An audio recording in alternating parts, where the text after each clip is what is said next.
He was nothing more than the school's notorious simp and loser. Yet on the day of the academy-wide ranking tournament, he staged a powerful comeback, crushing geniuses and breaking through every limit. At Xinxiang First High School, the plaza buzzed with excitement as the intense academy-wide ranking tournament was underway. Yunbai just forfeit. The tall girl Chui Yin approached with a cold expression, her eyes full of disgust as she stared at the young man before her. This grade genetic serum is crucial for Jing Chun. He needs to break through and crack the top 5 to become an official team member. You're no match for him anyway, so don't humiliate yourself. It's better for both of us this way. Yunbai remained silent, looking around as memories flooded his mind, had transmigrated. This ranking tournament was the key selection process for Xinxiang First High's elite students. The original owner was a senior who had spent 3 years as a pathetic simp, while his ex-girlfriend Chui Yin had long since moved on to someone else. She had ruthlessly cheated on him and now acted as if she were doing him a favor. Seeing Yunbai's silence, Chui Yin added coldly, "If you withdraw from the competition, you can tag along on my date with Jingchen tomorrow. But you'll have to follow behind us." Yunbai sneered inwardly. Had this woman lost her mind? The grade genetic serum could help him break through to the 6th level of body tempering. How could he possibly give that up over a few words? Just then, ding. Combat critical hit system successfully activated. Every effective damage dealt to enemies will yield random rewards. With the system online, Yunbai's gaze suddenly sharpened as he stared at Chui Yin, his eyes cutting like blades. Chui Yin stepped back uncomfortably, still trying to maintain her tough act. "How dare you glare at me? I've decided not to speak to you for a week, and you don't need to bring me breakfast anymore." She forced herself to stay calm, but felt increasingly guilty under Yunbai's piercing stare. "There's a mosquito on your thigh," Yunbai suddenly said. "Huh? Where? Don't move, I'll get it for you." Yunbai raised his hand and delivered a crisp slap to Chui Yan's thigh, leaving ripples across the surface. Chui Yan shrieked as Yunbai withdrew his hand and said casually, "The mosquito flew away. I'm going to compete now." Ding. Damage dealt. Acquired 5-step technique mastery and 3 months worth of chi and blood cultivation. Warmth surged through his entire body as Yunbai instantly broke through to the peak of the 7th level of body tempering, and his basic martial techniques became perfectly refined. Behind him, Chui Yin flew into a rage, screaming, "Yunbai, how dare you trick me? Don't even think about getting that genetic serum." Ignoring her, Yunbai stepped onto the stage. His opponent, Jing Chun, moved with the grace of a swallow, his 7th level warrior aura radiating outward. The audience erupted in discussion, all agreeing that Yunbai was simply there to be defeated. After all, his reputation as a simp was well known, had given away all his cultivation resources to others, and even the teachers had given up on him. Jing Chun sneered arrogantly. "You actually dare to fight me? Let me show you the gap between us." Yunbai smiled faintly. "You're right, the grade genetic serum isn't that easy to obtain." Seeing Yunbai apparently backing down, Chui Yin lifted her head proudly. "It's good that you understand. After Jingchen wins, I'll reward you with my stockings." Unmoved, Yunbai chuckled easily. "You're right, this serum has side effects. I can't let you suffer from them. I'm determined to be the good guy here." Before his words finished echoing, cold light exploded in Yunbai's eyes as his form shot forward like an arrow, instantly lunging toward Jing Chun. Caught off guard, Jing Chun raised his arms to block, but was pushed back several meters by the tremendous force. Yunbai's 5-step technique burst forth as he flashed behind Jing Chun like lightning, delivering a palm strike that neutralized his opponent's strength. Ding. Effective damage dealt. 5-step technique perfected. Mystic grade martial technique Diamond Vajra fist acquired. Yunbai moved with fluid grace, while Jing Chen's eyes filled with fury and humiliation.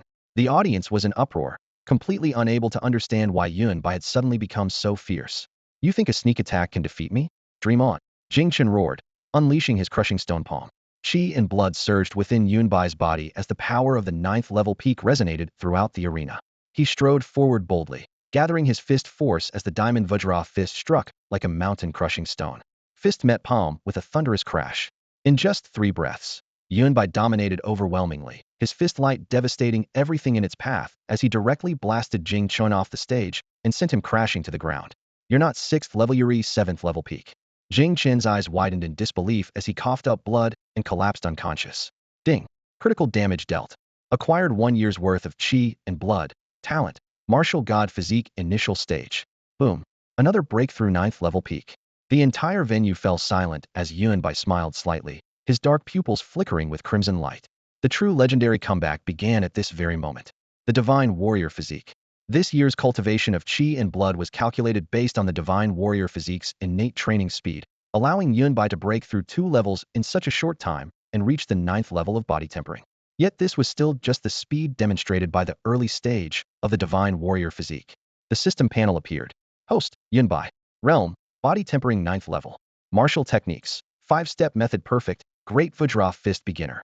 Talent, divine warrior physique early stage unmatched chi and blood within the same realm. Can dispel evil spirits, amplifies combat power. Yunbai glanced at the description and raised an eyebrow slightly. Truly domineering. As soon as the match ended, he received the grade genetic serum from the referee. Though this substance came with side effects, in his eyes the benefits outweighed the drawbacks, so he tilted his head back and downed it in one gulp. As the serum entered his body, his entire aura instantly surged, his blood chi rising like a tide, advancing another half step. Those impurities that should have settled as hidden dangers were directly devoured by the all-consuming chi and blood of the divine warrior physique, leaving not a trace of side effects. In the stands, students stared wide-eyed. This guy actually downed the expensive serum like drinking mineral water? Everyone was both shocked and pained. It should be combined with medicinal cuisine or spiritual materials to achieve maximum effect, yet he wasted it all. Most shocking of all was Jing Chen's hoarse mumbling before losing consciousness. This guy? Peak of body tempering 7th level? When did this happen? The onlookers were stunned on the spot. On the other side of the audience, Cui Yin covered her mouth, watching Yun Bai's departing figure with an almost deathly pale complexion. For 3 years, Yun Bai had given her all his cultivation resources, yet he had already advanced to the 7th level of body tempering. She and Yun Bai had already torn their relationship apart, and now if he sought revenge, her 5th level body tempering strength would be completely inadequate. Cui Yan's heart churned like stormy seas. So he was deceiving me all along. Damn it. Don't think reaching the 7th level of body tempering makes you invincible. She forced herself to remain calm, squeezed out of the crowd, and half-carried, half-dragged the unconscious Jing Chun toward the infirmary. On the other side of the arena, Principal Li Tsongsheng stroked his graying beard and inquired with interest. What's this student's name? Peak of body tempering 7th level, just one step away from entering the 8th level, quite talented. The teacher who had been watching alongside replied, Principal, that's Yunbai from my class. But during last month's physical assessment, he was only at the 6th level of body tempering. I can't figure it out either. In just 2 months, leaping to the peak of the 7th level, truly remarkable. Li Tsongsheng coughed lightly. Yunbai? I've heard of him somewhat. Perhaps he's truly awakened. His 5-step method has reached mastery, and that final punch was tremendously powerful, at least an entry-level profound grade martial technique. Quite impressive. With this thought, his eyes gleamed. The Shuncheng High School League is approaching. Have him join the reserve team. The academic director hurried over and reminded in a low voice. Isn't this somewhat inappropriate? The main team of 5 and reserve team of 5 have already been decided. Adding another person means removing someone. As he finished speaking, his gaze fell on Jing Chun, who was still being carried away. The only available spot belonged to that severely injured seed contestant. Li Tsongsheng raised an eyebrow and asked coolly, what's inappropriate about it? Since your nephew Jingchen lost to Yunbai, he should step aside. Besides, the exchange tournament is the day after tomorrow. Will your nephew's injuries even heal by then? Principal Li squinted, his tone indifferent. He was well aware of their underhanded schemes and usually turned a blind eye. But when it came to the inter-school league that affected the school's reputation, he would never compromise. The dean's face turned ashen, and he could only reluctantly agree. Yunbai remained oblivious to the school's turmoil. Since classes were suspended on the day of the ranking matches, he left campus immediately after his fight, casually swiping his transit card to head home. Sitting in the swaying bus, he sorted through the memories in his mind. His predecessor had been an orphan whose military parents had died in service years ago, leaving him with no relatives. Fortunately, the government's compensation was generous, and his parents had left behind a house, so while he had no family, he lived comfortably. Returning home, he first took a hot shower, changed out of his sweat-soaked uniform, brewed some tea, and watched TV with the air conditioning on, continuing to familiarize himself with this world. In the evening, he went out to buy groceries and cooked 2 simple homestyle dishes. If not for that sudden beast's roar, he might have thought this was just an ordinary modern city. What's happening? He opened the window to see emergency lights flashing below, residents being evacuated outside the complex, and special task force vehicles blocking all exits.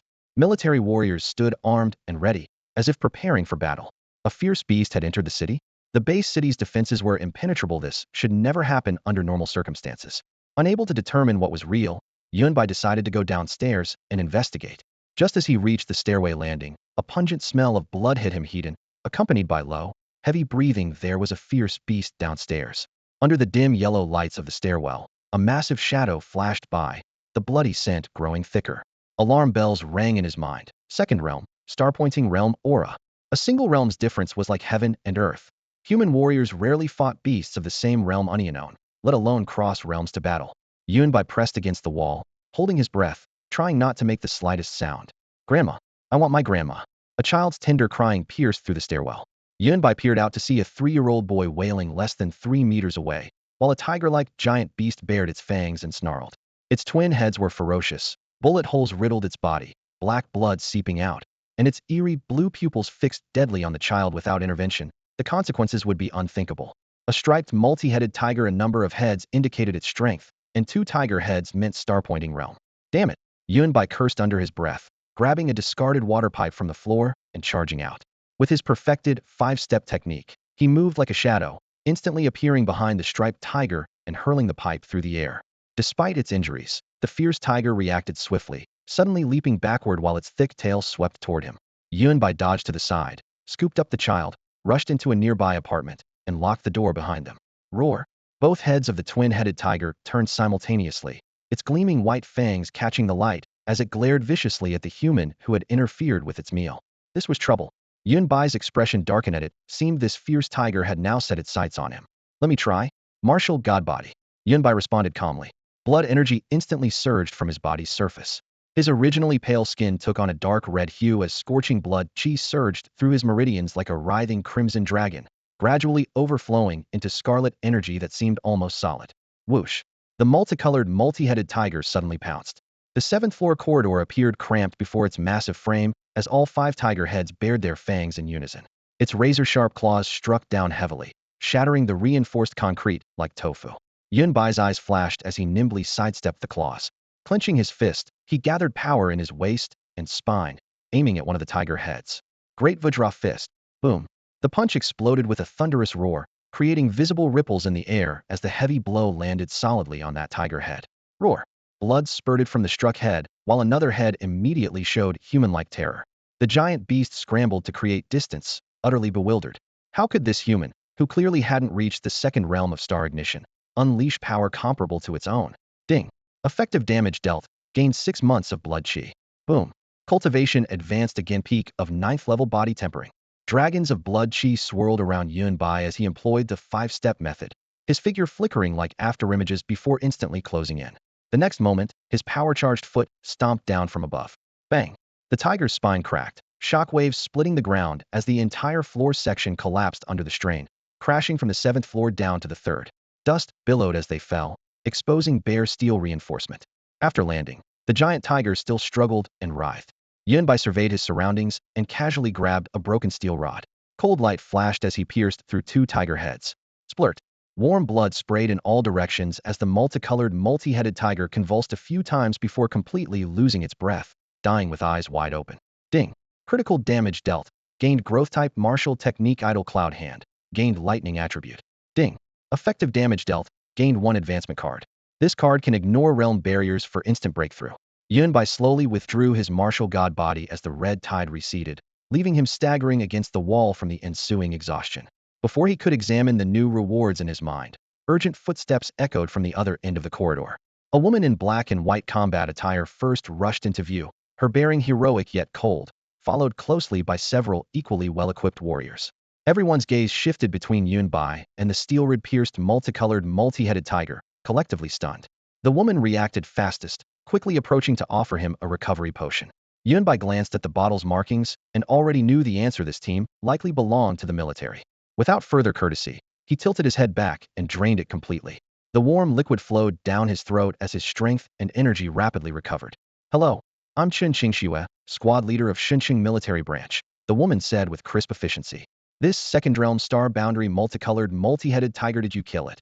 The scene's evidence was clear, but Yunbai's overly youthful appearance made her seek confirmation. 2nd realm of star ignition? Yunbai was momentarily stunned, having thought it was only 1st realm, then nodded. Yes. As soon as these words were spoken, everyone present couldn't help but focus their attention on this young man. The bloody smell in the hall had not yet dissipated, and as staff members carried away the beast's corpse, people couldn't help but whisper among themselves. To be able to single-handedly slay a 2nd-tier Starpoint Realm fierce beast at such a young age, he must possess at least 3rd-tier Starpoint Realm combat power, and likely comes from some top-tier academy if he's still a high school student. That would be truly terrifying. Yunbai couldn't be bothered to explain, maintaining his principle of, if you don't ask, I won't tell, his expression remaining indifferent. Soon, relevant departments rushed up from downstairs to seal off the scene, drag away steel cables, and spray cleaning agents, a series of cleanup actions that were both coordinated and efficient. What Yunbai was more concerned about was, why would fierce beasts appear within the city? However, seeing the wary expressions on those people's faces, he understood that even if he asked, he wouldn't get any answers, so he simply remained silent. After being cleared to leave, he brushed off the dust and turned to go. On the second-floor balcony, Chen Qingxue watched Yunbai's figure disappear into the night. After pondering for a moment, she instructed her subordinates to retrieve Yunbai's identity information. Returning to his rented room, Yunbai first examined his battle results. Being able to instantly kill a second-tier Star Point Realm fierce beast, it seems that after activating my martial god body, even when facing a third-tier Star Point Realm warrior, I could hold my own. He opened his system panel, and two new rewards caught his eye. 1. Growth type martial technique drifting cloud hand yellow grade close combat can transform into fist force or palm momentum, with elusive movements and illusion effects, even capable of picking pockets from enemies. 2. Lightning attribute directly converts blood chi power into lightning, theoretically only controllable at Star Point Realm, yet he had comprehended it early while still in body tempering realm. Growth type martial technique? Yunbai raised an eyebrow. He only knew that martial techniques were generally divided into 4 grades: Heaven, Earth, Mystic, and Yellow, with Mystic grade and above being strictly controlled. He had never heard of growth-type techniques that could upgrade themselves through cultivation. If his realm matched, with Drifting Cloud Hand alone, he would be nearly invincible in close combat. Thinking of this, he flicked his finger, and crackle, lightning arcs coiled around his fingertip, pale blue electric light illuminating his handsome face. The lightning attribute had always been renowned for its dominance, with offensive power even surpassing flames, and was extremely rare. Having finished reviewing his rewards, what remained was a rank advancement card. Yunbai didn't hesitate. System, use the rank advancement card. Ding. Rank advancement card successfully used. In an instant, though he sat cross-legged on his bed, he felt as if he had fallen into a vast sea of stars. Countless stars flickered and dimmed, and he instinctively locked onto the star that belonged to him. The next moment, the universe suddenly contracted, transforming into a point of light that merged into his body. First-tier Star Point Realm achieved.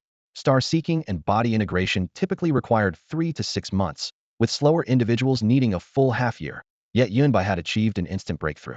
He stretched his muscles and bones as drowsiness overcame him. After all, the previous battle had consumed considerable energy. Yawning, he collapsed onto the bed and fell asleep.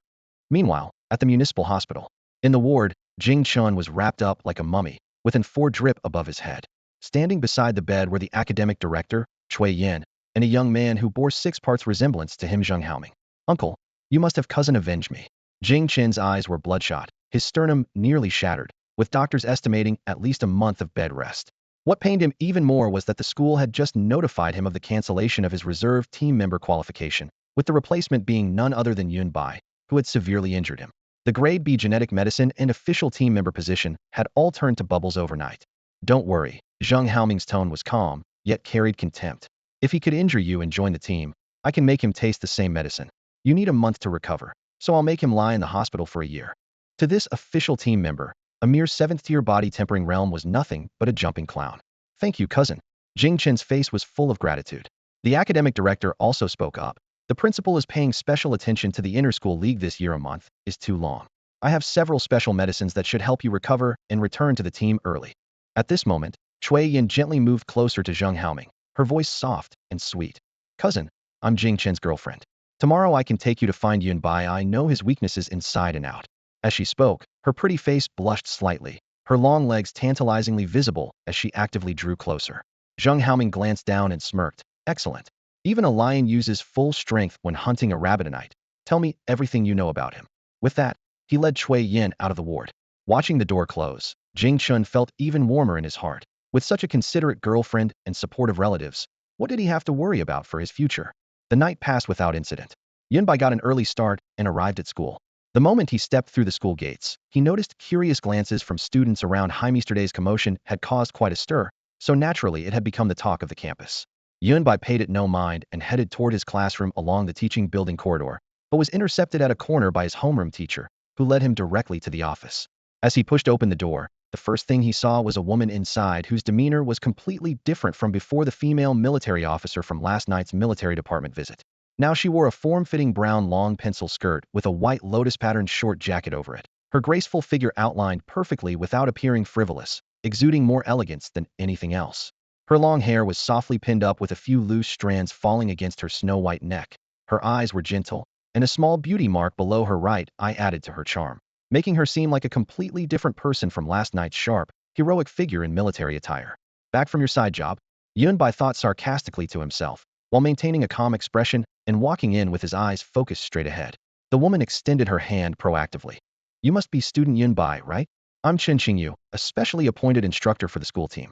I was also present at last night's ranking match. Your ranking has jumped from 11th to 6th place, successfully entering the top 10, so I'm here representing the school team to invite you to join as one of our reserve members. What do you think? The moment they shook hands, Yunbai's heart stirred. Last night she had introduced herself as Chen Qingxue, but now it was Chen Qingyu. Could they be twins? His fingertips brushed across her soft palm, and he silently noted how pleasant it felt, though he only nodded slightly. The school team? He had heard about the school team before, but had never planned to join, feeling it was unnecessary.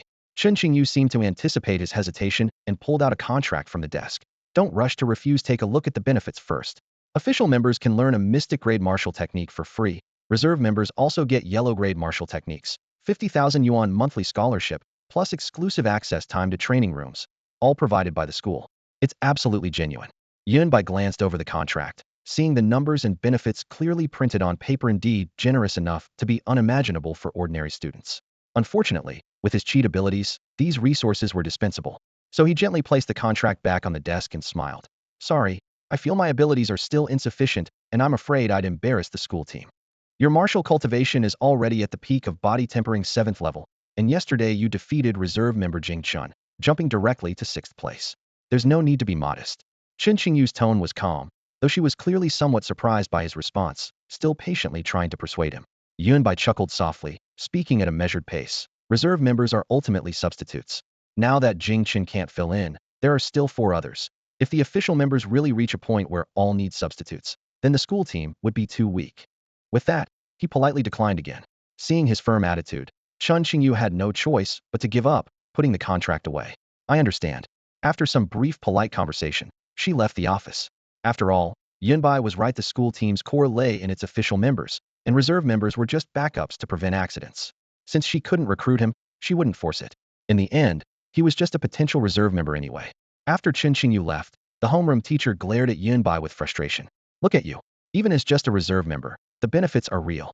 It's one thing to look down on it, but to refuse outright. Yunbai's lips curved slightly as he replied coolly. Teacher, how can a sparrow understand the ambitions of a swan? I have my own path. Don't worry about me. The homeroom teacher was at a loss with him, but was actually pleased to see this change. After all, this kid's sudden awakening was clearly a good thing. Fine, I won't worry about you anymore.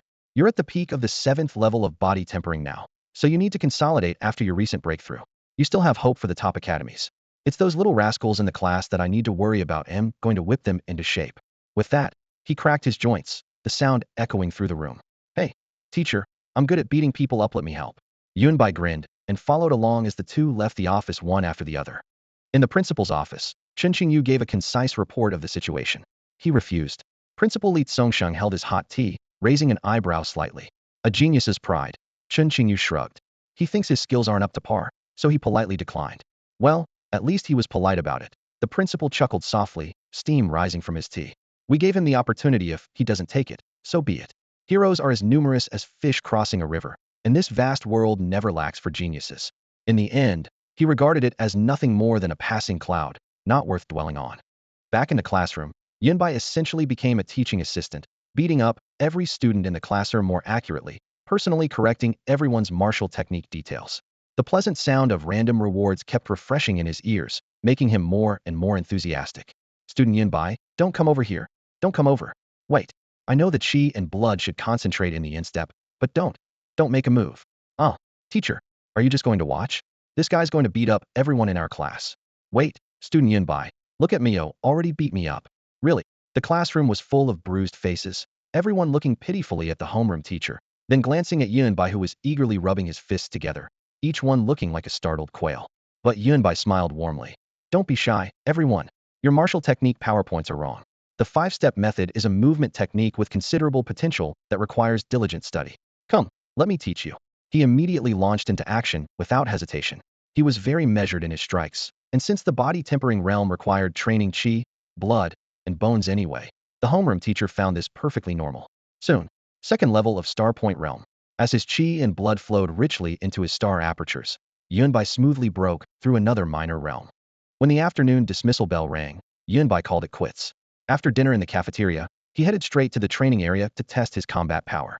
The training area was spacious and bright, equipped with all kinds of high-tech training equipment, with a huge ranking screen hanging in the air. Students practicing punches, palm techniques, and pressure tests were everywhere, creating a lively atmosphere. He'd never been here before yesterday. Having focused all his attention on Chui Yin, looking back now, he could only think, damn, why did I have to be such a simp? Yunbai's appearance caused quite a few people to stop what they were doing. Yesterday's ranking match had exposed his true realm, shocking many students. Rumors said that Teacher Chun had already approached Yunbai, so he'd probably become a reserve team member. Good grief. Is joining the school team like a sheep entering a wolf's den? Chill. He's here. People whispered among themselves, some shaking their heads and sighing. Although official members and reserve members both belonged to the school team, the gap between them was enormous, otherwise they wouldn't be called reserves. Yunbai automatically filtered out these voices, but when he turned his head, he ran into Chui Yin, who was walking toward him with elaborate makeup. The school skirt was already short, but she deliberately pulled it up even higher, her black pantyhose particularly eye-catching under the lights, making several male students stare openly. Yunbai, I can't believe you dare come here. She lifted her chin, her tone mocking. Yunbai glanced at her sideways and said coolly, if even you dare come here, why wouldn't I? You? Chui Yin was so choked up her chest felt tight. Since yesterday, Yunbai had become like a completely different person, making her very uncomfortable. Yunbai couldn't be bothered with her anymore and walked straight toward the testing equipment. Unfortunately, a group of people was approaching from ahead. Seeing that group, all the students in the training area showed expressions of anticipation for a good show. Here they come, the official team members. Yin Yin. Zheng Haoming glanced at Yunbai, but ignored him completely, striding directly toward Chui Yin. The two conversed in hushed tones under everyone's watchful eyes. Though others couldn't make out their words, they could see Chui Yan's ears quickly flush red before she shot Yunbai a vicious glare, let out a heavy humph, and strutted away from the training area with her slender waist swaying. Yunbai watched her leave, his brow furrowing before he rolled his eyes. He had originally thought Chui Yan was just a manipulative green tea bitch, but now she seemed more like a public bus. His predecessor had been utterly devoted to her, truly proving that simps never end well, and his death wasn't the least bit unjust. So you're Yunbai? Zheng Haoming swaggered over with 7 or 8 companions, blocking Yunbai's path. Need something? Yunbai looked up, his tone far from polite. I'm Jing Chen's cousin and an official member of the school team. Zheng Haoming lifted his chin slightly. And, want to get revenge for that idiot? I mean your cousin? Yunbai remained perfectly composed. Don't put it so crudely. Zheng Haoming suppressed his anger. I heard Teacher Chen already approached you and will likely include you in the school team. Since you're new, it's only natural for a senior to test your abilities. He thought his wording was quite diplomatic, not immediately resorting to violence. Oh, how exactly do you plan to test me? Yunbai raised an eyebrow, clearly welcoming the challenge. I'm ranked 4th in the entire school, at the peak of the 8th level of body tempering. Zheng Haoming pointed toward a nearby arena. I heard you're at the peak of the 7th level. I won't take advantage of you if you can last 10 seconds against me and still be standing. I'll acknowledge your qualification as a reserve team member. Acknowledge me? TSK, same brain circuitry as Jing Chun. Yunbai squinted with amusement. When someone voluntarily came to get beaten up, he was happy to oblige, and maybe he could trigger some additional rewards in the process. The two stepped onto the arena. Seeing the commotion, surrounding students immediately gathered around, whispering among themselves. They're really going to fight. Isn't Yunbai being too high profile? He should just endure it and let it pass. True talent never settles for second place. What backbone? Don't you know that being too rigid leads to breaking? His backbone's about to be snapped. Opinions varied, with most not favoring Yunbai's chances. However, Yunbai treated the chatter as background noise, pondering instead. If he defeated Zheng Haoming in one move, would the system drop rare rewards? Meanwhile, Zheng Haoming was confident of victory, nodding to the crowd like a celebrity, his composure making spectators feel the outcome was already decided. He approached Yunbai, lowering his voice with a cold smile curling his lips. Kid, you've got guts stepping into the ring with me, but unfortunately, your strength is too weak. Today, this senior will teach you something. Only those with sufficient power have the right to be arrogant. Without strength, you should keep your tail between your legs and stay low-key. Too much nonsense. If you want to fight, hurry up. I don't have time to watch you posture. Yunbai loosened his wrists, excitement flashing in his eyes. Holy shit, what's with that expression? Zheng Haoming's heart skipped a beat, involuntarily stepping back half a pace, suddenly unable to read the source of Yunbai's confidence. You're pretty arrogant, kid. Zheng Haoming took a deep breath to steady his emotions and said expressionlessly. Since that's how it is, I'll give you this chance. Come on, you make the first move. I'm afraid if I strike first, you won't last even half a second. Such a generous offer. Then I won't hold back. Yunbai stepped forward, and the moment his toes touched the ground, his center of gravity dropped low. His body formed a bow stance as his right arm naturally pulled back at the shoulder, forming a fist power fully charged. His punch shot toward Zheng Haoming's chest like a cannonball. The air was violently compressed, producing a muffled explosion. Seeing this seemingly ordinary yet devastatingly swift punch, Zheng Haoming sneered, already predicting his opponent's movements in his mind. But at that very instant, freeze-frame images seemed to flash before his eyes. Frame 1, confident smirk. Frame 2, slight confusion. Frame 3, dawning realization. Frame 4, pure terror, holy SHDU. Boom. The punch connected. Tremendous force surged through his body like a flood, his ribs caved inward, his organs felt squeezed to all sides, and a metallic taste filled his throat. In the blink of an eye, he flew backward off the platform like a kite with a broken string, smashing through 3 pieces of training equipment along the way before finally coming to rest draped over a training dummy's shoulder, unconscious. The entire venue fell silent, so quiet you could hear a pin drop. Dozens of pairs of previously clear eyes simultaneously reflected terror, then transformed into Zheng Haoming. An official team member, peak 8th level of body tempering, ranked 4th in the school, had been defeated by Yunbai with a single punch. The entire exchange lasted barely a breath. They couldn't even react before the so-called battle was already over. Gulp. 2 lackeys in the distance swallowed hard. They had originally just come to watch the show, hoping to see Zheng Haoming teach the newbie a lesson, but instead witnessed a completely one-sided crushing defeat of a different kind. Ding. Critical damage dealt. Reward obtained. Life magnetic field detector 0.1. Can detect the number and location of Starpoint realm creatures within a 5-kilometer radius. Oh, this thing's pretty interesting. Yunbai glimpsed the compass-like device in his system space and rubbed his chin. It perfectly aligned with his next plan, venturing to the fallen zones outside the city. Those areas had once been human settlements, but were now overrun with fierce beasts and fraught with danger, making them perfect testing grounds for his abilities. With the life magnetic field detector, he could avoid powerful enemies and specifically target beasts he could handle to farm rewards. With this thought, he glanced at Zheng Haoming lying on the ground, clicked his tongue, and shook his head. This guy may have disrupted my testing rhythm, but at least he dropped something useful for me. Whatever, I'll be magnanimous about it. He turned and walked away with a satisfied smile on his face, completely ignoring the stunned onlookers around him, his steps leisurely and carefree. Uproar. About 10 seconds after Yunbai's figure disappeared, the training hall finally erupted into chaos. Students from other practice areas rushed over, and after hearing what happened, they were all dumbfounded. What? Zheng Haoming got taken out by Yunbai in one hit? With just one punch. But he's 8th level body tempering. Yesterday, during the competition, wasn't Yunbai only at the 7th level? How did he pull this off? Meanwhile, in the principal's office, gray morning light filtered through the Venetian blinds onto the desk, where Principal Li Tsongsheng held 2 elite university talent lists, with slightly curled edges classified documents he had obtained through numerous connections. The deeper he read, the tighter his brow furrowed. The lineups of both rival schools were virtually flawless, while number 1 high school, aside from team captain Ji Yinshi, who could still hold her own, had teammates whose foundations were clearly inferior. Beside him, the external instructor Chun Xingyu, responsible for leading the team, also frowned delicately, her slender fingers unconsciously tapping the folder as a heavy atmosphere settled in the air. Just as this oppressive mood was about to become tangible, Chun Xingyu's phone suddenly vibrated. What did you say? She nearly jumped up. Zheng Haoming was defeated? Say that again, who did it? The doctor's urgent explanation came through the phone, and she couldn't believe her ears. No. One high school's 5 official team members were elite students selected from over 1,000 candidates, and Zheng Haoming was at the peak of the 8th level of body tempering. Yet he had been defeated by someone outside the official team members. Teacher Chen, please don't be shocked, but that's exactly what happened. He's still lying in the infirmary, the voice added. After hanging up, Chun Xingyu's mind conjured the image of that young man from last night, humble in speech, yet with eyes that revealed an underlying pride, and her heart felt slightly constricted. Xingyu, what's wrong? What's this about Zheng Haoming being defeated? Li Tsongsheng could no longer sit still, his knuckles turning white as he gripped the list. He knew all too well that number 1 high school's team was already weak at its foundation, and losing another key player would spell trouble for the competition. Rely on reserve members? They might be called reserves, but he knew their actual capabilities. Sending them up would be like serving them on a platter. Principal, perhaps we really need to take him seriously now. Chun Xingyu's expression was complex, her cool features showing regret for the first time as she silently cursed herself for not fighting harder initially. Who? Li Tsongsheng felt an ominous premonition rising in his heart. Yunbai. She took a deep breath. Yesterday he defeated Jing Chun. Just now, Zheng Haoming. who's at the peak of the 8th level of body tempering, confronted him in the training area and was knocked down with a single punch. He's still lying in the infirmary. Peak of the 8th level. Wasn't that kid only at the peak of the 7th level? Has he been hiding his true strength all along? Li Tsongsheng pressed his temples, forcing himself to stay calm.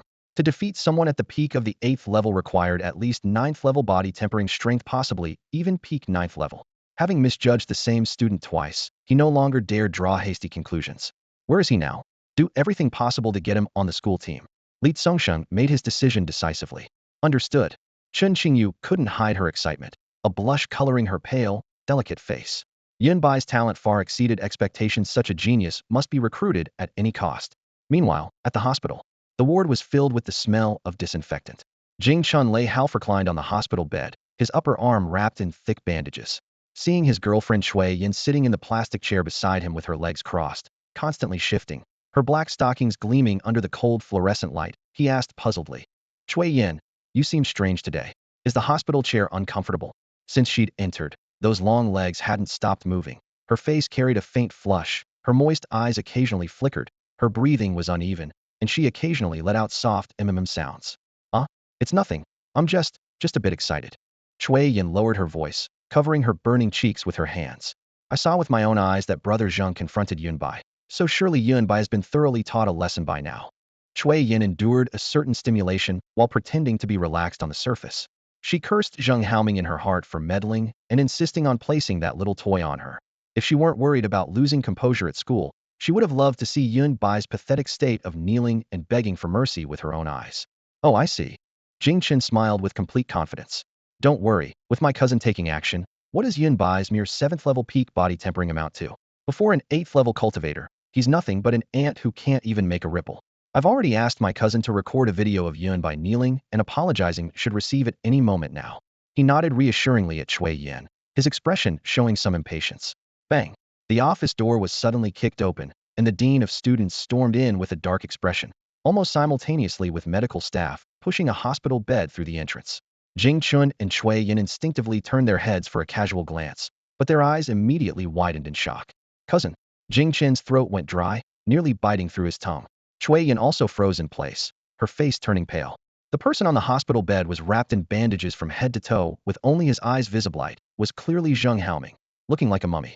What happened? Before either could speak, the dean was already roaring in suppressed fury. Your cousin at 8th level peak body tempering couldn't even withstand a single punch from Yunbai? Yunbai is definitely not just 7th level based on the combat power he displayed. He's at least 9th level. We all underestimated him. After speaking, he slammed his fist on the desk, causing the wooden surface to emit a dull cracking sound. His eyes filled with anger and heartache for his unconscious son. Jing Chun and Shui Yin stood like two stone statues, unable to squeeze out a single word. Shui Yan's face was ashen, her chest churning with indescribable regret. Meanwhile, completely unaware of these events, Yunbai left the cultivation area and headed straight back to the academic building, knocking on his homeroom teacher's office door. Taking leave? The homeroom teacher put down his lesson plan and raised an eyebrow. What kind of leave are you taking now? Don't think you can just slack off because you defeated Zheng Haoming. This only proves you can rank in the top 5 in our high school, but the college entrance exam won't get easier just because you're strong. You should aim for top-tier universities. There are lots of girls there, all beautiful with great figures, understand? His tone was stern, but his actions were swift as he pulled out a leave form and quickly signed and stamped it. He had already heard about the incident at the cultivation area, and beyond his shock, he felt more joy. What teacher wouldn't want their student to excel? From how Yunbai had publicly pointed out his classmates' martial technique flaws during the day, it was clear the boy's understanding of martial arts had formed its own system, and staying in the classroom would actually be a waste of time. Don't worry, teach. This time it's really important business, definitely not going to activate any simp attributes. Yunbai smiled as he took the form, joking casually. Remember what I said, prepare well for the college entrance exam. The homeroom teacher waved his hand. Got it, by teach. As night fell and neon lights began to glow at the school gate, the city's nightlife was just beginning. Yunbai checked the time, just past 8 in the evening, then hailed a taxi and gave the address for the East District Trading Market. Since he planned to venture into the fallen zones, equipping himself with proper gear for wilderness combat was essential, along with weapons. The school wasn't far from the trading market in the East District, just over half an hour's journey. The car pulled over to the side of the road, and Yunbai paid the fare before stepping out. Looking up, he was greeted by a sprawling commercial district bustling with activity. So lively, he murmured to himself.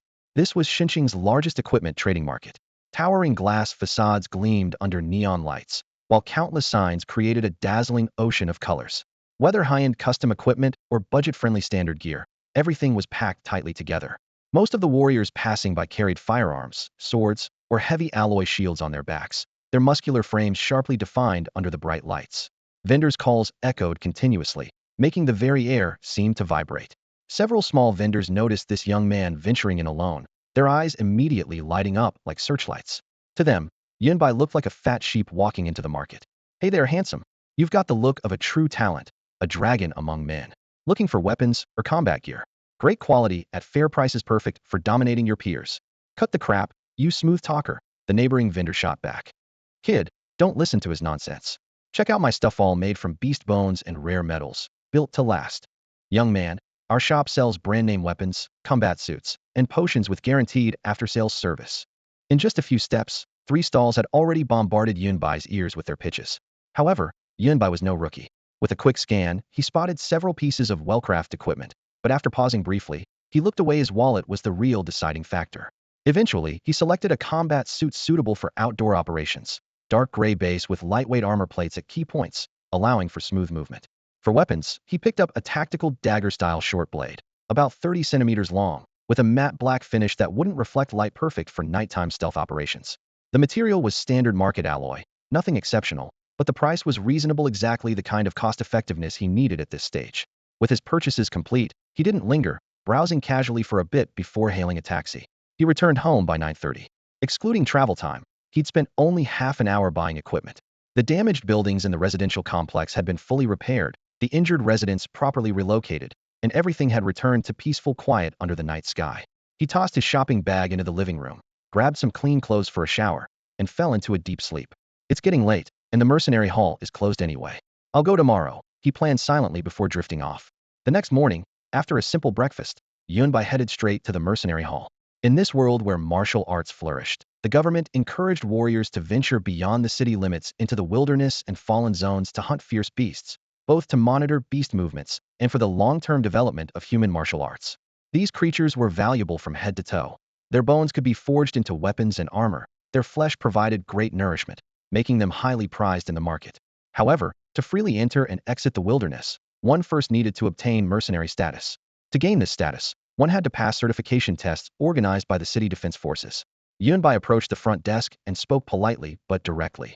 Hello, I'd like to apply for the mercenary trial. Following an online guide, Yunbai had come to the mercenary hall. Here, besides the mercenaries coming and going to pick up missions, there were also staff members from the city defense force.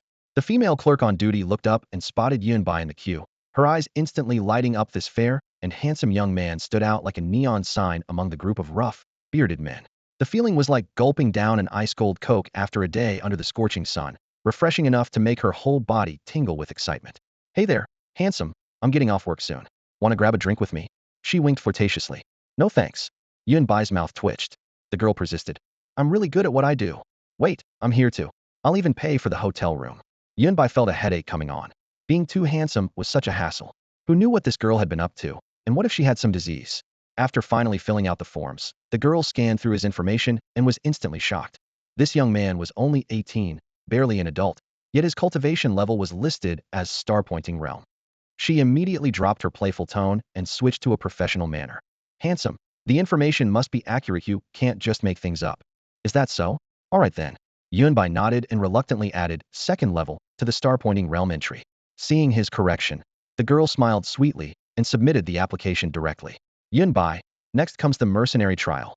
12 hours time limit, teams of 5, hunt fierce beasts and extract their blood. You must meet the quota to pass and officially become a mercenary. For safety reasons, trial participants must follow these rules. As she explained each rule, Yunbai understood. Though the trial was demanding, it emphasized teamwork and mutual support, testing not only individual combat ability, but also cooperation skills. The officials were more worried about people being reckless and getting themselves killed. After all, the minimum age requirement was only 18. After explaining the procedures, the girl led him to the waiting area.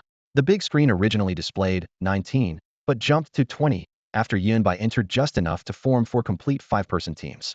Another one? So young Thuff, is he reliable? People actually die in these trials. A high school student dares to come here? Just don't drag me down. Whispered doubts arose one after another. Many warriors over 30 with mediocre cultivation levels, hoping to be carried by their teammates, naturally looked down on this seemingly inexperienced youth. Influenced by this sentiment, the remaining participants quickly formed cliques, organizing two complete teams while leaving Yunbai isolated. Scanning the room, Yunbai noticed only one young man and one young woman around his age remained. Both wore high-end combat gear, clearly from influential backgrounds, and the others treated them with obvious respect. The girl in particular wore a face mask, revealing only her clear phoenix eyes. She was tall at nearly 6 feet, with smooth lines and firm muscles. One glance was enough to tell her explosive power was extraordinary. The young man eagerly addressed the girl. Gu Lian, team up with me. I've already arranged for the other 3 members. I guarantee we'll easily obtain our mercenary qualifications. Behind him stood 3 expressionless, burly men checking their equipment, clearly acting as bodyguards. Yunbai could tell at a glance that these muscle-free types mostly lingered in the body-tempering realm, with limited talent, only able to sell their strength to escort their employers through trials. However, Gu Lian seemed not to hear the young man's words. Her gaze lingered on Yunbai for several seconds. Then she actually walked straight toward him. My name is Gu Lian. How about teaming up with me? In the center of the training ground, the young woman Gu Lian stood confidently before Yunbai, her bright eyes sparkling with amusement. Faced with such a straightforward invitation, Yunbai merely raised an eyebrow without immediately responding. That works, but we still need 3 more people. He finally nodded. For him, forming a team was just a mandatory requirement to complete the mission. It didn't matter who his teammates were. Compared to those burly men with scarred faces and menacing auras, this girl named Gu Lian was certainly easier on the eyes. Gu Lian tilted her head slightly, her clear voice echoing across the open space. Aren't there others here? Her gaze swept around, and the remaining few people waiting to form teams immediately became alert. There were 20 people total, and the spots for 4 5-person teams had already been tacitly divided. Wait, Xiao Lian, don't be impulsive. A gruff voice rudely interrupted.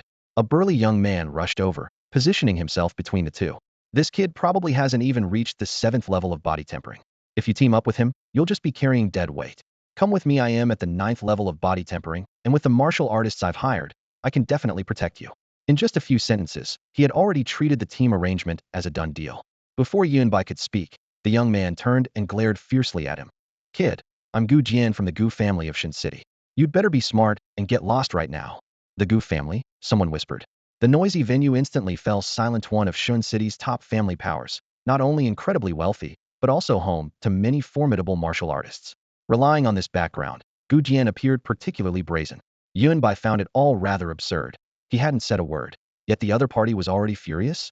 He casually looked up and said, Fine, let's team up. He completely ignored Gu Jian and spoke directly to Gu Lian. Gu Lian immediately nodded, the corners of her mouth turning up. It settled then. Gu Dian's face turned ashen, his finger nearly touching Yunbai's nose. Kid, you've got some nerve. Yunbai glanced at him indifferently.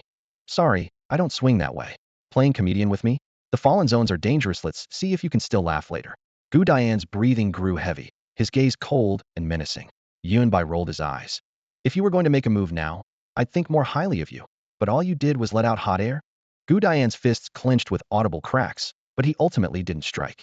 His plans had been disrupted, murderous intent rolling in his eyes, when suddenly a loudspeaker blared from outside. The trial is about to begin. All personnel board the aircraft immediately. The crowd immediately sprang into action. In the end, Yunbai and Gu Lian, along with 3 unfamiliar members, successfully formed a team. Gu Jian could only take his 3 hired thugs plus 1 randomly assembled stranger. After boarding the transport aircraft, the 4 teams sat in separate sections. The steel cabin was lit with harsh white lights, and the roar of the propellers was deafening. Yunbai leaned against the porthole, sizing up his new teammates. All 3 were in their 30s, one with a long sword hanging horizontally at his waist, its scabbard's lacquer still fresh. Another carried a massive axe on his back, his arms covered with old scars from blade wounds. At the end of that giant axe's handle, a dark gun barrel was clearly visible. The last member of their group was rather peculiar. A giant bow was strapped to his back, and he had a lean build with unremarkable features. In this era, while becoming a martial artist through cultivation could certainly bring formidable combat power, firearms hadn't disappeared from the stage of history. The research departments never ceased their weapons development, with technology improving year after year. Many fierce beasts could only be effectively damaged through heavy firepower. However, only a few could afford such weapons, so most people still chose inexpensive and easy-to-maintain cold weapons. This archer before them was clearly no exception. The atmosphere in the cabin was somewhat stifling. Feeling bored, Yunbai suddenly turned his head toward Gu Lian, who was wearing a veil, and asked casually, Mind if I ask why you wanted to team up with me? The surrounding passengers immediately perked up their ears, and even Gu Jian, who had been resting with his eyes closed, opened them. Gu Lian looked up, stared at Yunbai for 2 seconds, and said flatly, "Because you're handsome." Passenger AX. Passenger B. Passenger C. Gu Jian roared. "Don't hold me back. I'm going to kill him." Yunbai was stunned for a moment and quietly looked away. Suddenly, a female voice came through the overhead speaker. "Today's mercenary trial begins. There are 4 groups with 20 people total. Please prepare for boarding. The trial location is Town B." The aircraft began taxiing for takeoff. A man with a long sword at his waist walked over to Yunbai and patted his shoulder. "Hey kid, I'm Zhuang Ming, body tempering 8th level. How old are you? You look like a student. Have you ever seen a fierce beast with your own eyes?" He glanced around at everyone, his voice rough. "Since we're teammates, let's introduce ourselves." Although he was quite dissatisfied with being assigned a young teammate, since it was already decided, he could only accept it.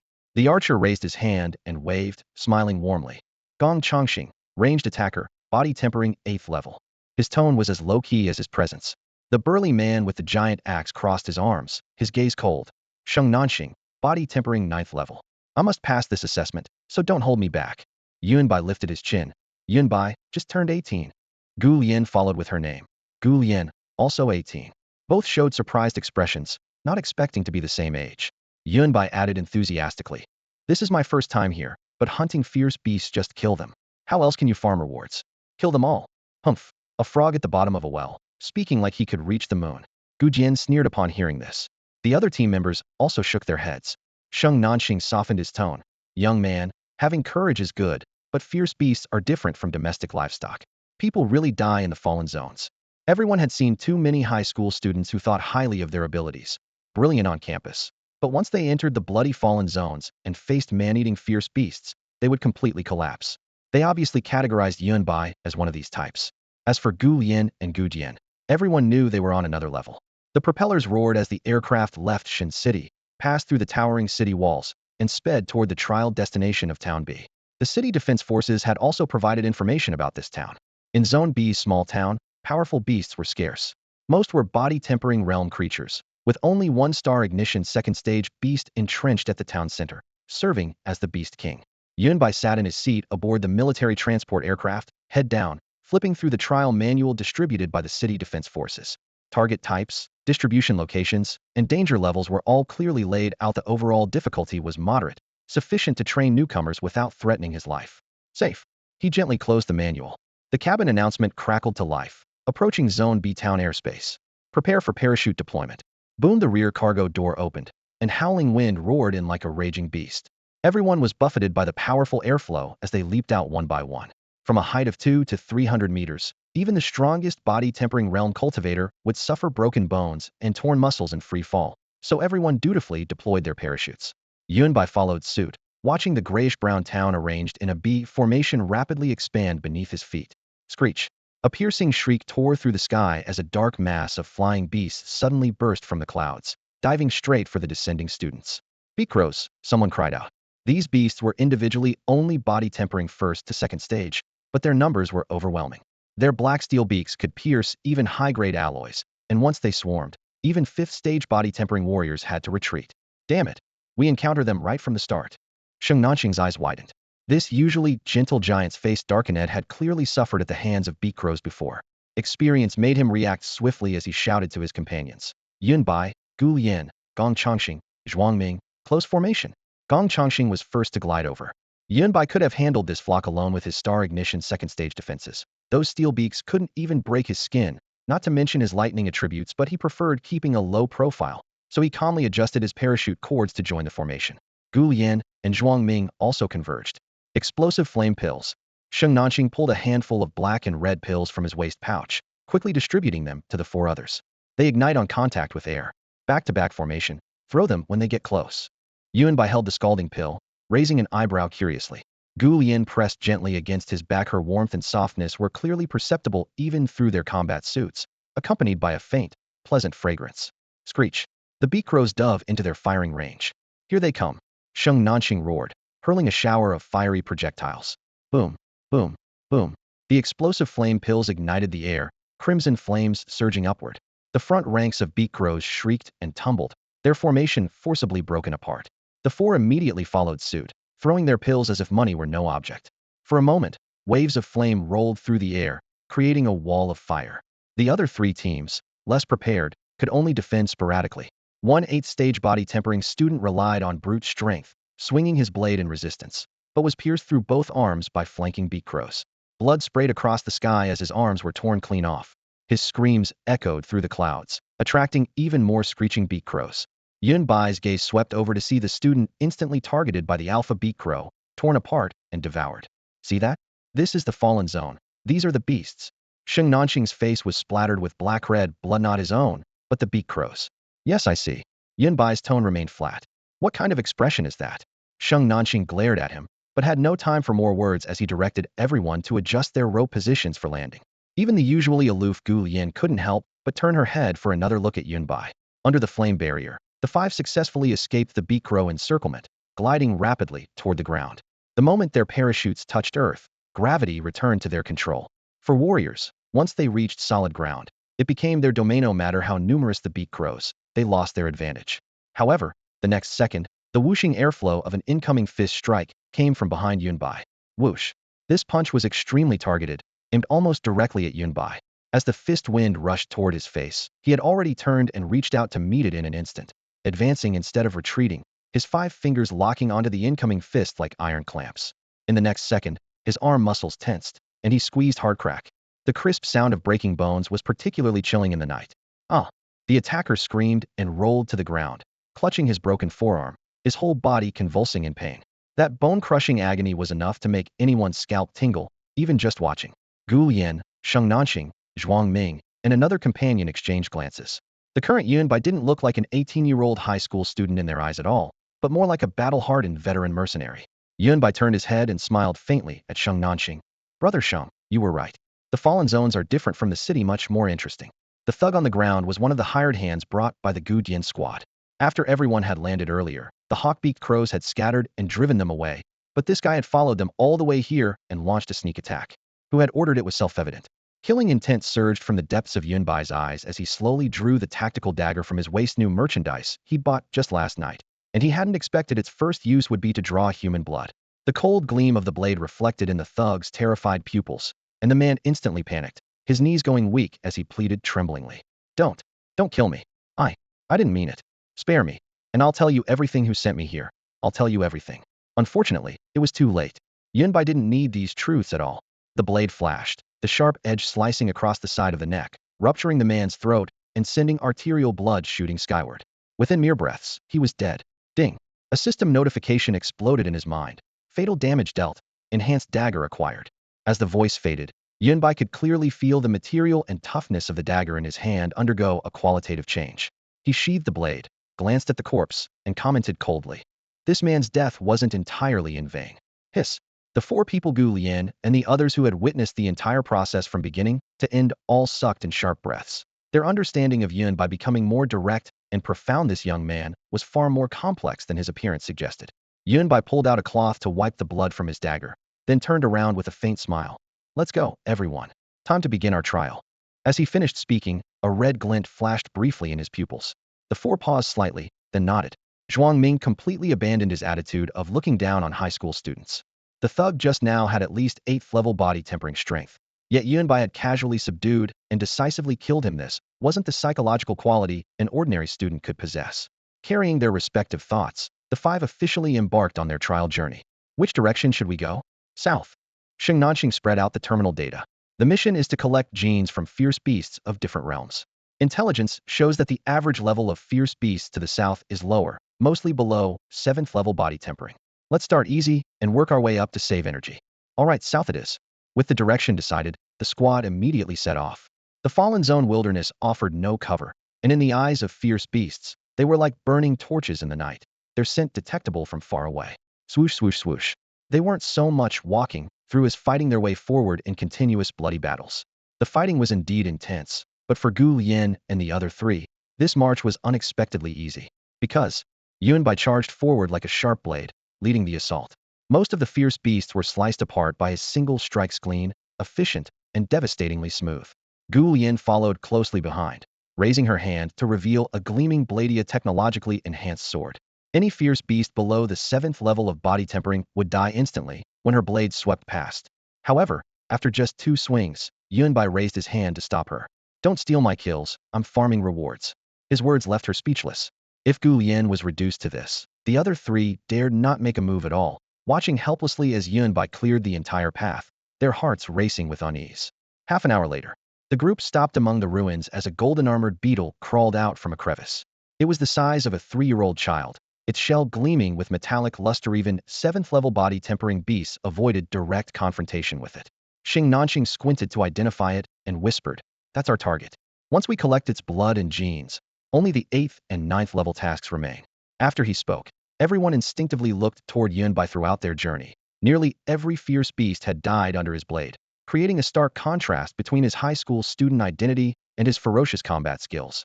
Though the collection tasks were clearly completed long ago, whenever they encountered a fierce beast, Yunbai always delivered the finishing blow. Seeing this, Gong Changxing chuckled quietly. "Everyone rest up, it's my turn to show off, or I'll really just be freeloading." He had maintained an extremely low presence, but now he quietly drew his bow. The alloy arrowhead gleamed coldly as the bowstring was pulled to full draw, the bow limbs vibrating with a humming sound. Yunbai was about to strike when he heard these words and stopped in place. Throughout the journey, he had noticed the system's rewards were diverse, but rarely truly useful. The best was merely a month's worth of qi and blood, which might have been precious during body tempering. But now that he had entered the 2nd level of Star Pointing Realm, it could only slightly enhance his foundation. Most others were money, 20 to 30,000 at a time, and he had already collected over 500,000 Federation coins. The most valuable was a standalone villa in Shin City, dropped by a 7th level body tempering beast. Clearly, the gap between the beast levels and his own was too great, naturally limiting the rewards. Lost in thought, he heard a sharp whoosh cutting through the air. Gong Changxing's arrow, wrapped in fierce wind, instantly pierced through the golden beetle's head shell. The alloy hard bone plate shattered, blood trickling down the cracks as the insect corpse stiffened and died on the spot. That bow can't be cheap, right? Zhuangming couldn't help but marvel. Sheng Nanqing crouched down to collect the blood, not looking up as he replied, "You should be asking about the arrowhead, that's the real treasure." Boom. Just as the group continued searching for fierce beasts, a sudden tremor caused a tall building to collapse with a thunderous crash. From the billowing smoke, a 100-meter reptilian creature suddenly burst forth. Its entire body was dark green, with its head and thick neck densely covered in crimson eyes. Mud-like, transparent slime dripped from between its rough scales, and wherever it hit the charred ground, white smoke rose. This was acidic saliva potent enough to corrode steel. Without a doubt, this was a genuine 9th-level body-tempering fierce beast, the reed catfish lizard. The reed catfish lizard lashed its massive tail violently, sending dust clouds soaring. Behind it, several human figures were leaping and weaving through the broken walls and ruins with sharp, precise movements, clearly hunting this fierce beast. According to the trial manual, only 2 9th-level body-tempering beasts inhabited the small town in Zone B. The other had remained hidden for years, and finding it within 12 hours would be nearly impossible, tantamount to forfeiting.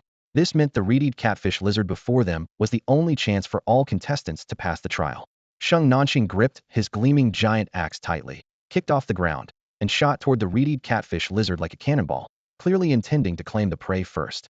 Immediately after, Zhuang Ming and Gong Changxing drew their blade and knocked their bow respectively, cold light cutting through the air. Gu Lian's gaze shifted between the battlefield and her companion. "Aren't you going?" she asked, turning to Yunbai. Their journey together had brought them considerably closer. Yunbai found a protruding rock to sit on and watched the battle quietly, though his eyes lingered on Gong Changxing several times, with unclear undercurrents in his gaze. The battle's outcome was virtually without suspense. In less than a minute, accompanied by Sheng Nanqing's thunderous axe strike, the reed catfish lizard's skull shattered, and its massive body crashed to the ground with a thunderous impact, raising a cloud of acidic mist. Several figures also landed one after another. Besides Sheng Nanqing's trio, Gu Jian leading his 3 companions, and the sole remaining member of another small team also gathered around. "Gu Lian, are you alright?" Gu Jian spoke first, his gaze carrying yet containing a hint of assessment. When he noticed Yunbai standing unharmed beside Gu Lian, a flash of gloom crossed his eye. She had assumed this person had died along the way, so it seemed his earlier arrangements had failed. However, he still harbored backup plans in his heart. Gu Lian nodded faintly, ignoring Gu Dian's enthusiasm, leaving him somewhat embarrassed. Buzz buzz. But in the next second, faint tremors from the ground instantly put everyone's nerves on edge. In the City Defense Command Hall within the urban district, inside the monitoring room. Report. Fierce beast activity in B District Town has surged dramatically, showing abnormal clustering patterns. The female communications officer pressed her headset, her voice clearly urgent. Red warning lights flashed frantically overhead, while piercing alarms blared incessantly. On the monitoring screens, red dots swarmed densely around B District Town's perimeter, converging toward the same coordinates at a visibly rapid pace. Based on trajectory analysis, that location was precisely where the mercenary trial squad was currently positioned.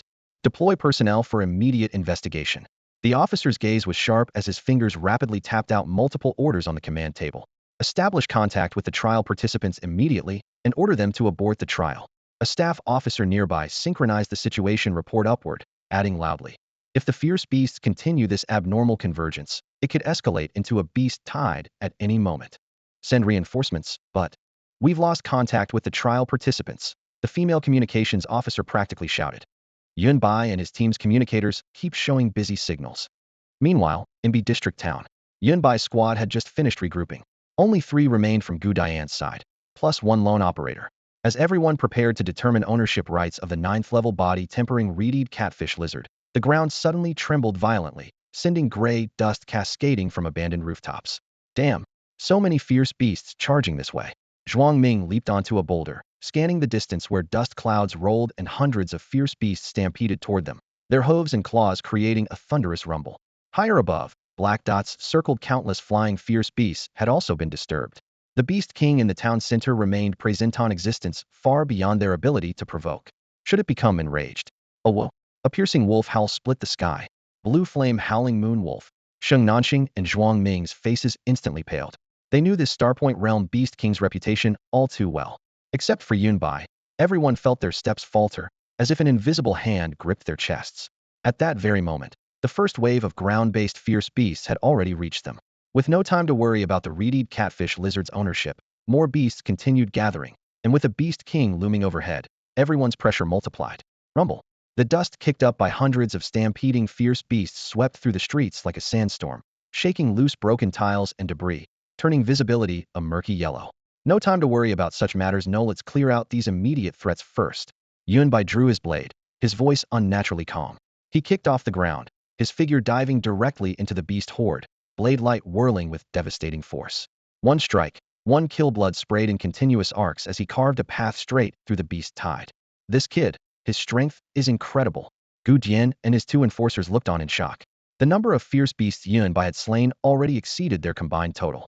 Only now did Gu Jian realize he had underestimated Yun Bai. The opponent was likely also at 9th level body tempering, and that enforcer had probably died by Yun Bai's blade. Everyone, let's fight together. Gu Lian's weapona technologically advanced longsword materialized in her hand as she spoke with crisp, cold determination. All right, let's do this. The blade activated, blue-white energy patterns instantly coursing through its length. Understanding her signal, everyone charged toward the tide of ferocious beasts.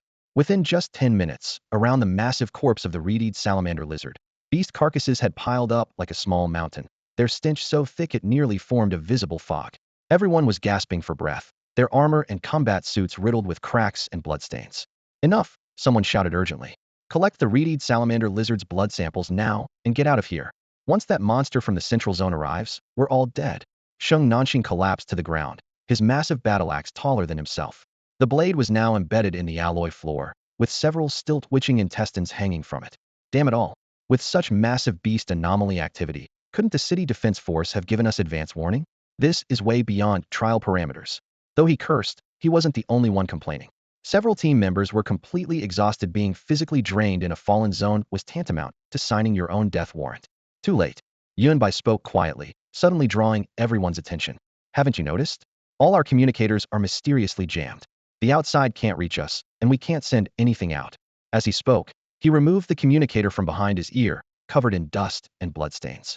The others quickly checked their own devices without exception. All produced nothing but static.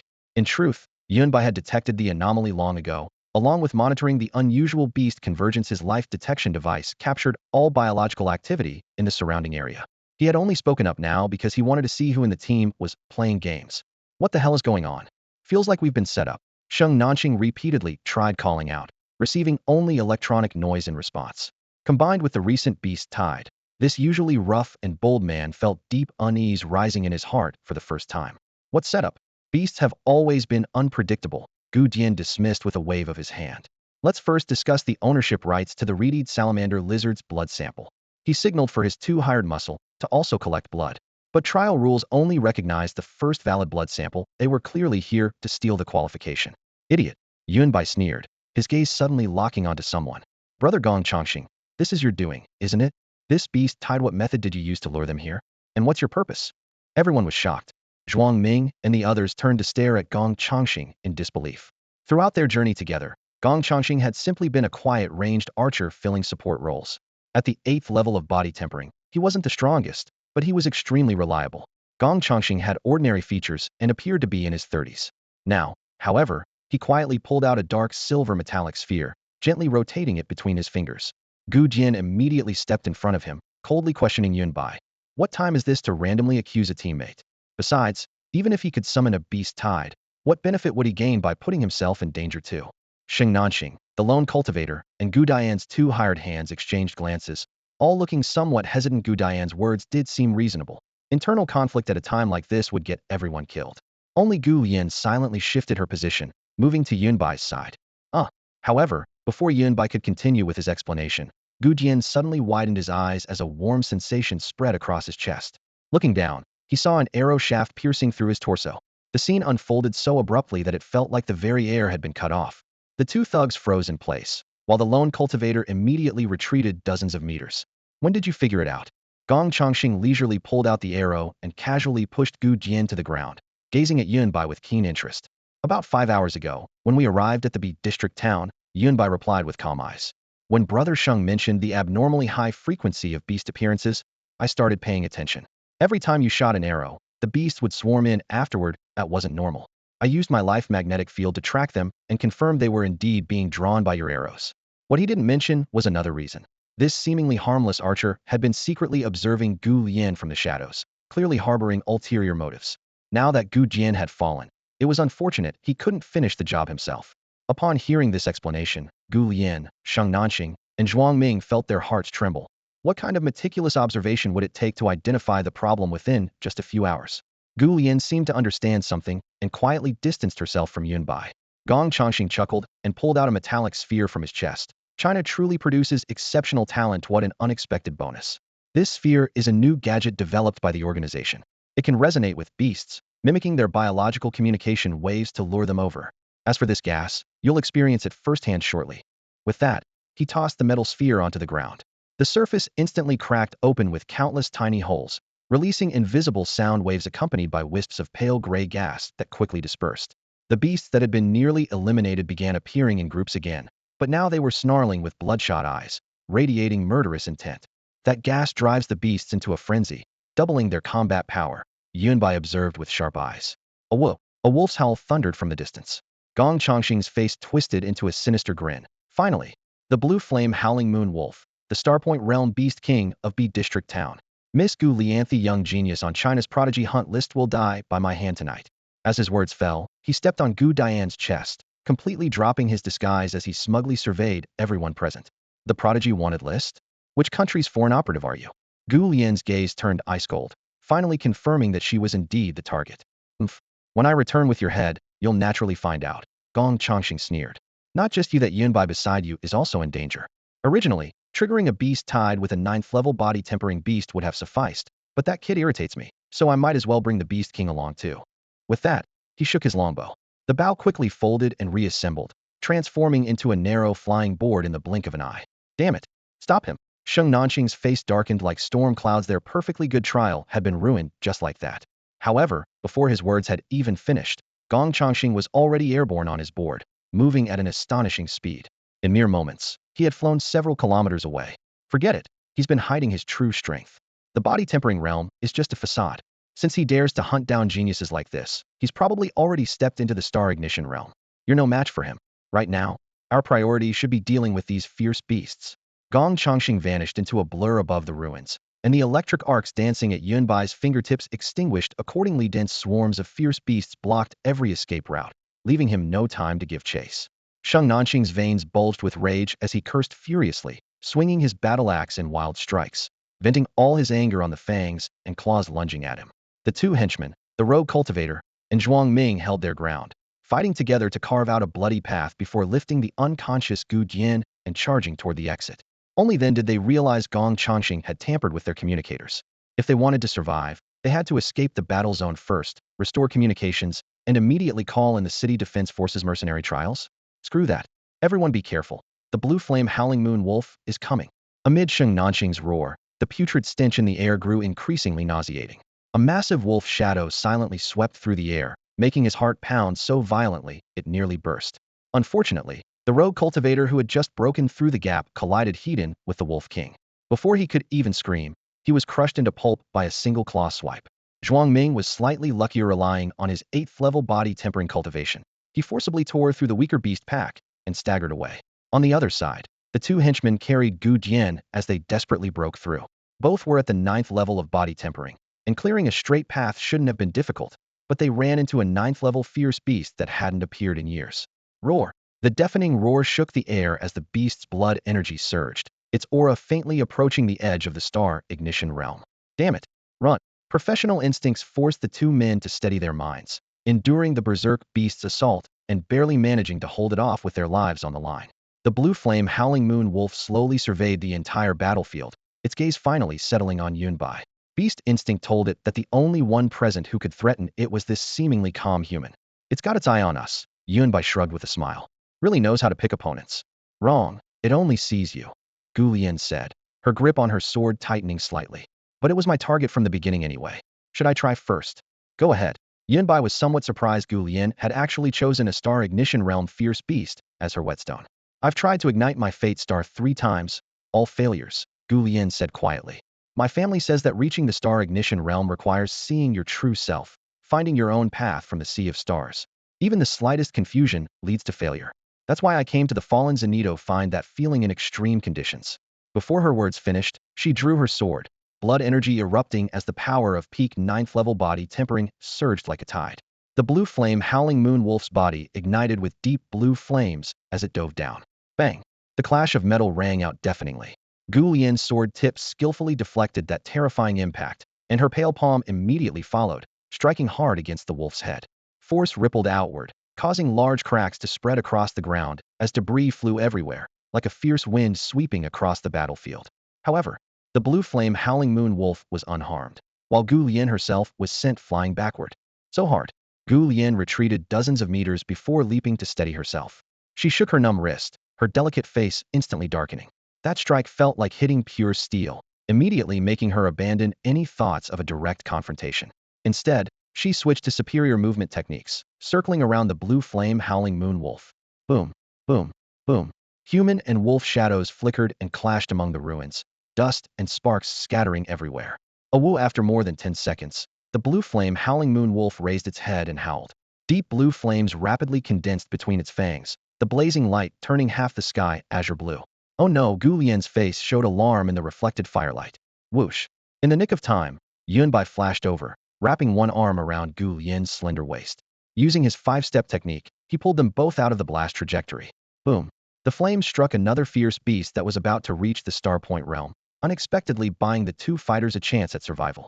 The fragrant orchid scent hit him as the beauty fell into his arms, even clearer than when they had stood back-to-back earlier. Her soft waist that he could encircle with one arm and her slender curves were all within Yunbai's embrace. He looked down and instinctively raised an eyebrow. They were truly large and truly fair. Where are you looking? Gu Lian immediately noticed his gaze. Behind her mask, her red lips pressed together tightly as she covered her chest in embarrassed anger. During the earlier battle, her combat suit had been torn by claws, leaving a corner of the chest fabric hanging open. Though only 18, she was tall at nearly 6 feet, yet her curves were anything but lacking. The deep cleavage accentuated by her tight combat suit was nothing short of atomic bomb-level devastating from Yunbai's perspective. Just appreciating beautiful things. Yunbai smiled lightly, setting Gu Lian down safely before turning to draw his enhanced dagger in a reverse grip. The blue flame howling moon wolf is at the 2nd level of Star Point realm and has elemental powers. We're no match for it, let's go. Gu Lian couldn't worry about her exposure and warned in a low voice. Hey, I can barely hold on here, and you two are flirting right in front of me. Sheng Nanxing, covered in blood with his weapon full of cracks, turned to see the two young people frozen together and nearly spat blood in frustration. Brother Sheng, stay calm. Yunbai chuckled lightly. His robes fluttered without wind as electric arcs crackled around him. His dark pupils reflected red glows and blue dots. You talk as if someone here isn't at Starpoint Realm. Crackle as his words fell, massive thunder exploded. Gu Yin remained unharmed, but the surrounding ruins and fierce beasts were instantly torn apart and charred by the lightning. Ding. Fatal damage dealt, gained 100,000 Federation coins. Ding. Fatal damage dealt, gained blood tempering grass. Ding. Fatal damage dealt, gained 10G rare metal. Ding. Fatal damage dealt, gained never miss fishing rod. System notifications rang out continuously as several fierce beasts were easily turned to charcoal. Surrounded by thunder, Yunbai was like a tyrant. Gu Lian blinked. Sheng Nanxing, gripping a fierce beast's neck, froze. Sigma. No way. Am I hallucinating before death? This little brat is at Starpoint Realm. His 30-plus years of worldview instantly crumbled. The blue flame howling moon wolf was equally dumbfounded. Humans can tag out like this? Electric arcs danced as power surged within him. Yunbai grinned, revealing a set of pearly white teeth. Crackle. Yunbai stepped forward and instantly appeared right in front of the blue flame howling moon wolf. Man and wolf locked eyes in a tense standoff. Yunbai wasted no words. His blade slashed down with lightning crackling along its edge, the thunderous roar cutting through the deep blue flames surrounding the blue flame howling moon wolf's body. The blade tip pierced flesh without hesitation. Howl! The beast recoiled in pain, its hind legs propelling it several yards back as it spewed forth an even thicker stream of blue flames. Yunbai sheathed his blade and clenched his fist, electricity crackling between his knuckles as he met the blazing fire heaton. Boom! Fire and lightning collided, shockwaves rippling outward as sand and stones flew like shrapnel. Smoke and dust instantly engulfed both figures. Go, go, go! Let's get out of here. Sheng Nanxing covered his nose and mouth, pulling Gu Lian as they fled. This kid's actually at the Star Ignition Realm. Completely misjudged him.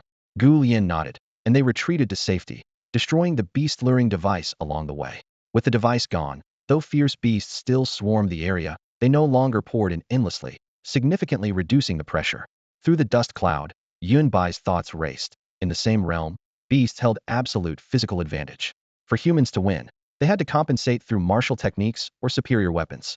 With this realization, he executed the 5-step method once more. With the 5-step method perfected and enhanced by lightning's explosive burst, he transformed into a living arc of electricity. His speed completely overwhelmed the blue flame howling moon wolf. The beast realized its flames couldn't harm its opponent, and its eyes could no longer track the lightning-fast figure. Driven by survival instinct, it finally considered retreat. Star Ignition Realm beasts understood self-preservation, but Yunbai wouldn't let his prey escape. The electric arc swept through the air as he landed on the wolf's back, driving his blade deep for the second time. Then he clenched his 5 fingers, lightning coalescing in his palm into an explosive thunder orb. Drifting cloud palm. This adaptable martial technique could be used as either fist or palm, now fully ignited by lightning. Boom. The thunder palm struck precisely at the previous wound. Howl! The blue flame howling moon wolf threw back its head in a final cry, its massive body driven half a meter into the cracked earth by the tremendous force. Blue flames erupted around it in a desperate attempt to burn Yunbai away, but his protective lightning completely blocked the attack. Within moments, the struggling ceased, the wolf's eyes rolled back, and its flames died out. Ding! Critical and fatal damage dealt. Blazing Tyrant Blade acquired. Straight-bladed weapon compatible with both lightning and fire attributes. The more attributes infused, the heavier the blade becomes. Naturally generates intense flames that double in power when fused with lightning. In his system space, Yunbai immediately spotted the weapon among the clutter, neither quite sword nor saber, with a broad edge and sharp, well-proportioned blade. Perfect timing, since his enhanced dagger had melted into molten metal during the lightning fire clash, and was completely ruined. Dead, it's actually dead. You killed the blue flame howling moon wolf. Good heavens. After confirming the battlefield had fallen silent, Sheng Nanxing poked his head out. Seeing the charred wolf carcass sprawled on the ground and Yunbai with only slightly dirty clothes, he felt like none of this was real. Are you really 18 years old? I've seen plenty of geniuses, but I've never encountered an 18-year-old who could actually kill a second-tier Star Ignition Realm beast. Gu Lian circled around Yunbai while marveling, her bright eyes sparkling as if trying to see right through him. How did you train? And how did you ignite your destiny star? She was as curious as a little kitten. Nothing special, just accidentally activated some cheat codes and succeeded by chance. Yunbai shrugged. Fine, don't tell me then. What cheat codes? You're just ridiculously overpowered. Gu Lian muttered. She pondered to herself. When did Shin City produce a Star Ignition Realm high school student? If this guy participated in the inter-university tournament, those arrogant show-offs would have priceless expressions when they ran into him. At this thought, she felt somewhat excited. Yunbai shrugged, thinking, nowadays even telling the truth gets you disbelief. How difficult. At this moment, communications were restored. Sheng Nanxing had already coordinated with the city defense forces and ordered everyone to stand by. As he approached, his gaze shifted between Yunbai and the blue flame howling moon wolf, finally giving a thumbs up. If he could advance to Star Ignition Realm in this lifetime, he'd be completely satisfied. But Star Ignition Realm was a major threshold that countless warriors could never cross, unable to ignite their destiny stars throughout their entire lives. With the trial concluded, only 3 remained: Yunbai, Gu Lian, and Sheng Nanqing. The others were either missing with uncertain fates like Gu Jian and his 2 henchmen had already perished in beast attacks, while Gong Changxing had departed earlier aboard an aircraft sent by the city defense forces. At this moment, Gong Changxing sat in the cabin looking down at the fallen zone through the porthole, feeling quite pleased.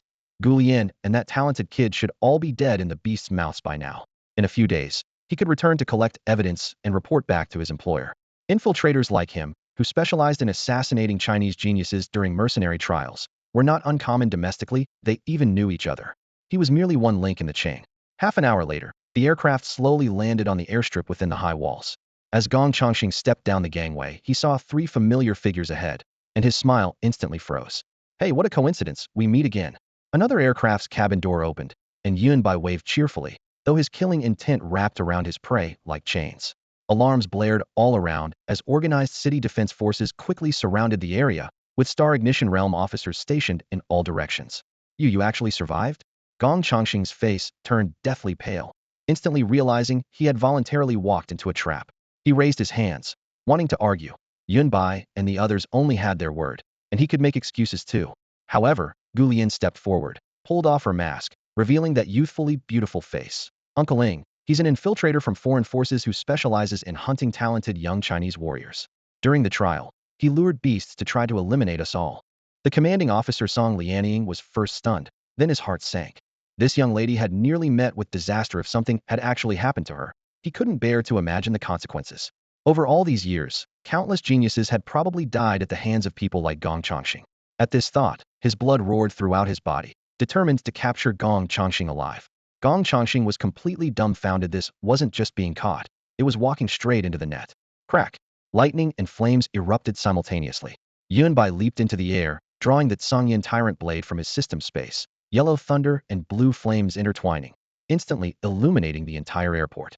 In the air above, Yunbai was wreathed in crackling lightning, which combined with the azure flame tyrant blade in his hand to create 2 types of ultimate domineering power. In an instant, a heart-stopping aura of destruction spread outward. The heat waves from the airport runway were instantly torn apart, the air twisted like scorched metal, and the acrid smell of gunpowder hit everyone's faces.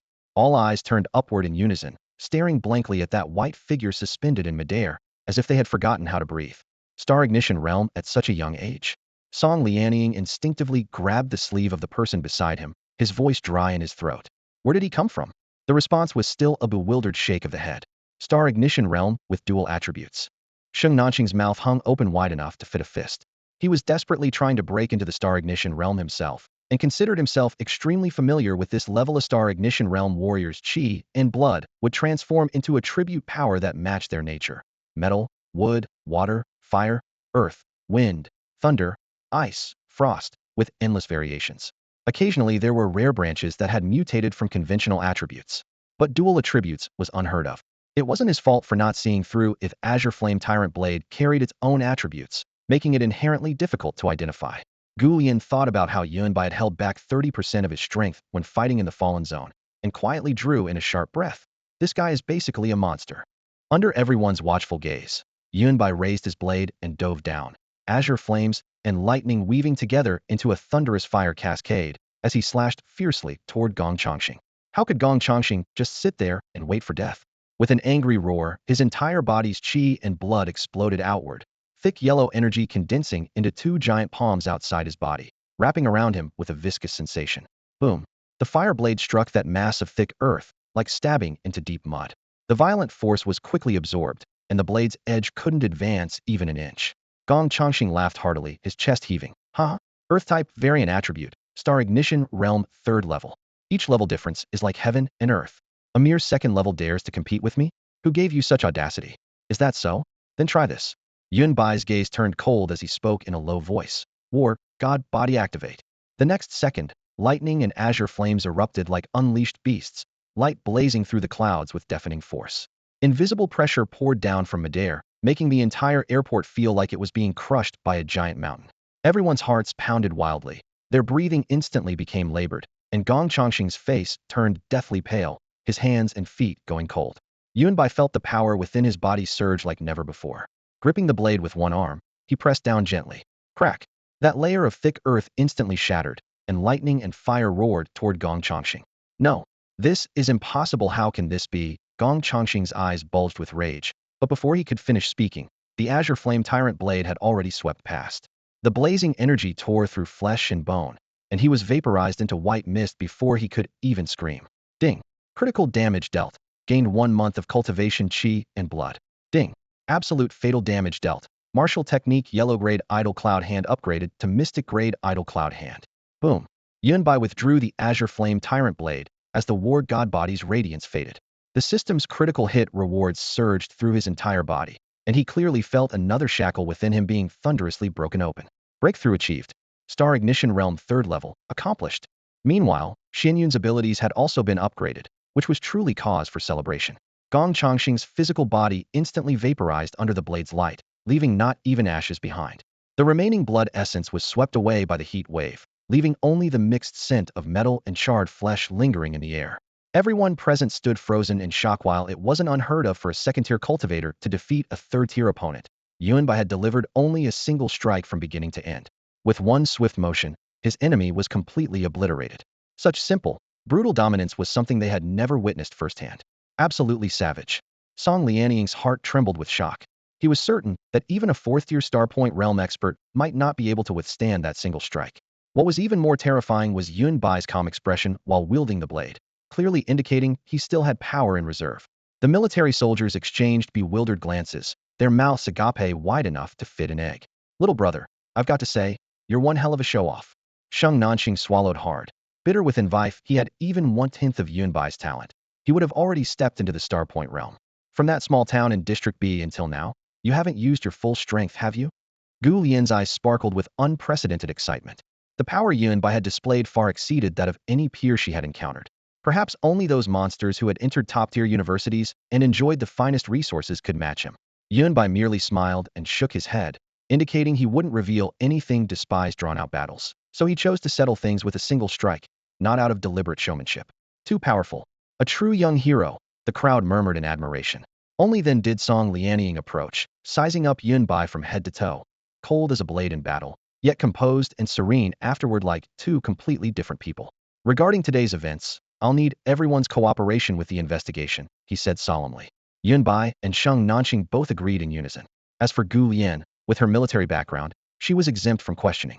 Song Lianying immediately mobilized his forces to conduct a thorough sweep of the airport and the outer perimeter of the city defense forces. Foreign powers daring to infiltrate near the city defense military could not be taken lightly.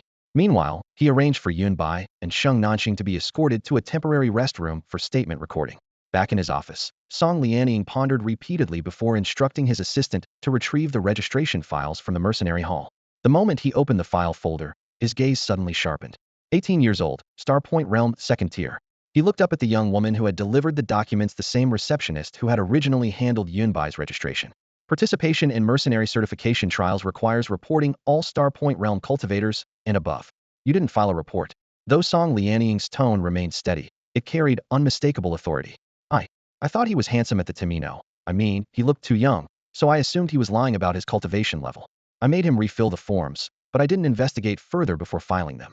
The young woman, only at the 2nd tier of body tempering realm and accustomed to clerical work, had never faced such pressure. Her palms were sweating with nervousness. Song Lianying waved his hand, signaling her to relax. It's not your fault. You may go now. 18-year-old Starpoint Realm cultivators were extremely rare in Xinjiang's historical records, let alone one with 2nd-tier cultivation possessing the combat ability to defeat 4th-tier opponents.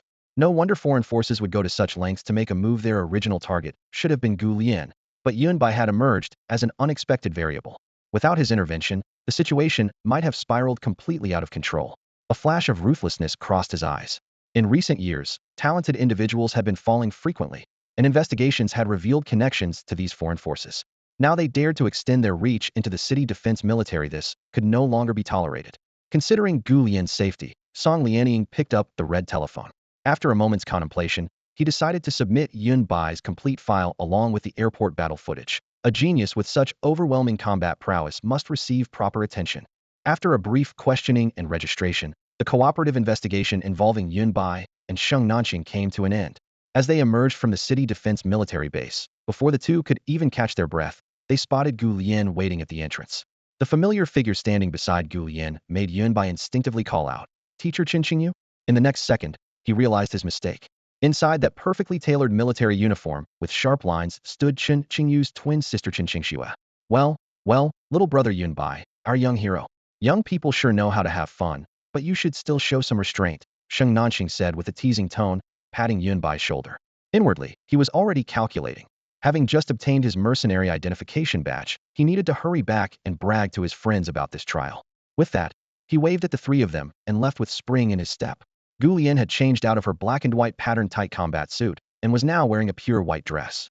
The hem fell just 10 centimeters above her knees, revealing a section of toned thigh. Over-thinny white stockings framed the skin between her slender calves and the dress hem, creating the legendary absolute territory. A perfectly proportioned belt at her waist accentuated her slender figure while highlighting the full curves of her upper body, striking yet not vulgar. Her long hair cascaded freely without any accessories, the silky black strands making her fair, rosy face appear even more delicate. In contrast, Qin Qingxue's unchanging dark military uniform compressed her already mature beauty to minimalist extremes. While Qin Qingyu was known as the pure water beauty at school, her twin sister Qin Qingxue paid no attention to personal grooming. "We meet again, student Yun Bai." The two young women approached side by side, with Qin Qingxue speaking first. Her phoenix eyes fixed on Yun Bai, as if appraising a rare treasure. Even now, she still felt somewhat dazed. The young man who had saved them just days ago turned out to be merely a high school senior, and moreover, a teenage martial artist at the second level of Starpoint Realm with reverse strike combat ability. What was even more absurd was that when she initially tried to investigate Yun Bai's background, she had searched through university archives in several nearby base cities without finding any records. It turned out he wasn't a college student at all, but a high schooler. "Sister Qingxue, you two know each other?" Gu Lian asked in surprise. "A few days ago, student Yun Bai helped me solve a major problem," Qin Qingxue replied. "I see." Gu Lian nodded, then turned to meet Yun Bai's gaze. The young man was looking at her with an overly serious expression that made her unconsciously freeze.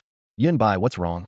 "Well," Yun Bai maintained a straight face and said matter-of-factly, "what should be white is quite large, and what should be large is quite white, but there's not much visible, which is somewhat disappointing."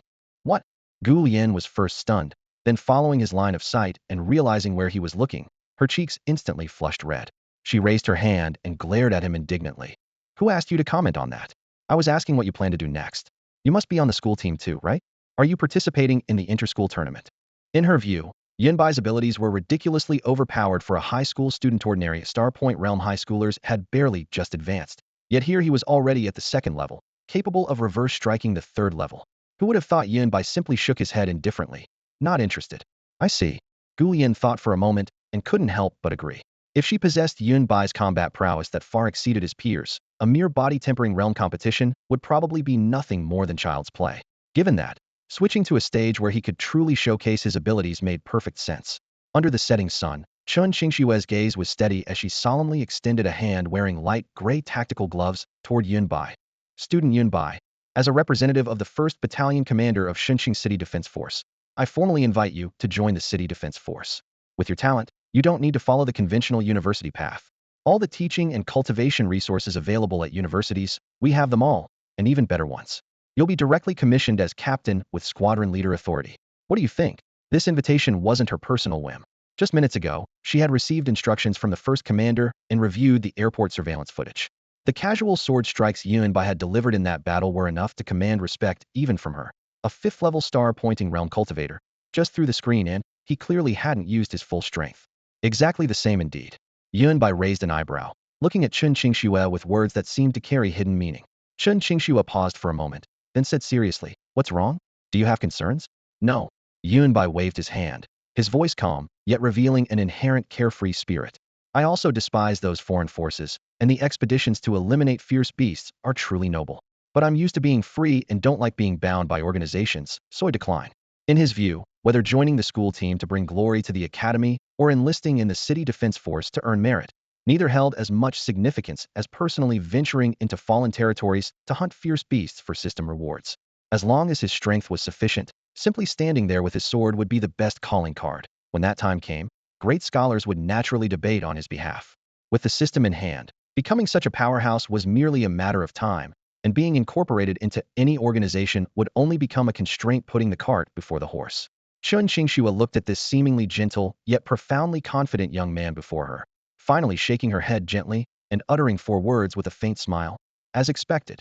Looking up, the last trace of golden red in the sky sank below the horizon.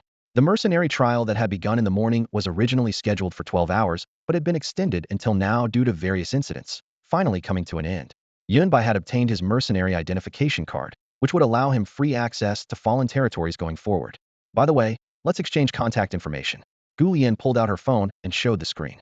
In the high martial era, there were over a dozen types of communication devices, but affordable phones remained the preferred choice. Within safe city zones, she was more accustomed to using this gadget. Sure. Yunbai readily scanned the code, and they exchanged contacts. The 2 women watched him walk out of the base gates as he hailed a rideshare car and headed straight for the city center. Only after Yunbai's figure had completely disappeared did Gu Lian tilt her head and ask, Sister Qingxue, you're just letting him go like that? That's not like you. Of course it's not that simple. Chun Qingxue withdrew her gaze, sighing with a hint of helplessness. The idea of recruiting him isn't just mine, your father shares it too. Yunbai is a rare prodigy. After speaking, she took out her military communicator to try contacting a friend, but the signal went unanswered, as if the person had lost contact. She wasn't surprised by this and simply left a brief message. Gu Lian seized the opportunity to press further. What did my father say about the foreign forces? And what about Yunbai's identity information? Those rats are hiding deep. This incident was too big, so your father is preparing a thorough investigation of all of Shenzhen. Chun Qingxue spoke at a measured pace, yet each word rang with conviction. As for Yunbai's files, your father has already classified them as top secret. To access them, you need at least your father's level of clearance.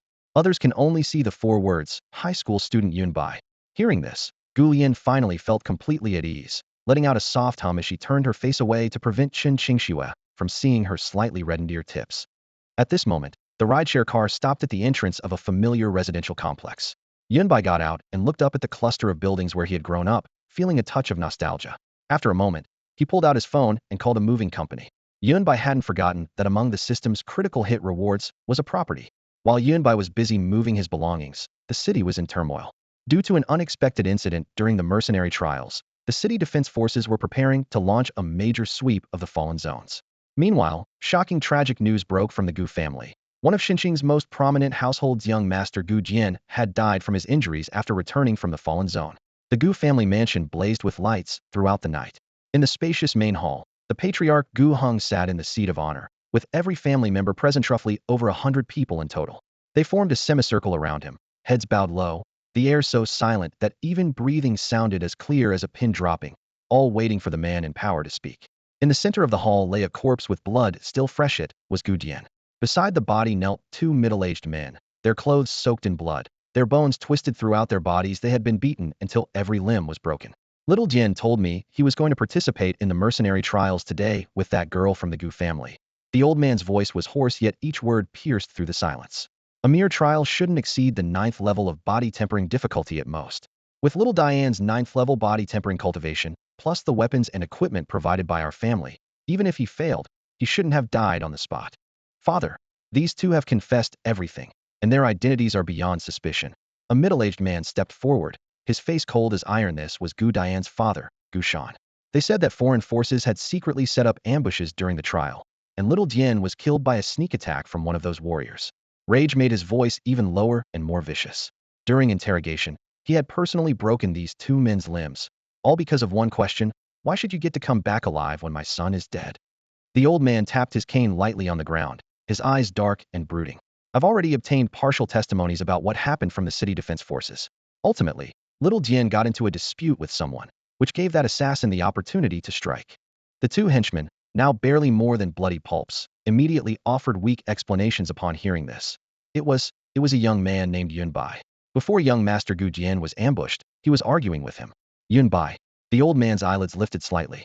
He had used his connections to investigate, but due to Gu Yinzhang's involvement, he had only obtained a very ordinary profile.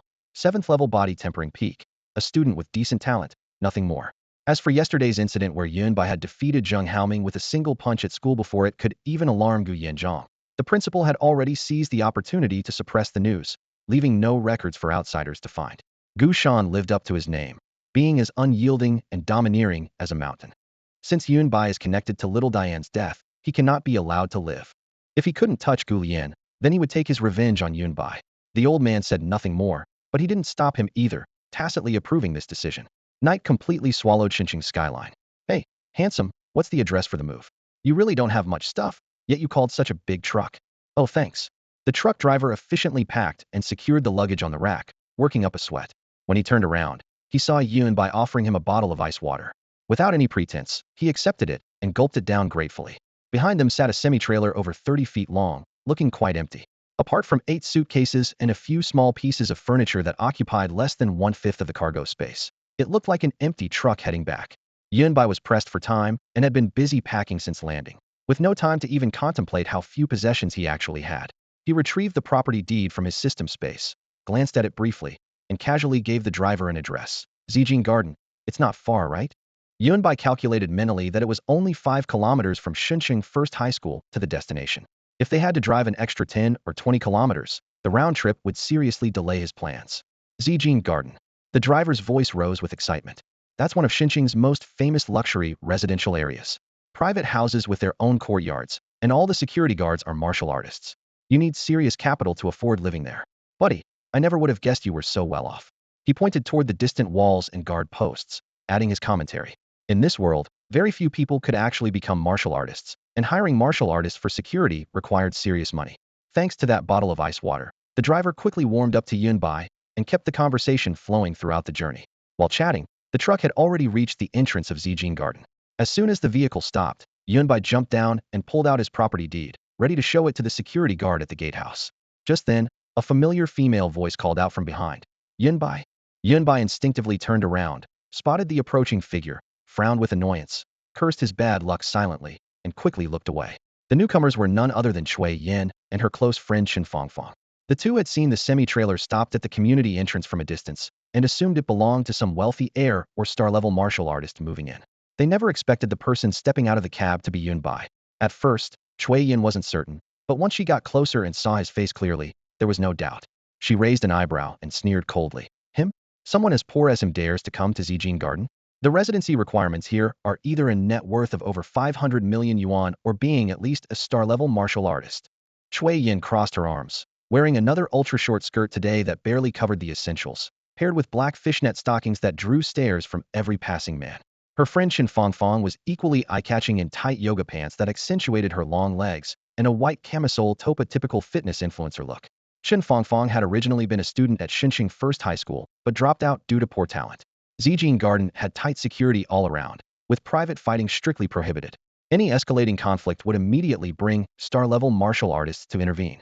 Chinese law also explicitly forbade martial artists from fighting freely in public places. Because of this, Cui Yin felt completely confident and had no qualms about mocking Yunbai openly. 500 million yuan, that's pure fantasy, and being a star-level martial artist is even more impossible. Shen Fangfang covered her mouth and giggled, her eyes filled with contempt as she looked at Yunbai. Sure, he was handsome enough, but so what? No matter how good-looking he was, he couldn't compare to her powerful connections. In the face of absolute power, looks were nothing but empty vanity. Idiot, she muttered under her breath, as if trying to fully release the sense of superiority bubbling inside her. Yunbai couldn't be bothered with these two. He looked up to see a middle-aged man in work clothes walking toward them from the direction of Purple Goldenflower Garden's main gate. Was the property manager. Without hurry, Yunbai pulled out his property deed and ID card, handing them over smoothly. The manager had been wearing a stern expression, thinking this was just another troublemaker. But as he casually glanced at the documents, his entire body jolted as if struck by lightning. He snapped his head up to stare at Yunbai, his expression instantly shifting from wariness to humility. Respected Mr. Yun, welcome to Purple Goldenflower Garden. Since this is your first visit and you're unfamiliar with Villa No. 1's location, I'll personally assist you throughout. His face broke into an obsequious smile, and as soon as he finished speaking, he waved his hand grandly. Open the gates. Immediately arrange for staff to help Mr. Yun with his move. The iron gates clanged open, and several cleaning staff and movers quickly rushed forward. Yunbai was slightly surprised. Villa No. 1? I thought it was just an ordinary detached house, didn't expect such grandeur. However, his expression remained calm as he followed the manager into the quiet tree-lined path. Purple golden flowers bloomed on both sides of the road, their fragrance carried by the breeze, clearly demonstrating the luxury and attention to detail of the community. Outside the gates, Chui Yin and Chen Fongfong were completely dumbstruck. They stared fixedly at Yunbai's retreating figure, feeling utterly bewildered. Bai was actually a property owner here? Impossible. Chui Yin stamped her high heel and rushed toward the gate, intending to expose this on the spot. But just as she reached the entrance, two security guards crossed their arms to block her path. What are you doing here? Purple Golden Flower Garden prohibits strangers from entering unless accompanied by a property owner, one of the guards said coldly. He's not a property owner either. You've been deceived. Chui Yin pointed inside and shouted loudly, with Chen Fongfong joining in the commotion. The guard raised an eyebrow impatiently. Are you here to make jokes? That's the owner of Villa Number 1. Do you know what those 3 words mean in Xinjiang? The people who can live there can be counted on one hand. Who do you think you are? With that, he snorted derisively and moved to chase them away. Villa Number 1. Upon hearing the security guard's words, Chui Yin and Chen Fongfong were instantly stunned, no longer daring to say anything more, only able to stand there in a daze, watching Yunbai's figure gradually disappear into the distance. At that moment, Chui Yan's chest felt as if a drop of concentrated sulfuric acid had been poured into it, burning with sourness and anguish, wave after wave. Villa Number 1 was located in the central area of Zijin Flower Garden, the true crown jewel of the entire villa district. To move in here, one first needed to provide proof of astonishing financial resources, and even more demanding was the requirement that the homeowner must be a Starpoint Realm martial artist under 20 years old. In other words, those who could live here were all exceptionally gifted superstars destined to surpass the Starpoint Realm, the true seeds at the very top of Shun City's pyramid. Such stringent conditions, and Yunbai actually met them all and had already officially moved in. Thinking of this, Chui Yin wished she could go back in time and slap herself. If she hadn't been blinded by her white moonlight, Jing Chen back then, cheating during their relationship, and even joining forces with Jing Chun to force Yunbai to break up, the position of mistress of Villa Number 1 should have been hers right now. Suddenly, inspiration struck her. Villa Number 1 still didn't have a mistress. Chui Yan's eyes lit up as she quickly turned to ask Chen Fongfong. Fongfong, how did Yunbai treat me before? How else? Wasn't he just a lapdog? Chen Fongfong gritted her teeth, her expression ugly. Damn it. He must be running errands for the real owner. Yan, we must expose him. Since finding her new patron, she hadn't been humiliated like this before. These words ignited even more hope in Chui Yan. Yunbai had loved her so much before, and despite her repeated humiliations, he had only given her a symbolic slap. Perhaps, his heart still held warmth for her. The gleam in Chui Yan's eyes almost seemed to take physical form. At this moment, Yunbai stepped into the legendary Villa Number 1 under the manager's guidance. Zijin Flower Garden was already designed with standalone villas and wide spacing, but Villa Number 1 was further surrounded by natural tree walls, maximizing privacy. Once the security system was activated, monitoring this place became the first priority, making the VIP treatment no exaggeration. The courtyard, covering over 2,800 square meters, had everything: an outdoor swimming pool and a backyard lawn. The accompanying martial artist training area was even more luxurious. All the high-end equipment that external institutions charged fees for and required reservations to use was fully configured here in complete sets. This really maximizes the gap between the world outside the city and inside the city, Yunbai mused to himself. The house the system had produced was surprisingly impressive, though living alone made it feel somewhat empty. After placing his luggage and doing basic arrangements, he was left alone in the villa.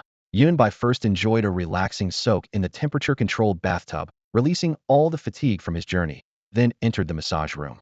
His first experience in the Fallen Zone was almost like 2 different worlds compared to the comfort within the city. The fangs of the blue flame howling moon wolf, Gong Changxing's dominance, every second potentially fatal, all thoroughly reminding him that his limits could still be broken through. Now, he lay in the fully automatic massage pod, where mechanical arms glided gently along his muscle fibers, gradually clearing blocked meridians, scanning for minor hidden injuries one by one, and providing simple treatment. Perhaps next time he ventured into the Fallen Territories, he could test his skills against a 4th-tier Starpoint Realm fierce beast.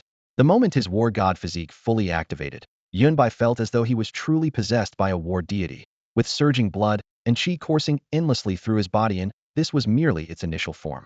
Unfortunately, today's critical hit rewards hadn't managed to further enhance his war god physique. He dismissed the thought and opened his system space to inventory his spoils of war. The most striking item was the money, 570,000 Federation coins. In this age of martial prowess, currency's purchasing power had long since transformed beyond recognition from the old era. An amount that once could barely cover a down payment could now buy a complete residence in the city center's second ring, with plenty left over. If used for weapons and equipment, it could purchase quite decent gear, though truly top-tier weaponry remained beyond reach. At the very least, this sum alleviated his current financial pressures. Yunbai shifted his attention back to the system space.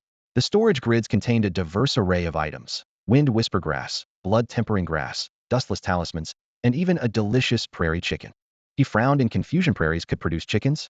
Information appeared its protein content was 10 times that of the iron armor bull fierce beast. Its meat melted upon contact with the tongue, and it could improve nutrient absorption rates during cultivation. Next was a small piece of rare metal 001A, weighing only 10 grams, yet highly sought after in the market. When forging weapons, it could significantly enhance the final product's quality. A precious treasure indeed. Suddenly, a card caught his eye, a martial technique realm comprehension card. Yunbai's eyes immediately lit up. For 10 minutes, based on the user's talent, enhance his comprehension tenfold to grasp martial technique realms. He immediately thought of the several martial techniques he currently mastered. The growth-type martial technique Idle Cloud Hand had advanced to the mystic tier, but remained at the initial entry level. The 5-step method, enhanced by lightning coil augmentation, had reached perfection. The mystic tier martial technique, Great Vajra Fist, still lingered at the initial entry stage. Martial technique realms progressed from initial entry through proficiency and mastery to the legendary unity of spirit and martial arts. Each advancement proved increasingly difficult, with many practitioners stalling permanently at the initial entry level. This is today's core reward. Yunbai took a deep breath, pressed the card to his forehead, and locked onto his target Great Vajra Fist. In the next instant, a miniaturized version of himself appeared in his mind, endlessly practicing the boxing routine. Gathering power, positioning, striking. Each movement was deconstructed, reorganized, and refined. As the practice repetitions increased exponentially, Yunbai suddenly understood the entire boxing method's force flow and techniques, with new insights flooding in like a tide. He raised his hand into a fist and executed the complete boxing sequence following the rhythm of the figure in his mind. Bang! The final straight punch created shock waves through the air, golden electric arcs flickering briefly before vanishing. Great Vajra Fist had successfully advanced to the proficiency level. Don't underestimate the gap between beginner and proficient level sits only one tier apart. But when fighters are evenly matched, the one with deeper martial arts training usually comes out on top. Here's a clear example. A beginner-level Great Vajra Fist can only smash one wooden post with a single punch, while a proficient-level Great Vajra Fist can demolish 5 posts in one blow. The warehouse was packed with all sorts of random rewards filling the entire screen. A 100 fishing rod worth keeping, it had its uses. Body tempering realm blood rage, pills temporarily boosted combat power, but came with side effects. Pretty useless for Yunbai, who was now at the star pointing realm. Yellow grade movement martial arts limited potential. A section of tree branches tough as refined steel, no immediate use either. Yunbai sorted through the pile, categorizing everything, knowing full well that very few items could be put to immediate use. Tomorrow he'd simply bundle them up and take them to the equipment market to sell. While they weren't particularly valuable to star pointing realm cultivators, they'd be quite attractive to body tempering realm martial artists, so he could probably get a decent price. Once he had the money, he'd pick up a new combat suit while he was at it. His old one was just basic gear restrictive, with paper-thin defense, and already falling apart. This time he needed something that allowed free movement and could take a beating. By the time he finished all this, the sky had turned completely dark. Yunbai took a hot shower, but his stomach was still empty. Man cannot live by cultivation alone. He wasn't about to follow the example of those obsessed star-pointing realm martial artists who got so absorbed in training that they'd just gnaw on dry rations when hungry. He was different from them. Others relied on grueling practice, while he relied on combat to earn rewards. When it was time to relax, he'd relax properly. When it was time to treat himself, he'd do it right. He headed straight to the nearest supermarket, pushing a shopping cart as he swept up meat, vegetables, and seasonings until it was half full. After an hour of running around, from leaving Zijinhua Garden to shopping for ingredients and returning, the round trip was enough to make up his mind. Tomorrow he'd buy a vehicle, otherwise he'd waste all his time traveling. Carrying bags large and small, Yunbai stuffed all the ingredients into his system space. This space was infinitely large, only accepted inanimate objects, and could permanently preserve whatever was stored in its original state. Thinking about how he'd been stuck eating tasteless dry rations from morning to noon today, he nodded with satisfaction. With this space, he could enjoy hot, carefully prepared meals even in fallen territories, saying goodbye to rough food forever. Yunbai stopped right there. Just as he reached the entrance of Zijinhua Garden, that familiar female voice that made his scalp crawl drifted into his ears. Yunbai's expression instantly darkened, his patience nearly at its limit. He didn't need to look to know who it was. Cui Yin, that promiscuous woman again. Oh right, and there was Chun Fongfong, that escort girl too. The two were birds of a feather, best friends for life. Yunbai, you finally came out. I know you still can't let go of me. I won't hold your past behavior against you anymore. Since you don't like me being with Jing Chun, I'll break up with him when I get back, and we can go back to how things were before. Cui Yin jogged up to Yunbai. In her mind, Despite repeatedly opposing him and even kicking him when he was down, she was still perfectly fine. Looking at the two cousins Jing Chun and Zheng Haoming, both had been beaten by Yun Bai and hospitalized. Comparing how both men ended up in the hospital after being beaten, Cui Yin became convinced that Yun Bai must still have feelings for her. The way Yun Bai had loved her so deeply before, such feelings couldn't just disappear overnight. So she decided on the spot to let bygones be bygones. Since she was certain Yun Bai still loved her, she would forgive him for all the hurt he had caused her in the past. That's right, Yun Bai. Yin Yin definitely still likes you. Chen Fongfong quickly chimed in, speaking rapidly. Doesn't the old saying go that you only appreciate what you've lost? She really knows she was wrong now, so please forgive her. Besides, you pursued her for so many years, and you didn't get angry when she was with Jing Chun. Now that Yin Yin has had a change of heart, this is like waiting for the clouds to part and seeing the moon, its mutual love. Yun Bai's face darkened. If he weren't so hungry right now, he probably would have thrown up everything in his stomach. Not far away at the entrance to Purple Gold Flower Garden, two security guards stood frozen like wooden chickens. As body-tempering realm martial artists, their hearing was exceptional, and they caught every word of the conversation. Holy shit, today was truly eye-opening. They'd never seen such shameless women before. Yun Bai had initially planned to dismiss these two women with a single sentence, but then he reconsidered. Simply driving them away would be too easy on them. Are you sure you want to go back to how things were? He asked, looking at Cui Yin. Yes, yes. Cui Yin nodded frantically, afraid of missing this opportunity. But Yun Bai's words trailed off. It doesn't matter. Cui Yin interrupted urgently.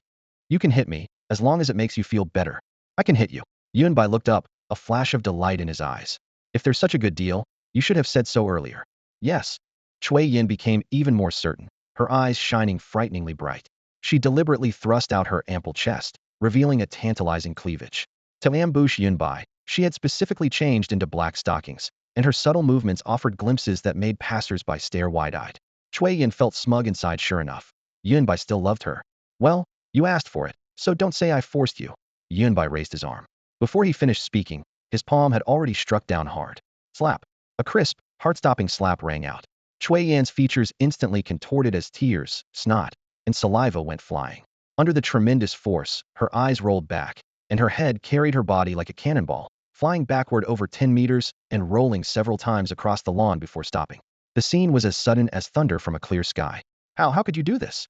Chun Fongfong shrieked, her mouth gaping wide enough to fit a duck egg. Yin Yin may have been a bit harsh to you before, but it wasn't really her fault. She came here humbly begging to get back together. If you don't agree, fine, but how can you hit her? This is too much. Yun Bai glanced at her casually. I was so focused on slapping that green tea bus Cui Yin that I almost forgot about you. You escort girl. Sorry about that. As his words fell, he executed another zero-frame startup, palm strike. Slap. Another human whirlwind swept across, and Chun Fongfong rolled directly to Cui Yan's side, both figures now lying side by side on the grass. Yun Bai calmly withdrew his hand and turned to leave. Too bad this wasn't a fallen zone, or that slap would have blown both their heads clean off. Yun Bai irritably wiped his hands, his previously good mood completely ruined by these two shameless creatures. Before he could finish cleaning the grease from his palms, the two security guards in the distance had already exchanged a glance. The show-off act was over. Time for the cleanup crew to take the stage. How dare you cause trouble in the Purple Gold Garden Villa district? What audacity! Their shouts were deafening as they charged forward with thundering footsteps. Anyone who could work as security in Purple Gold Garden, even at just the 6th or 7th level of body tempering realm, was no ordinary person. The onlooking residents immediately scattered like startled birds, and the alley cleared in the blink of an eye. Cui Yin and Chun Fongfong had just received a slap from Yun Bai, their cheeks swollen high, blood and qi churning within them, limbs weak as if their tendons had been pulled out. Even lifting their hands was difficult, let alone resisting. The two guards grabbed one each, dragging them away like carrying chickens. Causing trouble in Purple Gold Garden wasn't something that would end with a simple ejection. There would be consequences to follow. The commotion alerted the Villa District Manager.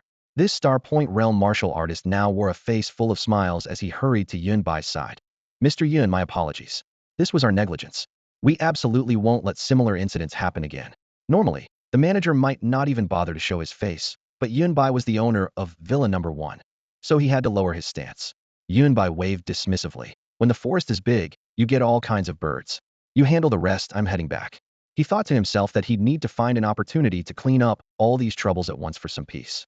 Returning to Villa Number 1, he walked straight into the open kitchen, lit the fire with a gesture, and the spatula began flying. Tonight's menu: eel rice bowl. In his system space lay an eel, over a meter long, body tempering, second realm fierce beast.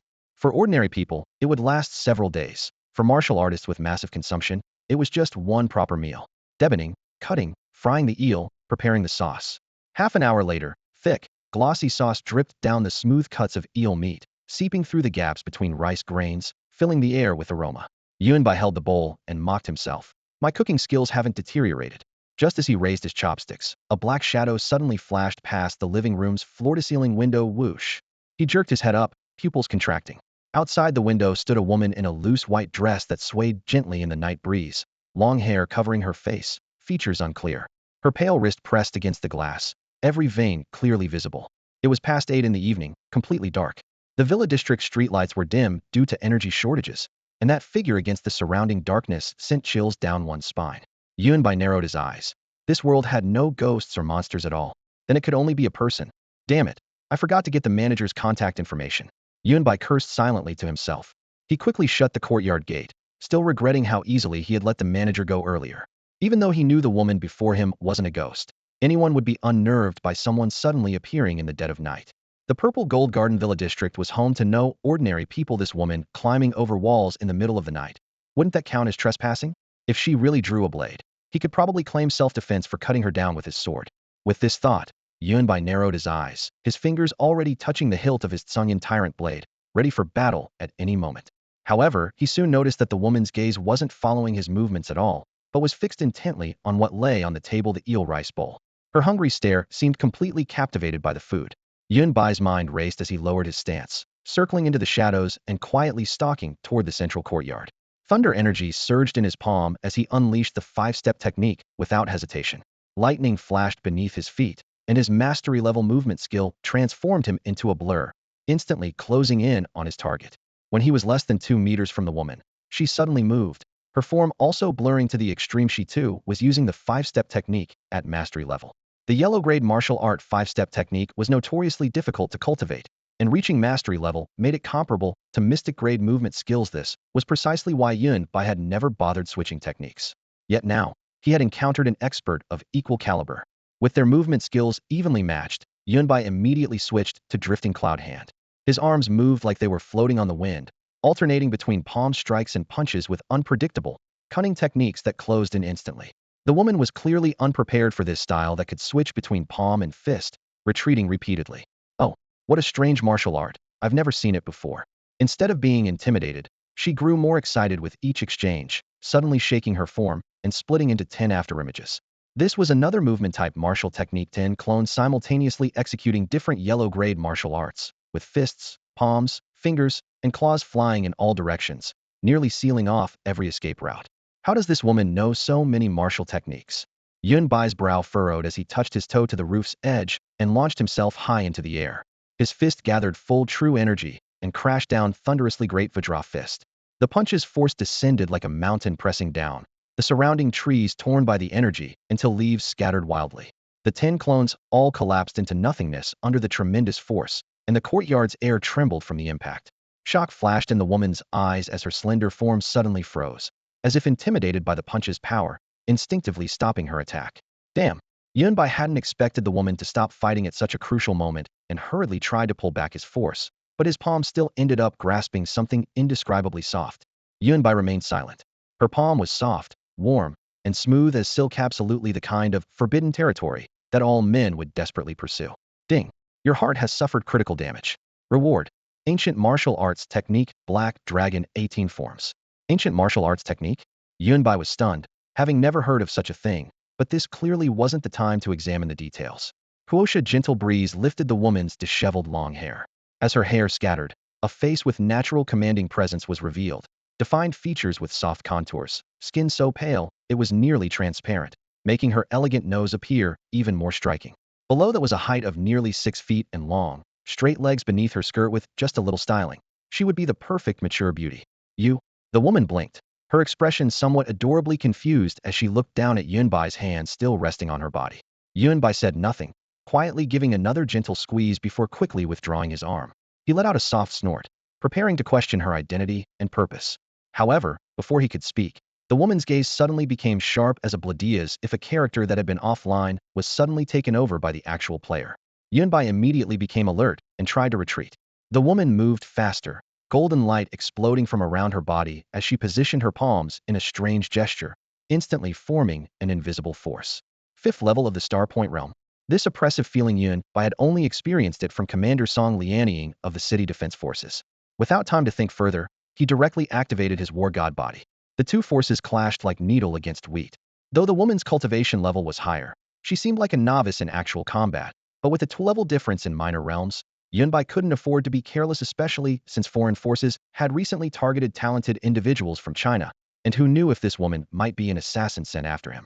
Perfect timing to test out his newly acquired ancient martial arts technique. The war god body covered his entire form as Yunbai instinctively spread his palms, mirroring the woman's movements exactly. Dragon roars rumbled through the air. The black dragon 18 forms. The woman was slightly stunned. That was clearly her unique ancient technique. Her fierce aura instantly collapsed, and in the blink of an eye, she returned to her previous naturally confused appearance. The next second, overwhelming weakness surged through her body. The golden light extinguished completely, and she collapsed limply into Yunbai's arms as if all her strength had been drained.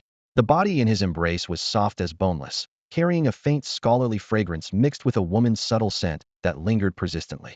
The only regret, her waist was so slender it was even thinner than Sheng Nanqing's arm. What on earth was happening? A big question mark practically appeared above Yunbai's forehead. He truly couldn't figure out this strange woman standing before him. I'm hungry, the woman said, half opening her misty eyes. Her long eyelashes trembled slightly as she stared at Yunbai, who was so close she could almost touch him, struggling to squeeze out these few words. Huh? Yunbai was completely speechless, mentally cursing himself for getting worked up over nothing. He had thought she was some intimidating assassin with a powerful aura, but it turned out she had simply been lured over by the eel rice bowl he was cooking. Judging by her weakened state, she probably hadn't eaten for at least 2 or 3 days. Helplessly, he had no choice but to carry the woman into the house. He first gave her some glucose water, and when she gradually came to, her gaze fell upon the bowl of eel rice on the dining table, glistening with rich sauce and plump grains of rice. She immediately pounced on it like a starving wolf, grabbing the bowl and devouring everything in sight. Yunbai's mouth twitched. He'd seen plenty of hungry people before, but this was his first encounter with someone who had nearly starved to death. In less than 10 minutes, the empty eel rice bowls were stacked into a small mountain. Yunbai glanced at the woman's still flat stomach and marveled at the wonders of human physical limits. After her hearty meal, the woman's complexion improved dramatically, her snow-white skin taking on a subtle rosy glow. She stretched slightly, and her loose white dress couldn't conceal her stunning figure, making Yunbai silently appreciate what he saw. With that body and those looks, probably only Chun Xingyu from school could compete with her. Hello, I'm Xiang Wanqing. I live in the villa next door, number 2. Her full stomach brought her rationality back. Seeing the mountain of empty bowls on the table, her mature and beautiful face quietly flushed with embarrassment. So she does know how to feel embarrassed? Yunbai thought to himself, though outwardly he simply nodded. Xiang Wanqing then hurriedly explained. She lived alone and rarely went out. Her greatest hobby was collecting various martial arts techniques, first studying them thoroughly, then practicing them personally, and finally improving upon them. 3 days ago, she had just acquired an ancient martial arts manual and became so absorbed in it that she lost track of time. This wasn't unusual for her. In the past, she would only snap out of it when hunger reached its limit, then just grab whatever food was available. But this time was different. Half an hour ago, when Yunbai was cooking in the kitchen, the aroma filled the air. Already starving, Xiang Wanqing completely lost control. Her stomach took over her body, and following the scent, she wandered straight into Yunbai's house, leading to the scene that had just unfolded. Yunbai thought to himself, goddess-level figure, goddess-level looks. But she's actually a mature-looking homebody with a serious collecting obsession and natural airheadness when it comes to food. What a unique combination.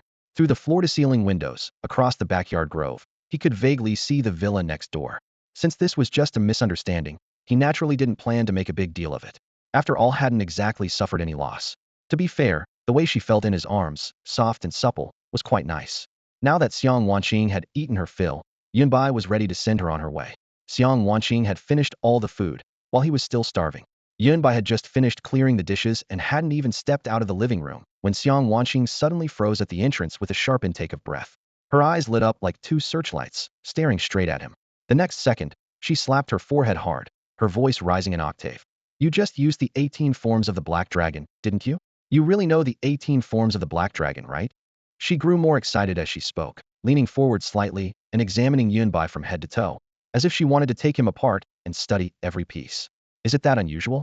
Yunbai asked, puzzled. He only knew that the system had labeled that martial art as ancient combat technique, and never imagined it would make Xiang Wanqing lose her composure like this. Of course it's unusual.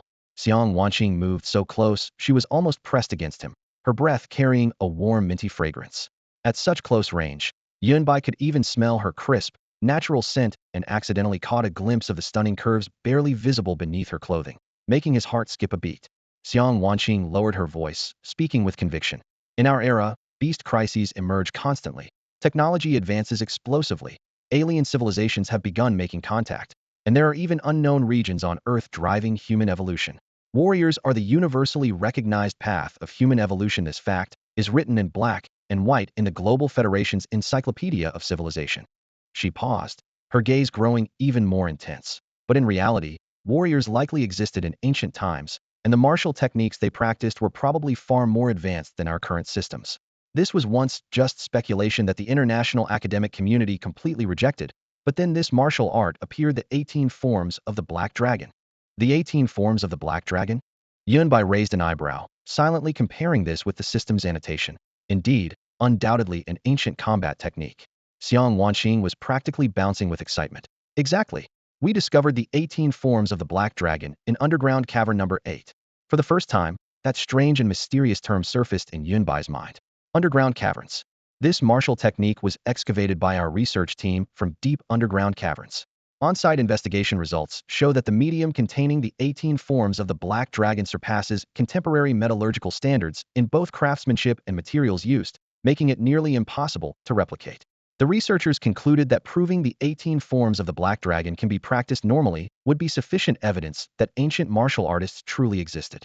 In the spacious living room, Xiang Wanqing's large eyes sparkled with excitement. She stared at Yunbai so intently that even his reflection was clearly visible in her pupils. Feeling uncomfortable under her gaze, Yunbai stepped back half a pace and asked quietly, "Don't you know it too?" Xiang Wanqing gestured with her hands, analyzing methodically like she was reviewing experimental data. According to available information, the 18 forms of the Black Dragon starts at least at the mystic level, with each successive form being stronger than the last. I've only mastered the first 2 forms. But you? She looked Yunbai up and down. Based on my experience, it seems you can already execute all 18 forms. Am I right? Her tone was quite certain. Having come for a free meal only to unexpectedly discover such a treasure, she was so excited she could barely contain herself. Yunbai continued backing away. His shoulder inadvertently bumped into Xiang Wanqing again, and he thought to himself, that size is indeed quite substantial. Fortunately, with the system, any martial technique he acquired would reach initial mastery immediately, requiring no tedious daily practice and allowing for skilled application in combat. Xiang Wanqing stepped forward. Could you demonstrate the complete 18 forms of the Black Dragon? Can I record it? Our research base has human motion tracking equipment. Should we go there? The expression of a research fanatic appeared on her face again. Yunbai remained silent, simply retreating further inside. Hey, could you possibly? No. Yunbai interrupted her, refusing without hesitation. I don't have time to put on performances for people. I'd rather go to the Fallen Zones and hunt a few more beasts for some practical rewards. Xiang Wanqing was momentarily speechless but didn't give up. Don't be so quick to refuse. If she gave up easily, she wouldn't have endured 3 days and nights of hunger before coming out to find food. Yunbai raised his hand to signal stop. I'm going to start cultivating now. As a neighbor, I don't want to kick you out, so do as you please from here on. Just remember to close the door when you leave. I'm not going home. Suit yourself.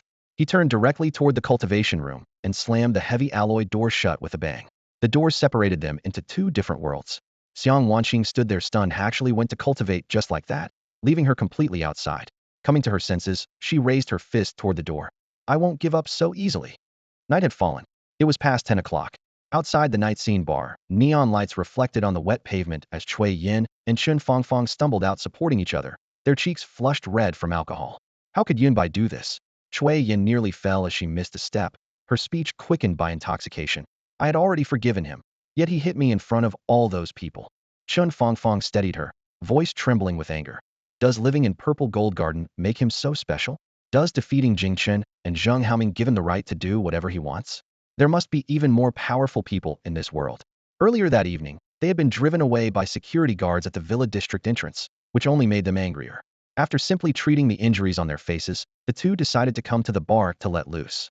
They had fun and drank to their heart's content. But still, the frustration in Cui Yan's heart showed no signs of diminishing. Fueled by alcohol, she simply stood on the street corner and unleashed a torrent of curses into the air, her voice sharp and piercing, as if trying to vent all of tonight's grievances. Yin Yin, if you want revenge on him, you need to give him a taste of his own medicine. Chen Fongfong moved closer, her face flushed but her eyes frighteningly lucid. What do you mean? Cui Yin stared blankly at her best friend. Yinbai used to be just an orphan. Even after defeating Zheng Haoming from your school team, he's still only a body-tempering realm martial artist. Yet he managed to move into Purple Gold Garden. How? Obviously by relying on his looks and talent to win the favor of female martial artists there. Chen Fongfong sneered. If he can do it, why can't you? You're incredibly popular at first high school. Countless boys do various things to your photos at night. I have connections that can get you in there too. Really? Cui Yan's heart pounded. Of course, Chen Fongfong coaxed persuasively. Yun Bai's sudden rise and his residence in Purple Gold Garden, he's probably latched onto some female martial artist there. With his looks, it's possible. You're just as beautiful, with even better qualifications. In the past, with Cui Yan's self-proclaimed principle of being a green tea girl who doesn't cross the line, she would never have agreed. While dating her ideal boyfriend Jing Chun, she secretly maintained an ambiguous relationship with Jing Chen's cousin Zheng Haoming. Though her private life was messy, she refused to admit she was lowly. But now, with Yun Bai's rise, the public humiliation, and alcohol stimulation, her anger burned fiercer. She gritted her teeth. Then, Fongfong, help me arrange it. Don't worry, this man has status and position, and he also lives in Purple Gold Garden. With him, you can use cultivation resources freely, and money will be endless. Chen Fongfong dangled the bait. Cui Yin still worried. But what if people at school find out? I'm still a student, and publicly I'm Jing Chen's girlfriend. If word gets out, I'll be condemned to death. Chen Fongfong cursed inwardly, wanting to be a prostitute while maintaining a chastity arch, but smiled gently on the surface. Purple Gold Garden is very private. No one will know. Besides, Yunbai is doing the same thing. So what are you afraid of? Do you want to keep being trampled by him? Are you sure? Look at this if you don't believe me. Chen Fongfong pulled out a light blue genetic serum from her bag, its surface gleaming coldly. Specially made for body-tempering realm. Market price 100,000 Federation coins. 100,000. Cui Yan's defenses crumbled instantly. Fine. Take me there, she nodded fiercely. Was this degradation? No, she told herself. It was just changing boyfriends. It was all Yunbai's fault. She had already lowered her head. So why did he still humiliate her? Yes, it was all Yunbai's fault. How could a green tea girl rise to power without some skills? After a few words of self-comfort, Cui Yin was no longer nervous. Instead, she fantasized about using resources to rush to the 9th level of body tempering, even reaching Star Ignition Realm, with millions of Federation coins lying in her account, then turning around to slap Yunbai's face. Just imagining it made her cheeks flush. Half an hour later, the two arrived again at the Purple Gold Garden Villa district. This time the security guards didn't stop them. Clearly someone had given advance notice. Walking through the meticulously trimmed, tree-lined path, they entered the designated villa. The living room was brightly lit, with a man full of fierce features sprawled on a leather sofa, holding an expensive cigar. His slightly plump figure wasn't bloated, but rather added a few degrees of menace. In the center of the coffee table sat a ferocious beast head with blood still fresh, its fangs sharp, still emanating terrifying pressure from its life, even in death. When the man saw the two girls, the fierce light in his eyes instantly transformed into gleaming green flames, scanning Cui Yin up and down as if he wanted to devour her whole. He was none other than Gong Jin, son of the Skyfire Guild's vice president. Cui Yin caught that gaze and instinctively froze. Chen Fongfong noticed the momentary stiffness on Cui Yan's face, immediately understood, and quietly whispered in her ear. The entire human alliance is divided into 5 major nations. Within these 5 nations, besides forces like martial arts schools, corporations, gangs, and families, there exists another rather special type of organization: guilds. These organizations are composed entirely of mercenaries whose members interface directly with the military departments of various nations, taking on classified or public missions in exchange for compensation, cultivation resources, and even rare guidance from top-tier martial artists. For most martial artists from ordinary backgrounds, without the backing of families or corporations, even after successfully graduating from university, there are virtually no channels for further advancement unless they encounter extraordinary opportunities. The existence of guilds provides exactly the pathway these people need to continue their cultivation and maintain the social order among martial artists. The Skyfire Guild has average national recognition but is renowned in Shenzhen, boasting a massive membership base and ranking as one of the 3 top-tier guilds in the city alongside 2 others. Cui Yin, right? I've heard about you from Fongfong.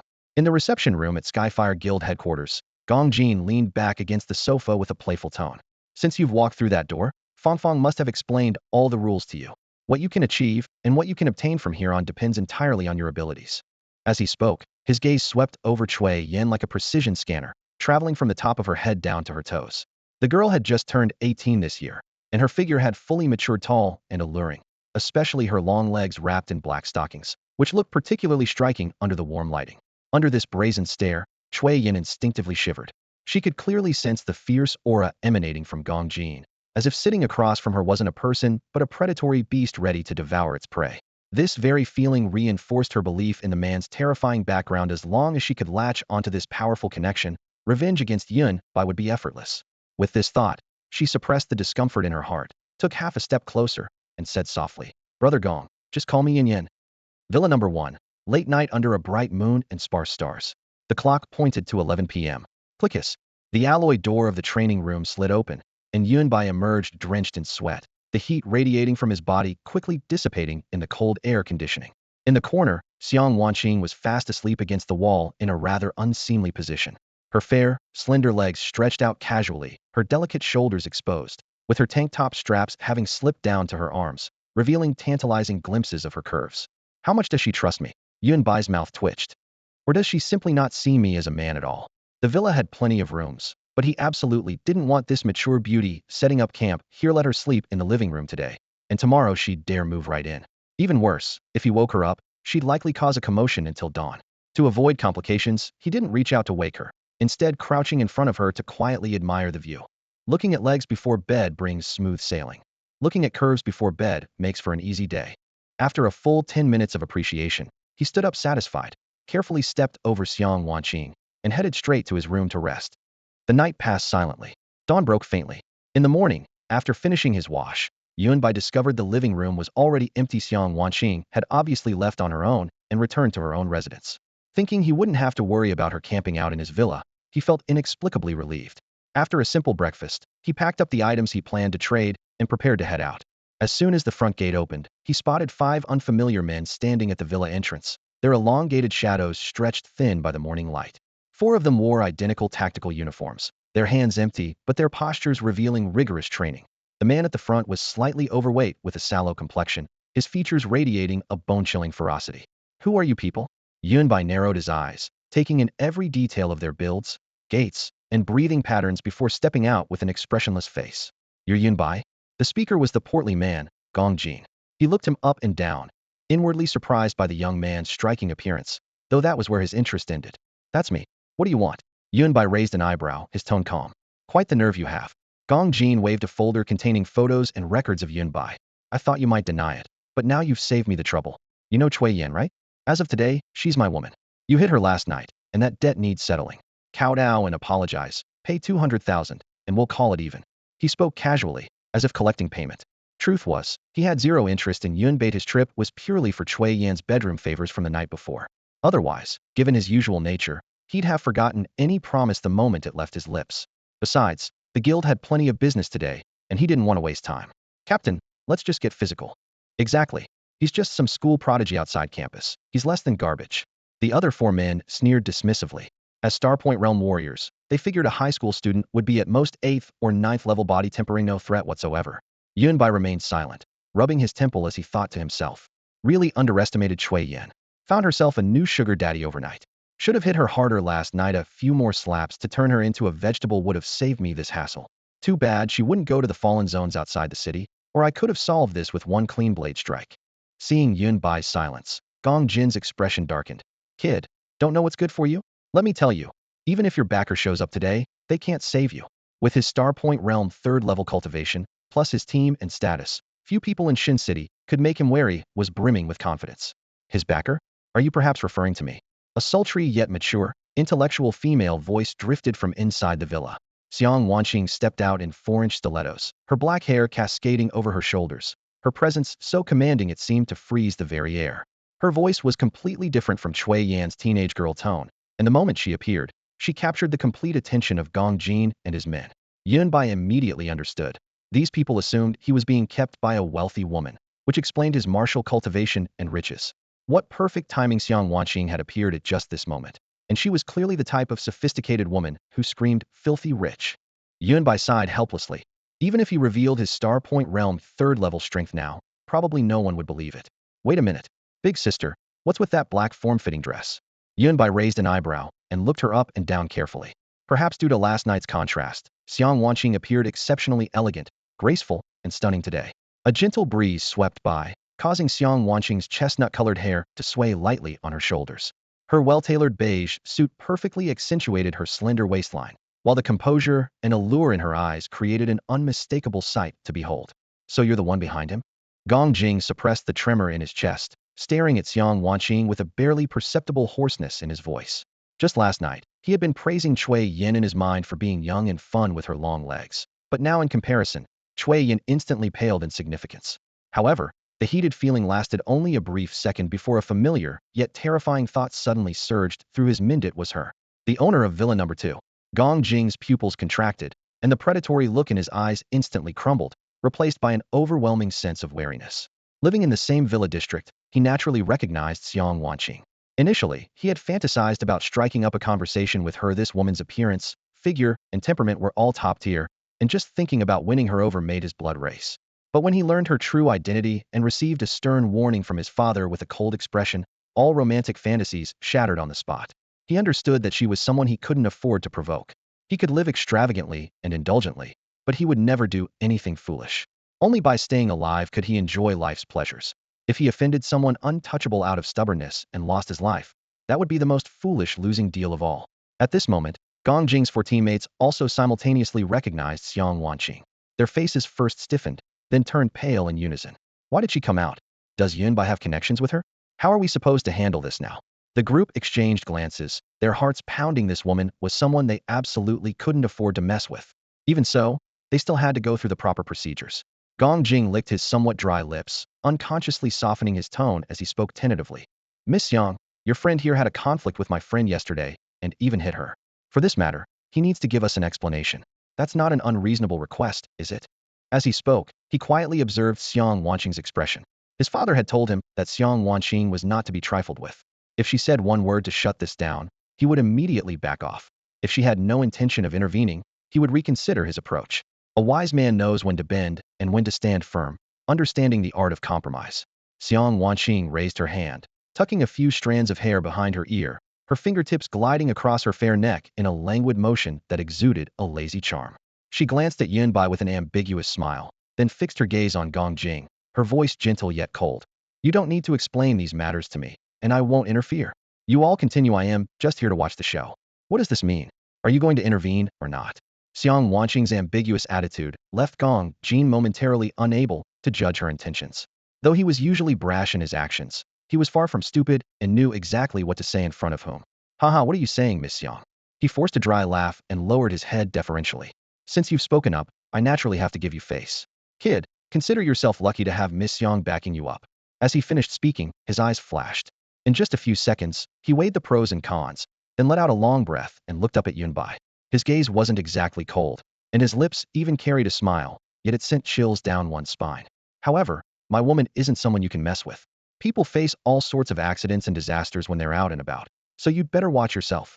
After delivering his warning, he decisively turned and left with his men, completely ignoring Yunbai's reaction. Though Xiang Wanqing hadn't explicitly stated she would side with Yunbai, her attitude said everything. Moreover, this was the purple golden flower garden. If things escalated here, he wouldn't gain any advantage. After considering this, Gong Jing simply retreated, planning to find another opportunity once they left the garden. Flexible and decisive, not bad. Yunbai nodded inwardly, his tense muscles relaxing slightly. He had expected a fight, but surprisingly, his opponent had shown restraint. As for the threat, he didn't take it to heart at all. Gong Jing couldn't touch him in the city district. If it came to violence, it would have to wait until he entered the fallen zones. When that time came, who would be making the first move was anyone's guess. Yunbai disliked trouble, and given the chance, he'd be happy to eliminate it at its root. He withdrew his gaze, nodded his thanks to Xiang Wanqing, and walked alone toward the garden exit.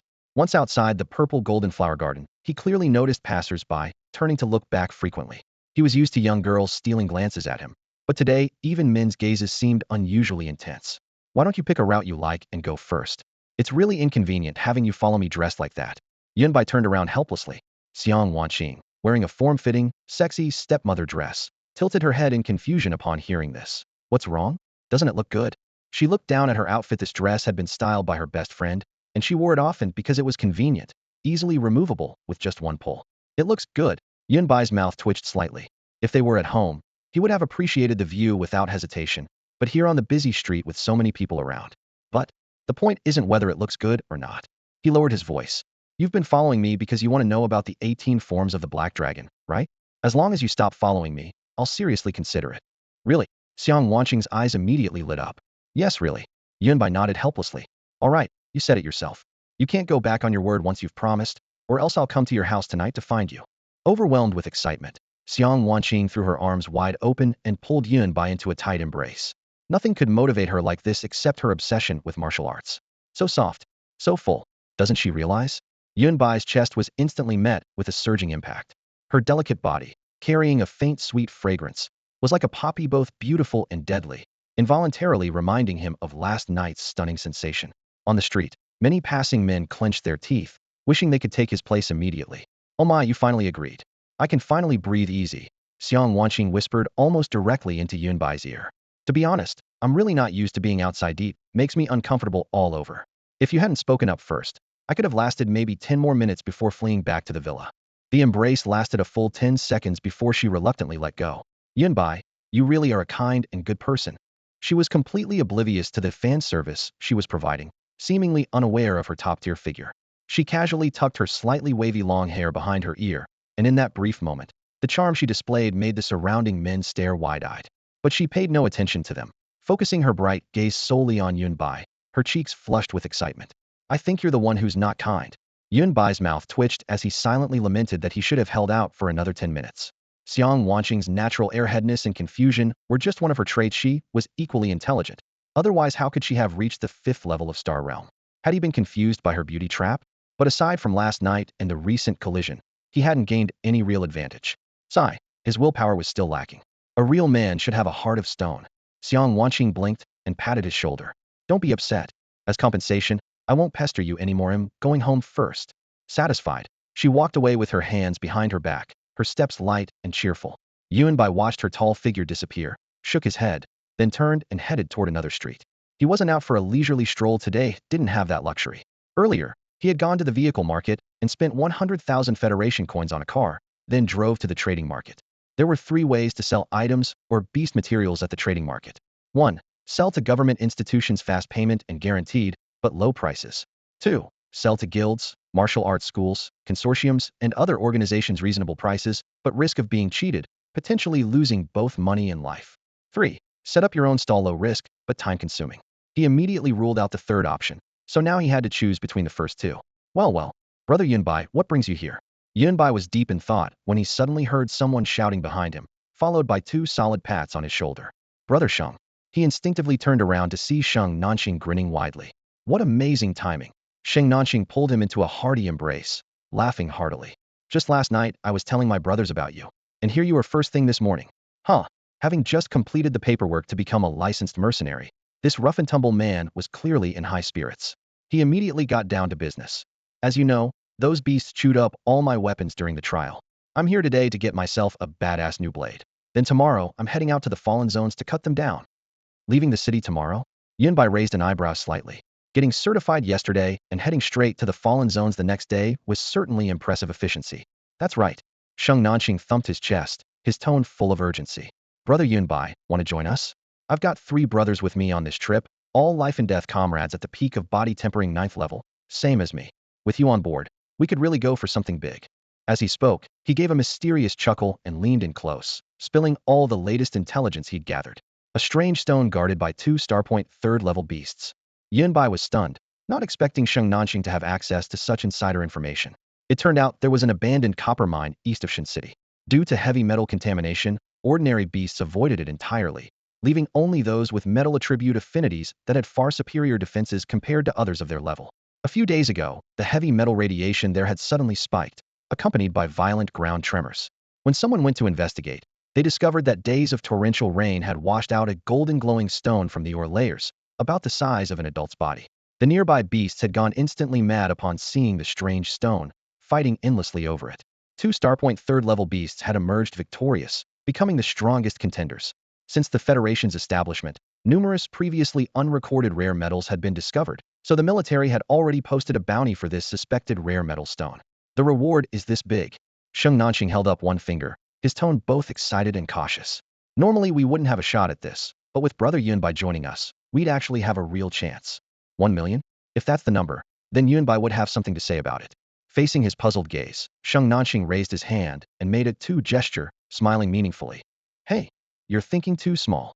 Besides this 1 million, there's also a battle suit made from 9th level Star Point Realm Deep Sea Phantom Shark skin, which supposedly retains 90% of the Deep Sea Phantom Shark's defensive power, with a market value of 1.5 million alliance coins.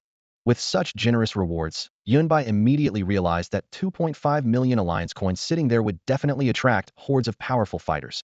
Even warriors above the 5th level of Starpoint Realm would make their move. After pondering for a moment, he still shook his head. The reward is good, but I only have one life. Hee hee, this is inside information that just leaked out last night. Sheng Nanqing lowered his voice and looked around.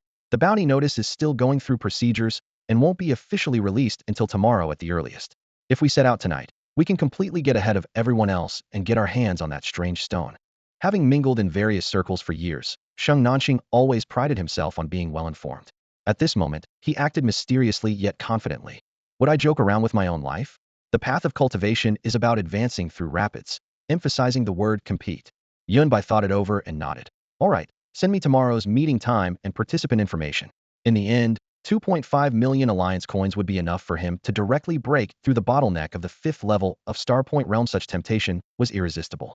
Hearing the agreement, Sheng Nanqing beamed with joy. He knew Yunbai's strength well, a true heaven-defying genius. With Yunbai joining, their chances of taking on this bounty increased significantly. After finishing business, Yunbai mentioned wanting to sell some items. Sheng Nanqing patted his chest. I know just the place. Follow me. The two soon arrived at a 3-story building. The exterior walls were embedded with floating light circuits, and a layer of light blue light curtain hung at the entrance. Stepping through the virtual door, the interior space opened up dramatically, with various ancient weapons, technological equipment, and precision accessories displayed on floating platforms, light and shadow flowing like a small armory. An artificial female robot gracefully approached, her voice sweet yet mechanically precise. Welcome to Treasure House. What service do you need? Selling. Yunbai was brief and to the point. Before his words faded, the elevator door opened, and a young man who bore 70% resemblance to Sheng Nanqing quickly emerged. He first glared at Sheng Nanqing, then joked. Why are you here again? I heard you finally got your mercenary certification. Did dumb luck finally come your way? Cousin, come out and greet our guest. Sheng Nanqing half-jokingly lunged forward, but was dodged with disgust. This brother wants to sell goods? Definitely good stuff. Looking closer, the two had even higher resemblance. Yunbai secretly guessed they were probably relatives. Had this guy brought him here to boost sales performance? The boss put on a professional smile again, his eyes gleaming shrewdly. Please excuse us, young brother. I'm Sheng Nangong, owner of Treasure House. You look distinguished with abundant vitality. What are you looking to sell? Yunbai glanced around, confirmed no one else was paying attention, then waved his hand. A batch of categorized items instantly filled the nearby display platform. Portable space? Both Sheng Nanqing and Sheng Nangong were simultaneously shocked. Such a thing would cost at least 200,000 to 300,000 to start, and only had 5 cubic meters of capacity, with space size usually correlating with Federation currency. Mercenary squads venturing into fallen zones typically share a portable storage space. Yunbai waved his hand, and the miscellaneous items stored within came tumbling out like goods spilling from an overturned shelf. Potions, herbs, rare metals, and several martial arts jade slips glowing with faint yellow spiritual light scattered across the floor of the treasure shop's backyard. Sheng Nangong showed no surprise and simply instructed his staff to take inventory. However, Sheng Nanqing crouched on the ground, his eyes gleaming as he examined each item. This bottle of yuan recovery liquid, I could use this. That piece of red copper ore is perfect for body cultivation. Oh my, this is a yellow-grade movement technique. He muttered appreciatively while handling the items. Brother Yunbai, you really don't need any of these anymore? Sheng Nanqing looked up cautiously. That's right. Yunbai dusted off his hands and smiled at Sheng Nangong. Boss, let's see what they're worth. Sheng Nangong nodded readily and immediately had his people move everything to the back room for appraisal. Since the evaluation would take time, Yunbai and Sheng Nanqing browsed the front hall, checking what else they might need for tomorrow's venture into the Fallen Zone. During this time, Yunbai selected a new combat suit, entirely black with red cloud patterns embroidered on the chest, tailored to fit muscle contours perfectly. It had all the basic functions like waterproofing and temperature regulation, but more remarkably, if the garment was torn by sharp objects, the damaged material would instantly expand, spray disinfectant, automatically seal wounds, and form temporary bandages. After a full hour, Sheng Nangong hurried back with an inventory list and a transaction card for Yunbai. Young man, among the items you sold 9 potions, 8 types of herbs, 10 grams of rare metals, 5 yellow-grade martial techniques. After deducting the cost of the combat suit, that's 320,000 alliance coins total. Looking at the numbers on the card, Yunbai sighed inwardly. Cultivation resources burned through money, and conventional weapons where equally expensive money came fast and left just as quickly. With business concluded, the two left the treasure shop. As it was nearly noon, they chose a small restaurant with a good reputation to eat and discuss tomorrow's specific arrangements. Don't worry, brother Yunbai. Sheng Nanqing patted his chest confidently. I've got the routes all figured out. My cousins may only be at the 9th level of body tempering, but they've spent more years in the fallen zones than many Star Ignition Realm fighters. After lunch, Yunbai decided to return and rest. But as soon as he reached the underground parking garage, he saw his newly purchased SUV with flat, punctured tires and windows shattered into spider webs. Before he could get closer, three dark figures emerged from behind the pillars, blocking all exits clearly hostile. Starting right off by smashing my car? Yunbai's tone remained calm as his gaze swept over the three men. How am I supposed to get home? Also, shouldn't you do some research before picking a fight? The opponents wore sharp suits and ties, even sporting sunglasses in the dim garage, appearing quite imposing though they were merely 3 9th-level body tempering cultivators. What Yunbai didn't know was that Gu Lian's father, Gu Yanzhong, had sealed his core information early on, so the Gu family could only access his basic records from Xinqing First High School. Our master requests your presence. The black-clad man on the left raised his hand, pointing toward a business van nearby. Let me guess those two idiots Jing Shun and Zheng Haoming? Or some new backer Cui Yin found? Yunbai raised an eyebrow. We're from the Gu family. The black-clad man interrupted coldly. Revealing their identity so directly was normally taboo, but they relied on their 3-10 advantage and believed they could easily subdue a high school student who had just reached the 9th level. The Gu family. Gu Jian? I see. Yunbai nodded, understanding immediately. Gu Jian had been ambushed by Gong Changxing and then besieged by fierce beasts. Retrieving his life and returning to the Gu family was already fortunate, and he was likely barely clinging to life now. The three great families of Xinqing truly had deep foundations. Tracking him down in just one day, what a pity though. Since you know the Gu family, you should understand the consequences of crossing us. The lead man in black looked down at Yunbai with an icy voice. Accompanying this threat, the other two men in black closed in from left and right. Their imposing presence meant to create psychological pressure through intimidation. Yunbai smiled slightly at the corner of his mouth, as if watching a few ignorant clowns. Too bad you didn't do your background research and don't know who you're dealing with. This will cost you dearly.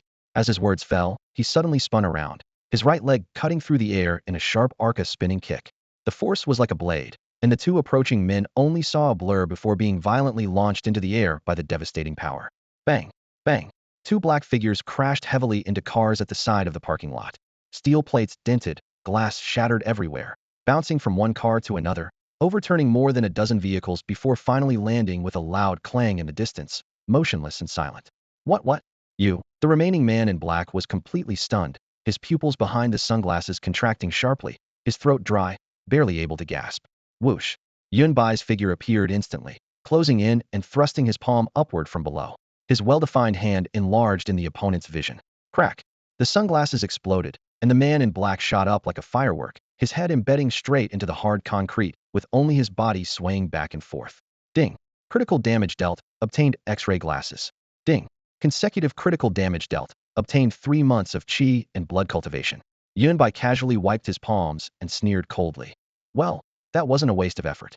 The Gu family, huh? 3 months of qi and blood cultivation instantly entered his body, making his internal qi and blood even more vigorous.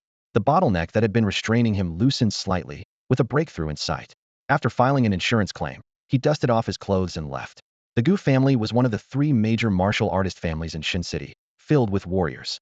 He had no intention of confronting them head-on at this moment and needed to proceed gradually. Zijin Flower Garden. Opening the front door, the living room was quiet. Xiang Wanqing, that mature lady, had returned to her own home. Ring ring ring.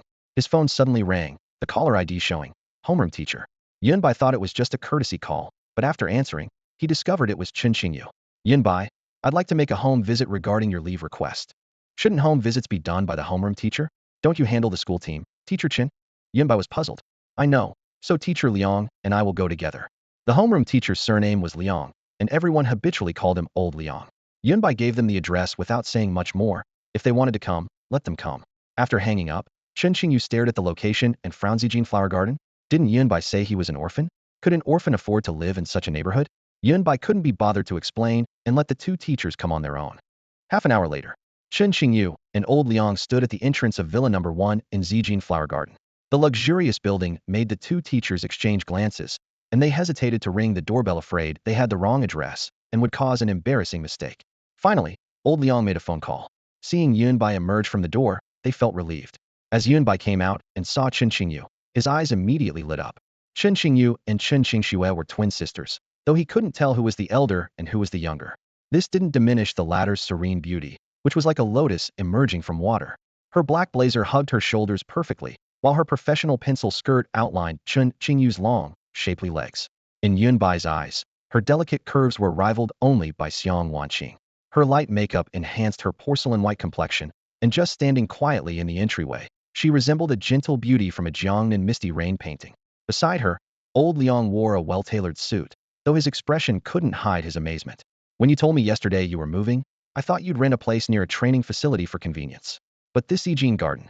Old Liang lowered his voice, but couldn't conceal his shock. Do you know how expensive the properties here are? Following Yunbai into the living room, he was like a country bumpkin entering a grand mansion, his fingertips nearly touching the walls as he occasionally felt the texture of the light fixtures, muttering to himself. This kid is really infuriating. After 30 years of hard work, reaching the third level of Star Ignition realm with mediocre talent and average achievements, he could barely afford a school district apartment in Shanghai's second ring road. Chen Qingyu was equally puzzled. Yunbai was an orphan, how could he possibly own property in Zijin Garden, such a top-tier villa complex? Yunbai picked up the teapot and poured hot tea for both of them. Teacher Liang, Teacher Chen, you're here for a home visit. The story behind all this is too complicated to explain, but I guarantee I'm absolutely a law-abiding citizen. Old Liang raised his cup and took a sip. Suddenly, his qi and blood surged dramatically, and his ignited destiny star flickered instantly. He exchanged glances with Chen Qingyu, both eyes filled with astonishment. This tea could actually stimulate qi and blood directly. This was the spiritual tea rewarded by the system, which could aid bone tempering for those in the body tempering realm and calm the mind for those in the star ignition realm. Setting down his teacup, old Liang put on a serious expression. Actually, we're not just here for a routine home visit. Teacher Chun represents the principal and wants to invite you to join the school team again. That's right, Chen Qingyu sat up straight. Student Yunbai, you have tremendous potential. You've defeated Jing Chun and Zheng Haoming successively, and you'd definitely be a dark horse in the upcoming interschool tournament. Yunbai waved his hand dismissively. Sorry, same answer as before, I'm not interested. Gu Lian had also asked him about participating in competitions. As his cultivation level improved, he had no interest in competitions between body tempering realm practitioners. Using high-level cultivation to crush lower levels offered rewards he didn't need, and selling materials only brought in small change. Rather than waste time, it would be more profitable to hunt monsters directly in the fallen zones. To him, the interschool tournament was just child's play. Old Liang tried to persuade him again. Don't refuse just yet. Look at the official team member benefits first, then decide. Yunbai sighed lightly and decided to be frank. Teacher Liang, do you think I still need a few thousand or tens of thousands, or even a few grade potions? Isn't this villa number one explanation enough? As his words fell, old Liang opened his mouth but couldn't find a counterargument, so he turned his gaze to Chen Qingyu. Chen Qingyu stared intently at Yunbai with a serious expression. Student Yunbai, you may be good-looking, but taking shortcuts is wrong. Huh? Yunbai nearly lost his composure, his mind full of question marks. Old Liang reacted faster, immediately conjuring some unsavory images in his mind. He sighed, pointing first at villa number 1, then at Yunbai. I thought you had completely cut ties with Cui Yin and devoted yourself wholeheartedly to martial arts. But now, sigh, you really have fallen. It's my fault for not teaching you properly. Yunbai fell completely silent in the face of their speculation, too tired to even bother explaining anymore. Perhaps this was for the best. Once they realized he wasn't lacking in this regard, they would finally give up. Seeing Yunbai's silence, old Liang became even more convinced of his suspicions. His brow furrowed into a deep frown, wearing an expression of profound disappointment. Just as the awkward atmosphere reached its peak, the doorbell suddenly rang. The door swung open, and Xiang Wanqing walked in on her stiletto heels. She wore the same form-fitting stepmother dress, black fabric hugging every curve, her slightly wavy long hair cascading over her shoulders, and gold-rimmed glasses catching the light, creating an alluring blend of sensuality and intellect. A thin sheen of sweat glistened on her forehead, as if she had hurried all the way here. Yunbai, you're back? Do we have guests? She greeted naturally. Instead of responding directly, Yunbai spread his hands and looked toward old Liang and Chen Qingyu with an expression that said, now I couldn't clear my name even if I jumped into the Yellow River. Old Liang's jaw dropped in disbelief, while Chen Qingyu's eyes widened in shock. You little rascal, Yunbai, I never imagined you were living this well. Damn it, today I'm going to clean house. Old Liang seemed ready to explode. yet couldn't help but stare at Xiang Wankingood Grief, another stunning beauty. Could being handsome really allow someone to get away with anything? He was completely consumed with envy. Chen Qingyu was equally surprised she hadn't expected to encounter a woman whose grace and beauty rivaled her own. Enough fooling around. Yunbai placed his hand on old Liang's shoulder, his tone calm. The reason I declined your offers is simple, there's no need. I've already reached the star-pointing realm. Right, right?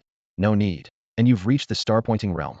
Old Liang replied with sarcastic laughter, but his voice abruptly cut off as the key words registered. Huh, wait, what did you just say?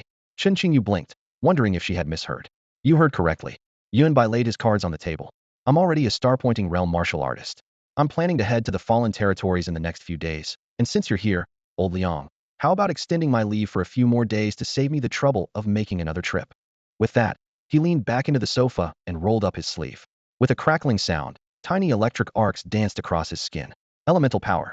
Only star-pointing realm martial artists could manifest their internal chi and blood as elemental forces. Old Liang and Chen Qingyu were completely stunned. They knew Yunbai's background all too well, from the 6th level of body tempering to the star-pointing realm in just a few days. It would require either astronomical resources or insane talent, but where would Yunbai get such conditions? Upon closer inspection, they could see that Yunbai's aura was stable and the electric arcs were solid, showing no signs of instability. This wasn't forced advancement, but genuine star-pointing realm cultivation.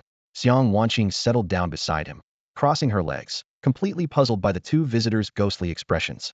That's how things stand. Yunbai smiled. So do you still think I need to participate in some tournament? Old Liang opened his mouth, but found himself speechless, turning to Chen Qingyu with a look that said, I've done all the persuading I can, the decision is yours now. After all, she was the team advisor for the school squad. A star-pointing realm cultivatorthis was virtually unheard of in the history of intercollegiate tournaments. Chen Qingyu bit her lower lip. A star-pointing realm fighter against body-tempering opponents would indeed be no contest. How about this, we can keep a substitute position open for you on the school team. If we need you, you can step in. Yunbai thought for a moment, and ultimately didn't refuse too firmly. Number 1 high school was his alma mater after all, and Old Liang had always treated him well back when he was in his early simp phase. Old Liang had patiently tried to talk sense into him, only giving up when the situation became truly hopeless. Given that, if circumstances allowed, Yunbai didn't mind going back to his old school to dominate the competition while bringing honor to the institution. Upon hearing this, Chen Qingyu's beautiful eyes instantly lit up, and her anxious heart finally settled. After exchanging a few pleasantries, she hurriedly bid farewell to Old Liang and rushed straight to the school to report to the principal that Yunbai had advanced to the star-pointing realm. Principal's office at number 1 high school. Yunbai is a star-pointing realm warrior? Are you absolutely certain you didn't see wrong? Li Zongxing shot up from his chair as if there were springs underneath him, staring at Chen Qingyu in disbelief. Absolutely certain, and he possesses the extremely rare lightning attribute, Chen Qingyu said with conviction. As a star-pointing realm warrior herself, she was intimately familiar with the fluctuations of qi and elemental power. There was no way she could have been mistaken. Li Zongxing took a deep breath, his originally pale face flushing red with excitement. He could barely restrain himself from rushing to Villa number 1 immediately to see with his own eyes this student who had entered the star-pointing realm before even graduating. The Xincheng High School League. No, the upcoming Southern District 100 Schools battle now, our number 1 high school has the qualifications to compete head-to-head with them. At this thought, he could hardly contain his excitement. If they could win the high school league championship or even achieve good results in the 100 schools battle, his position would definitely be elevated, and his name would be written into Xincheng's educational history. This breakthrough must have happened very recently. Take my access code and allocate some resources to Yunbai to help him stabilize his realm, Li Zongxing instructed meticulously. In his eyes, Yunbai had become a precious treasure who couldn't afford even the slightest mishap. They also needed to guard against scouts from other schools trying to gather intelligence. This was his trump card. Villa number 1. Actually, Yunbai had only mentioned reaching the star-pointing realm, without specifying his exact progress within each level. After all, breaking through 3 levels in just a few days would definitely shock people if word got out. If someone with ulterior motives took notice, who knew how much trouble it might cause. After Chen Qingyu and Old Liang left, Xiang Wanqing rested her chin on her hand and studied him. Are you really a high school student? Obviously, right? That was my homeroom teacher, and the woman beside him was the school team instructor. Yunbai said lazily, stretching. Tomorrow he would be heading to the Fallen Zone, so he planned to take an afternoon nap first. Xiang Wanqing blinked and clicked her tongue. You really are a freak. During their brief sparring session last night, although she had been somewhat dazed, she was still a 5th-level star-pointing realm warrior, yet she had been fought to a standstill by a high school student. If her family found out, they might actually capture Yunbai for research. That was exactly the kind of business they were in. By the way, how do you have a key to my place? Yunbai suddenly remembered that she had opened the door and let herself in. I made a copy. It's just an electronic key. Duplicating it is pretty easy. Xiang Wanqing waved the access card in her hand with a matter-of-fact expression. I wasn't asking how you did it. Never mind. Yunbai shook his head. Xiang Wanqing's purpose for coming to the villa was indeed to mooch a meal. Although she claimed to have already eaten, thinking about tomorrow's trip to the Fallen Zone, Yunbai decided to cook extra food and store some in his system space for emergencies. After the meal, seeing Yunbai go to sleep, she took her newly acquired Black Dragon 18 forms manual back to her own place to continue studying. That evening, Yunbai opened the villa's built-in cultivation room and began closed-door training. His third-level realm was already near perfection and could break through to the fourth level at any moment. Just like that, Yunbai cultivated for the entire night, though he didn't feel tired. At the Gu family estate, how were things going?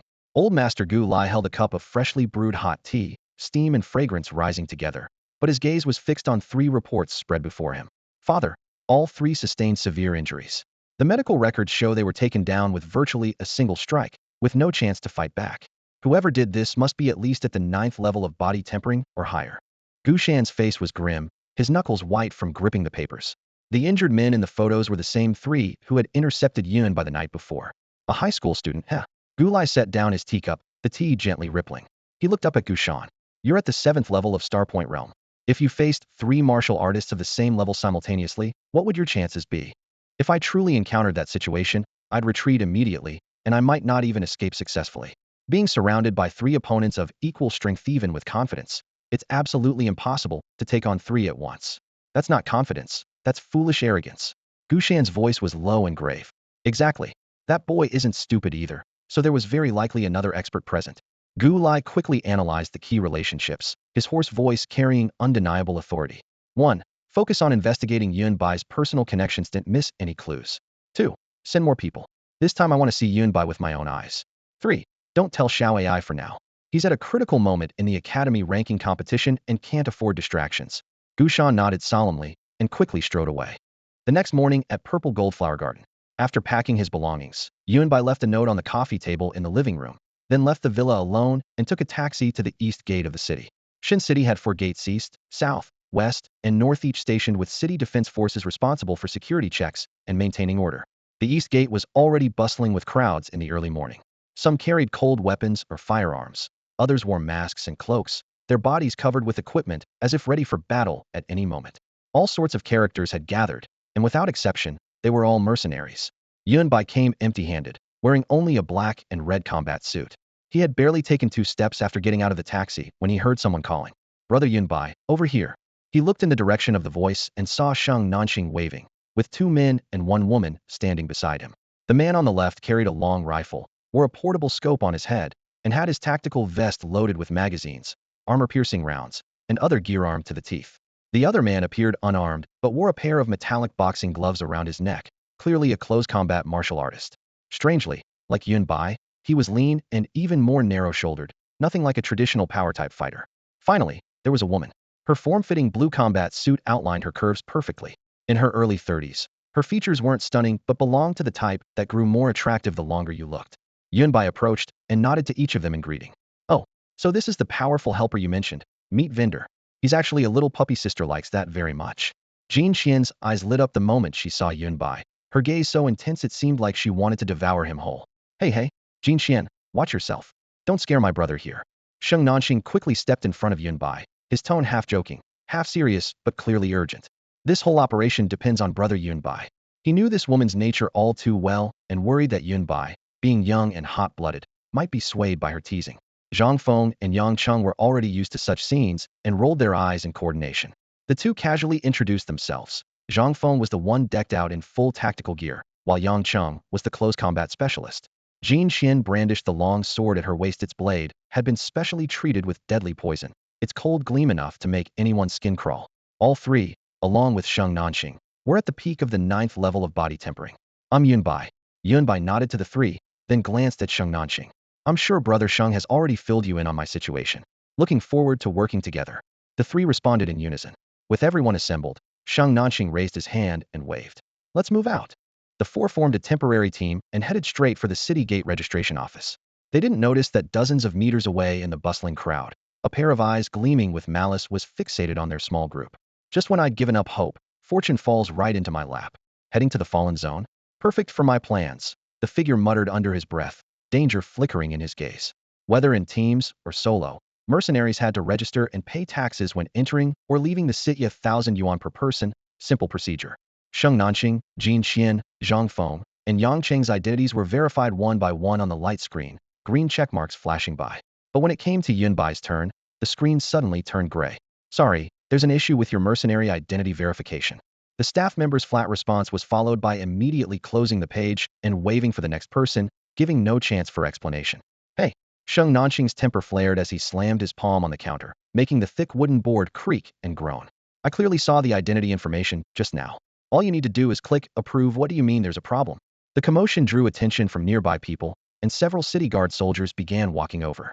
Sheng Nanqing was seething with anger, and Yunbai had passed the mercenary trials together. If he could pass, Yunbai should be able to as well. This was clearly targeted harassment. The staff member, only at the third level of body tempering, relied on the nearby city guards and maintained an obstinate attitude. Are you doing the processing, or am I? I know the rules better than you. If you're not satisfied, file an appeal through proper channels. Sheng Nanqing's fists clenched with audible cracks, about to explode, when Yunbai raised his hand to stop him because he had spotted some familiar faces. We meet again, kid. 5 people pushed through the crowd, led by Gong Jin, whose lips curled into a mocking smile. Don't tell me you're trying to leave the city without even having proper mercenary status? I think you should go back and play house with your classmates. Gong Jin was smugly triumphant, practically ready to sprout a tail and wag it to the sky. Murmurs rippled through the crowd. The son of the vice president of Skyfire, one of Shin City's 3 major guilds, himself at the 4th level of Star Ignition Realm, leading a full team of Star Ignition Realm members. Using his status and strength to run rampant in the fallen zones, robbery and extortion had become routine for him. Most mercenaries couldn't afford to cross him and could only steer clear. Of course, my offer still stands. Gong Jin patted the staff member's shoulder with a cold smile. Kneel down and kowtow to me right now, and I can have him approve you directly. He leaned closer to Yunbai, lowering his voice with cold satisfaction. You got lucky yesterday morning, but now Xiang Wanqing isn't here to help you. Let's see what you do now. Kid, this is the real world. Gong Jin waited calmly for Yunbai's response. He wasn't in any hurry, having failed to recognize him at the city gate earlier. Now that he had confirmed Yunbai's identity, he immediately used his connections to block the other party's identity verification. This was deliberate harassment. In the hall, many warriors shook their heads secretly, casting pitying glances at Yunbai. That young man has caught the attention of that spoiled brat. He probably won't even be able to leave the city. Outside the city is the fallen zone, where no one cares if you live or die. Whispered discussions rose and fell. Gong Jin's reputation for bullying others had long spread throughout the East District. Even those with comparable strength and status were too lazy to provoke him, let alone these ordinary adventurers. Sheng Nanqing, do you know how much trouble you've caused me? Didn't you know he has a grudge against Gong Jin? Zhang Feng grabbed his childhood friend's arm and questioned him in a low voice. I didn't know, but so what if I did? If the Skyfire Guild isn't satisfied, they can go complain to the City Defense Force.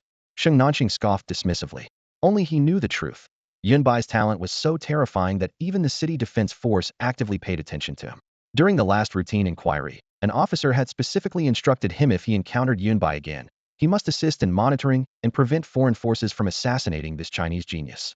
Yunbai was already under the protection of the City Defense Force, while the Skyfire Guild was merely one of the 3 major guilds in Shin City. The difference in importance was obvious. Why would we need the City Defense Force? Zhang Feng was confused. Sheng Nanqing stopped explaining and turned to Jin Xian and Yang Cheng. Sorry, my brother Yunbai has encountered some minor trouble. If you don't mind, we can continue as a team. If you have concerns, I won't force you. Jin Xian and Yang Cheng exchanged glances, then looked at the calm-faced Yunbai, hesitating for only a few seconds. How could we? Since we agreed to form a pioneering squad, how could we abandon our comrades? We still have that basic integrity. Jin Xian smiled sweetly, her eyes curving into crescents. Yang Cheng silently put on his gloves, expressing his stance through action. Seeing this, Zhang Feng frowned so deeply he could crush a fly between his brows, but finally nodded. Damn it! Who told you to be my childhood friend? Just don't drag me down, I still want to advance to the Star Realm. After saying this, he punched Sheng Nanqing's shoulder. Yunbai observed all of this, nodding inwardly. He seemed to have joined a decent team. Gong Jin watched coldly, sneering inwardly. A mere body-tempering realm cultivator could still be killed once outside the city. You dare tamper with even military systems, quite bold of you. Yunbai spoke calmly. Haha, what a serious accusation. Gong Jin spread his hands. Unfortunately, this is the military department's City Defense Force system. As an ordinary warrior, I don't have that kind of influence. How about you have this staff member run the Genius Warrior certification again? Gong Jin shrugged and generously allowed the staff member to run the certification once more. The staff member immediately complied, opening the network connection for direct authentication. Without even looking at the results, he said, "See? Failed again. You don't actually have mercenary credentials and are trying to sneak out, aren't you?" The moment he finished speaking, the terminal screen clearly displayed authentication approved. The people waiting in line witnessed this scene, their faces twitching in unison as they struggled to suppress their laughter, their faces turning red from the effort. "Thanks so much. My identity verification went through. Yuri, such a helpful person." Yunbai smiled as he clicked the personal confirmation button. The page immediately showed a green check mark, and the words "taxes submitted normally, passage approved" appeared on screen. With the paperwork complete, he and Sheng Nanxing didn't look back as they led Jin Xian, Zhang Feng, and Yang Cheng into the off-road vehicle and roared away. The staff member left behind was instantly dumbfounded, had clearly tampered with the data secretly, making it 100% impossible to pass. How could this happen? He stared at the terminal, his voice cracking. Smack! Gong Jin's teammate rushed forward and slapped the staff member across the face, then reported quietly to Gong Jin. "Captain, them heading to the fallen zone actually works in our favor. It'll be easier to make our move there. I've already planted a tracking device on their vehicle who can monitor their movements completely." Gong Jin's expression darkened further. "Let's go. I'm going to break his legs." Although this matter had originally been just a casual favor for Cui Yan's sake, now that things had developed to this point, his anger was hard to contain. On the other side of the crowd, two Gu family scouts quietly packed up their equipment and quickly disappeared into a street corner. To ensure Yunbai's smooth passage, they had worked up a sweat without their quick hands. The system never would have returned to normal. Target confirmed to have left the city. Tracker planted, signal normal, one of them reported quietly. Good. Maintain close surveillance and resolve this quickly. Remember, your real mission isn't him. Gu Shan's voice came through their earpieces, word by word. Understood. At dusk, a modified off-road vehicle rumbled onto the bumpy dirt road. The vehicle was equipped with alloy armor plating front and rear, with an energy cannon mounted on the roof. Even fierce beasts below the 5th level of body tempering couldn't withstand a single shot. The cabin had been widened and heightened so that 5 people could lie flat without feeling cramped. Just 30 kilometers outside the city, the terrain looked as if it had been torn apart, with exposed sand and stone and withered yellow grass. Zhang Feng sat in the passenger seat, hands behind his head, sighing. These damn fierce beasts have really torn up the land. Their destination, the copper mine, was over 70 kilometers away. Midway lay a decertified zone only 10 kilometers in a straight line, but harboring an unknown number of monsters, making it the most dangerous stretch of the entire journey. Throughout the trip, Jin Xian was incredibly curious about Yunbai, firing questions like a machine gun. "Have you ever killed a fierce beast? Is this your first time out?" Or, Yang Cheng simply asked directly. "Most people who pass the mercenary trials have seen combat. Have you actually killed anything or not?" Jin Xian and Zhang Feng also looked toward Yunbai, clearly worried their companion might be a novice who had bought his credentials. Sheng Nanxing couldn't help but laugh. "All right, stop asking. Didn't I tell you? With this brother of mine here, just wait to be carried to victory." The three exchanged glances. Even at this point, he was still being mysterious? Who could tell what was real and what was fake? The vehicle stopped before a stretch of yellow sand. The radar showed that within just 300 meters ahead, at least 30 fierce beasts were lurking, species unknown, combat strength uncertain. "Let's use the hook method. Jin Xian handles the throwing. Yang Cheng and I take out anything that shows itself. Zhang Feng provides long-range support." Sheng Nanxing began assigning roles without hesitation. The so-called hook method involved firing electrified iron hooks to provoke the beasts into revealing themselves, then focusing fire to clear them out and carve a safe passage. "No need for such trouble," Yunbai suddenly spoke up. He pushed open the door and stepped out, walking steadily onto the soft sand. Jin Xian and the other two froze in place. Before they could shout a warning, Sheng Nanxing raised his hand to stop them. "I forgot to tell you something." "What?" "Now you can prepare for takeoff." "Huh." Crack boom. In an instant, lightning thick as a barrel suddenly appeared. Rumble.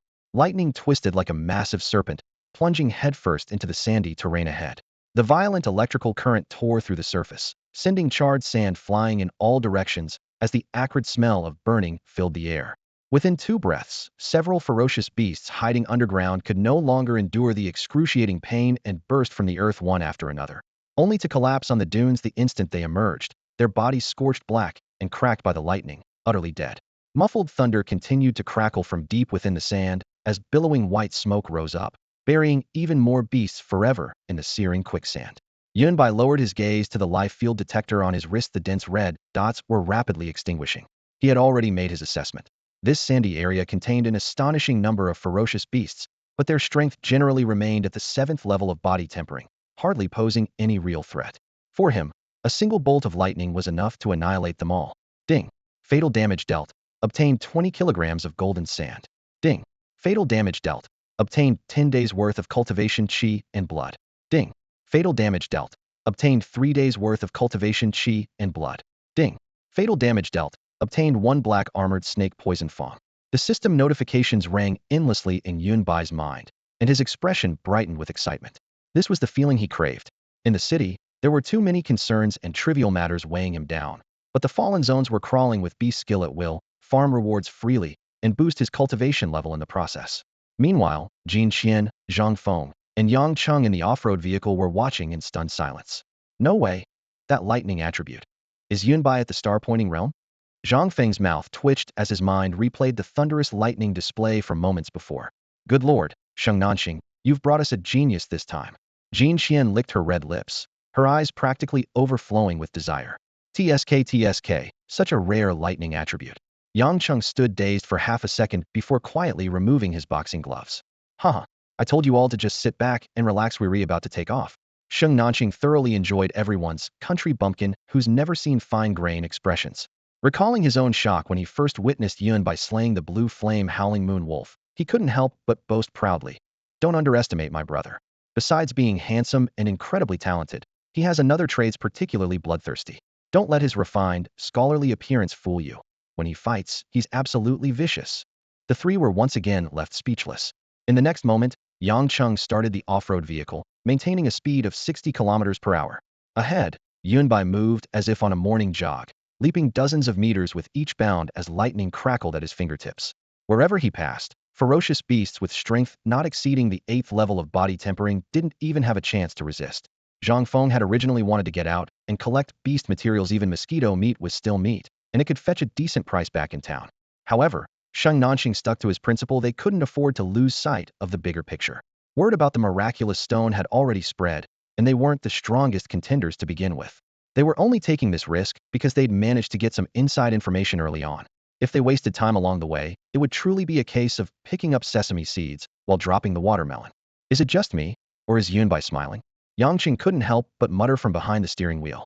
Zhang Feng in the passenger seat turned around and immediately noticed the faint smile playing on Yunbai's profile, while the young man's clothes were still splattered with drops of beast blood, a combination that was genuinely unsettling.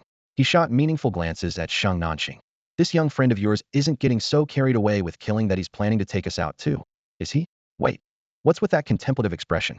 Say something. What started as a joke became serious when Sheng Nanxing actually lowered his head in thought, causing Yang Cheng's smile to freeze instantly. 20 minutes later, the off-road vehicle stopped in a patch of wasteland. As the door opened, Yunbai stepped out with one foot, leaving behind a chaotic pile of beast corpses, while ahead lay a faintly visible canyon and oasis. He glanced back at the heap of carcasses, then climbed back into the vehicle and casually washed off the bloodstains with the onboard water supply. Just as he settled in, he noticed that except for Sheng Nanxing, the other three were looking at him with particularly strange expressions. Did we take a wrong turn? Yunbai glanced at the navigation system. I went straight the whole time, no deviation. Straight as an arrow. Zhang Feng quickly waved his hands. Rest a bit more, weary, only 30 kilometers from the copper mine. He silently marveled to himself. From a distance, a killing machine, but up close, a clean-cut, sunny young man. The contrast was too stark. Little brother Yunbai, you're quite fierce. Jin Qian moved closer to Yunbai, completely unbothered that her impressive curves were nearly pressed against his shoulder. Tell your big sister, how did you awaken your destiny star? Sister wants to break through too. As expected, mature women are something else, Yunbai thought to himself, acutely aware of the impressive capacity beside him. The vehicle continued bouncing forward, and the desert landscape was soon replaced by grassy slopes, which gave way to a lush forest ahead. The trees were too dense for vehicles to pass through, so the final 20 kilometers had to be covered on foot. For martial artists, this distance was nothing, not even tiring. The five shouldered their equipment and entered the forest. We'll stick to the perimeter. There are some Star Realm beasts lurking in the depths. Zhang Feng raised his arm, the three-dimensional detection device on his sleeve glowing with pale blue light, capturing all movement within a 50-meter radius. I'll alert everyone if there's any anomaly. The group spread out their field of vision and proceeded cautiously. This area had once been a human mining zone, but was now completely overrun, crawling with fierce beasts, forcing them to exercise extreme caution. Yunbai glanced at the life magnetic field detector. The readings were stable. Along the way, They encountered a giant lizard at the 8th level of body tempering. Yunbai didn't make a move. Yang Cheng rushed forward and shattered the lizard's skull with a single punch. He then skillfully stripped away the usable materials and stuffed everything into his personal storage space. When they returned to the base city, these materials would be sold and the profits shared. Sheng Nanqing had originally wanted to give Yunbai an extra 10% since he was the only Star Realm practitioner in the team, but the young man declined on the spot. The dense forest ahead suddenly opened up and light flooded in. We're here. That's the copper mine that was excavated for a full 100 years. Zhang Feng clenched his fist, unable to hide his excitement. Yang Cheng, Sheng Nanqing, and Jin Qian, however, wore grave expressions. The closer they got to their target, the greater the danger. Someone's coming. Yunbai suddenly stopped, turning back with a playful smile. What? The four others all changed colors simultaneously. Sheng Nanqing and the other three were completely bewildered. Without life magnetic field detectors, they naturally had no idea that people had arrived nearby, people whose strength far exceeded their own. It was perfectly normal that they hadn't noticed. The next second, following Yunbai's gaze, all four immediately tensed up, indeed cautious enough. No wonder the first wave had failed. On the dry sandy ground, low shrubs rustled as three figures slowly emerged. The three men wore high-grade gray-black combat suits and appeared to be around 40 years old, with hooked noses, thin lips, and sinister expressions, clearly not good people at first glance. Who are you? Why are you following us? Zhang Feng raised his voice, his right hand gripping tightly onto his energy gun stock. The weapon could fold into a dagger at any moment for close combat. Yang Cheng, Jin Qian, and Sheng Nanqing likewise held their weapons ready, the oppressive aura from these three strangers hitting them like a heavy hammer to the chest. Star Point Realm Warriors. They couldn't think of any other possibility. 3 Star Point Realm Warriors, this is trouble. Yunbai knew the situation well. Following us all this way, and finally willing to show themselves Star Point Realm 3rd level 2. Looks like the Gu family is really willing to invest. Since entering the Sandy region, his life magnetic field detector had intermittently picked up these three, but due to its outdated version, it only displayed Star Point Realm, without indicating their specific level. Now with the three standing before him, Yunbai could sense it directly: Star Point Realm 3rd level. Star Point Realm 3rd level. Upon hearing this, Zhang Feng, Yang Cheng, and Jin Qian's last shred of hope instantly froze into ice. If they were 1st level, they might have been able to force a breakthrough using terrain and numbers. Even if escape proved impossible, they could rely on Yunbai to hold off one, while the other two fought hard with uncertain odds. But these opponents were 3rd level. Any one of them could sweep through their entire group. Only Sheng Nanqing secretly observed Yunbai, and seeing his calm expression, felt relieved. At the city defense base airport, it was this very teammate who had wielded dual lightning and fire attributes, killing a Star Point Realm 3rd level warrior with a single strike, while remaining composite hadn't forgotten that scene. You discovered us long ago? Whatever, it doesn't matter. The middle warrior raised an eyebrow with a cold laugh. You're unlucky. Originally the target was only him, but since you're on his team, don't expect to return alive. The family head had warned that the target might have helpers, but looking at this group of body-tempering realm trash, they weren't worth mentioning. Zhang Feng, Yang Cheng, and Jin Qian's faces stiffened, momentarily unsure how to respond. If you three had kept hiding, I would have had to stay on guard. Yunbai smiled slightly. So I really must thank you for showing yourselves and saving me the trouble. Rustly as he spoke, the shrubs across from them shook again, and another group pushed through the branches and emerged. They were familiar faces. Yunbai was immediately delighted. This was getting really lively. Another team of troublemakers had arrived. Thank you, kid. Didn't expect you to be so cautious, even having backup. Gong Jin was initially startled when he saw Yunbai, and upon hearing Yunbai thanking the Gu family warriors, his first instinct was to assume these three were Yunbai's friends. However, when he realized there were only 3 of them, he secretly breathed a sigh of relief. Reinforcements? Gong Jin asked in a low voice. Yunbai's eyes flickered slightly as a slow smile spread across his lips. That's right, they've been a tremendous help to me. He strode forward confidently, his every gesture casual, as if greeting old friends, his expression relaxed without a trace of tension. Seeing this, Gong Jin sneered inwardly. So he dared to act so brazenly only because he had those 3 strange warriors backing him up. On the other side, the 3 Gu family warriors exchanged glances and nodded in understanding. So these were his real backup. This kid had hidden them first and revealed them later. No wonder their earlier ambush had failed. He was truly cunning. Gong Jin stared coldly at the 3 Gu family warriors, who returned his gaze with equally icy looks. Suddenly, both sides erupted into action simultaneously. Capture the leader first, take them out. Gong Jin's 5-man team unleashed their full power as their elemental forces exploded outward. The 3 Gu family warriors showed no weakness, their 3rd-tier cultivation pressure sweeping forth. In an instant, forest leaves were shredded by the violent winds, and low-level beasts scattered in all directions. The two forces clashed and intertwined, forcibly carving out a clearing dozens of meters wide among the rocks and undergrowth, tearing the ground into a crater 3 meters deep. A Starpoint realm melee really can't compare to body-tempering realm elemental power, is just too domineering. Yunbai squinted in admiration. With just a casual provocation, these fools had started fighting exactly as scripted. What's going on? Weren't they coming for us? Yang Cheng looked completely bewildered, still unable to grasp the situation. Don't ask me. My brain can barely keep up either. Zhang Feng scratched his head, though his helmet blocked the gesture. Jin Qian reacted fastest, recalling Yunbai's earlier words and actions. Suddenly understanding, her alluring eyes fixed on Yunbai, filled with shock. Sheng Nanxing whispered urgently. Let's get out of here while we can. With so many Star Point realm fighters here, we can forget about the strange stones. Don't panic, their target is me. Yunbai said quietly. While they're fighting each other, you guys scout the copper mine first. I'll catch up shortly. What are you planning? Sheng Nanxing was stunned. Planning? Yunbai chuckled softly, a hint of crimson flickering in the depths of his pupils. To eliminate potential threats, of course. The four companions held their breath, not expecting Yunbai to be so bold. With the situation here so complex and their strength insufficient to help, they had no choice but to follow Yunbai's arrangement and withdraw, quickly taking a detour toward the copper mine. Meanwhile, the battle between Gong Jin's 5 and the 3 Gu family warriors intensified, completely oblivious to Yunbai's group's movements. Boom, boom, boom. Each punch unleashed violent shockwaves, the clashing energies like 100-ton trucks colliding at full speed. In mere moments, the area within 100 meters was completely devastated.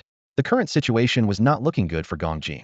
The 3 members of the Gu family were all at the 3rd level of the star-pointing realm, while on Gong Jin's side, only Gong Jin himself had reached the 3rd level. The other 4 were merely at the 2nd level. Though the power gap between the two sides wasn't dramatic, it was enough to tip the scales of battle. Just 2 minutes after the fight erupted, with the air still echoing from the tearing sounds of fist energy, Gong Jin's 5-man squad had been forced into continuous retreat, completely falling into a disadvantage. Gong Jin's chest heaved as his gaze darkened like storm clouds ready to burst. Couldn't understand how Yunbai, an ordinary high school student, could have such connections. Could this be an arrangement by that woman Xiang Wanqing? Just who are you people? He growled. His answer came in the form of an arrogant, harsh shout. How dare you oppose the Gu family? Do you know the consequences of offending us? The Gu family warriors' roar sent shockwaves that made debris tumble across the ground. What? They're from the Gu family. The faces of Gong Jin's 4 teammates changed drastically. That kid Yunbai actually has connections to the Gu family? The thought flashed through Gong Jin's mind, but he dismissed it the next second. No, that little bastard played me.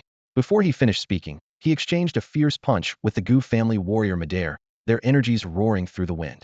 Both men crashed to the ground simultaneously, but Gong Jin suddenly stopped fighting, his expression turning frighteningly ugly. We weren't hired by that kid, or rather, we came here for him. You're not his allies either. We've all been played by that little schemer. Gong Jin gritted his teeth, his knuckles cracking as he clenched his fists. The 3 Gu family warriors exchanged glances, immediately sensing something was wrong, and whipped their heads around following his words.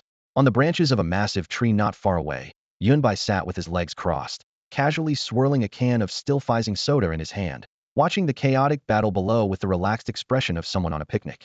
This scene was like a spark hitting a powder keg. The rage in Gong Jin's chest exploded instantly. Kill him, he roared. Whoosh, whoosh, whoosh. Gong Jin's 4 teammates and the Gu family warriors all launched their attacks toward Yunbai. At the very moment the attackers lunged forward, Yunbai calmly finished the last sip of his soda, then broke into a wide grin as he extended his right arm. A wisp of ghostly blue flame, neither quite fire nor flame, suddenly leaped into his palm, instantly raising the temperature. In the next moment, he clenched his fingers sharply, and the pale flame condensed into a domineering blade over 10 feet long. The blade's cold gleam carried scorching flames as he dove down from his elevated position. What the hell?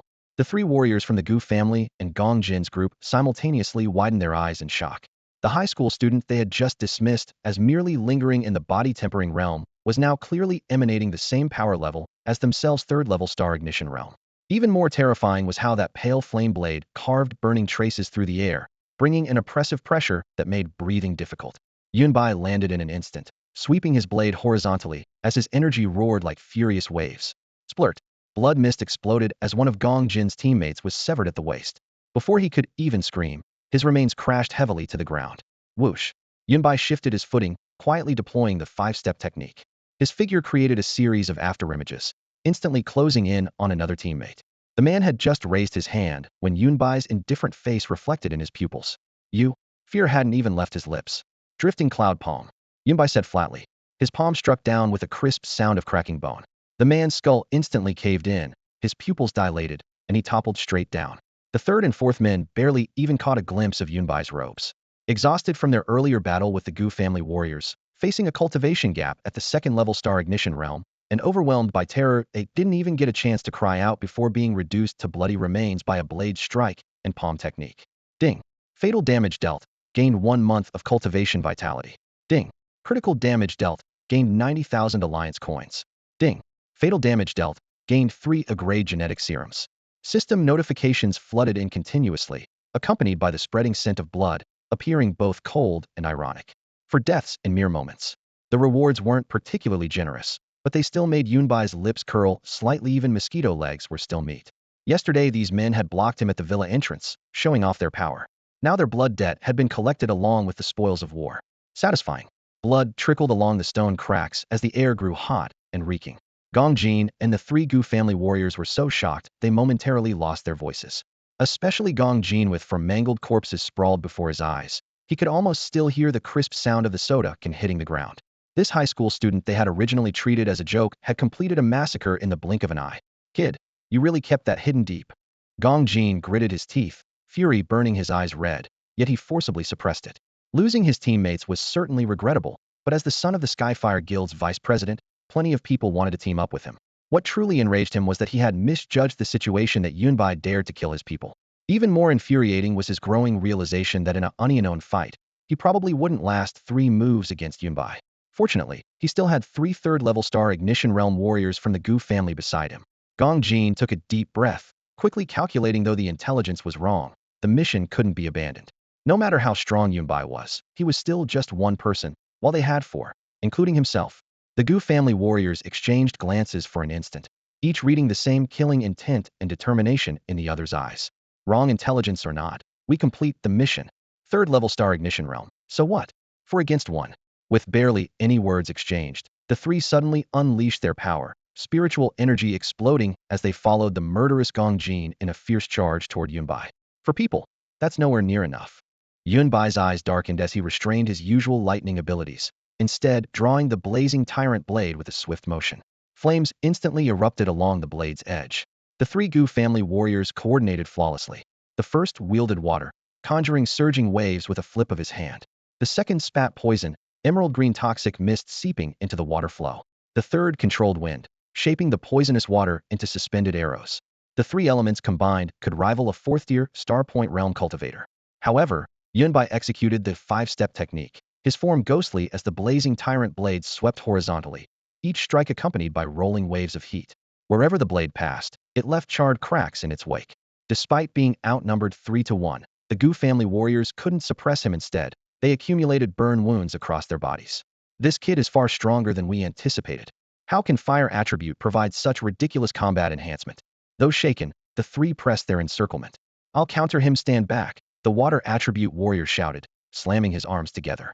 A water sphere over 10 feet tall spun rapidly in his palms before hurtling toward Yunbai to extinguish the flames.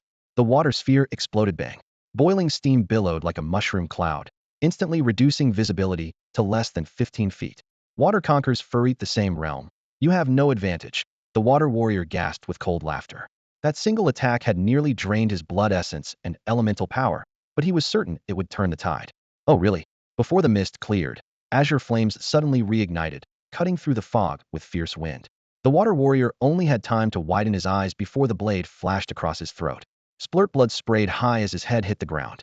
Shame there's no reward drop, Yunbai muttered to himself. Meanwhile, Gong Jin roared. Yunbai, if you've got guts, come out and fight me heathen. What kind of coward's tactic is this? Damn it. Having awakened earth attributes, his perception and attack methods were severely hampered by the steam. Yunbai didn't bother responding. While the mist lingered, his blade flashed again, dispatching the remaining 2 Gu family warriors with swift efficiency. As the steam dissipated, the forest regained clarity. The metallic scent of blood mixed with scorching heat filled the air. 3 Gu family corpses lay scattered, severed heads and limbs strewn about. Yunbai stepped on a dismembered arm, casually shaking his blade clean as the flames instantly vaporized the remaining blood with a sizzling sound. Gong Jin's face went ashen as he instinctively retreated several steps, his throat dry and painful. 3 warriors of the same realm couldn't stop him? This guy's only 18, how is this possible? He screamed internally. Yunbai approached slowly, his tone calm, yet striking like hammer blows. Didn't you want to kill me? Your turn. This is the fallen zone. Deep in the wilderness, no laws to protect you here. Damn, damn, damn. Gong Jin suddenly erupted, earth-colored energy exploding outward. Rock spikes burst from beneath his feet, seeking to impale Yunbai. Yunbai remained expressionless, swinging his blade with one arm. Boom! Blazing flames swept forth, shattering the rock spikes in mass. In the next instant, Gong Jin crouched low and burrowed into the ground like a drill bit, vanishing without a trace. Well, I'll be damned, Yunbai exclaimed. Digging holes? What are you, some kind of rat? Using elemental power like this is absolutely disgraceful. Yunbai spat out these words coldly, his wrist dropping as the azure flame tyrant blade sliced into the freshly dug hole with a sharp hiss. In the next instant, blazing azure flames poured down the blade into the earth. Stone and soil sizzled and crackled as the dirt turned red hot, temperatures soaring around them. Ants, centipedes, snakes, and insects scattered frantically from the surface as if driven out by boiling water. Bang! The ground exploded more than 10 meters from the hole, and a figure burst skyward in a pathetic state. It was Gong Jin. His hair was singed and curled, his skin blistered, flesh and mud clinging together as if he'd been dragged straight from a furnace. The domineering and penetrating azure flames had rendered his earth attribute defenses useless, easily piercing through any heat protection. The searing pain forced him to abandon stealth and break through the surface. You little bastard. I'll kill you. Pain and humiliation drove Gong Jin to roar as adrenaline flooded his system. He stopped fleeing, perhaps realizing escape was impossible, and charged at Yunbai with a furious bellow. Yunbai sidestepped, storing the azure flame tyrant blade in his wrist ring. His arms flipped over, forming strange hand seals. Ancient martial technique, Black Dragon 18 forms. Energy gathered in the air as a faint black dragon shadow coiled around his fist. Yunbai stepped forward forcefully, driving his punch toward Gong Jin's chest. What kind of martial technique is this? Gong Jin's pupils contracted sharply. For an instant, he seemed to see a massive dragon lunging at him, its presence overwhelming as a mountain. In desperation, he shouted, Wait! I'm the son of Gong Songhai, vice president of the Skyfire Guild. If you dare kill me, my father won't let you live. Before he finished speaking, the punch arrived. Gong Jin's prized earth attribute armor tore like paper as the shockwave crushed through muscle and bone. Why? We're both at the third level of Starpoint Realm. His shock and terror flashed through his mind, but he found no answers. He couldn't escape, couldn't fight back. The gap between him and Yunbai was devastatingly vast. Idiot, why wouldn't I dare kill you? Once you're dead, who's going to know I did it? Yunbai's voice was ice cold, without the slightest emotion. You, Gong Jin's eyes widened as he tried to speak, but Yunbai gave him no chance. Splurt. The iron fist pierced through his chest, blood mist exploding outward. Gong Jin felt his organs shatter into countless pieces instantly, his consciousness swallowed by a black tide. The remaining force of the impact tore through his body and carved out a basketball court-sized clearing, dozens of thick trees snapping at the waist as thunderous echoes rolled through the mountains. Yunbai withdrew his fist and exhaled a long breath of stale air. Just the first form of the Black Dragon 18 forms far exceeded the power of the mystic grade Great Vajra Fist. Though the system hadn't marked its grade, judging by its destructive force and energy consumption, it was at least Earth grade. However, with his current energy reserves, he could barely manage the first 3 forms. At most, the complete 18 forms remained beyond reach. Ding. Fatal damage dealt. 1 month of cultivation energy acquired. Ding. This caused severe psychological trauma. Obtained beast taming talismans X2. These talismans allow the bearer to enslave beasts within 5 cultivation levels above or below their own realm. What an explosive reward, and 2 of them at once. Plus a month's worth of cultivation chi and blood. From Gong Jin's perspective, this compensation was barely adequate, but the second reward made Yunbai's eyes light up. It was absolutely a rare treasure. He retrieved the 2 newly acquired beast taming talismans from his system space. Yellow paper base with aged texture, sharp black talisman strokes, the surface dry as new, impervious to water and fire, emanating a faint medicinal ink fragrance. So far, humans have been almost incapable of taming fierce beasts, and these talismans undoubtedly filled that gap. If auctioned off, not just path-following realm warriors, but even the top powerhouses from the major first-tier base cities in the southern district would likely come rushing. Knowing their true value, Yunbai quickly stored the 2 talismans away, then sat cross-legged to absorb the month's worth of cultivation chi and blood. Only 2 days had passed since his last breakthrough, killing Gong Changxing during the trial mission. For ordinary warriors, 2 days was barely enough for 1 complete circulation of chi and blood, but for Yunbai it was sufficient. At this moment, his realm stood at the perfect completion of Starpointing Realm 3rd layer, with the bottleneck loosening, needing only that final push. Even if Gong Jin was stingy and only dropped 1 portion of chi and blood, it's enough for me. Before the thought finished, the surging qi and blood within his body crashed forward like a torrent. Boom! Yun Bai's entire body shook violently as the previously precarious bottleneck was torn apart by the violent energy waves, naturally advancing him into star-pointing realm 4th layer. The rolling qi and blood resembled wolf smoke, instantly transforming into thunder that coursed through his meridians like blue-white arcs flickering through thick cables.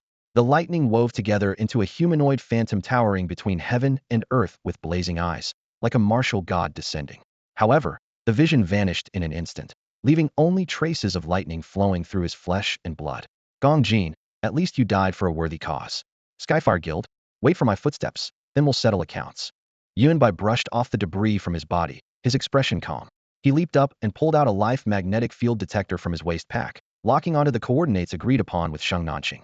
He had already spent enough time on Gong Jin and the others. He needed to rejoin his team quickly, as any accident could evolve into trouble. Meanwhile, Sheng Nanqing's group of 4 had indeed run into problems. In the deep mountain valley, with nearly vertical cliffs blocking escape routes on both sides and enemy shadows closing in from front and back, within the encirclement of cold gun barrels and crossed blade edges, Sheng Nanqing and Yang Cheng were covered in wounds, blackened bullet holes, jagged knife cuts, blood continuously dripping from their combat suits, the blood having almost completely soaked through their battle gear. Jin Xian and Zhang Feng were in relatively better shape since they weren't the primary targets of the assault, making their situation considerably better compared to Sheng Nanqing and Yang Cheng, though it was still far from optimistic. This copper mine had recently experienced a beast rampage, and the city garrison had posted warnings half a month ago. Mercenaries and independent cultivators were forbidden from approaching. Yet Sheng Nanqing's group of 4 had ventured deep into the area, driven by intelligence about a rare stone, and hoping to claim the bounty before others. Now, as they reached the canyon entrance, 2 groups of enemies had suddenly emerged from both directions, trapping them completely. The thick stench of blood filled their nostrils on the wind. From the crowd, a tall, lean young man slowly emerged, his curved blade hanging low as crimson droplets fell from its edge. He squinted with a mocking smile playing at his lips, seemingly savoring the suffocating desperation of prey with nowhere to run at this moment. He was the god of war who controlled life and death. The Yin family. Sheng Nanqing's face turned ashen. Blood loss had drained the color from his lips, and the bone-deep gash across his chest was inflicted by the very man before him. How could he not recognize one of Shin City's 3 great families? And this young man was the most brilliant genius of the Yin family's current generation, Yin Chenghua. The Yin family had also received intelligence about the rare stone. While the bounty meant little to such a wealthy clan, the family had still dispatched several Star Ignition Realm warriors to escort their younger members, treating this mission as training. Sheng Nanqing's group had circled through the forest and encountered the Yin family team upon entering the canyon. Initially, seeing that Yin Chenghua was also at the 9th level of body tempering, he assumed it was just an ordinary squad and attacked directly. But as more Yin family disciples appeared, including Star Ignition Realm guardians, he realized he had stumbled into a dragon's den. In his panic, Yin Chenghua's blade found its mark, and if Yang Cheng hadn't risked his life to break through the encirclement and drag him back, he would already be dead. The Yin family's Star Ignition Realm experts served as both bodyguards and mentors, now simply standing back to let the younger generation gain experience. Well done, Chenghua. From behind, a middle-aged man stepped forward. Yin Chenghua's 5th uncle. A few more battles like this, and you'll be ready to enter the Star Ignition Realm. Yin Chenghua shook his curved blade with a confident smile. Just wait and see, 5th uncle. Before we return to the city, I'll ignite my destiny star and become the only Star Ignition Realm contestant in Shun City's inter-school tournament. Brother Hua's strength is top tier in our school. Anyone who faces Brother Hua in the same realm is doomed. Several Yin family branch disciples who had come for training showered him with praise. Most of them were stuck at the 8th level of body tempering, completely outclassed by Yin Chenghua, who was on the verge of breaking through to Star Ignition Realm. Frog in a well. Sheng Nanqing sneered and spat on the ground. Wait until you meet him, then you'll know how high the heavens truly are. Him? Who? Yin Chenghua raised an eyebrow with a scoff. A mere mercenary dares to speak of genius? The only true genius in Shin City is me, Yin Chenghua. He acknowledged there were a few others in the city who could match him, but once he broke through to Star Ignition Realm, he would stand alone among the younger generation. 5th uncle speaks well, such ambition. The middle-aged man nodded approvingly, then turned toward Sheng Nanqing's group with suddenly cold eyes. 2nd brother and 3rd brother haven't succeeded yet on their end. Don't waste time on these 4. The information about the rare stone cannot be leaked. Kill them all.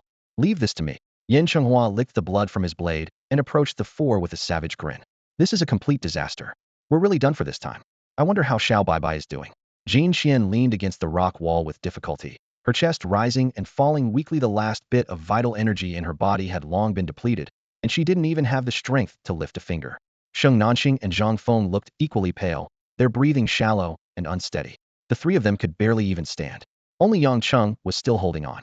His bloodstained boxing gloves were already torn and tattered, revealing the contact explosive devices inside his final trump card, usually capable of creating a moment of shock when opponents were caught off guard. But now the gloves were in shambles, the explosive modules hanging by a thread. Get back, Yang Cheng growled, forcing himself into a fighting stance. Blood dripped from his chin, yet his body swayed like a candle in the wind, ready to collapse at any moment. Still moving? Yin Chenghua licked the corner of his mouth, a cruel gleam flashing in his eyes as he raised his curved blade. Then I'll chop off your hands and feet. Boom. Suddenly, a thunderbolt silently gathered and explosively erupted, as if descending from nowhere. Purple-white lightning struck straight toward Yin Chenghua. Fifth uncle, watch out.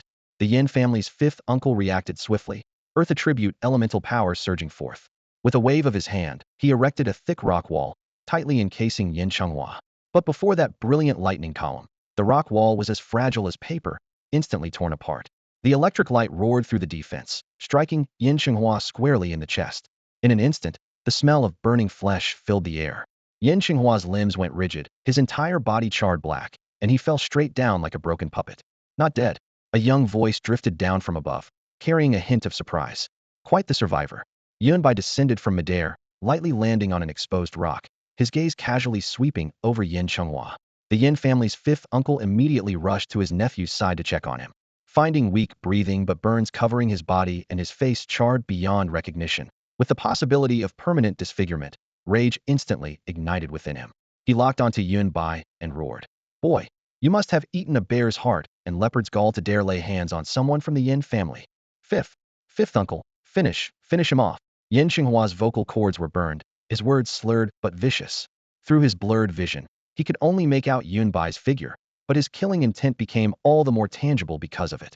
On the other side, Sheng Nanxing and the others were overjoyed to see the familiar figure, their delight almost overwhelming their pain. Brother Yunbai, you finally made it. Sheng Nanxing called out excitedly, though the wound on his chest immediately tore open, blood gushing out. Yunbai flipped down and landed in front of them, frowning as he examined everyone's injuries, his voice low. They did this. We had just arrived at the mining canyon when we were surrounded by Yin family warriors. Yang Cheng replied breathlessly. He noticed that Yunbai's armor was completely intact, and a thunderbolt-like realization flashed through his mind: the three star-pointing realm experts from the Gu family, Gong Jin's squad from the Skyfire Guild. It seemed Yunbai had dealt with them all single-handedly. Jin Xian and Zhang Feng exchanged glances, both seeing the same shock in each other's eyes. Such a lineup was even more terrifying than their current crisis. Yet Yunbai had swept through them all alone.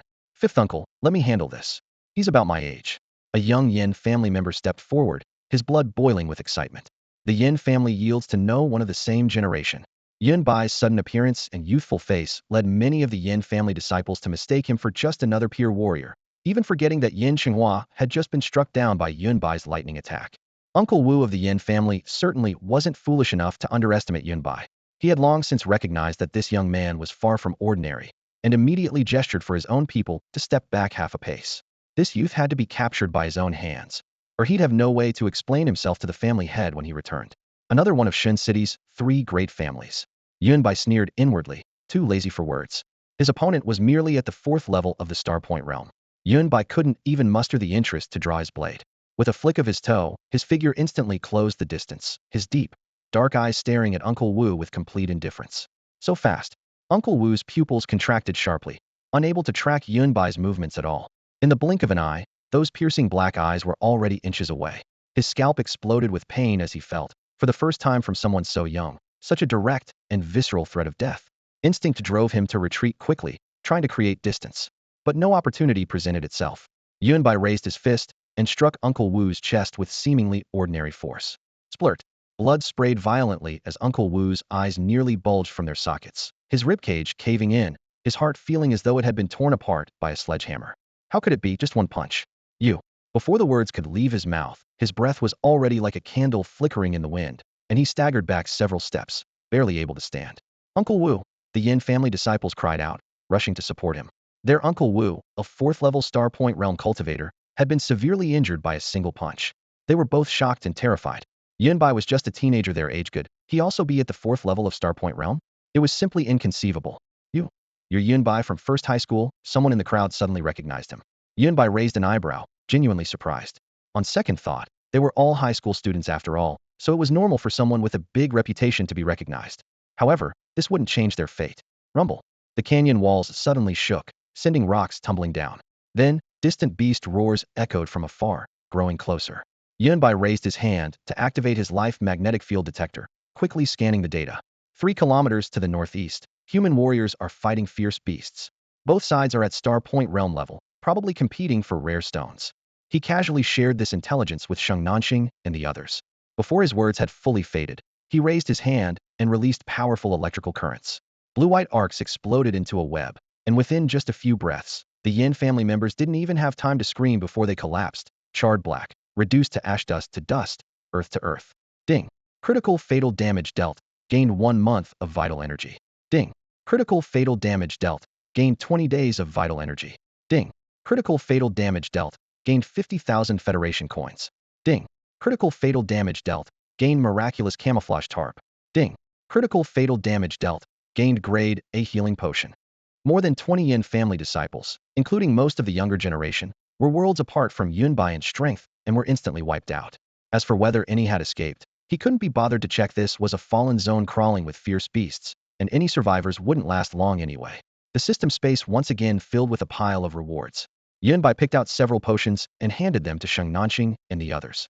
Grade A healing potions, plenty to go around. I might need you all to help me with something in a bit. Stuff that costs 10,000 alliance coins per bottle? Sheng Nanxing froze, his Adam's apple bobbing, having never experienced such luxury. He had never been one for false modesty and nodded firmly. Deal. Through fire and water. Just say the word, brother.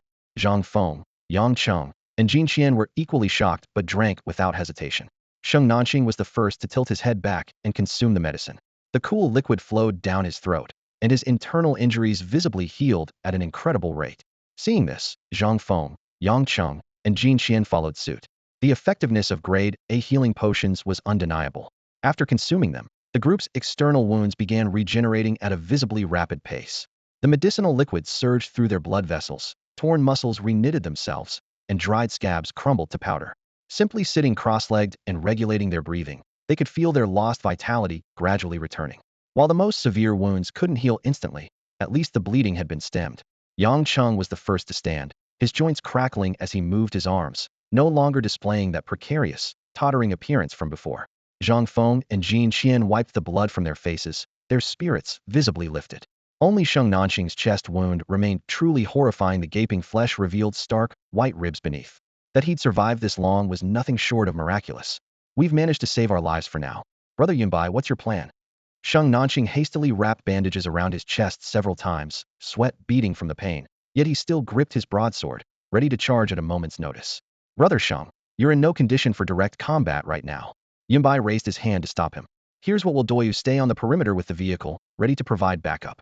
Brothers Yangcheng and Zhang Feng will come with me. Before he could finish, his mind was already rapidly arranging the action plan, which he then quietly explained to the group. The others' eyes widened as they listened. This young man was still thinking about that strange stone at the center and the 2.5 million bounty. With the situation so perilous, wasn't he afraid of losing his life before claiming the money? Sheng Nanxing tried several times to dissuade him, but was silenced by Yunbai's grave yet determined gaze. Don't worry, it's just reconnaissance. Yunbai said softly. If things go wrong, I'll retreat faster than anyone. They won't be able to stop me.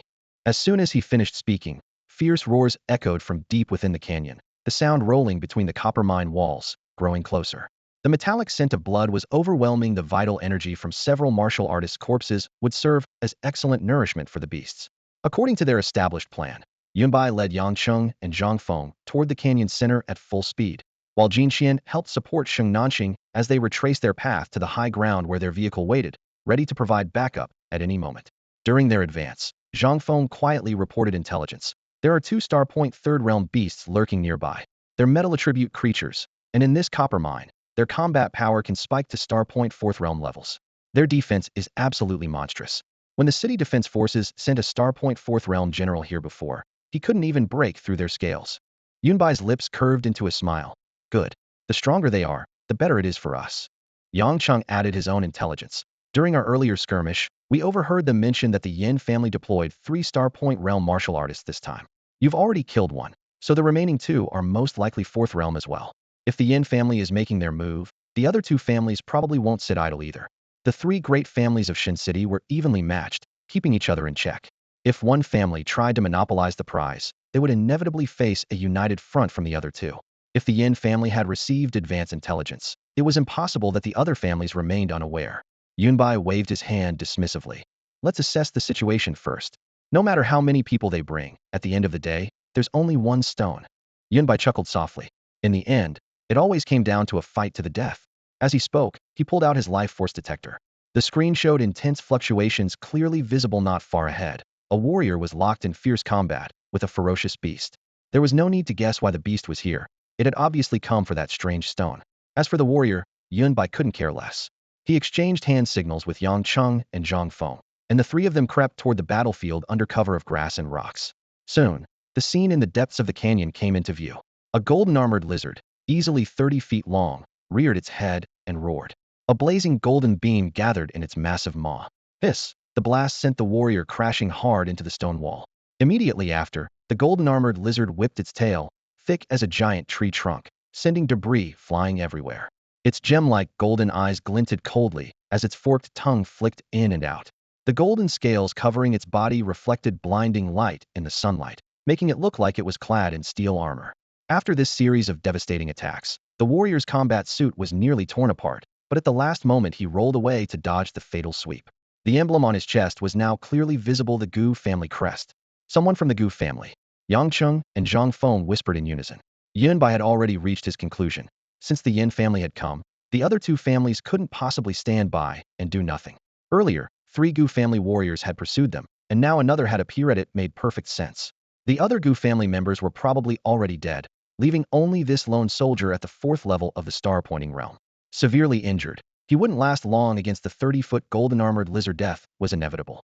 Let's put him out of his misery. Better than being swallowed alive, Yunbai said coldly, then suddenly activated his 5-step technique. Whoosh! He became a blur, instantly closing in on the Gu family warrior. Young brother, I'm from the Gu family, save me. The Gu family will reward you handsomely. Seeing another human in his desperate situation, the warrior's eyes first showed terror, then blazed with hope. Screech! The golden-armored lizard was also startled by the sudden intruder and halted its attack, its vertical pupils fixed on Yunbai. Its beast instincts told it that this newcomer was extremely dangerous. Save you. Yunbai grinned, baring his teeth. Sorry to disappoint you, but I'm here to kill you. What? Before the warrior could finish his words, Yunbai's iron fist crashed into his forehead. Bang! His skull exploded, blood mist scattered everywhere, and he plunged into eternal darkness with his confusion unresolved. Ding! Fatal damage dealt. 2 months' worth of cultivation blood energy obtained. Surging blood energy flooded through his limbs and body. Yunbai squinted as he savored the rushing sensation, his face full of satisfaction. This speed of improvement amazing. Meanwhile, the golden-armored lizard watched this suddenly appeared human actually turn around and kill his own kind, and something resembling mockery flickered in its eyes. From the beast's perspective, when facing a great enemy, humans should unite and work together. Instead, they were killing each other, was this giving it the perfect opportunity to wipe them all out. The golden-armored lizard was quite pleased with its superior intelligence, believing that devouring 2 human warriors of equal rank would surely enhance its power rapidly. With this thought, its massive maw suddenly gaped open, releasing a putrid wind as its black tongue shot out like dark lightning, streaking toward Yunbai. You arrogant beast! Yunbai spun around abruptly, arms flexed and ready as he instantly activated the mystic-grade martial technique, idle cloud hands. His hands became like steel-forged iron claws, snapping shut on that slippery black tongue with a sharp crack. In the next second, he used the momentum to spin in place, his powerful frame shuddering as he violently whipped the tongue back into the golden-armored lizard's face. The beauty of idle cloud hands lay in its infinite variations during close combat, and Yunbai was now demonstrating it to perfection.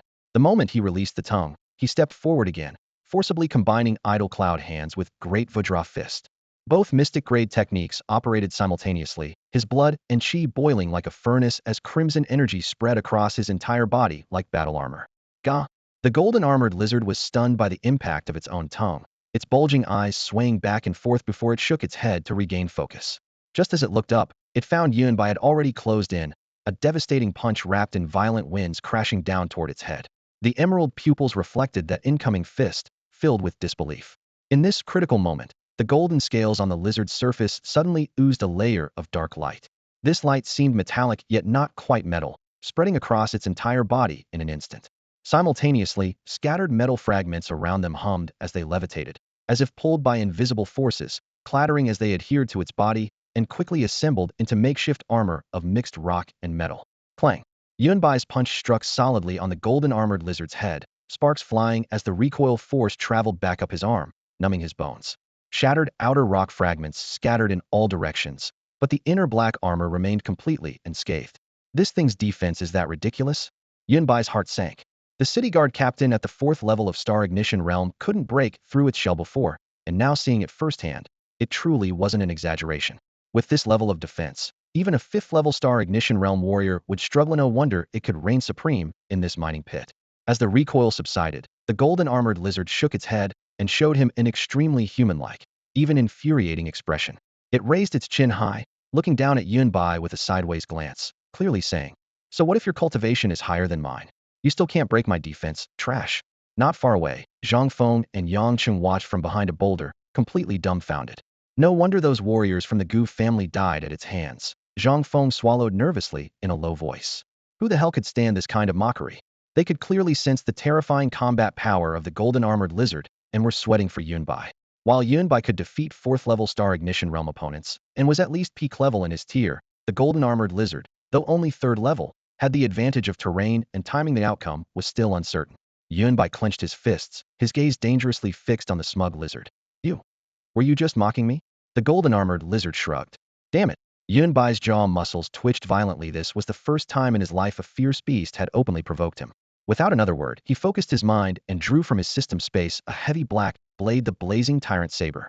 Fire patterns flickered along the blade as scorching waves of flame roared forth. It should be noted that Yunbai's blood and chi power was already far stronger than warriors of the same realm, and when wielding the blazing tyrant saber, fighting above his level was well within his normal combat capabilities. Now facing a Starpoint Realm 3rd tier fierce beast, Yunbai decided it was time to teach this golden-armored lizard a proper lesson. With a whoosh, the azure flame tyrant blade materialized in his hand. The blade gleamed as the surrounding temperature instantly soared, ghostly azure flames swirling with domineering and eerie power. For the first time, the golden-armored lizard showed fear, and for good reason. They say pure gold fears no fire. But what kind of gold could withstand being melted into molten metal? That saying was complete nonsense. Moreover, its natural attributes were weak against fire, and now it had the misfortune of encountering a fire attribute warrior, and not just any ordinary one at that. The golden-armored lizard thought to itself, "I'm doomed." Yunbai raised his blade, channeling his blood chi power into it. The azure flame tyrant blade immediately became as heavy as a mountain. Amidst the towering azure flames, he brought the blade crashing down mercilessly. The golden-armored lizard stared with its 2 massive gem-like eyes, desperately trying to resist, but ultimately couldn't withstand the blow. Its stone-like outer armor cracked open, and the black substance covering its surface turned into scalding liquid. It wailed inwardly, "This is the end of my beast life. What a pity I never got to taste that delicious stone. Ah, such regret in my beast life." Several seconds passed, but the expected excruciating pain never came. A palm-sized yellow paper drifted down gently, stopping right in front of it. Its large eyes were filled with confusion. "Go forth, beast taming talisman," Yunbai said as he withdrew the azure flame tyrant blade and flicked his finger. The golden-armored lizard had already been scared half to death, but when the talisman flew toward it, it suddenly felt a warmth it hadn't experienced since its days in the eggshell. Safe and gentle. Ding! Beast taming talisman successfully activated. What? What is this? The golden-armored lizard was stunned, looking around in bewilderment. At the same time, Yunbai was equally surprised that could hear the golden-armored lizard's voice, and simple information about it appeared in his mind. "From now on, I am your master. Take me to find your rival, that other fierce beast," Yunbai commanded mentally while putting away his azure flame tyrant blade. The golden-armored lizard blinked its large eyes. For some unknown reason, the words from this human stirred no desire to rebel whatsoever. Instead, it felt drawn to him.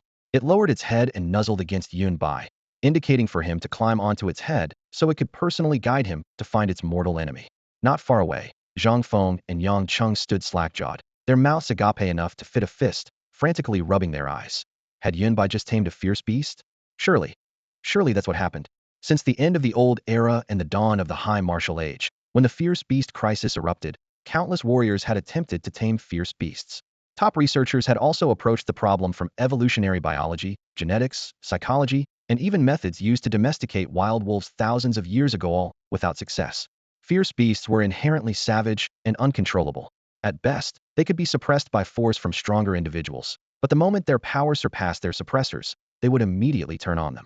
Examples of this were countless. Yet right before their eyes, the golden armored lizard was incredibly affectionate toward Yunbai, its expression like that of encountering its own ancestor. Zhang Feng and Yang Cheng didn't ask Yunbai how he managed it, but when they sat on the golden armored lizard's back, the feeling was extraordinary. They say Chinese people can whip out their phones faster than weapons, and at this moment the two perfectly embodied this saying. Phones barely out of their pockets, camera shutters rattling like machine guns. I'll have something to brag about when I get back. Me, just a body-tempering realm cultivator, actually riding on a star-pointing realm beast's back. Zhang Feng grinned while snapping photos. When I tell my daughter, she'll worship me. Not satisfied with just photos, the two switched to video mode, filming non-stop from every angle. The golden armored lizard carried the three men and soon stopped before a dark cave entrance at the canyon's end, then turned its head toward Yunbai, its voice transmitting directly into his mind. Master, that guy's inside, and he's no pushover. It and the beast in the cave were considered the twin overlords of this copper mine canyon, equal in cultivation level, yet it had suffered defeats multiple times, so it couldn't hide its wariness now. However, with Yunbai here, it finally had a chance to turn the tables. Yunbai nodded, having clearly sensed the aura inside the cave that mixed violence with fury. Stick to the plan. You two go to the predetermined positions and wait for my signal. He turned to instruct Zhang Feng and Yang Cheng. No problem, they replied in unison. Before leaving, Yunbai glanced at the chaotically piled rewards in his system space and picked out several items he couldn't use immediately. Take these weapons with you and coordinate like this. Considering both men were injured and would be a liability in direct combat, he simply assigned them the role of fire support. Zhang Feng and Yang Cheng looked down and gasped. U-1 lightweight missiles, T-81 incendiary bombs, D-9 anti-material explosives, poison gas mines, all heavy thermal weapons. They knew these models too well, but had always found them unattainable due to their outrageous prices. Now Yunbai casually tossed them out like pulling candy from his pocket. Each one could kill a star-pointing realm warrior. Where did this guy get them? No matter how big his storage space is, he couldn't have stuffed an entire armory in there. Shocked as they were, both men knew this mission was like pulling teeth from a tiger's mouth, so they didn't hesitate and shouldered everything. Got it. After the two quietly withdrew, Yunbai entered the cave alone, leaving the golden armored lizard outside on guard, not because it was unwilling to help, but because Yunbai worried it might be restrained instead. This was a crimson gold python, about to advance to the 4th level of star-pointing realm. The moment he stepped into the cave, Yunbai smelled the heavy metallic stench of blood. The rock walls were embedded with dark golden, or that looked like gold, but was actually crimson gold. Crimson gold had an extremely high melting point, and wherever it existed, fierce beasts called crimson gold pythons often dwelled. Now, before his eyes, a massive python the size of a semi-truck coiled in the center, its scales alternating between crimson gold and black, gleaming as they caught the light. Its enormous head was hidden within its coiled body, showing no reaction to Yunbai's bold intrusion. The crimson gold python was at a critical juncture of advancement, with dark golden lightning flickering across its scales and its aura extremely chaotic. Yunbai narrowed his eyes. If a beast in this state were disturbed by external forces, it would most likely fail its advancement. Forget it, Starpoint Realm 4th level is still much stronger than 3rd level. Since that's the case, I'll lend you a hand. But if you turn around and bite me, I'll personally chop off your snake head, strip your tendons, peel your skin, drain your blood, and scrape your flesh clean. Yunbai's cold voice echoed as he pulled out about 20 pounds of fist-sized rare metal from his system space.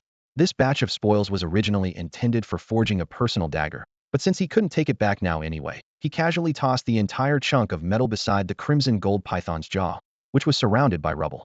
The metal clanged against the ground. The crimson gold python instinctively extended its dark golden forked tongue, rolling the metal into its mouth. After swallowing everything, its belly bulged, and dark golden light burst from between its scales. Its aura blazed up like suddenly ignited kindling, whooshing skyward. Outside the cave, the golden armored lizard clung to the stone wall, its two gem-like eyes darting around wildly. It wanted to rush in but was wary of the increasingly terrifying fluctuations from within, unsure whether to fear Yunbai or the Python King undergoing transformation. It's done. Yunbai's lips curved slightly as he murmured to himself. Hissis. The crimson gold python suddenly opened its vertical pupils, 1/3 of its serpentine body springing upward, thick as a stone pillar. Its scales produced metallic sounds when rubbing together, its sharp, venomous fangs gleaming coldly in the dim light, and Yunbai's reflection appeared in the depths of its vertical pupils. It had long sensed the human lurking in the cave, but hadn't dared act rashly during the critical breakthrough moment. Now that its advancement was complete, this person had actually helped push it to Starpoint Realm 4th level. Such behavior left it utterly bewildered. Yunbai met its gaze, surprised it hadn't immediately pounced, but secretly pleased. This snake understood how to weigh situations and distinguish between gratitude and grudges. However, to subdue it, he first needed to make it fear him. With this thought, he wasted no more time. Lightning roared around his body as the azure flame tyrant blade left its sheath, thunder and azure flames intertwining on the blade's edge. Overwhelming blood chi far exceeding Starpoint Realm 4th level instantly erupted, causing the entire cave to tremble lightly. The crimson gold python was stunned. This human helped me advance just to beat me up? Is this appropriate? It had always been proud, recognizing only that mischievous little lizard as a worthy opponent in this copper mine canyon. Having just broken through to the 4th level, it had already decided to fight anyone it encountered. However, it also understood the principle of there's always a bigger beast, always a stronger person. But getting beaten right after advancing was simply too much bullying. With an angry roar, it arched its body upright, displaying its lordly majesty. 1 minute later, at the cave entrance, Yunbai dusted off his sleeves. You two should do this, then do that. Anyway, keep a low profile for now and follow my orders, understand?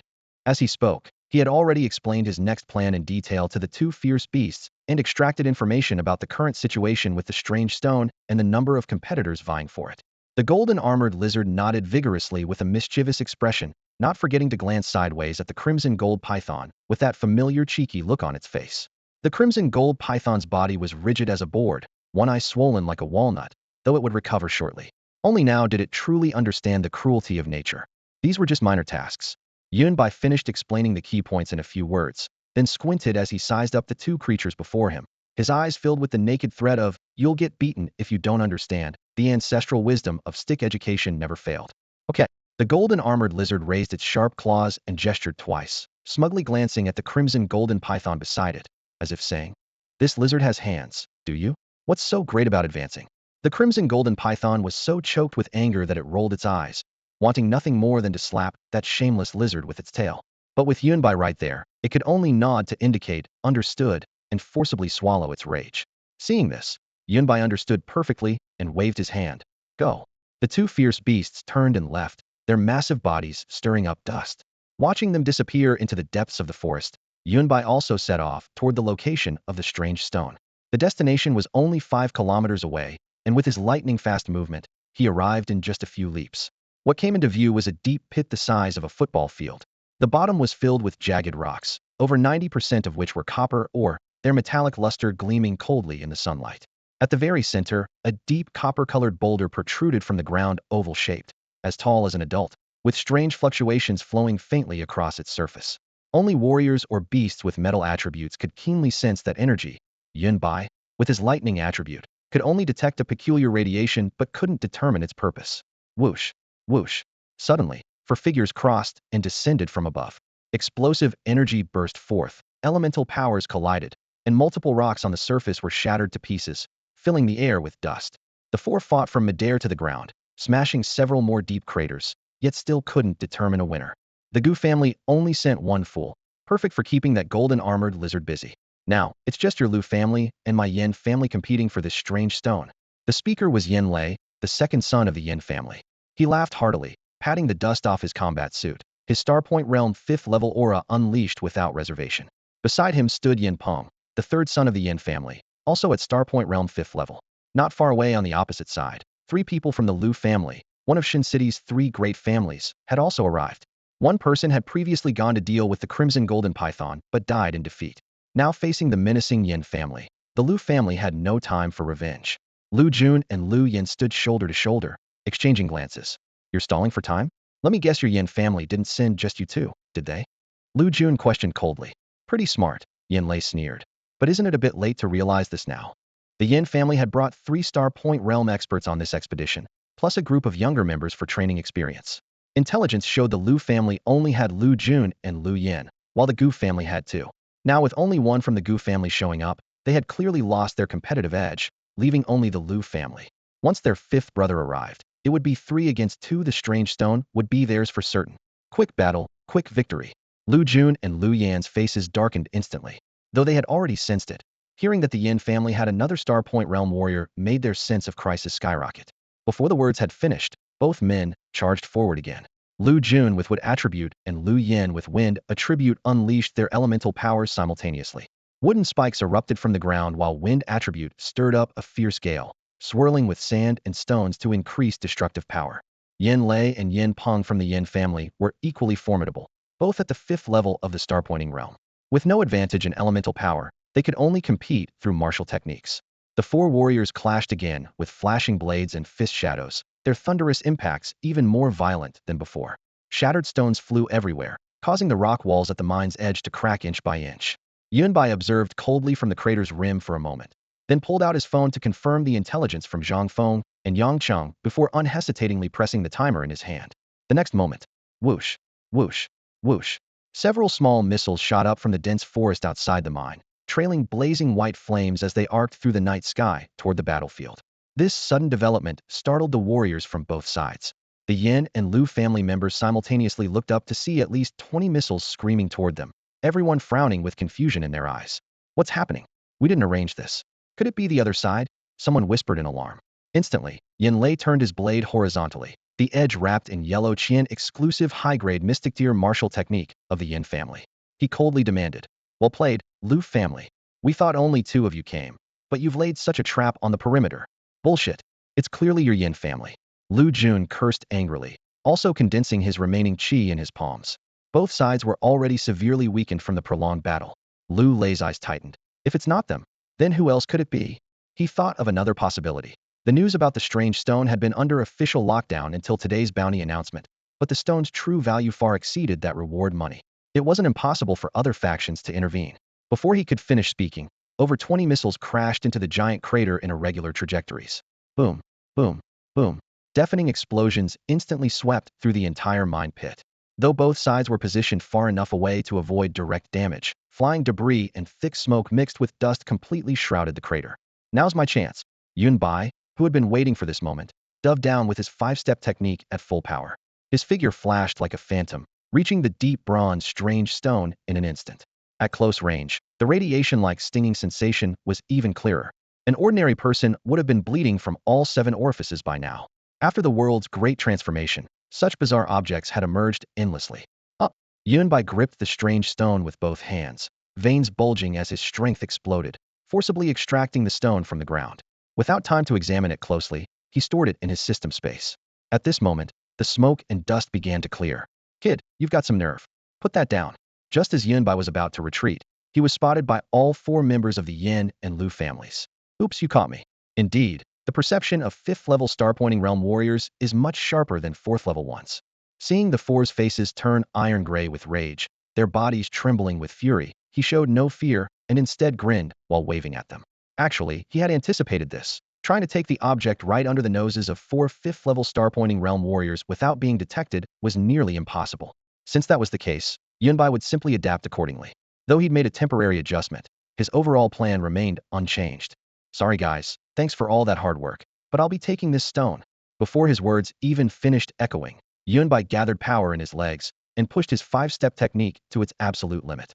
His figure shot forward like lightning cutting through the air, leaping out of the deep pit in the blink of an eye. "Damn brat, stop right there." "After him. How dare you steal from the Yin family? Boy, you've just signed your own death warrant." The 4 members of the Yin and Lu families instantly flew into a rage, ignoring their exhaustion from the fierce battle as they grabbed their weapons and gave chase. To have their hard-won prize snatched by some unknown thief after such a grueling fight, if word of this got out, both their reputation and future prospects in Shin City would be ruined. Behind him, footsteps mixed with curses filled the air. Yunbai glanced back with a slight smirk, then turned and disappeared into the rugged canyon ahead. His movements were decisive and graceful, as if he had already mapped out his route. Without hesitation, the 4 pursuers followed. The canyon terrain was treacherous, with jagged rocks and dark crevices gaping like fanged maws. But their fury drove them forward, heedless of danger. The chase continued for about 2 minutes as they split up to flank him from different paths, finally cornering Yunbai in a dead end surrounded by cliff walls with only one way in. Here, the cliff faces rose straight up for 100 meters, their angles exceeding 90 degrees, with rock surfaces so smooth that finding footholds would be nearly impossible. To escape, he would have to return the way he came. "You've got some nerve, kid." Yin Peng hefted his earth-splitting blade back onto his shoulder, looking down condescendingly, clearly not considering the young Yunbai a threat. I don't know who you are, but stealing from us means tomorrow will be your death anniversary. Lu Jun surveyed their surroundings with a cold expression. I have to admit, you really picked yourself a fine spot. Indeed, I spent quite a while carefully selecting it. Yunbai suddenly smiled, casually tossing the stone in his palm, showing none of the tension expected from someone cornered. Instead, he looked like a hunter watching prey walk into his trap. But not from Ephraim. Whoosh. Hiss, hiss, hiss. Suddenly, two massive creatures scaled the cliff walls, their enormous bodies casting shadows that completely engulfed all four members of the Yin and Lu families. The massive forms of the golden-armored lizard and crimson python suddenly appeared, casting shadows over the four men. Lu Yin could hardly believe his eyes. These two beasts were still alive, especially the golden-armored lizard. He had clearly seen a fourth-level Star Point Realm warrior from the Gu family go to contain it, and the Gu family couldn't have sent just one person. By all logic, this fierce beast should have been long dead. To lure you all here for a clean sweep, I put quite a bit of thought into this, Yunbai grinned with a playful tone. For him, killing members of Shin City's three great families in broad daylight would cause too much trouble if witnessed. Even with the system, he needed to leave himself room to breed. Development takes time. Moreover, he had already formed deadly feuds with the Yin and Gu families, and competing for the rare stone would inevitably offend the Lu family. Since that was the case, he might as well take a bold risk and go big. These four were all 5th-level Star Point Realm warriors. If he could kill them all, who knew what rich rewards might drop? Your target is us? Just you. Yin Peng burst into laughter. Lu Jun, Lu Yin, and Yin Lei also sneered. One person against 4 5th-level Star Point Realm warriors? How thick could his skull be? Boom, boom. Heavy impact sounds cut short their laughter. The golden-armored lizard and crimson python leaped down from above, landing behind Yunbai. Their tails swept across, sending debris flying as cold killing intent pressed toward the Yin and Lu families. The four men fell silent. What made it even harder for them to believe was that these two fierce beasts were actually standing on the same side as the youth, seemingly following his lead.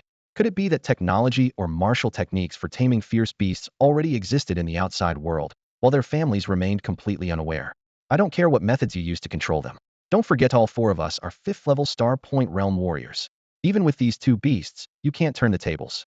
Yin Peng snorted coldly, his eyes full of disdain. No time to waste. The rare stone is on him. Quick battle, quick victory, before anything changes. Lu Jun shouted, his star power erupting as he shot toward Yunbai like an arrow from a bow, clearly intending to kill with one strike.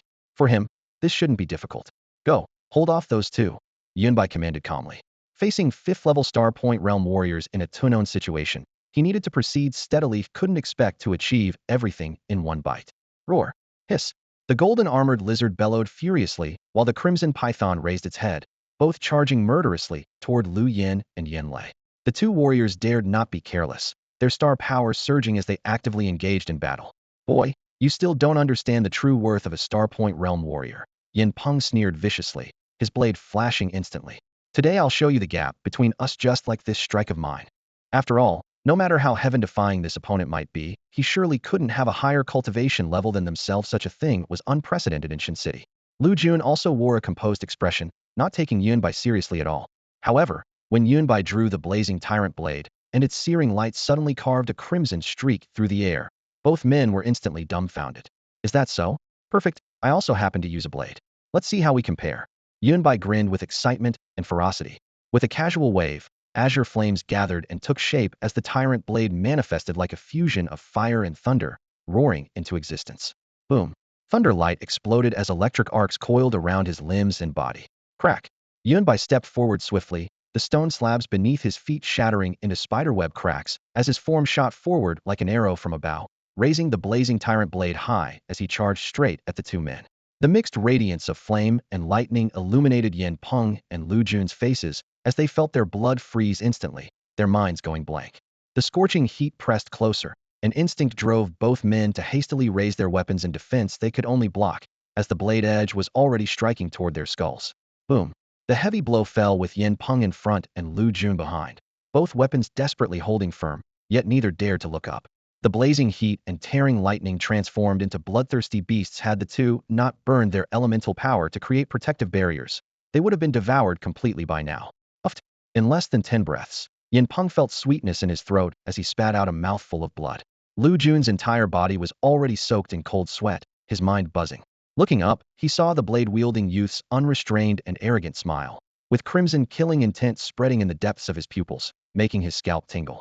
How is this possible? Who exactly are you?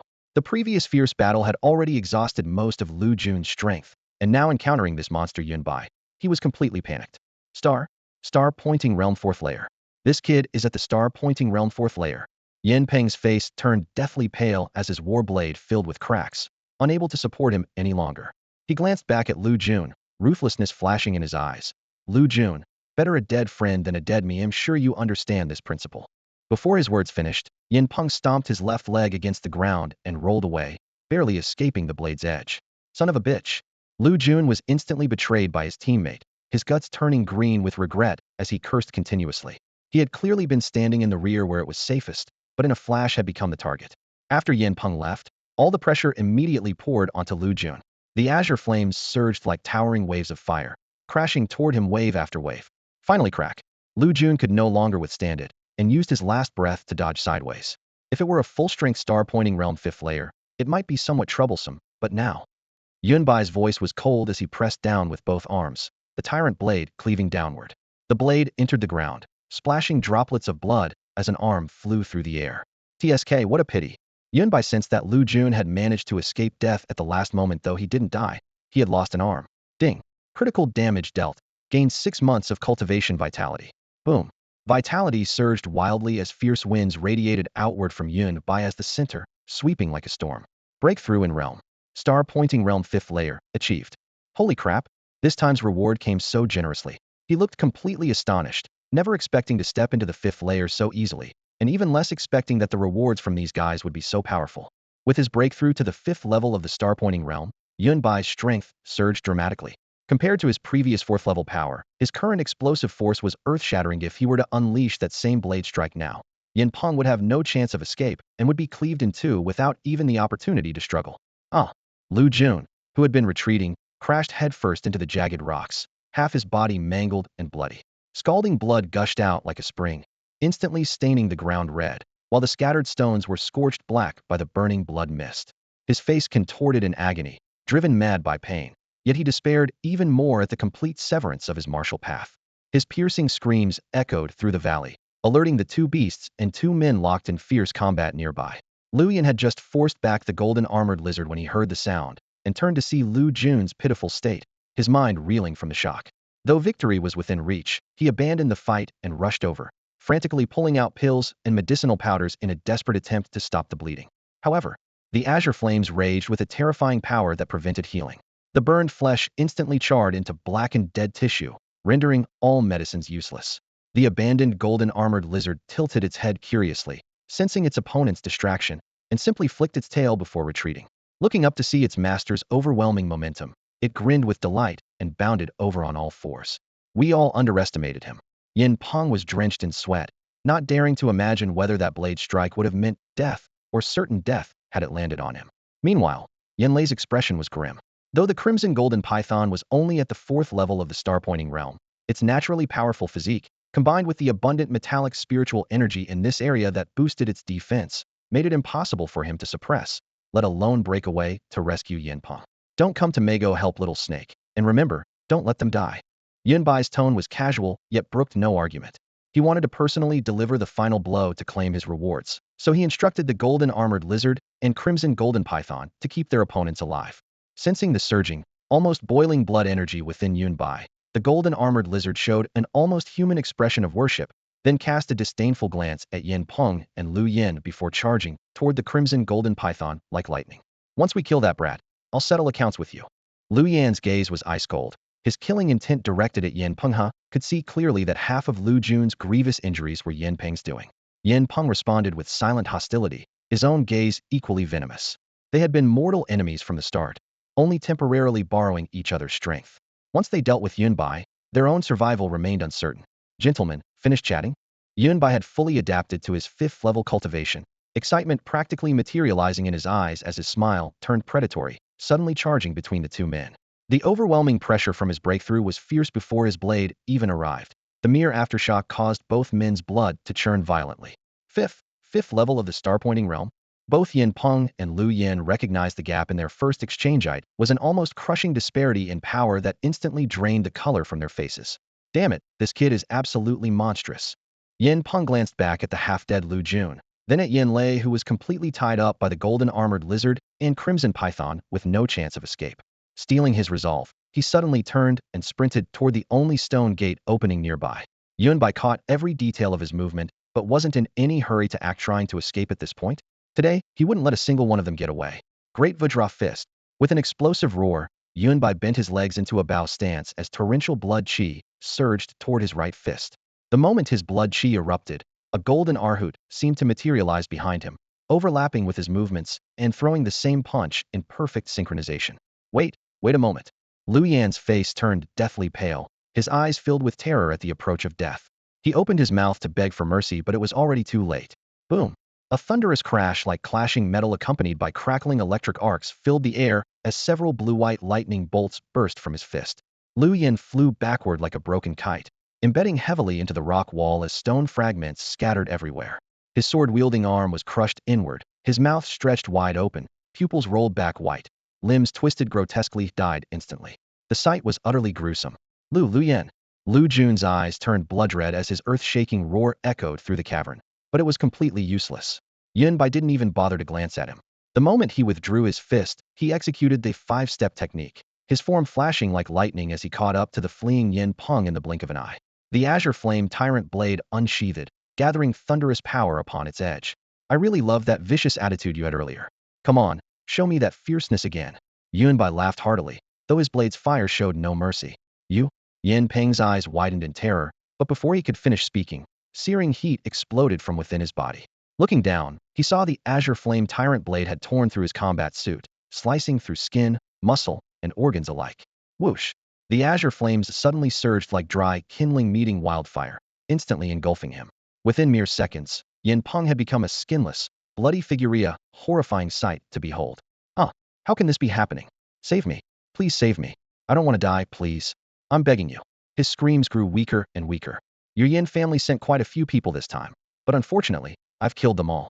Now, let me send you to reunite with them. Yunbai walked closer with a smile, looking down at Yin Peng, who was wrapped in azure flames beyond recognition. At this moment, as his strength, vision, and flesh were gradually fading away, Yunbai's final words struck Yin Peng's heart like a hammer blow. Ding! Inflicted severe psychological damage. Obtained talent. Telekinesis. Telekinesis generates telekinetic force based on the host's thoughts, with strength correlating to the host's cultivation level. Ding! Inflicted fatal damage. Obtained ancient martial technique. Wandering Dragon. Ancient martial technique Wandering Dragon. An ancient inheritance of ungraded classification. A movement technique evolved from dragon forms. 2 rewards dropped from a single person. Yunbai glanced at the system notifications and couldn't help but grumble internally. Sometimes you could fight desperately for ages without getting anything, like with Lu Jun just now, but Yin Peng was essentially burned alive by the azure flames, yet he dropped 2 premium items. Where's the logic in that? All he could say was that the drop rate was truly incredible. A talent. An ancient movement technique. Yunbai was quite satisfied, when suddenly Xiang Wanqing's image flashed through his mind. If that woman knew he had acquired another ancient technique, her expression would probably be spectacular enough to choke someone to death on the spot. After all, back then just a mere black dragon 18 forms had made her so obsessed she forgot to eat and sleep. Now with another one added, he could practically foresee his miserable future of being starved to death at home. At this thought, he shook his head, pushing these images aside. At his feet, the enemy from before had been burned to a pile of ashes, the dust scattered, burned clean and thoroughly. Yunbai clicked his tongue and looked up toward the distance. Lu Jun was half kneeling on the ground, barely holding on through sheer willpower. On the other side, the golden-armored lizard and crimson python flanked Yin Lei from left and right, forcing him into steady retreat. He walked leisurely, as if strolling through a garden, and came before Lu Jun. You're not from Shin City. Who exactly are you? Lu Jun bit his blood-stained lips, roaring with all his remaining strength, though death's resolve had already surfaced in his eyes. Yin Peng and Lu Yin had already perished here, and now only the severely wounded him and the besieged Yin Lei remained. There was no possibility of turning the tables. Yunbai gently shook his head, his tone playful. No, you're wrong. I'm a born and bred Shin City native. To tell you the truth, initially I had no intention of taking your lives. I just wanted to farm some monsters and get some rewards. But I happened to encounter certain people, whether the Yin family or the Gu family, who desperately wanted me dead. And you just happened to steal my strange stones, so what could I do? Originally there was no grudge between me and the Lu family, but unfortunately I don't want too many people knowing about these matters for now, so. He spread his hands. a cruel curve forming at the corner of his lips. I can only kill you all. You understand, right? Lu Jun's face instantly turned deathly pale. In the martial world, when feuds form, one must eliminate all threats. She understood this rule better than anyone. But he hadn't expected this young prodigy before him to not only possess heaven-defying talent, but also such meticulous ruthlessness. Before he could speak, Yunbai's palm was already covering his crown. Bang! A light tremor. Lu Jun's pupils contracted sharply. His life extinguished instantly as he collapsed like a pile of mud. Ding! Fatal damage dealt. Obtained Golden Flying Blade 1. The Golden Flying Blade, forged from the purest essence of the 5 elements metal, measured 20 centimeters in length with a flat, sharp edge. Its streamlined blade gleamed with golden light, clearly not meant for hand-to-hand combat. Yunbai weighed the flying blade, feeling its cold touch through his fingertips. Combined with his newly acquired telekinetic talent, this thing could become his deadly assassination weapon. He turned to glance at Yin Lei, who was still struggling, and with a slight mental movement, ethereal power wrapped around the golden flying blade. The sharp blade floated gently, moving with his thoughts. Whoosh! A cold gleam flashed and vanished. The golden armored lizard and crimson python seemed to be toying with their prey, leaving Yin Lei no time to notice anything else. Suddenly feeling warmth in his chest, he looked down to see the sharp golden blade tip protruding from his chest, blood instantly soaking his clothes. His shocked pupils contracted rapidly, but he could no longer make a sound, his body slowly tilting before finally falling silently to the ground. Ding! Critical fatal damage dealt. Obtained Enlightenment Pills 5. The Enlightenment Pill, a miraculous medicine that aids in comprehension and increases the chances of breakthrough. The higher one's cultivation realm, the weaker its effects. Yet another fascinating little treasure. Yunbai flicked the dark pill between his fingertips, immediately recognizing that its effects on him would be limited. However, for others, this would be considered a divine elixir. After all, a vast chasm separated the peak of body-tempering realm from the star ignition realm. Perhaps only 1 in 10,000 body-tempering cultivators could ever step into the star ignition realm. This was precisely why star ignition warriors were so rare and revered in Shin City. Hiss roar. Seeing their enemy instantly slain and confirming their master had intervened, the golden armored lizard and crimson python immediately rushed over. The golden armored lizard wagged its head and tail ingratiatingly, while the crimson python held its head high with pride, though its tail unconsciously swayed left and right, clearly anticipating a reward as well. Both are at the 5th level of star ignition realm with robust vital energy. Yunbai patted their heads. Devour those 2 corpses, they'll greatly benefit you. I must leave now. Cultivate well on your own, and don't let anyone capture you for materials. After giving his instructions, he turned to leave the copper mine, casually tossing down several pounds of rare metals for them to refine before departing. Bringing these 2 massive creatures back to Shin City would inevitably cause a commotion. Better to let them roam free here. The golden armored lizard crunched on clattering or stones, tearfully watching its master depart. The crimson python glanced sideways at its companion, arrogantly coiling around its share of rare metals, seemingly mocking how the lizard had already lost all dignity as a fierce beast. After leaving the mining area, Yunbai reunited with Zhang Feng and Yang Cheng. They crossed through the forest back to the wasteland, where they could see Sheng Nanqing and Jin Qian had prepared an off-road vehicle in the distance. Phew, you scared me to death. If you'd been any later, I would have charged in to find you. Sheng Nanqing laughed heartily, having heard the explosions from the mine, even from outside. Get in the car quickly, I don't want to stay in this godforsaken place for another second. Jin Qian urged, shaking the dust from her long hair. When we get back, I'm going to take a nice, long bath. The engine roared to life as the off-road vehicle kicked up dust, speeding toward Shin City. Inside the vehicle, Yunbai produced 4 dark pills and handed them to his companions. What are these? Sheng Nanqing brought one to his Nocino, Sentin simply tilted his head back and swallowed it. That's the spirit. Yunbai gave him a thumbs up. Enlightenment pills, excellent aids for breaking through realms. What? All 4 simultaneously widened their eyes, staring in unison at the pill that had already gone down Sheng Nanqing's throat. Don't look at me like that, I'm scared. Sheng Nanqing laughed nervously. Before he could finish speaking, his skin rapidly flushed red, his vital energy surged like an erupting volcano, and the impulse to ignite his destiny star burst forth. The next second, he closed his eyes tightly, directly entering a state of selfless breakthrough. Yang Cheng immediately recognized the signs and quickly clutched his enlightenment pill tightly. Zhang Feng gaped in shock. Yunbai was like a walking treasure chest. Don't speak, still injured, yet so eager. Jin Qian whispered a reminder while gesturing for everyone to make room. Fortunately, the seats could be folded flat, providing enough space for Sheng Nanqing to sit cross-legged steadily. However, this fallen zone was fraught with danger. Stopping would be perilous. The group steadied the steering wheel and accelerator, continuing their high-speed journey. They could encounter fierce beasts at any moment. Staying here was far too dangerous, so they floored the accelerator and continued racing back to Shin City. The journey back to Xinjiang was relatively smooth. The off-road vehicle sped along the road, kicking up clouds of dust that stretched far behind them in the rearview mirror. After about 2 hours, everyone could see Xinjiang's towering defensive wall in the distance, a massive barrier that looked like it was forged from black iron. It was the most prominent boundary marker of the human base area, symbolizing the beginning of safety and order. Once they entered the human-controlled zone, the roadside scenery immediately became bustling with activity. Small mercenary squads could be seen limping along in groups of 2 or 3, some missing arms or legs. Others dragged canvas-wrapped corpses behind them, while some excitedly lifted tarps from their truck beds to show off valuable beast materials.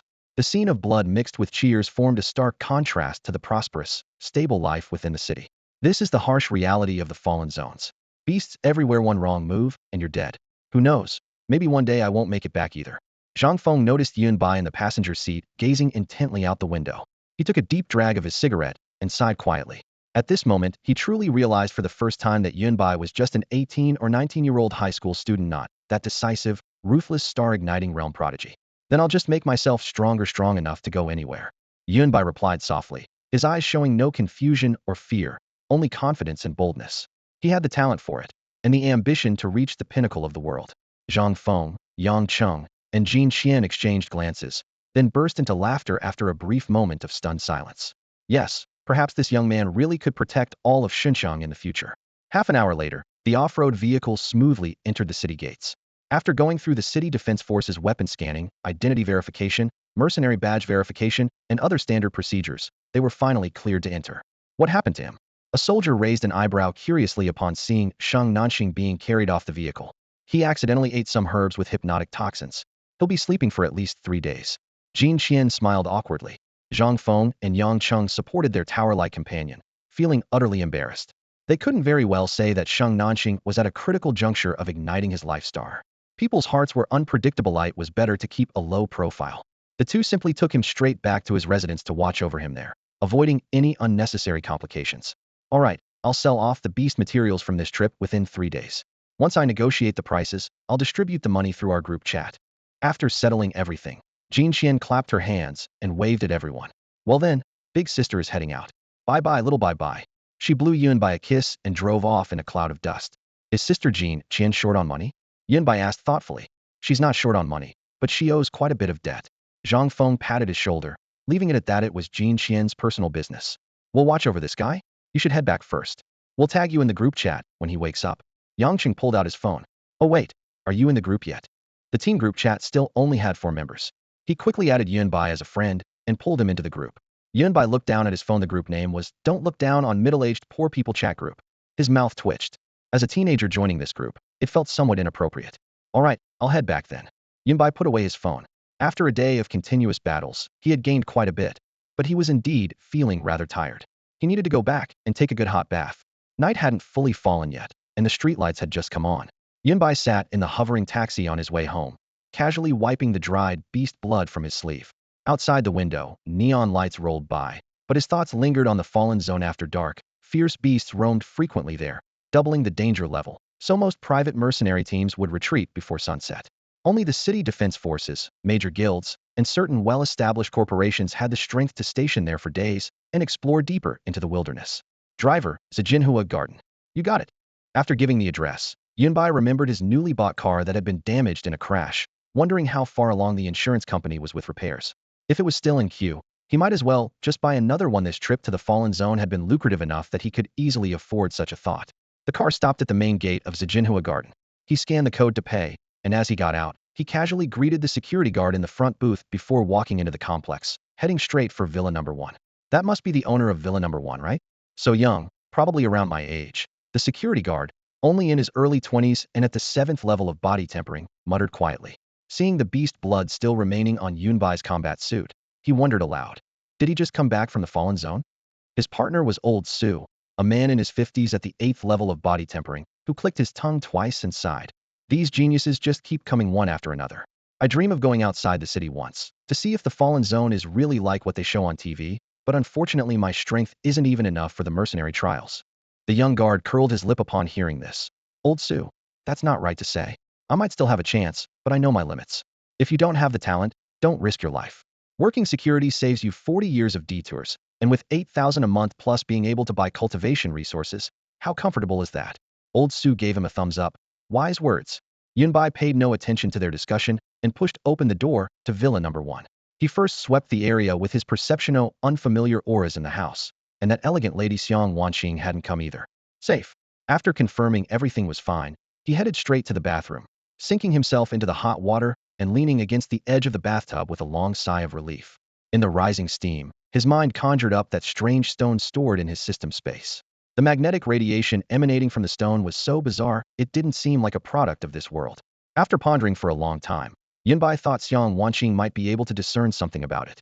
Unfortunately, they hadn't exchanged contact information, so he could only resort to his culinary summoning technique. When night had completely fallen, the bathroom door was pushed open a crack. He changed into casual home clothes and walked to the kitchen, pulling out the freshest ingredients. Tonight's theme braised pork ribs, plus a whole roasted chicken. The spatula danced, and the aroma of sauce and oil quickly spread, drifting through the courtyard toward Villa Number 2 next door. As soon as the fragrance entered the air, Yunbai caught the sound of footsteps outside. He turned toward the floor-to-ceiling window and saw that familiar tall figure pressed against the glass, taking deep breaths. This lady really doesn't use the front door. His mouth twitched, but he still placed the 2 steaming hot dishes on the dining table. Sure enough, Xiang Wanqing admired the view outside the window for 3 seconds, then entered like it was her own kitchen, took a seat across from him, picked up the chopsticks Yunbai had thoughtfully prepared, and dove into the feast. The crisp sound of chicken skin being bitten, the sauce from the ribs dripping down her knuckles, one plate after another quickly emptied. When little food remained, her thinking capacity finally returned. Xiang Wanqing blinked her eyes, still misty with contentment, and mumbled unclearly, "Huh? How did I end up here?" Only then did she look down and notice the chicken leg still in her hand. "How did you grow up like this?" Yunbai glanced at Xiang Wanqing, his gaze uncontrollably sliding downward before he immediately pulled it back, swallowing the words that had risen to his lips. Xiang Wanqing had probably stayed home all day again. She was still wearing the same dress from the morning, with just a thin cardigan casually thrown over it. Her pale arms and slender neck were completely exposed under the lights, her full, mature curves on full display. After they finished dinner, she simply lay back on the spacious leather sofa, stretching lazily with her long, straight legs propped up high. Unfortunately, no stockings. After clearing the dishes, Yunbai sat down in the armchair across from the sofa and got straight to the point. "There's something I don't understand. I'd like to ask for your advice." "What is it?" "Go ahead," Xiang Wanqing replied casually. As soon as she spoke, Yunbai retrieved the strange stone he had obtained from the copper mine from his system space. The massive stone stood 3 meters tall, oval-shaped with a diameter of about 1 meter. Fortunately, this was a spacious villa living room. If he had tried to bring it back to his old cramped apartment, forget about placing it, the ceiling would have been smashed through. The warm white light illuminated the stone's surface, causing layers of bronze-gold luster to ripple outward. The moment the strange stone appeared, Xiang Wanqing instantly switched from languid to focused, her eyes lighting up as she circled the massive stone, examining it carefully. She first furrowed her delicate brows slightly, then relaxed them after a moment, followed by a gentle shake of her head. Her reactions left Yunbai puzzled, but he was certain of one thing: Xiang Wanqing definitely recognized this object and had studied it before. Today, the city defense forces issued a bounty, saying that the Fallen Zone's copper mine site was experiencing magnetic field anomalies and beast riots, all caused by this stone that suddenly appeared. "I happened to pass by and brought it back." Yunbai briefly explained its origin. "What a coincidence." Xiang Wanqing narrowed her beautiful eyes but didn't probe further. She adjusted her glasses and nodded seriously. "Magnetic field anomalies and beast riots, not wrong. The culprit is indeed this stone. Strictly speaking, this stone is a key." "A key?" Yunbai looked skeptically at the 3-meter strange stone, then at Xiang Wanqing's confident expression. This thing looked like a key? Who was she kidding? He spread his hands, waiting for her explanation. Xiang Wanqing suddenly looked up. "You were just questioning me, weren't you?" "No." Yunbai shook his head decisively. "No? Did I see wrong then?" She tilted her head with an innocent expression. The mature woman's face paired with that naturally adorable look made Yunbai's breath catch. This woman was practically a temptress. He quickly interrupted. "Of course you saw wrong. Don't change the subject, let's talk about this stone." "Oh right." Xiang Wanqing was pulled back to the topic and said seriously, "The day before yesterday, I mentioned to you that the Black Dragon 18 forms originated from dungeon number 8. This stone is the key to entering the dungeons. As for which number it corresponds to, we need to conduct magnetic frequency tests to determine that. The dungeons. That underground cavern again. The 18 forms of the Black Dragon was a trump card the system had rewarded to Yunbai. This martial technique possessed tremendous power, but consumed enormous amounts of mental energy and elemental force, which was why he had rarely used it in earnest. Since the 18 forms of the Black Dragon originated from the underground cavern, this mysterious place must be truly extraordinary. When the age of high martial arts first arrived, heaven and earth underwent dramatic changes. Fierce beasts ran rampant, and technology experienced explosive development. To resist the invasion of these fierce beasts, martial arts rose again. However, few people knew that these fierce beasts were not originally evolved from ordinary creatures, nor were they alien visitors, but rather creatures that had crawled out from the underground caverns. You mean to say that the underground cavern is the origin of the fierce beasts? Then what role does this stone play? Yunbai cut straight to the heart of the matter. At this moment, all intelligence regarding the underground caverns on Blue Star was strictly classified by the 5 major nations, with the Federation listing the entrances as top secret. The reason was simple: the caverns contained chaotic magnetic fields and shocking radiation levels. Body-tempering realm martial artists could only survive for an hour at most, while Star Ignition realm practitioners could last only half a day before risking flesh collapse or even immediate death. Even more terrifying was that the fierce beasts within the caverns were far more violent and savage than their counterparts in the Fallen Zones. Those monsters that had escaped first were actually the defeated ones, while the true powerhouses still lurked in the depths. Xiang Wanqing shared her experiences in detail. She trusted Yunbai's character and harbored a small calculation.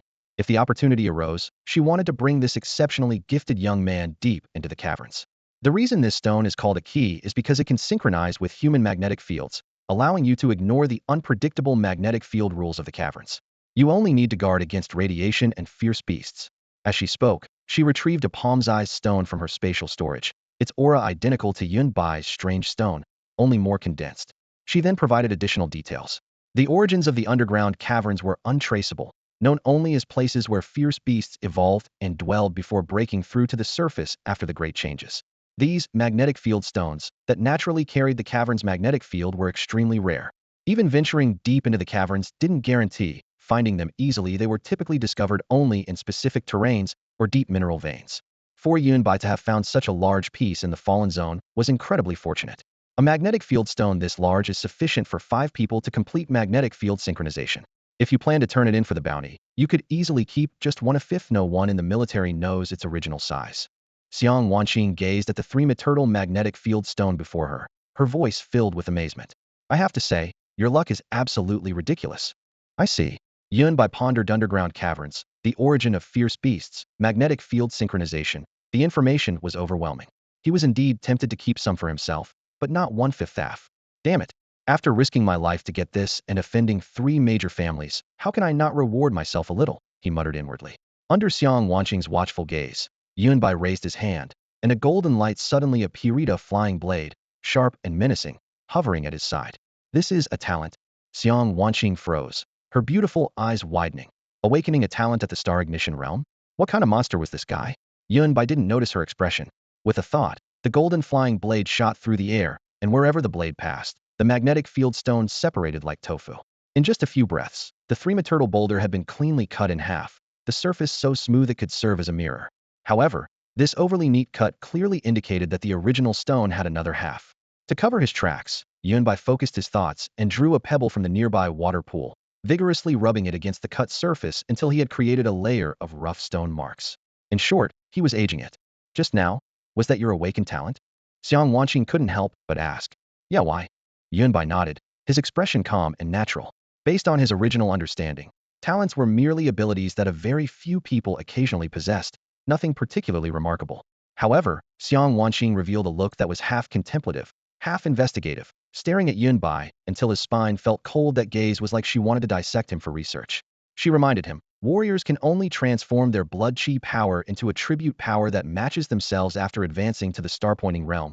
As for talents, unless one is born with them, they generally don't awaken until the path-following realm. Is that so? Yunbai could only nod awkwardly. He suddenly realized how little he knew about this world's martial arts system. What if someday he casually manifested his war god body or psychic power in front of a strong expert?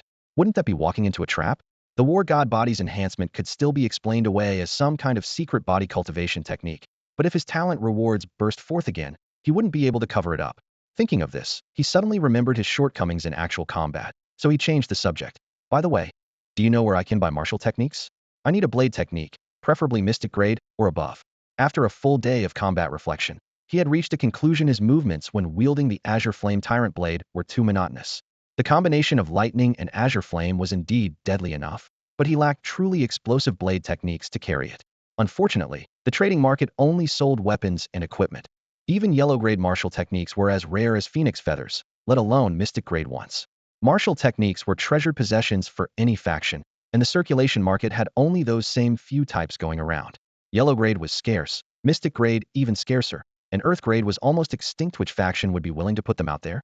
He had inquired with Sheng Nanxing and the other three, but even Sheng Nanxing, who had been around for many years, could only shrug. Sheng Nanxing's cousin Sheng Nangong did have some yellow grade goods in his family's treasure shop, but they were quite mediocre, better than nothing. With no results, Yunbai could only place his hopes on Xiang Wanqing, who had a deep background and extensive connections. Blade technique martial arts? Xiang Wanqing repeated softly, as if searching her memory. After a moment, her eyes lit up.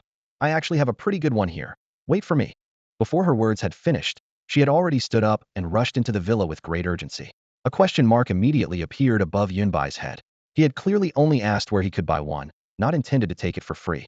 In less than 2 minutes, the villa's main door was pushed open again, and Xiang Wanqing came rushing back out with a thick tome in her arms. She raised her hand and flung a thud. The book landed on the coffee table, its cover ink black with faint lightning patterns rippling across it. Here, this should be quite suitable for you. Xiang Wanqing dusted off her hands. Ninefold Thunder Slash, what grade is? Yun Bai's gaze stuck to the cover, his fingertips tracing the slightly raised lightning patterns. Quasi-heaven grade. Xiang Wanqing's tone was light and casual, as if discussing something utterly trivial. Quasi-heaven grade. Yunbai was startled, feeling the ninefold thunder slash in his hands was particularly hot to the touch, nearly throwing it away. He knew Xiang Wanqing's status was extraordinary, that she wasn't short of money, and that she was a serious collector with an obsession for martial techniques, so she must have collected quite a few martial techniques, and their grades wouldn't be low either. However, he never expected Xiang Wanqing to be so generous. This is the only blade technique I have on hand right now. It's of excellent grade and perfectly matches your lightning attribute. Xiang Wanqing placed a thin, deep purple manual on the coffee table, her smile lazy and relaxed. If you find the burden too heavy, I also have yellow grade ones. Yunbai was about to politely decline when his gaze was seared by the manual 9 thunder slashes, quasi-heaven grade. He instinctively caressed the cover, his fingertips tingling with numbness as if struck by lightning. Xiang Wanqing seemed oblivious to the shock on his face as she slowly stood up and stretched. Her loose dress instantly revealed her graceful curves. She had been busy all day and finally had a full meal, drowsiness rushing to her head. Forget about yellow grade, but this is a quasi-heaven grade technique after all. I can't afford it. Yunbai smiled bitterly, placing the manual back down. Earth grade techniques were already rare treasures, let alone quasi-heaven grade. Countless sects in the outside world would wage bloody wars for it simply couldn't offer a corresponding price. What's the big deal? Martial techniques are meant to be cultivated. Xiang Wanqing brushed the hair from her ear and yawned. This 9 thunder slashes is extremely difficult to master. If it could regain its glory in your hands, those old fellows would probably crawl out of their coffins to celebrate. With that, she rubbed her neck. I'm tired, and I have plenty to do tomorrow. Without waiting for Yunbai's response, she walked toward the door in soft slippers, her steps light and swaying. Yunbai stared at the manual on the coffee table, his heart torn between conflicting thoughts. After a moment, he suddenly grabbed the 9 thunder slashes. I won't take this quasi-heaven grade technique for nothing. Xiang Wanqing, I owe you 3 promises. As long as it's within my ability, just say the word, and I'll give my all. Xiang Wanqing paused slightly at the door, her beautiful eyes curving into crescents as she smiled with satisfaction. Without turning back, she stepped out of the villa. Did she hear him or not? Yunbai shook his head and refocused on the manual in his hands. Let's cultivate first. He stored the polished magnetic stone beside him into his system space, then got up and headed to the cultivation area. Villa number 1 was equipped with a gravity room, simulation battle room, enlightenment room, and other facilities. To learn a new martial technique, he went straight to the enlightenment room filled with aromatic plants. The fragrance was refreshing, sharpening his spirit. Yunbai sat cross-legged on a cushion and opened the first page of 9 thunder slashes, dense lightning patterns intertwined with blade diagrams like a spreading thunderstorm. The more he read, the faster his heart beat. The complexity of quasi-heaven grade was far beyond what mystic grade could compare to. Even with his martial god body talent, he felt unprecedented pressure. He circulated his chi and blood according to the scripture. Suddenly, a palm-sized martial god figure appeared in his dantian, moving in sync with his body. Then, an even smaller figure appeared within that figure, and another layer within that. Layer upon layer, his comprehension increased geometrically. Taking advantage of his understanding before it faded, he drew a long blade from his system space and practiced the moves without channeling chi and blood. blade shadows and lightning patterns filled the room, but he quickly soaked his back with sweat, truly experiencing the demands of a quasi-heaven grade technique for the first time. Strike while the iron is hot. Yunbai moved to the simulation battle room and activated the scanning device. The light screen displayed difficulty levels: low, medium, high, super strong, hell difficulty. Without hesitation, he selected the highest setting. A real man goes all out. A flash of light transported him to a barren grassland. The next second, a beast tide composed of sharp-horned bulls, golden-winged demon horses, ghost-horned mad rhinos, and other fierce beasts charged forward with thunderous roars. Even more outrageous, they were all at the 7th level of Starpoint Realm or above. Yunbai was only at the 5th level of Starpoint Realm. He had planned to unleash his martial god body, telekinesis, azure flame tyrant blade, and lightning all at once. But even going all out might not be enough to suppress these monsters. He couldn't help but curse. Holy shit. Who set this difficulty? Villain number 2. Achu Xiang Wanqing rubbed her nose and buried herself in the soft bedding filled with plushies, sleeping sweetly and soundly. That night, Xiang Wanqing slept exceptionally soundly. Meanwhile, at the other end of the training base, Yunbai was struggling desperately in the combat simulation chamber. The hellish difficulty simulation system set its starting point at the 7th level of the starpointing realm, with the maximum reaching the 9th level. On the light screen, mountain-sized ferocious beasts charged at him one after another. Yunbai gritted his teeth, relying solely on split-second judgment and past experience to weave his azure flame tyrant blade into a curtain of intertwining fire and lightning, barely managing to block the frenzied assault of 9th-level realm beasts. In the end, he was still sent flying by the thunderous charge of a ghost-horned rhino and crashed heavily to the ground. Fighting 4 minor realms above his level even in simulation made him understand his current limits. Exiting the combat scenario, a new notification appeared on Yunbai's personal panel. Quasi-Heaven Grade Blade Technique Ninefold Thunder Slash achieved initial entry. This was a quasi-heaven grade martial technique. Ordinary practitioners would be considered geniuses if they could grasp yellow grade techniques within a month, yet he had crossed the threshold in just one night of deadly combat. Though his entire body ached as if his bones had been dismantled, seeing those bright golden characters on his panel, he felt it was worth it. Ninefold Thunder Slash emphasized bold, sweeping movements one blade to shatter 10,000 techniques. Combined with the Azure Flame Tyrant Blade's inherent Azure Flame attribute, and layered with his internal lightning-type true essence, its power multiplied exponentially. However, the simulation system couldn't perfectly replicate the true explosive force of a quasi-heaven grade martial technique, so he planned to find an opportunity to test his blade in the fallen zones and experience its real might. With the blade technique foundation laid, it was time to address his weaknesses. Yunbai left the combat simulation chamber and entered the adjacent meditation room. Sitting cross-legged, he quickly reviewed his martial techniques. 1. Yellow grade 5-step method and mystic grade Great Vajra fist, both at mastery level, one step away from the legendary unity of martial and divine. 2. Drifting cloud hand proficient. 3. Ninefold thunder slash just achieved initial entry. 4. Ungraded ancient techniques, black dragon 18 forms, and swimming dragon temporarily untouched. Martial techniques were about refinement, not quantity. Yunbai decided to first improve his drifting cloud hand. This growable martial technique was infinitely versatile, switching between fist and palm at will, carrying illusion effects, and even allowing him to probe opponents' hidden items during combat, truly all-encompassing. Since its last breakthrough to Mystic Grade, it had been overshadowed by higher-tier techniques, but Yunbai understood that true trump cards often lay in the most unexpected places. First, I'll push it to mastery level. He took a deep breath, cleared his mind of distractions, and circulated his true essence through his meridians according to the nodes described in the secret manual. The difficulty of mystic grade techniques was like a college student solving elementary problems, no need for rote memorization, just comprehensive understanding to naturally discover more variations. Time passed silently. Within the meditation room, fluctuations of true essence appeared and disappeared, his palms and fingers occasionally cutting through the air with subtle whooshing sounds. Just like that, an entire night passed, and the horizon began showing a pale fishbelly white as dawn faintly broke. Yunbai walked out of the meditation chamber feeling refreshed and invigorated. Despite staying awake all night, he had managed to advance his flowing cloud palm technique from proficient to mastery. Its moves were now infinitely adaptable, capable of countering any close combat martial arts, truly a universal martial technique. The only drawback was that its grade still wasn't particularly high. Dawn had broken, but his energy was completely depleted.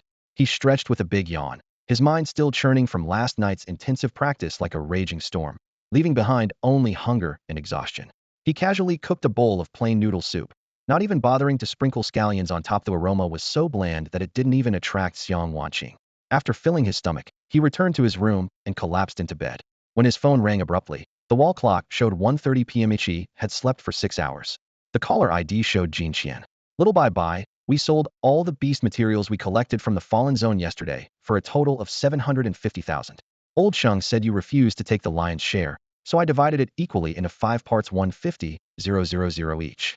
I've sent the breakdown to the group chat. If there are no issues, I'll transfer the money. On the other end, the crisp sound of mahjong tiles clacking could be heard. Sounds good, go ahead and transfer it. Yunbai hung up and opened the "Don't underestimate the middle-aged poor" group chat. Yang Cheng and Zhang Feng's messages had already flooded the screen, along with several meme-style emojis of Sheng Nanxing in seclusion trying to awaken his destiny star. The group was buzzing with activity. Yang Cheng, don't give me my share, just transfer it directly to Yunbai. Zhang Feng, same here. We barely contributed anything this trip and still got enlightenment pills. Yang Cheng, exactly, I feel a bit embarrassed. Jin Qian, I also want to give mine to Little Bai Bai, but he really needs the money right now. Yunbai, big sister will make it up to you next time. Jin Qian, Yunbai, Little Bai Bai, do you prefer purple or black? Omega, Yang Cheng, get out of here. Zhang Feng agreed. Yunbai chuckled and replied. Yunbai, Zhang Feng Yang Cheng, no need, you guys keep it. Enlightenment pills only increase the probability. What really matters is your own foundation. From leaving the city to being cornered by the Gu family warriors and Gong Jin, the three had always stood by his side. This camaraderie was more precious than any enlightenment pill, and he gave them willingly. Just as he sent the message, a notification popped up showing 150,000 federal credits had been deposited. For ordinary people, this represented a year's hard-earned wages, but for warriors, it was just the spoils from one trip to the fallen Zanino. Wonder people said warriors were wealthy. Ding Donga virtual pop-up appeared requesting a video call. The avatar showed Gu Lian. Yunbai pressed accept. I heard you went to the Fallen Zone. The screen lit up, revealing Gu Lian's delicate features filling the frame, her eyes as calm as a forest pond. Yeah, that's what the mercenary trial was for. Yunbai smiled lightly and asked in return, did you need something? Gu Lian pulled back the camera, seemingly lost in thought. Last time I said I wanted to thank you for saving me and treat you to dinner. I was wondering if you have time. He had indeed mentioned it when leaving the South Gate base that day, though he'd assumed it was just politeness. As the camera zoomed in, Yunbai took in her outfit to dye a short-sleeved top that accentuated her slender waist, fitted jeans that hugged her long legs, and a high ponytail that looked crisp and energetic, radiating sunshine completely different from the dress she wore last time. He openly admired the view for a few seconds before saying, I need to go to Shunqing City Defense Headquarters this afternoon. How about we arrange it for another time? Great, it's settled then. Yunbai had set a time with Gu Lian. He turned off the communicator, casually tidied his bed, changed into his most common coarse cloth jacket and jeans, then sent messages to Yang Cheng and the others asking if they wanted to come along. We can't get away, you go by yourself. The video call connected, showing Yang Cheng in a silver-gray gravity chamber with alloy patterns covering the floor and the air itself seeming to vibrate. His skin was flushed red all over, his back slightly bent under the pressure, sweat dripping from his chin onto the ground. He was clearly preparing to break through to the Starpoint realm, showing no less determination than Yunbai. By the way, remember to hide your identity when you go, don't blow your cover. He suddenly lowered his voice to add, besides us, people from the three great families are also keeping an eye on that stone at the copper mine. Without needing more explanation, Yunbai understood. Since he had claimed that stone and collected the bounty, the three great families would have received the news immediately. With their own people still missing, the problem was practically written on their faces. The three great martial families of Shun City had deep-rooted connections, with the strongest on the surface even reaching the 9th-level peak of the Starpoint realm, still an insurmountable mountain for Yunbai at present. Therefore, hiding his identity was the safest approach until his strength caught up. He responded with, don't worry, and left. His first stop was the insurance company. The staff handed him his hover car, repaired like new, with contracts and inspection reports bearing the latest official seals. After Yunbai finished his inspection, he drove straight to the City Defense Army headquarters.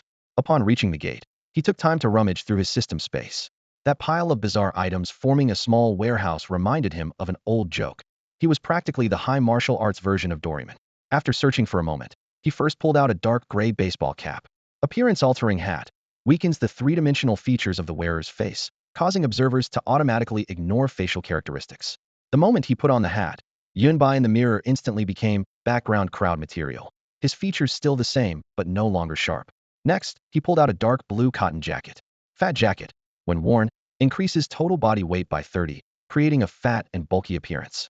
Yunbai's mouth twitched as he mentally complained about the system's rewards being as ridiculous as always, but he didn't need it right now. He took a deep breath and put on the jacket. His surface muscles seemed to be instantly inflated with air, his weight skyrocketed, his neck was squeezed to just a short stub, and fat accumulated in layers of folds under his chin. Disguise complete, he opened the car door. The moment he stepped out, the hover car even swayed. Yunbai steadied himself against the door and waddled to the guard post with his obviously severely obese physique. Registration and notification took only a few minutes. The duty soldier glanced at him twice, verified his identity, and led him to the waiting room. Under fluorescent lights, the waiting room was spacious and clean, with a row of plastic chairs still smelling of disinfectant.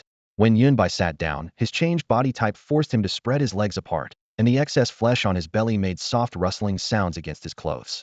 Before long, a military officer with doubles word insignia on his shoulders entered. It was Song Lianying, who was in charge of mercenary trials. Song Lianying had barely stepped inside when he froze, instinctively touching the back of his head with a furrowed brow. His intuition told him he should be looking at a young, handsome fellow, but when his gaze focused, he only saw an unremarkable round face and a bulky, corpulent body. That thick jacket made his waist and belly look perfectly round, with pockets bulging from being stuffed with personal supplies. "Hello, I'm the person in charge of this bounty mission." Song Lianying exchanged a few brief pleasantries before getting straight to the point. Yunbai wasted no time. Under everyone's watchful gaze, he retrieved the stone from his system space and gently placed it on the ground. The stone stood about 5 feet tall, matching perfectly with the characteristics described in the bounty notice, yet it gave off an inexplicably eerie feeling. Song Lianying pulled out precision instruments to scan it layer by layer. The data matched the bounty description exactly, but he still stared intently at the rough stone surface if not for the remaining soil and natural fracture lines. He would almost suspect what lay before him was merely a fragment. The stone was guarded by 2 powerful beasts. "Our team had no choice but to fight them heat and to claim it," Yunbai said in a low voice, explaining casually. "Oh, I see, understood." Song Lianying nodded, then ordered his men to process the transfer. "The bounty will be deposited within half an hour. As for this spoil of Wara battle suit made from the hide of a 9th-level Star Point Realm beast, the deep-sea phantom shark, retaining 90% of its defensive capabilities." He pushed the battle suit along with its metal case toward Yunbai, while having his subordinates transfer the reward money directly to the account Jin Qian had provided. Jin Qian and her teammates had originally planned to convert the battlesuit to cash anyway. Indeed, the equipment's defensive power was astounding, but they hadn't even stabilized their Starpoint Realm cultivation. Even if they broke through recently, they were only at the first level of Starpoint Realm. Holding such a treasure would be like walking down the street waving a golden lamp to attract thieves. The battlesuit was only strong in defense, with no offensive attributes whatsoever. Once targeted by high-level Starpoint experts, they wouldn't even be able to resist. The innocent suffer for their wealth. This bloody iron law had been played out countless times in this era. Yunbai's thoughts aligned with his teammates. Given his current rate of improvement, reaching the 9th level of Starpoint Realm was only a matter of time. By then, opponents of this caliber would be easily manageable. But until then, he needed to grow quietly. If he wore this recognizable battle suit, his carefully constructed disguise would be exposed instantly. For him, this equipment wasn't a treasure, but a ticking time bomb that could explode at any moment. "Sir, let's just convert it to Federation currency instead." He pushed the battlesuit back. That works too." Song Lianying seemed to have anticipated this, waving for his men to take the equipment away. A few minutes later, Yunbai's phone vibrated. Jin Qian's text showed the payment had arrived. He stood to take his leave. Song Lianying didn't try to detain him further, only mentioning that if new bounties came up in the future, he would prioritize notifying Yunbai's team. After leaving the City Defense Army headquarters, Yunbai cautiously circled through the surrounding streets and alleys several times. Midway, he removed his hat and jacket, altering his originally handsome face before returning to his car. Checking his watch, 10 minutes remained until his appointment with Gu Lian. Soon after, Gu Lian tapped gently on the car window. Yunbai got out, his eyes involuntarily lighting up. Gu Lian stood quietly before his gaze without speaking. "You decide what we do." Yunbai broke the silence first. Her outfit today completely refreshed his impression of Gu Lian. A light blue classic sailor uniform paired with a playful little hat. Her smooth black hair braided into a single plait draped over her left shoulder. A black short skirt that made her long, pale legs even more dazzling. The contrasting colors highlighting her fair skin. Knee-high socks with small white shoes created a look that was both youthfully vibrant and charmingly spirited. A gentle breeze passed by, causing the strands of hair at the girl's temples and her skirt hem to sway softly. The only thing unchanged was her serene composure, quiet as a maiden, and those profound eyes that seemed capable of seeing through any pretense. Yunbai wasn't particularly familiar with this area. Fortunately, Gu Lian had arranged everything in advance. She sat in the passenger seat giving directions while Yunbai simply followed the GPS to drive to an outdoor restaurant. The establishment specialized in grilled beast meat, with a half-human fong hanging above the entrance. The air was filled with the distinctive sweet, metallic scent of charcoal and blood. The barbecue here wasn't just delicious, it could also preserve the maximum energy from the beast meat. Through the chef's special fire treatment and sealing process, that energy was locked into the fibers, allowing warriors to absorb it instantly, with remarkable effects. What made it even better was that the prices weren't outrageous, so even though it was nearly evening, diners still packed every bone table and chair. Gulian raised her hand to signal a server and expertly led Yunbai through the smoky grills to their pre-reserved lakeside table. Yunbai glanced around. The restaurant's decor was quite upscale, with most tables and chairs crafted from cleaned and polished beast spines. The snow-white bone patterns gleamed under the lights, and combined with the continuous reflections from across the lake, they created a primitive yet fierce atmosphere that any warrior with decent perception could instantly detect. So how was it? Did you gain anything from your trip to the Fallen Zone? Gulian asked first. The gains were decent. The danger level definitely can't compare to academy trials. Yunbai placed his car keys on the table, his tone calm, but with a hint of warning. If you really want to go, you'd better find a few reliable teammates first. After ordering their food, they chatted casually while waiting.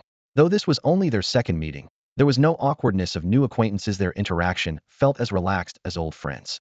If passers-by had observed them, they would likely have mistaken this dinner for a private date, though neither party seemed aware of it. After discussing the Fallen Zone experience, the conversation naturally shifted to foreign forces.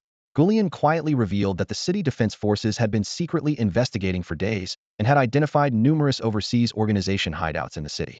They were just waiting for the right moment to close the net. Yunbai became interested and leaned forward slightly. Most of these people are disguised as ordinary citizens. Yes. Gulian nodded.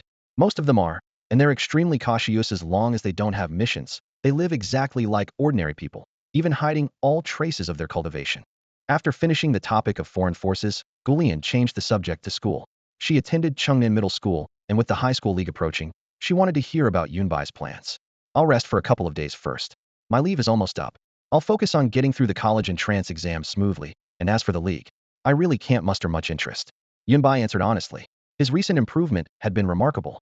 Thanks to the system's stabilizing enhancement, each realm breakthrough was solid and reliable, and he still wanted time to consolidate his progress. Moreover, he was still a high school student after all, and it was better to complete the college entrance exam process step by step. Once he got his diploma and entered university, he'd have more freedom to venture into the outside world.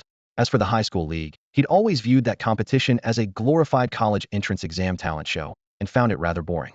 Which academy are you thinking of applying to? Gulian twirled her straw between two fingers, lightly bit her pink lips, took a sip of juice, and fixed her bright eyes on Yunbai's face. Probably the Divine Martial Academy in South China. I heard they offer a lot of freedom with scheduling. Yunbai said casually. He didn't really care much about these things. Whether it was an ordinary university or one of the nation's top institutions, it made little difference to him since his method of improvement was unlike anyone else's. While others needed to burn through resources, seek renowned masters, rely on diligence, and depend on talent for cultivation, Yunbai only needed continuous combat to advance. So in his eyes, there really wasn't much distinction between high-tier and low-tier schools. Shenwu Academy was one of the 5 premier institutions in Hua Nation, and anyone who could enter there would be considered at the pinnacle even within the Federation. Yet Yunbai's casual remark of, "If I get in, made it sound as if the academy's gates could be pushed open at will, words that struck others as utterly arrogant. At that moment, an untimely voice rudely interrupted. Before Yunbai and Gu Lian could even turn toward the sound, the newcomer had already stridden boldly into their line of sight. The arrival was Ho Haonan, a prominent figure at Chungnin High School and a notorious rich second-generation heir. 1. His family owned a martial arts academy whose reputation carried considerable weight in Shin City.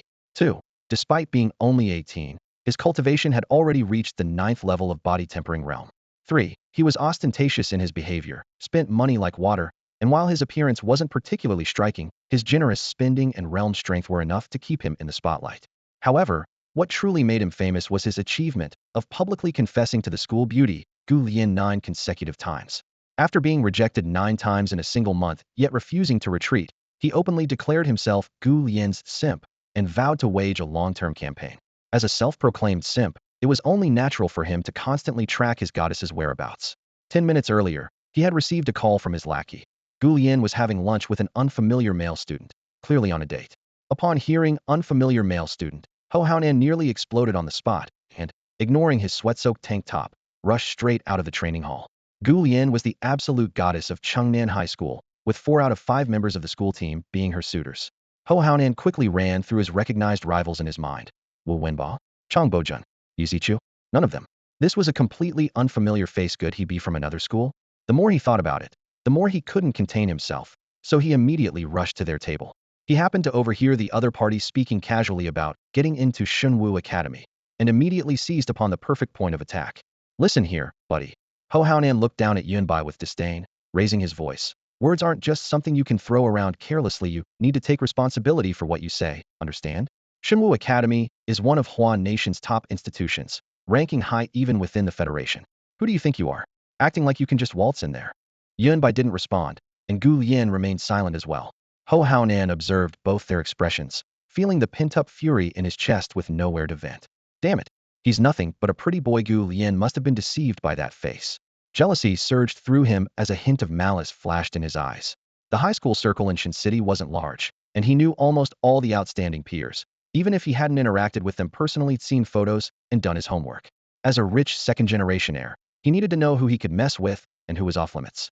In just a few seconds, he mentally scanned through all the names from Shun City's high schools, those with strength surpassing his, backgrounds he couldn't afford to provoke, and exceptional talent. Yunbai? Completely absent from the list. In other words, this kid was just a nobody. With this realization, Ho Haonan proudly puffed out his chest. However, before he could speak, Yunbai spoke first. Who are you? He didn't even bother to lift an eyebrow, merely glancing sideways at Ho Haonan with casual indifference. His tone as nonchalant as asking for directions on a street corner. From the moment this person stepped into the cafe, deliberately raising his voice when pushing the door, intentionally heavy footsteps, eyes roaming up and down Gu Lian's figure, Yunbai had already figured it out with near certainty. This was yet another one of Gu Lian's many loyal dogs. From Jian to the current Ho Haonan, this was already the second one to come looking for trouble, and he was long past being surprised. After all, this kind of melodramatic, textbook scenario is as inevitable as breathing whenever Gu Lian is around, he thought to himself, taking a sip of warm water. Gu Lian, who had been wearing a polite smile, instantly turned cold as frost the moment Ho Haonan appeared. She first nodded apologetically to Yunbai, then stood up, her gaze turning icy as she emanated an aura that kept others at 1,000 miles distance. Ho Haonan, you're disturbing us. Please leave, she said in a low, cold voice that brooked no argument. Ho Haonan was stunned. He hadn't expected Gu Lian to turn against him, a teammate, for the sake of what appeared to be a pretty boy who only knew how to live off women. His expression darkened as he pointed at Yunbai, his tone turning sinister. Friend, since you dare to take the Shunwu Academy exam, you must be from some high school team, right? Give me your name. I'm from Chengnan Middle School, and I'd like to have a little sparring match. Clink. Yunbai set his cup back on the table, the tea water rippling slightly. His patience was wearing thin. If it weren't for the trouble that making a scene would cause, he wouldn't even bother responding right now. However, before he could stand up, a sharp ding rang out, and a chill filled the air. Swoosh. Gu Lian drew her battle sword from her spatial storage, the silver-white blade reflecting cold light under the cafe lighting, its edge trembling slightly, as if urging its master to strike a fatal blow. Gu Lian, what are you doing? This is the city district. Ho Haonan's words were cut short as he stumbled back 3 steps in alarm, creating a safe distance. Both were at the 9th level of body tempering, but within their school team, he was merely 3rd, while Gu Lian held the firm 1st position, significantly stronger than the rest of them. Private fighting was strictly forbidden in the city district, but a select few were above the rules, and Gu Lian happened to be one of them. In other words, she could make a move, but he couldn't fight back. This was precisely why his demeanor changed instantly. I said you're disturbing us. Gu Lian held her sword at her side, the tip pointing slightly downward, yet her killing intent had already locked onto her target. Leave immediately. All right. I'm going. I'm leaving right now. Ho Haonan swallowed hard, nodding repeatedly to show he meant no offense. Before leaving, he turned to glare at Yunbai, his voice low but still carrying anger and malice. Brother, I don't know which school you're from, but you'll definitely participate in the high school league, right? We'll see then whether your skills match your arrogance. After delivering his threat, he clutched his chest in frustration and left in humiliation. Better not let Gu Lian know he was targeting Yunbai, or he wouldn't even be able to keep his 3rd position on the school team. The high school league again. Yunbai watched Ho Haonan's retreating figure, his eyes narrowing slightly, as if weighing something. Meanwhile, just as Yunbai's magnetic fieldstone bounty was uploaded to the system, all 3 major families in Shin City received the information immediately and hastily organized meetings. At the Gu family estate, the sandalwood lattice windows stood half open, allowing morning sunlight to filter into the hall and cast the intricate floor patterns in sharp relief. The Gu family patriarch sat rigidly in the seat of honor, his walking stick tapping rhythmically against the bluestone floor. Thud, thud, thud, each strike echoing like muffled thunder. Below him, Gushan stood with all the Gu family descendants in Xinjiang, their heads bowed low as the oppressive atmosphere seemed to thicken the very air. That magnetic field stone is absolutely crucial. The old man's voice was hoarse, yet each word struck like a nail. Gushan, you know perfectly well that our family sent 4 star-pointing realm warriors for this, the backbone of our clan, and they just vanished without a trace. His cane struck the ground again, sending dust scattering as everyone bowed their heads even lower. Gushan swallowed hard and began recounting the intelligence he had already compiled. Father, I've sent people to investigate, but the information we've gathered. He hesitated for a moment. It's truly hard to believe. Speak. I assigned 3 men to deal with that Yunbai fellow.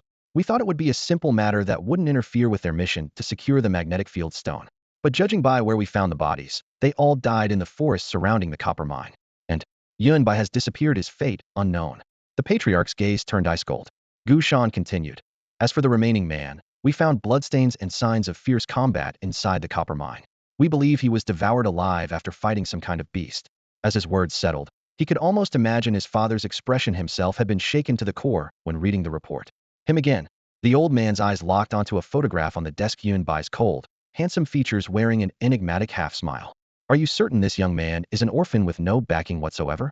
The first time was one thing, but now we're talking about 3 star-pointing realm 4-stage warriors. His killing intent was palpable, though he quickly took a deep breath and regained his composure. Have you found the person who posted that magnetic fieldstone bounty? The patriarch's voice softened slightly. I've already asked someone to investigate. We should have results soon. Good. The old man closed his eyes briefly. I don't want to see that young upstart again. If this doesn't work, isn't Xiao Ai returning soon? Let him handle it that way. We won't be breaking any rules. Understood. Gushan replied. At the same time, the Yin family villa blazed with lights. Crash. A figure was sent flying from the main hall, smashing into the decorative rockery in the courtyard.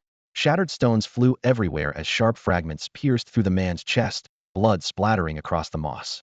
His legs twitched twice before his head lolled to one side, dead on the spot. Useless. All of you are completely useless. The furious roar exploded through the night. So many people dead, and all you bring me back is no such person found. Damn it. Old Master Yin Songfeng of the Yin family was absolutely livid, his graying hair and beard standing on end as if reaching for the sky. A terrifying aura enveloped the entire Yin family compound, and the crushing pressure left many family members crying out in distress. The mansion felt as though a hurricane had swept through, with the very air humming ominously. The cleaning maids' legs went weak, some collapsing to the ground in terror, even losing control of their bodily functions as tears and sweat streamed down their faces. In the center of the villa's main hall, scattered across the white porcelain floor, lay the mangled remains of what had once been human beings' arms with protruding bone spikes, blood-soaked severed legs, and half a head, all bearing horrifying bite marks that made onlookers sick to their stomachs. The surrounding Yin family disciples stood pale-faced, torn between fear and grief. This battle had cost the Yin family nearly half of their young bloodline, and even 3 star-pointing realm uncles had perished. Most devastating of all was the death of Yin Xinghua, the young man the old master had placed such high hopes upon. With the younger generation suddenly decimated, the phrase, lacking successors, weighed on everyone's hearts like a stone. No wonder the old master's fury knew no bounds. After completing the magnetic stone bounty mission handover, the Yin family immediately mobilized all available channels to track down the killer. Despite extensive database comparisons, they found absolutely no trace of anyone named Yunbai. They couldn't even find someone with 7 or 8 points of resemblance. When Yin Songfeng received this news, his rage had nowhere to go, and he immediately killed the family member responsible for the investigation on the spot, blood splattering across the hall pillars as everyone fell silent as cicadas in winter. Search. Keep searching, the old master roared, his eyes bloodshot. Keep a close eye on the other 2 families, especially the Liu family. That old fox is the most calculating of all, definitely plotting something against us. As his words fell, the chilling killing intent seemed capable of freezing the air itself. Meanwhile, the Liu family, one of Xinjiang's 3 great families, wasn't faring much better. The council chamber was brightly lit as the Liu family head spoke with a face dark as water.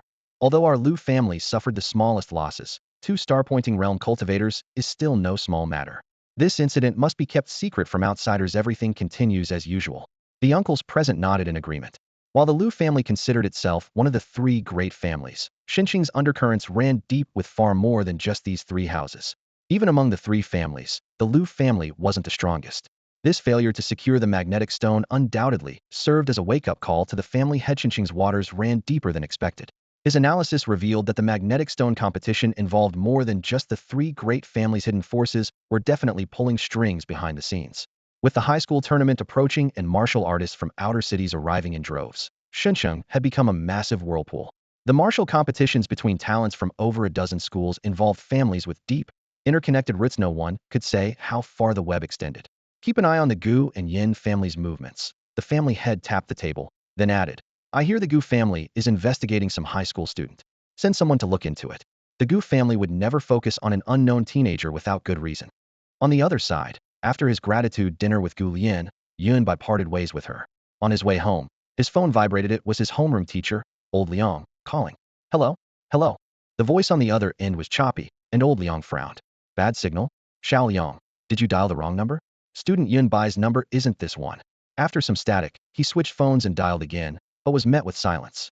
This familiar lack of response immediately reminded Old Liang of past home visit experiences. This kid's social anxiety was probably acting up again. Yunbai, you can hear me, right? Is your vacation over? Under the streetlight, Yunbai's lips curved upward as he deliberately took his time responding. In the office, Old Liang handed the phone to the principal with an I knew it expression. Kids these days won't even answer an unfamiliar call. Li Songsheng took the phone, chuckled, then spoke up. Student Yunbai, hello? This is Principal Li Songsheng. I'm calling to ask if you have any free time lately. The principal. Yunbai tried to recall what Li Songsheng looked like, but couldn't quite place him. He continued, what's this about? Please go ahead and tell me. Li Songsheng chuckled and cleared his throat, speaking in a light, cheerful tone. Here's the thing, the high school league tournament is officially starting in a couple of days. Several players on our #1 high school team are feeling under the weather, and we're worried it might affect our performance. I was hoping you could come back and have some fun with it. He deliberately chose the word fun, both to acknowledge Yunbai's abilities and to keep the atmosphere relaxed. Yunbai raised an eyebrow slightly, quickly weighing things in his mind. #1 high's lineup was mediocre at best. If someone like Zheng Haoming could make it onto the school team, he didn't expect much from the so-called first, second, and third position players ahead of him. His silence stretched a bit too long, making Li Songsheng's heart tighten. This year, the principals of all 11 high schools in Shenzhen had been called to an early meeting by the education department. He had shown off Yunbai's terrifying track record to his colleagues in that small gathering, speaking quite boldly. Now everything hinged on Yunbai's agreement. If the student refused, he'd really lose face. Student Yunbai, this year's high school league is different from previous years. The winning school won't just receive a higher allocation of educational resources for the following year, the participating players will also receive substantial individual rewards, battlesuits, weapons, even various potions. Most importantly, after the league ends, the nation has decided to hold the once-a-decade 100 schools battle. Word is they're planning to select national team prospects from it. Worried that Yunbai might still hesitate, he decided to spill information that was supposed to be confidential. National team? Yunbai's interest was piqued. A school competition that reached the national level. China hadn't officially formed a team in years. He remembered that 20 years ago, friction had erupted between the 5 major powers for some unknown reason. With war seeming imminent, to stabilize international opinion, each nation had publicly selected representatives from their younger generation to form teams for a globally broadcast competitive martial arts tournament. That event had been extraordinarily grand and seemed to have changed the global landscape. Most of what he knew came from videos and gossip, so he hadn't looked too deeply into its authenticity, but the words national team carried enough weight. So what exactly do you need me to accomplish, Principal? Yunbai set aside his thoughts. Since his abilities had recently skyrocketed, he'd been planning to settle down and adjust anyway. This might be a good opportunity to test himself and see just how high the ceiling was for Xinqing's so-called geniuses. You're agreeing? Li Songsheng perked up immediately. Everything else is negotiable. I'll bring Instructor Chen over right now to discuss the details with you in person. He immediately gestured to Chun Qingyu and Old Liang nearby, signaling mission accomplished. Chun Qingyu and Old Liang exchanged glances, excitement practically spilling from their eyes. Quick, get the car ready. Instructor Chen will come with me. Xiao Liang, you? Come along too, since you're his homeroom teacher after all. Why do I sound like such an afterthought? Old Liang muttered under his breath, but still hurried to follow. After hanging up, Yunbai returned home and took a shower. He had just wrapped himself in a bathrobe when the doorbell rang. He lazily walked over to answer it. As soon as he opened the door, he saw Principal Li Songsheng, Chen Qingyu, and his homeroom teacher Old Liang standing outside. Old Liang was carrying quite a few items in his hands, all of which Li Songsheng had casually picked up from the school storage room. For a first visit, showing up empty-handed would hardly look appropriate. The door stood half open, and Yunbai had just finished his daily training. His bare torso still glistened with a light sheen of sweat. His well-proportioned, firm muscle definition was clearly outlined under the lights, the kind of lean muscle that conveyed just the right amount of strength. Combined with his handsome, sharp features, he was the quintessential heartbreaker for both young girls and married women. Chen Qingyu was caught off guard by this scene, her ears quickly flushing red as she lowered her head, pretending to adjust her skirt. Old Liang touched his nearly bald forehead and snorted through his nose, who hadn't worked out when they were young. Hello, Principal. Instructor Chen. Old Ban, you're here too. Yunbai smiled as he took the bags of potions from Old Liang's hands. Those potions were all high-priced goods on the market, substantial in quantity, and the glass bottles clinked together in his palm. He mentally matched the three visitors to their identities. So this was Principal Li Songsheng. Instructor Chun remained as gentle and beautiful as water, and Old Liang was still that reliable homeroom teacher. The villa's front door closed, and the soft entryway lighting cast down. Li Songsheng stepped into Villa Number 1 for the first time, looking around the high-ceilinged living room. The entire wall of books, the automated butler system, everything hinted at an astonishing price tag.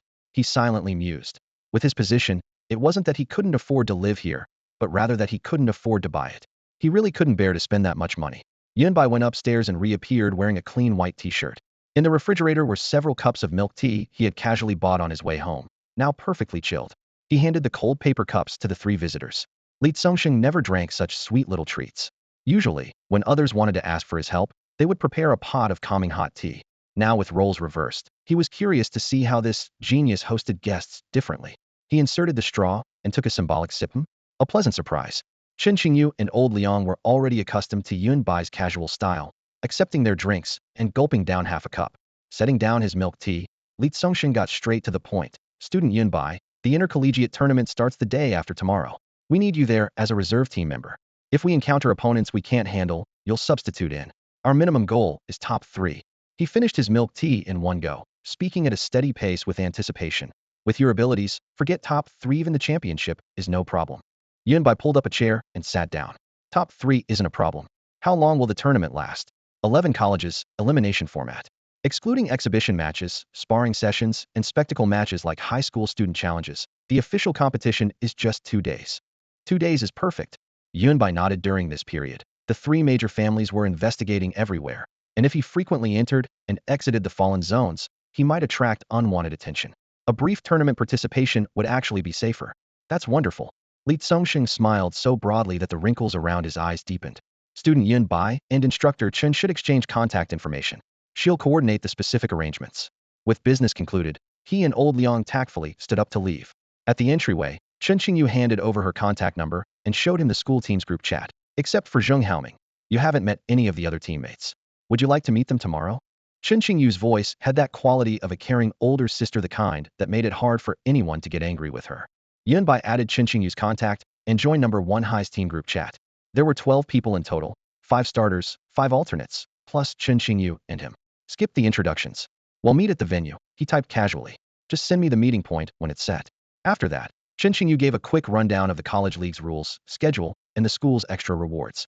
To Yunbai, the prizes topped out at a spear forged from a third-tier fiery rhinoceros horn at the Starpoint realm, pretty useless in his eyes. Anything pulled from his system space at random would be more practical. Once the business was done, Chen Qingyu glanced around as if looking for someone, then offered a solemn reminder. Yunbai, I know you've already reached the Starpoint realm, so the league won't be too stressful. Still, try to avoid strenuous exercise these next few days. As she finished, a faint blush crept over her face. She grabbed her bag and hurried off. It took Yunbai half a beat to realize she'd clearly misunderstood his condition. The misunderstanding was snowballing, but he didn't care. Night fell, and he cooked as usual. Xiang Wanqing followed her nose right on time. After eating, she didn't linger for small talk, looking as if she hadn't slept for 3 days. But the moment they touched on martial techniques, her energy snapped back. Your blood and qi circulation is off. Tweak it a bit, and the results will be totally different. Yunbai shook his head in private, thinking she was a little obsessed.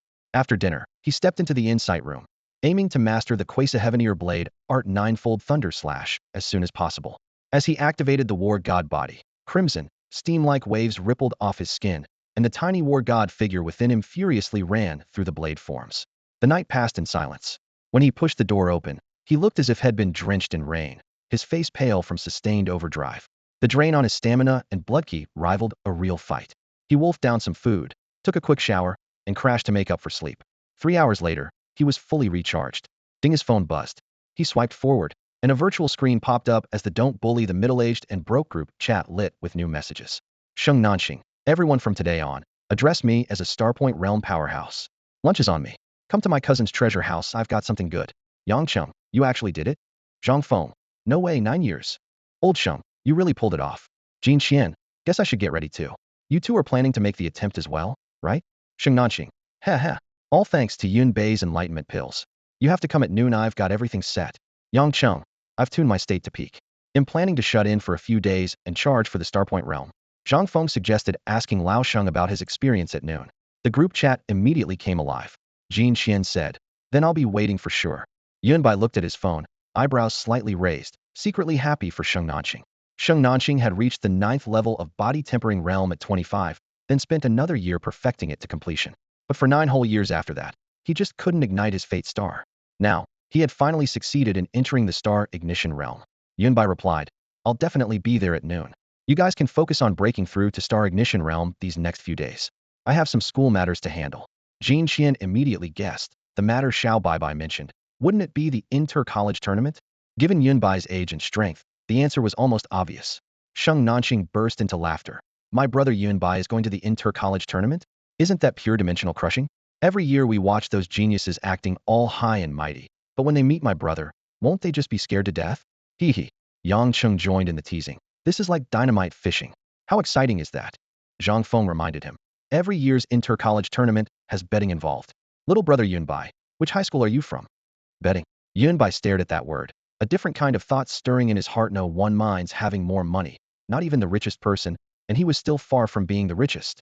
Time flew by, and soon it was noon. The trading market was bustling with voices and trucks coming and going constantly. Yun Bai drove with practiced ease, turning into a narrow alley and smoothly braking in front of Shengnan Treasure House. Pushing the door open, Yang Cheng, Zhang Feng, and Jin Qian had already arrived and were gathered around a long table setting out dishes. Hey-ha! With a loud shout, the ground suddenly writhed like soft mud, trying to firmly wrap around people's feet. Yun Bai's lips curved slightly. He tapped his toes, electric arcs crackled and flashed, and with a boom, he blasted that layer of earth in all directions. TSK, lightning attribute, is still domineering. My earth attribute is just so-so. Sheng Nanxing emerged from the shadows, his hearty laughter echoing through the room. After breaking through to star ignition realm, he had awakened the relatively common earth attribute among the 5 elements, but he was quite satisfied with it. Zhang Feng teased, Lao Sheng, you're asking for trouble. So what if you advance to star ignition realm? You're still a rookie in front of Yun Bai. I say let's dig in. Yang Cheng rolled up his sleeves, pushing a table full of hot dishes to the center. It's rare that Lao Sheng brought out this good wine. After we finish eating, I'm going into seclusion. On the table, a jade wine bottle was particularly eye-catching. This was originally the auxiliary spirit wine Sheng Nanxing used for his breakthrough attempt. Since he had succeeded, he decided to share it with everyone, also letting Yang Cheng, Zhang Feng, and Jin Qian try its effects. At the dinner table, they raised their cups and chatted enthusiastically. The meal lasted over 3 hours. With the alcohol taking effect, Yun Bai returned home and collapsed into bed. In his drowsy state, he felt that the wine indeed had something special. The next morning, his phone vibrated incessantly. Yun Bai groggily picked it up. The screen lit up, and Chun Qingyu's voice came through with urgency. Student Yun Bai, today is the day of the inter-college tournament. I've already sent you the address. When will you arrive? He reflexively checked the time and immediately jolted awake. Holy crap, Sheng Nanxing's wine yesterday was quite potent. He had slept so deeply after coming home that he almost missed the inter-college tournament. After a quick wash, Yun Bai headed out the door. In previous years, the University League tournaments were typically held at the martial arts arena in the city center, or they would simply requisition some guild's training hall for unknown ring matches. Television stations and relevant departments would run plenty of advertisements in advance, and while the events were lively, they never broke away from the fixed format of arena battles. This year was different, however. The organizers had moved the competition venue to Xinjiang's largest ecological park, a massive area specifically designed to house ferocious beasts, with terrain that completely replicated the fallen zones. Yun Bai's mind conjured images of steel jungles coexisting with towering ancient trees, and he couldn't help but marvel at this year's unprecedented scale. As he drove out of the city, he noticed red banners reading, University League Tournament, everywhere under overpasses, outside subway stations, and on LED screens in commercial districts. Major forums and social media platforms were flooded with player profiles from various university teams. Clearly, this year's tournament was drawing more attention than any previous edition. Fortunately, modern vehicles came equipped with low-altitude flight mode. Yunbai engaged the drive system and glided into the dedicated landing pad outside the ecological park in less than an hour. From a distance, he could see a massive silver-gray dome structure rising from the center of the park, like an inverted bowl suspended above the forest canopy. The moment his cabin door opened, he was hit by a wave of heat, the unique mixture of crowds and beast habitats, accompanied by deafening cheers that made him instinctively straighten his back. Hello? Minter Chinchingyu. Yes, I've arrived. All right, he called Chinchingyu. The woman was clearly worried he might get lost and told him to stay put while she came out to meet him personally. After hanging up, Yunbai surveyed his surroundings. Reporters weaved through the crowd with telephoto lenses. Students draped in school flags took selfies enthusiastically. Several guild representatives and family members engaged in hushed conversations, while police and event security maintained order at the main entrances. Hey there, buddy. Tickets, tickets. 8,000 each. Interested? A man wearing sunglasses, wrapped in a trench coat with a face mask approached him. He opened his coat lining to reveal a neat row of tickets arranged in hidden pockets, like he was peddling smuggled weapons. Yunbai thought to himself, well, I'll be damned.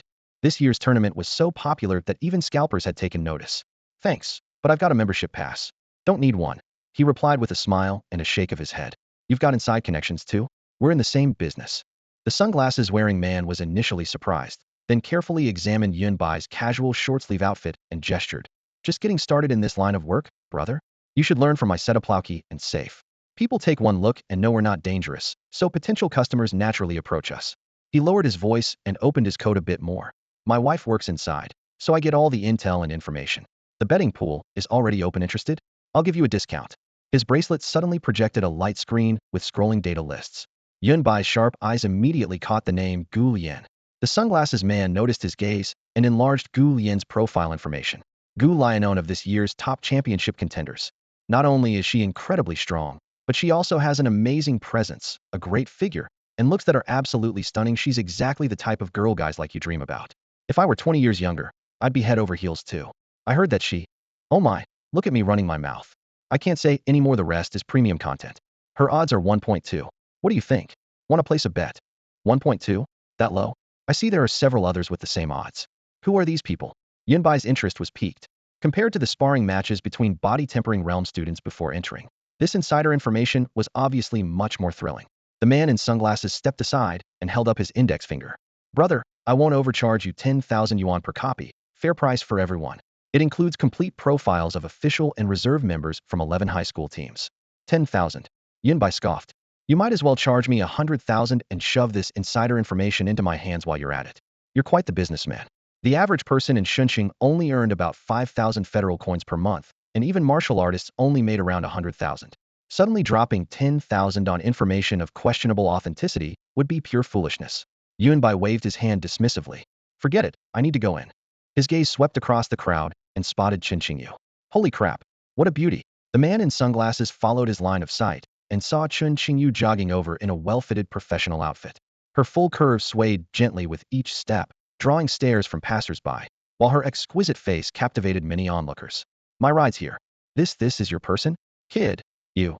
The man in sunglasses was about to mock him when he saw Chinchingyu stop in front of Yunbai, her beautiful face showing anxiety. After exchanging just a few words, she grabbed Yunbai's hand and headed toward the inner venue. Yunbai let her lead him, feeling her delicate palm against his as he thought, such soft hands. What's the rush? The opening ceremony is over. Next comes the contestant entrance. Chun Qingyu didn't slow her pace, leading him through a side entrance into the backstage area. Cheers erupted from within the venue in waves, clearly indicating that students from other schools were making their entrance. After passing through a corridor, they reached the first high school formation area. Standing there were exclusively first high students, with 10 of them being official team members.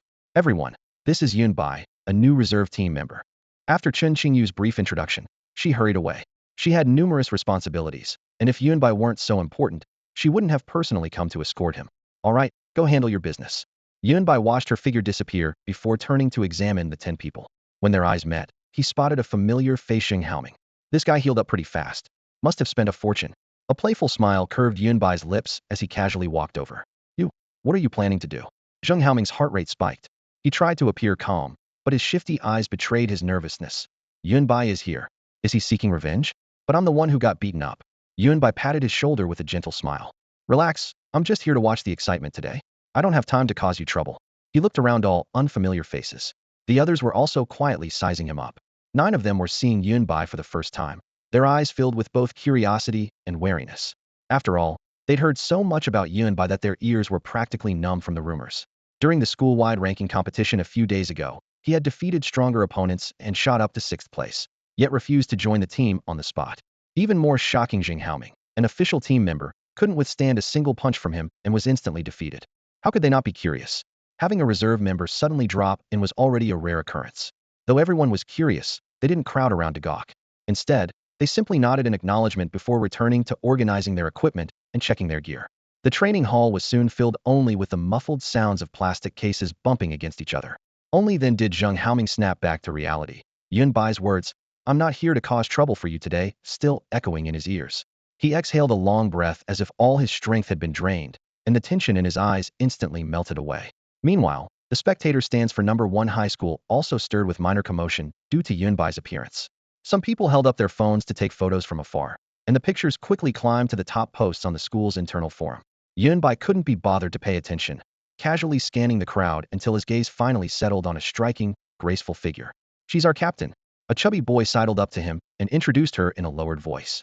Yunbai turned his head and recognized that this person also wore a reserve member badge. Gonyang Ruifeng, ranked 12th in the school. If Yunbai hadn't previously sent Jing Chun to the hospital, it wouldn't have been Gonyang Ruifeng's turn to fill the spot. He treasured this opportunity immensely, and even though he might not actually get to compete, he was willing to come and broaden his horizons. "My surname is Gonyang, given name Ruifeng. Pleased to meet you, Yunbai." He extended his hand with a smile that made his eyes crinkle, his chubby cheeks quivering slightly. He looked fair-skinned and approachable.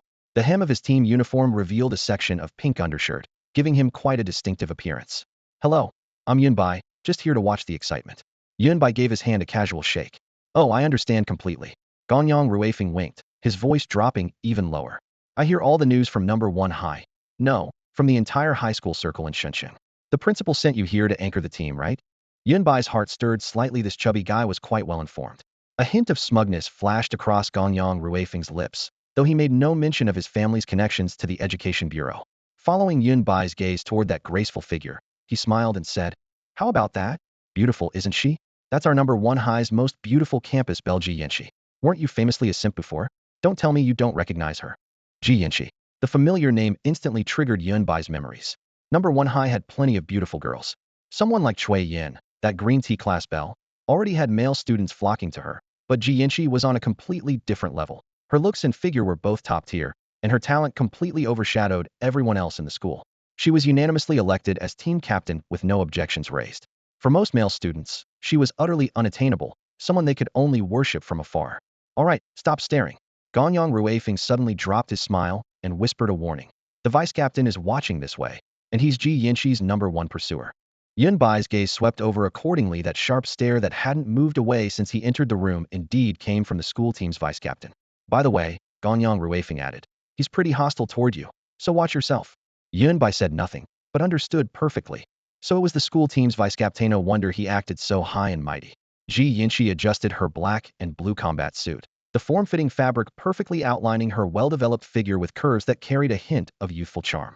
Her posture was straight and slender, her hair pulled up in a high ponytail with a few loose strands curling messily around her fair neck. She checked the 2 short blades strapped to her outer thighs, her entire presence radiating a sharp, efficient aura. Her gaze swept across the team, lingering on Yunbai for a moment before casually looking away. She heard about the recent incident, but had no interest in digging deeper. As the time approached, it was First High's turn to take the stage. From the back of the crowd, a fragrant breeze announced Chun Qingyu's hurried arrival, her black form-fitting business suit accentuating her stunning figure, alluring yet professional.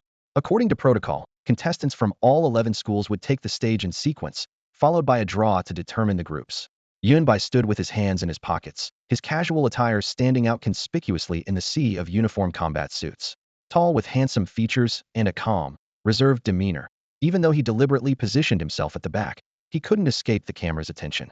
Chen Qingyu led her 12 team members in a leisurely walk toward the stage, the 500-meter distance filled with flashing lights and cheers. After last year's rule updates, the tournament's popularity had skyrocketed, and the city defense force had been brought in to maintain order. Ji Yanxi from First High. Here she comes. My goddess just looked at me. Does she like me? Wow, this year's team supervisor from First High is so beautiful. That figure is incredible. Drool. I hereby declare another consort has been added to my goddess palace. The audience erupted, and the big screen broadcast nearly sent the male spectators into a frenzy. The cameraman knew his business, frequently focusing on Chen Qingyu and Ji Yinxi while giving others only brief coverage. If the live audience was excited, the online stream was even more chaotic. The chat was flooded with pleas for contact information. Of course, quite a few young ladies also noticed Yun by strolling casually at the back. Hey, sisters, look at that guy. Wow, those handsome features, and that jawline when he turned his head, absolutely perfect. Wait, what's with that relaxed confidence? I love it. Female college and high school students immediately mobilized their networks, frantically searching for information about Yunbai's identity and background. Meanwhile, in the South City High contestant area, Gu Yan wore her usual training outfit, the fitted cut barely containing curves that far surpassed those of her peers. Her cascading black hair flowed like silk, and her delicate features seemed to glow under the lights. She sat quietly, resembling an untainted angel. Didn't this guy say he wasn't coming? Gu Yan casually glanced at the big screen, just as the cameraman gave Yunbai a few seconds of solo coverage. Not far away, Ho Haonan also noticed Yunbai.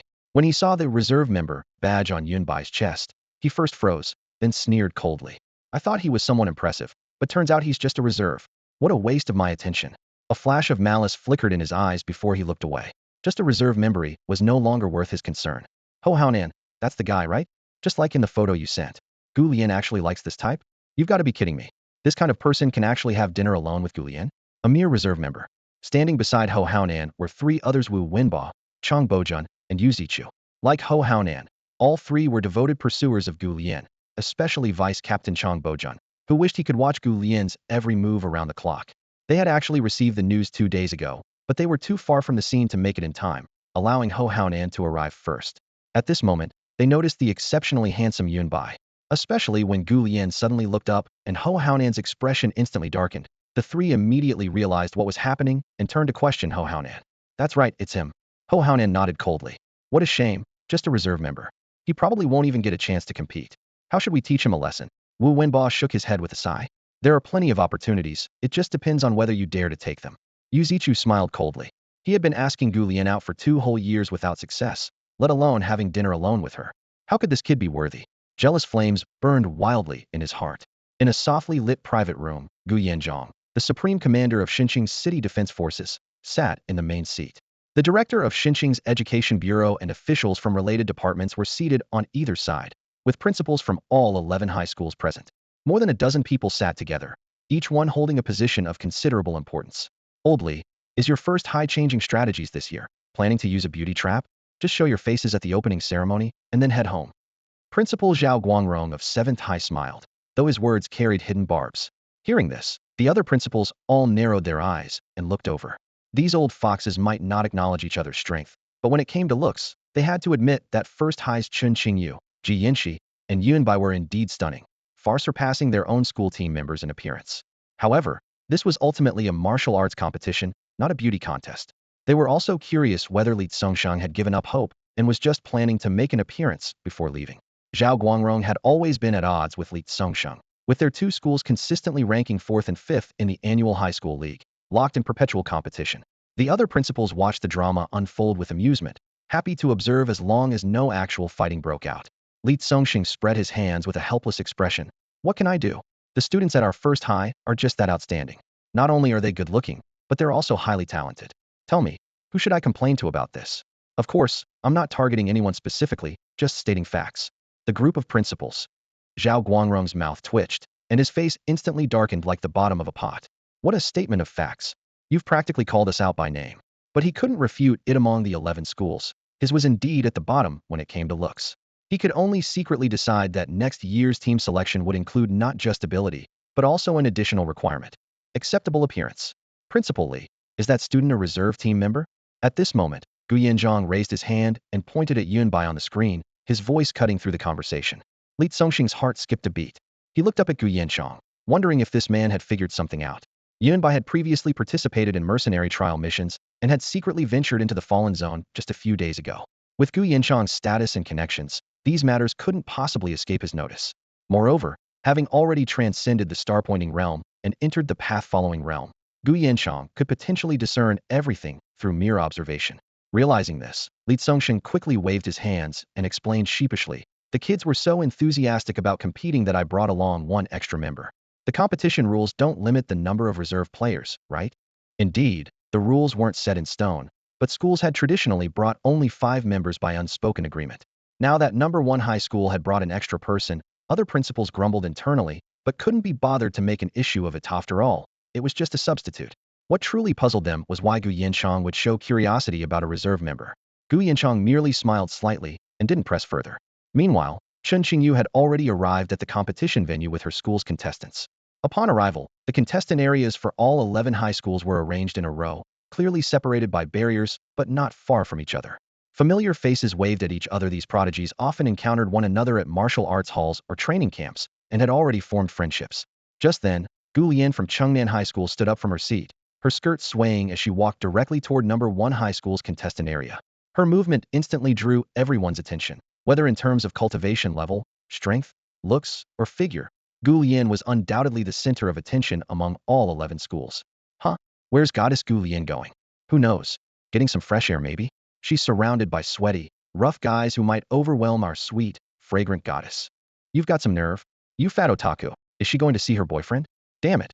How dare you destroy my faith? There's no way the goddess has a boyfriend. Cross-school couples weren't uncommon at such events, appearing frequently in both the audience and contestant areas, but Gu Lian's every move still captured hearts.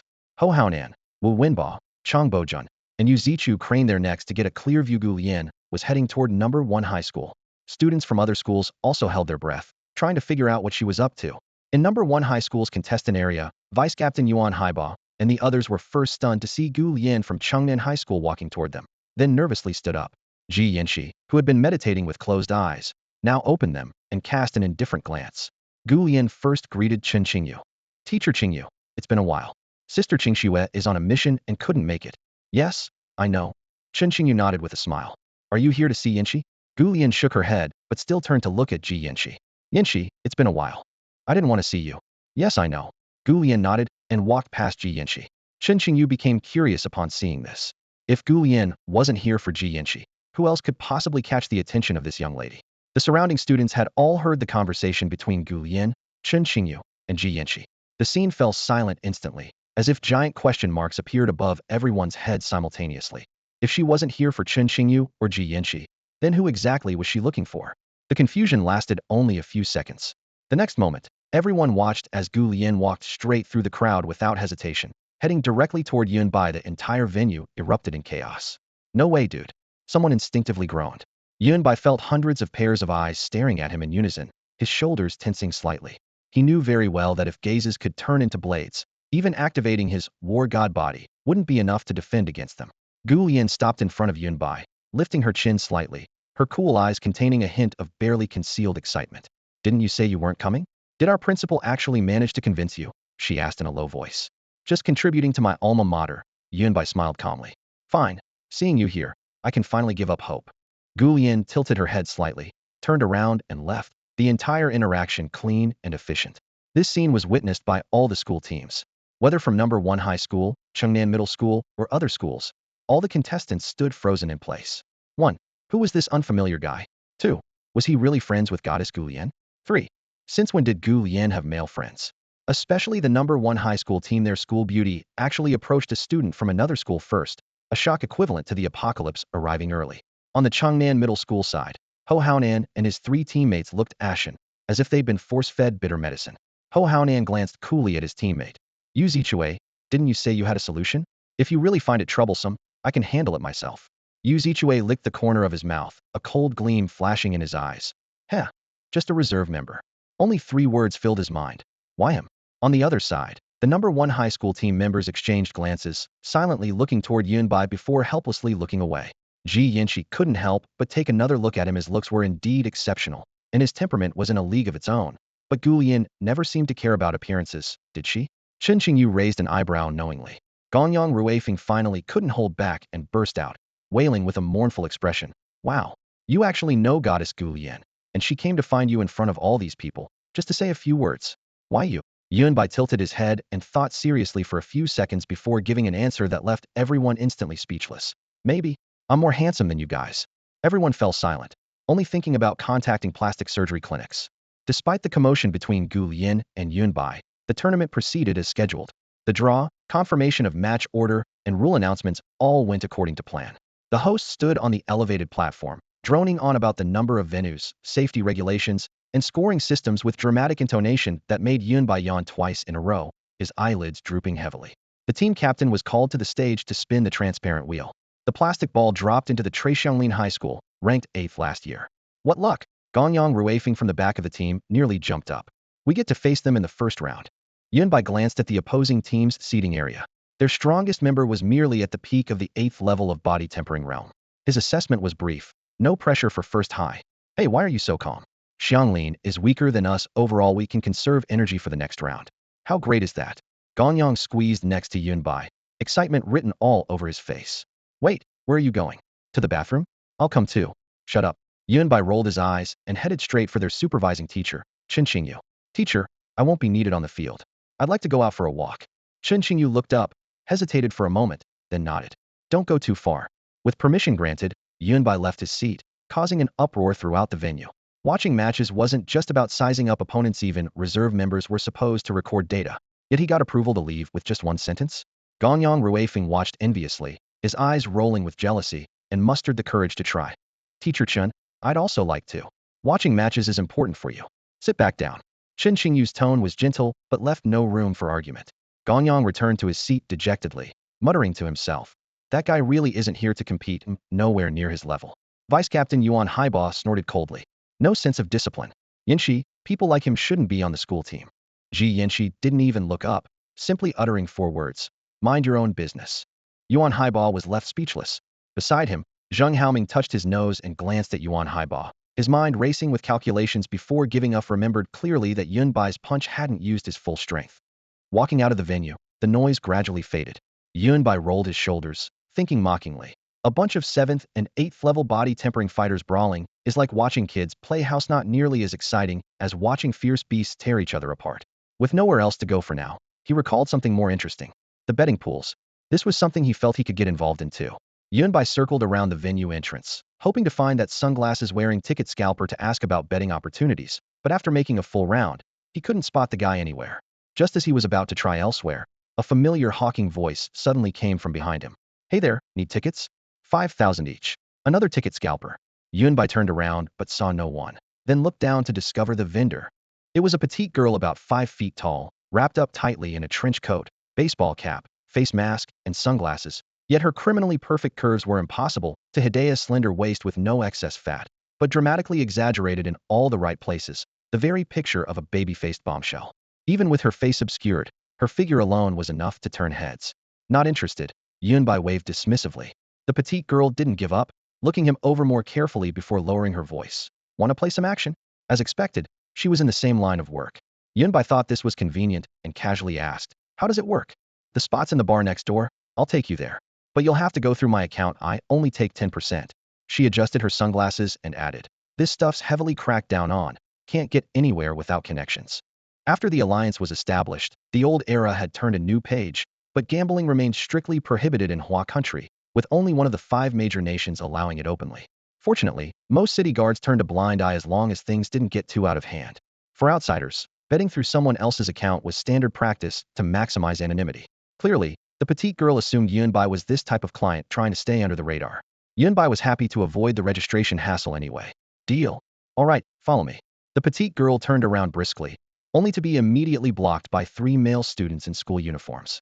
Lu Qiuqiu, one of them smiled politely. Young master, Bai said you temporarily cannot leave the ecological park area. Does Bai Yen live by the ocean? Why is he being so controlling? The petite girl Lu Qiuqiu wrinkled her pert nose, her tone far from polite. My quota transaction with him is complete. There's no follow-up service required. Please move aside. The 3 remained firmly planted in front of her, not budging an inch. Yunbai raised an eyebrow, quietly observing while his mind wandered to odds and large stakes. Perhaps noticing the outsider nearby, the 3 students turned their attention to Yunbai, with 2 of them directly blocking his path, their tone icy. Whatever business you have with Lu Qiuqiu, please leave immediately. And what if I don't? Yunbai smiled. Bastards, interfering with my business, you're really asking for it. Lu Qiuqiu suddenly shouted and struck first. Her footwork was light and swift, clearly the basic yellow-tier martial technique, 5-step method.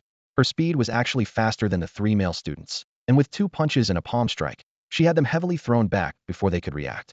Body tempering realm, 8th level. Yunbai saw it clearly. To possess such strength at a student's age would qualify her for any school's team. In that case, the quota transaction she mentioned earlier, could it have been for a school team spot? Sorry for the delay, but the first match should just be starting now. Tell you what, I'll waive the entrance fee for you. After speaking, Lu Qiuqiu put on her trench coat again, instantly concealing her criminally stunning figure beneath the long coat. It's fine. Your skills are pretty impressive. Yunbai smiled and shook his head. What a shame.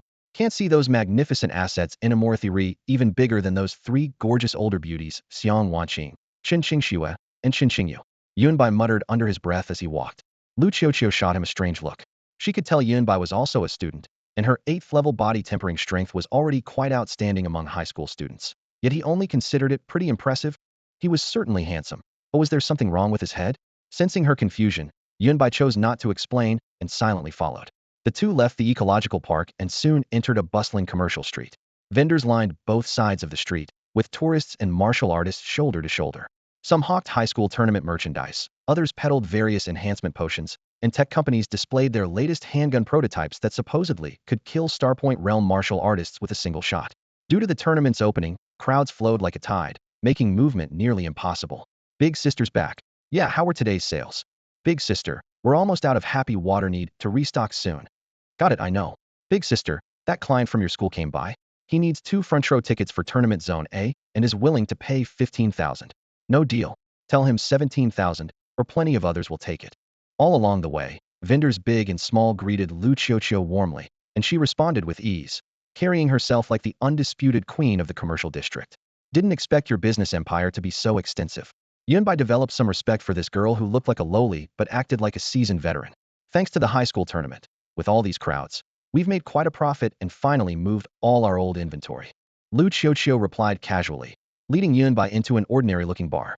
The bar's front area was dimly lit and unremarkable, but as they went deeper, 2 expressionless men in suits blocked their path.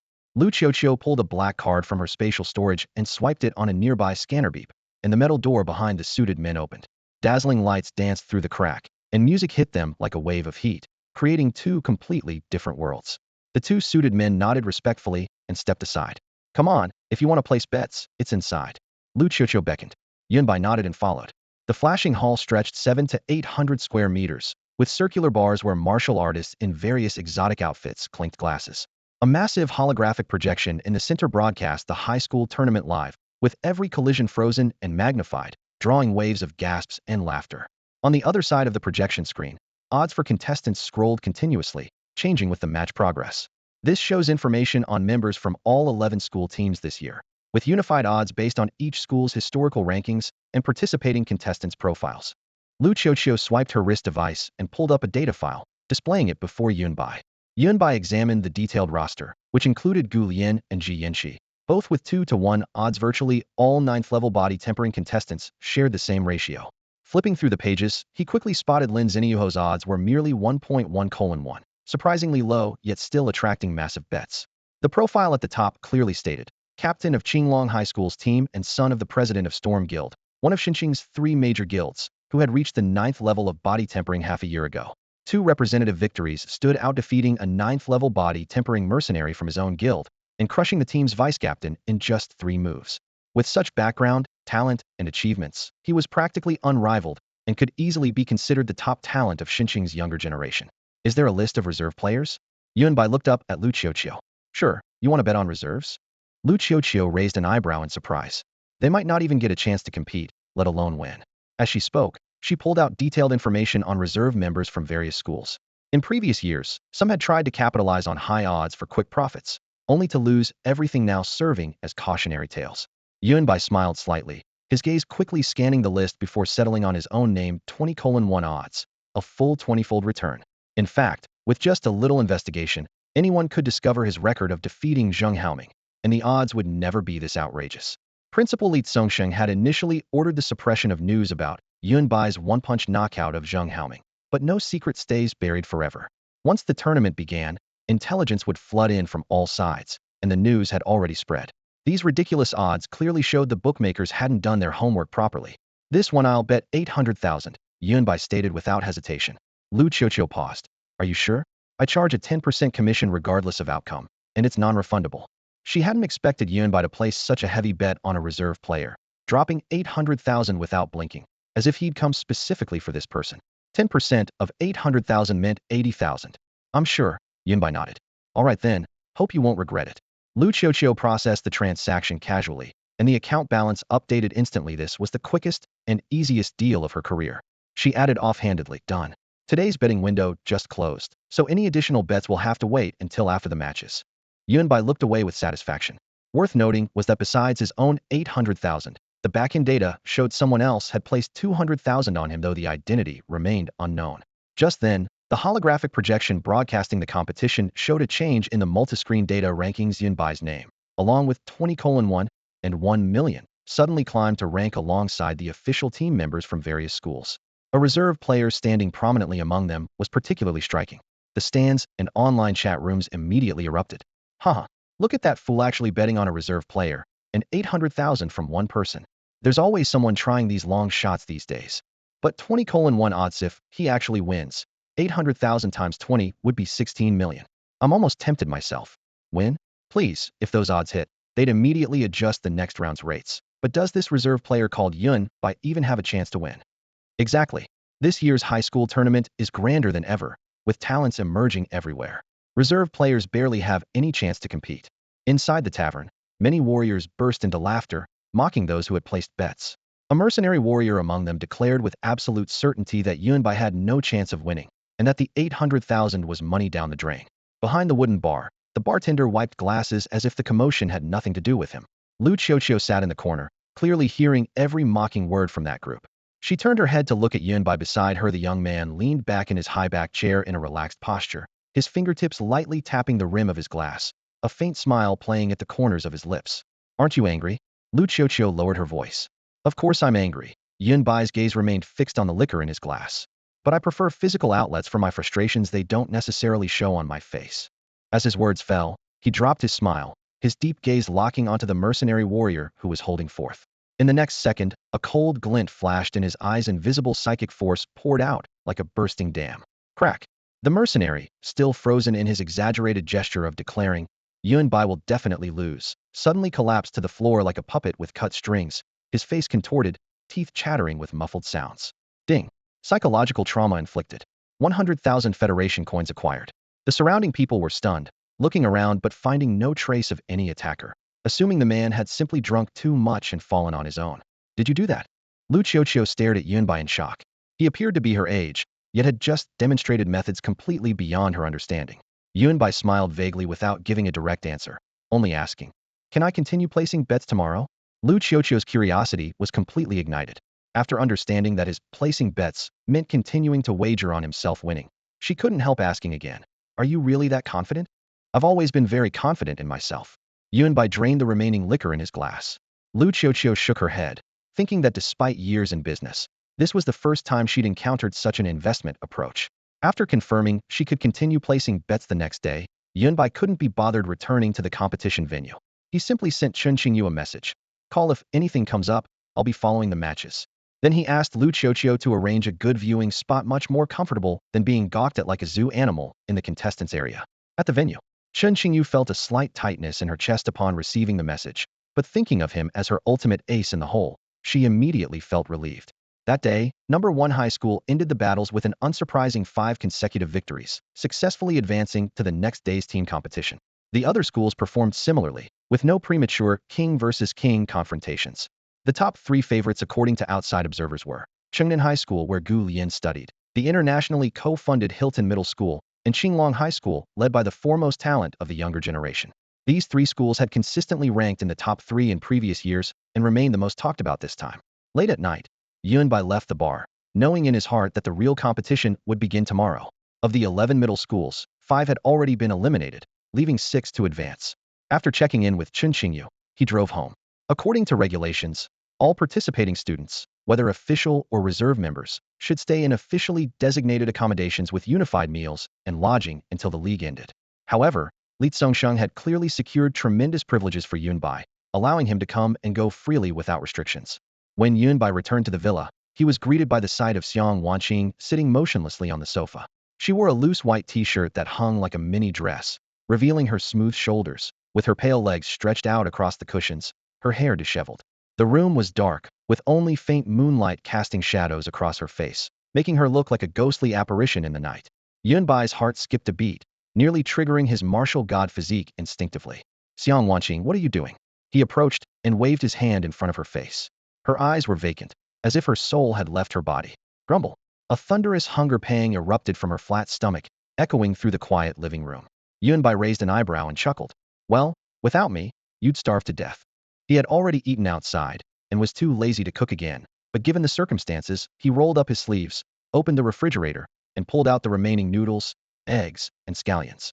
He boiled water for the noodles, heated oil to fry the scallion segments, poured sauce over the noodles, and added a soft-boiled egg. The golden yolk mixed with soy sauce coated the white noodles, and finally, a spoonful of chili oil brought the aroma flooding through the living room. Xiang Wanqing on the sofa instantly came back to life, her eyes sparkling as she lunged forward faster than her fifth-level Star Point realm burst speed, throwing herself at the dining table and reaching toward Yunbai. Yunbai tilted his head. What kind of combat system does this woman have? Her reflexes, movements, reaction speed, everything's off the charts. Half an hour later, a finally full, Xiang Wanqing set down her empty bowl with a satisfied moan, stretching so that her t-shirt pulled tight, her curves becoming prominent. Yunbai's gaze was completely captivated. Now that's impressive. She remained completely oblivious, waving goodbye. I'm heading back. She left wearing slippers though she had arrived barefoot. Yunbai couldn't be bothered to question it. He wasn't planning to cultivate tonight anyway, so he simply lay in bed browsing the internet. Videos from the Shunqing University League were everywhere, with highlight reels flooding the feeds. In the Don't Underestimate Middle-Age chat group, Jin Xian sent a message saying she had spotted Yunbai in the livestream. Yang Cheng and Zhang Feng announced they would take enlightenment pills tonight to push for the Star Point realm with everything they had. The night passed without incident. The next morning, Yunbai groggily got up and rushed to the contestant area at the ecological venue. The team competition officially began, with opponents determined by lottery as usual. The result First High School was matched against their bitter rival, Seventh High School. In the private box, Zhao Guangrong saw the bracket and smirked. TSK, Principal Li, your First High School's strength isn't up to par this year. Running into our 7th high school, so early shown you concede defeat in advance. He knew his school's contestants might not win the championship this year, but they absolutely couldn't lose to First High School. Now the opportunity had presented itself. The other principals gathered around to watch the drama unfold. In their eyes, First High School and 7th High School were evenly matched, just entertainment. The real top 3 spots still belonged to those 3 key schools. Li Zongsheng sipped his tea and retorted. The match hasn't even started yet. Why are you so worked up? Did someone spike your tea with stimulants? Even he, usually extremely composed, was unusually confrontational. With Yunbai as his ace in the hole, he wasn't worried in the slightest. The rivalry between Li Zongsheng and Zhao Guangrong didn't faze anyone else. They were all used to it by now. You can only talk tough for now. Zhao Guangrong's lips twitched, but inwardly he was secretly pleased with the trap he had already set. He picked up his hot tea and took a small sip, seemingly deaf to the mockery around him. Seeing Zhao Guangrong remain calm despite the ridicule, Li Zongsheng couldn't help but feel puzzled. How is this old fox suddenly so composed? With this thought, he secretly decided to have Yunbai enter early, ensuring they secured points in both team and individual competitions. This year's format differed from previous years. High schools in the same group would first compete in team matches, then individual matches, with combined scores determining who advanced to the finals. Today's top 6 to 3 team matchups were as follows. 1. First High versus 7th High. 2. Chengnan High versus Hilton High. 3. Qinglong High versus Xianglin High. Among these, the Chengnan High versus Hilton High match was dubbed the mini-final and generated the most buzz. As for Qinglong High versus Xianglin High, almost everyone agreed that Xianglin High had simply gotten lucky to make it this fair. In previous years, they were usually eliminated on the first day. In comparison, the clash between First High and 7th High was more of a head-to-head battle, with whoever advanced merely serving as a runner-up among the final 3, a point thoroughly analyzed by countless online experts. The team competition venue moved from indoors to outdoors, with the massive ecological park divided into 3 separate arenas. Contestants not only had to defeat their opponents, but also guard against the fierce beasts kept within the grounds, requiring both mental fortitude and practical combat skills. This new setup ignited audience excitement. While previous high school tournaments only showcased duels between prodigies, this year allowed ordinary people to experience firsthand the dangers lurking outside the city. Yunbai vaguely sensed that the organizers seemed intent on familiarizing the public with the harsh realities of the world beyond the city walls. Prepare for competition. As the broadcast announcement fell, official contestants from all 6 high schools gathered at the launch pad, boarding automated aircraft to their respective zones. The moment the cabin doors touched ground, the competition would begin immediately. The waiting area instantly became deserted, leaving only reserved team members and school coaches. Yunbai had wanted to slip away to the bar from last night to find Lu Kyukyo's sofas were comfortable there, and food and drinks were provided, much better than staying here.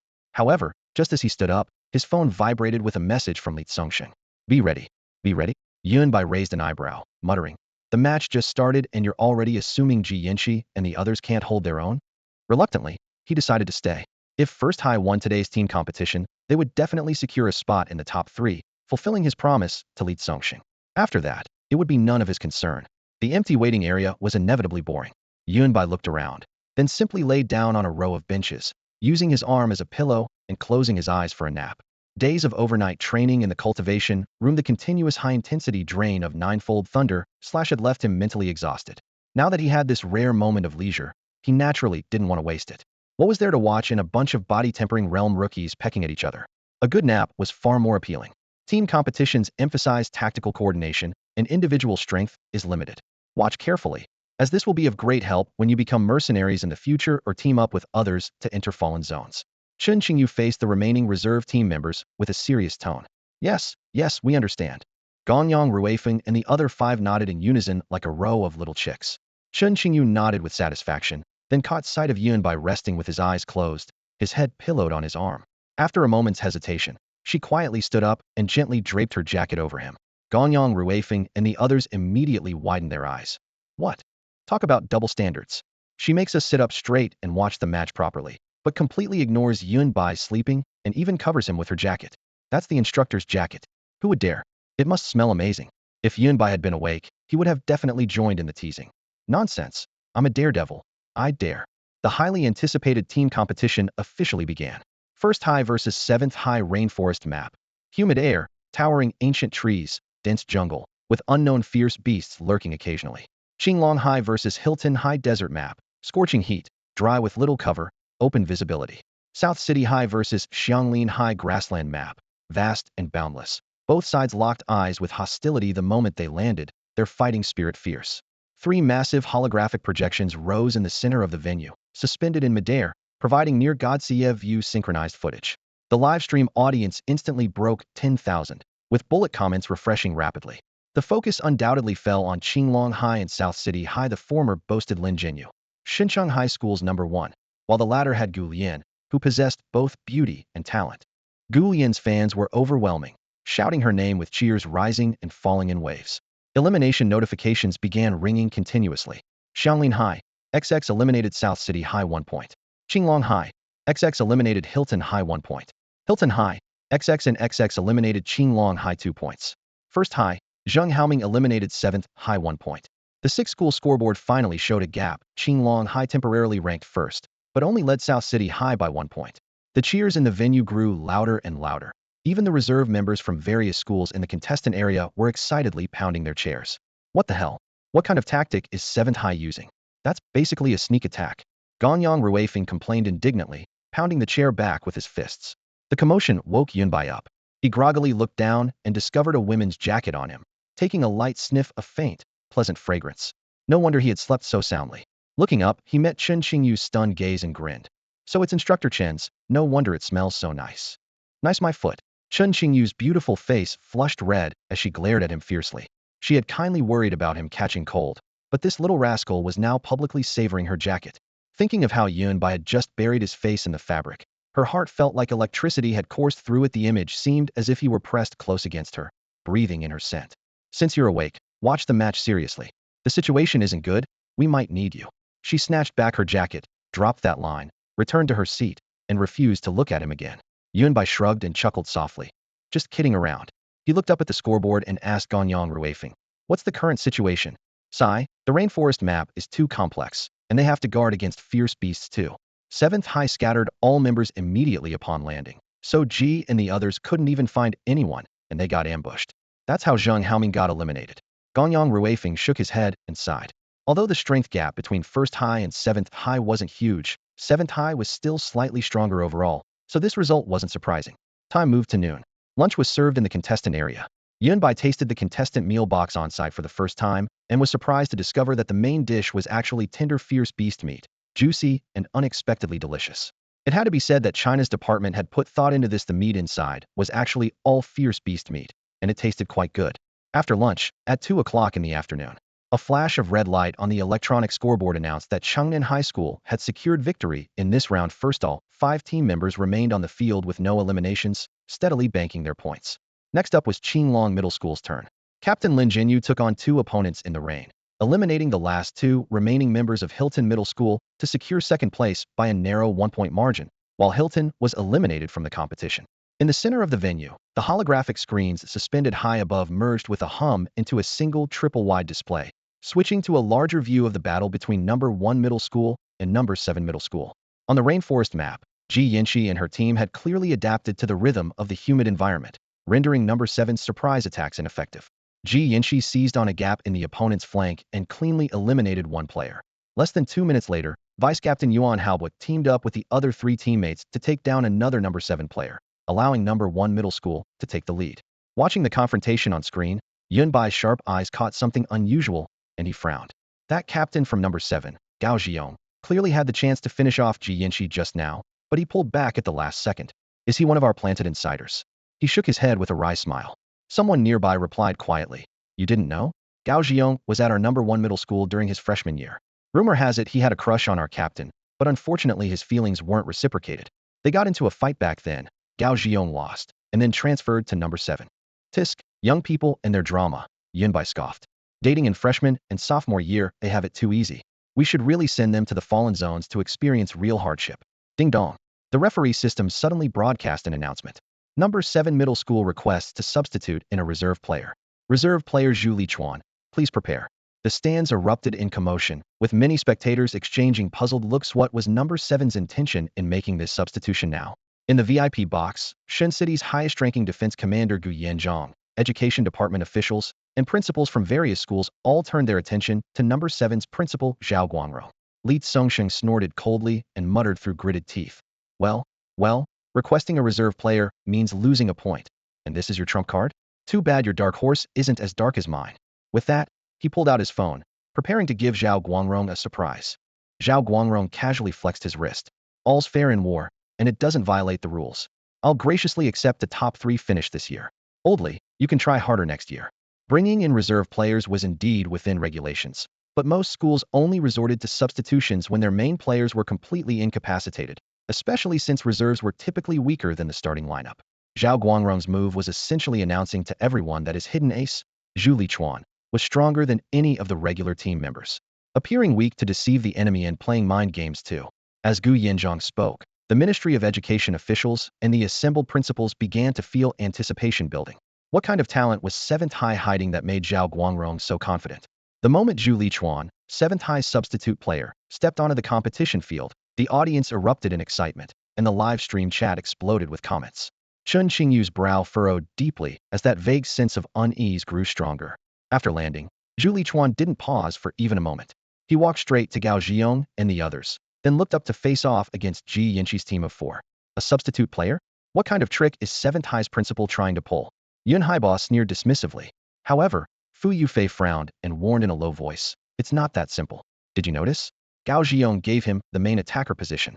For a captain to voluntarily step aside, this guy is definitely no ordinary substitute. Zhuoxiang patted the handle of his dagger, still trying to act tough. 4 against 3. We still have the advantage. Whoosh. A sharp sound suddenly cut through the air. Bang. Yuan Haibo was sent flying over 10 meters before he could even scream, crashing heavily into a tree trunk before sliding down. Looking closely, his chest had a grotesquely deep crater, and he was unconscious on the spot. The hovering competition drone immediately dove down, scanning and announcing the data. Ribcage fracture, combat capability lost. 1st High's Vice Captain Yuan Haibo eliminated. 7th High gains 1 point. The 3 remaining fighters froze simultaneously, turning back in disbelief. Yuan Haibo, at the peak of body tempering 8th level, had been instantly defeated with a single strike. Ji Yinshi's pupils contracted as she quickly assessed the situation. Proficient level mystic, grade martial technique. Your cultivation is body tempering 9th level. If she had taken that punch Hedon, she would probably be severely injured and forced to withdraw. Enough chatter. Zhu Lichuan flexed his wrist, his eyes wild and arrogant. After that punch, you won't need to participate in the individual matches either. He hated when people put on airs. Though he had planned to deal with Zhuoxiang first, he couldn't resist striking out. Then he turned to give orders. You two help me hold off Ji Yanxi. Give me 1 minute. Remember, don't hurt this pretty girl. His unrestrained gaze roamed over Ji Yanxi's graceful curves. Gao Zhiyong's expression darkened, but he still followed orders and moved forward with another teammate to intercept. The battle erupted again. Zhuoxiang and Fu Yufei exchanged glances, having no choice but to fight with gritted teeth they couldn't forfeit now. The audience was in an uproar. Defeating First High's vice-captain with just one move showed Zhu Lichuan's formidable strength. In Azure Dragon Middle School's contestant area, the usually aloof Lin Jinyu watched the holographic projection, his lips curving in a rare smile. One of the top 3 is 7th High? They might actually provide some entertainment. In his eyes, body tempering 9th level was merely a tool for emotional value. In South City Middle School's contestant area, Gu Lian wiped the sweat from her forehead, first studying Zhu Lichuan's performance, then looking toward Yunbai in First High's contestant area, seemingly lost in thought. In the VIP box, the Ministry of Education officials exclaimed in amazement, body tempering 9th level, and his martial technique has reached proficient level. Indeed, Zhao Guangrong nodded with a smile, not forgetting to glance smugly at Li Zongsheng. Old Li, are you convinced now? I have 2 body tempering 9th level students, you only have 1. No matter how you look at it, we're guaranteed to win. Unexpectedly, Li Zongxing remained composed and raised his hand to submit an application to the chief referee. Chief referee, First High also requests that substitute player Yun Bai enter the competition. Everyone was stunned. Zhao Guangrong's heart suddenly sank as an ominous premonition arose. That old Foxley was up to something. The announcement of Yun Bai's entry was broadcast throughout the venue, sparking fresh waves of speculation among the audience and livestream viewers. In the First High School team area, upon hearing those 4 words, Yunbai rose leisurely to his feet, stretching lazily as his joints cracked softly. How far should I go? He asked casually. Chen Qingxua looked up, blinking. Just hold back a little. If it were anyone else, she would have found such words arrogant. But Yunbai was a true Starpoint Realm warrior, such confidence was perfectly justified. Nearby, Gonyang Ruifeng scratched his ears in disbelief. Seriously? You can customize your performance in a match? How far should I go? Are you planning to wipe out the entire opposing team? Yunbai couldn't be bothered with his exclamations. He turned and left the team area, stepping into the teleportation device. A flash of white light later, he had landed in the rainforest arena, humid air hitting his face. As long as he won this match and secured First High spot in the top 3, he would have fulfilled his promise to Li Zongxing. Inside the opening bar, shadows danced under flickering lights. Lu Qiuqiu heard the name in the broadcast and was initially startled. He actually entered? That person who placed the bet yesterday had incredible luck. But then she shook her head. A mere reserve team member couldn't possibly upset Zhu Lichuan's dominance. However, when the livestream camera focused on that familiar face, she froze completely. So he's Yunbai? He bet on himself? That's quite the confidence.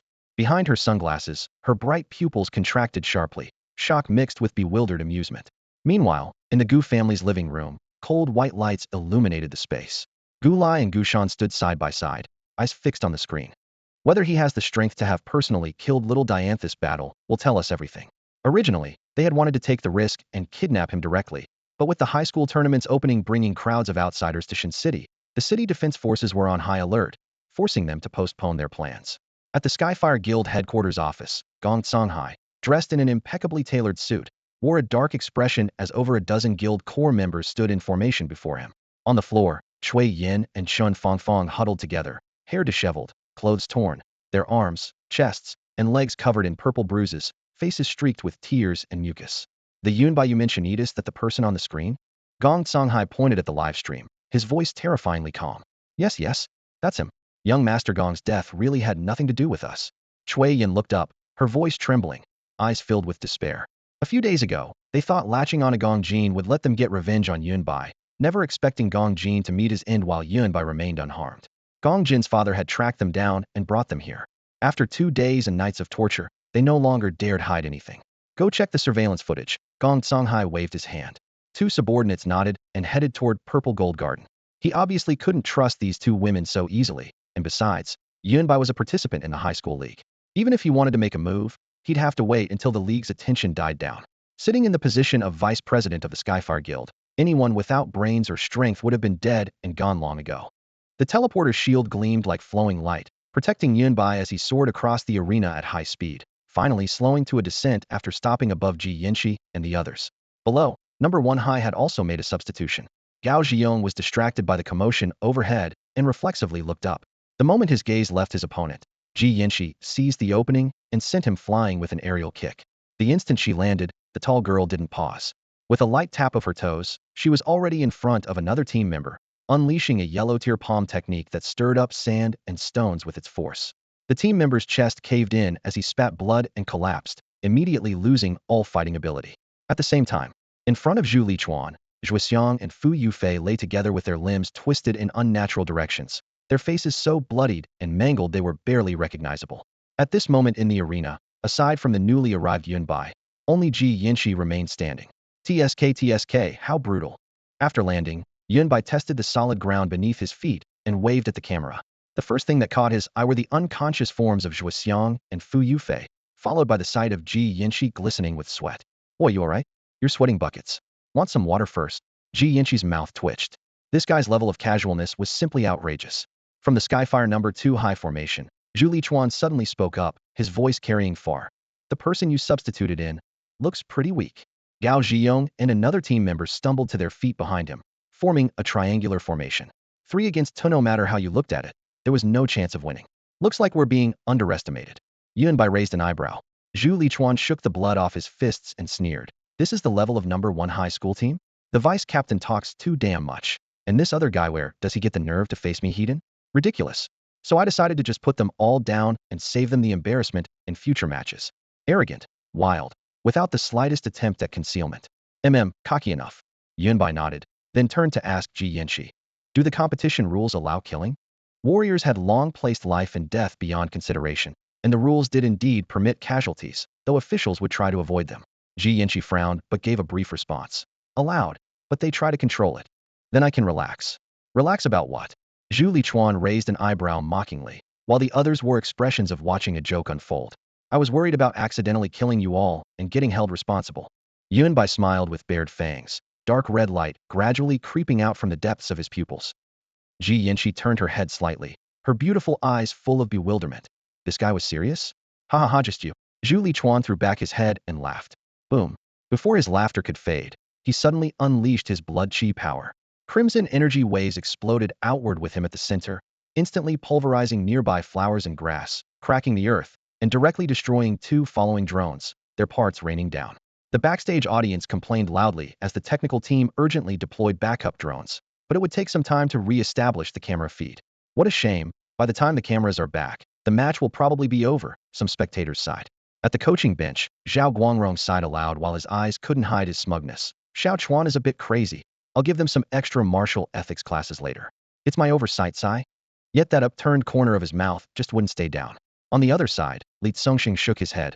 I think you'd better just book the emergency room directly.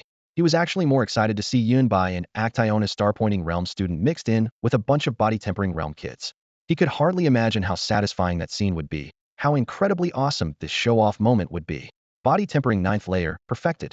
Ji Yangxi's eyes narrowed sharply, her breath hitching in her chest. The man across from her had already crossed the threshold she hadn't yet touched.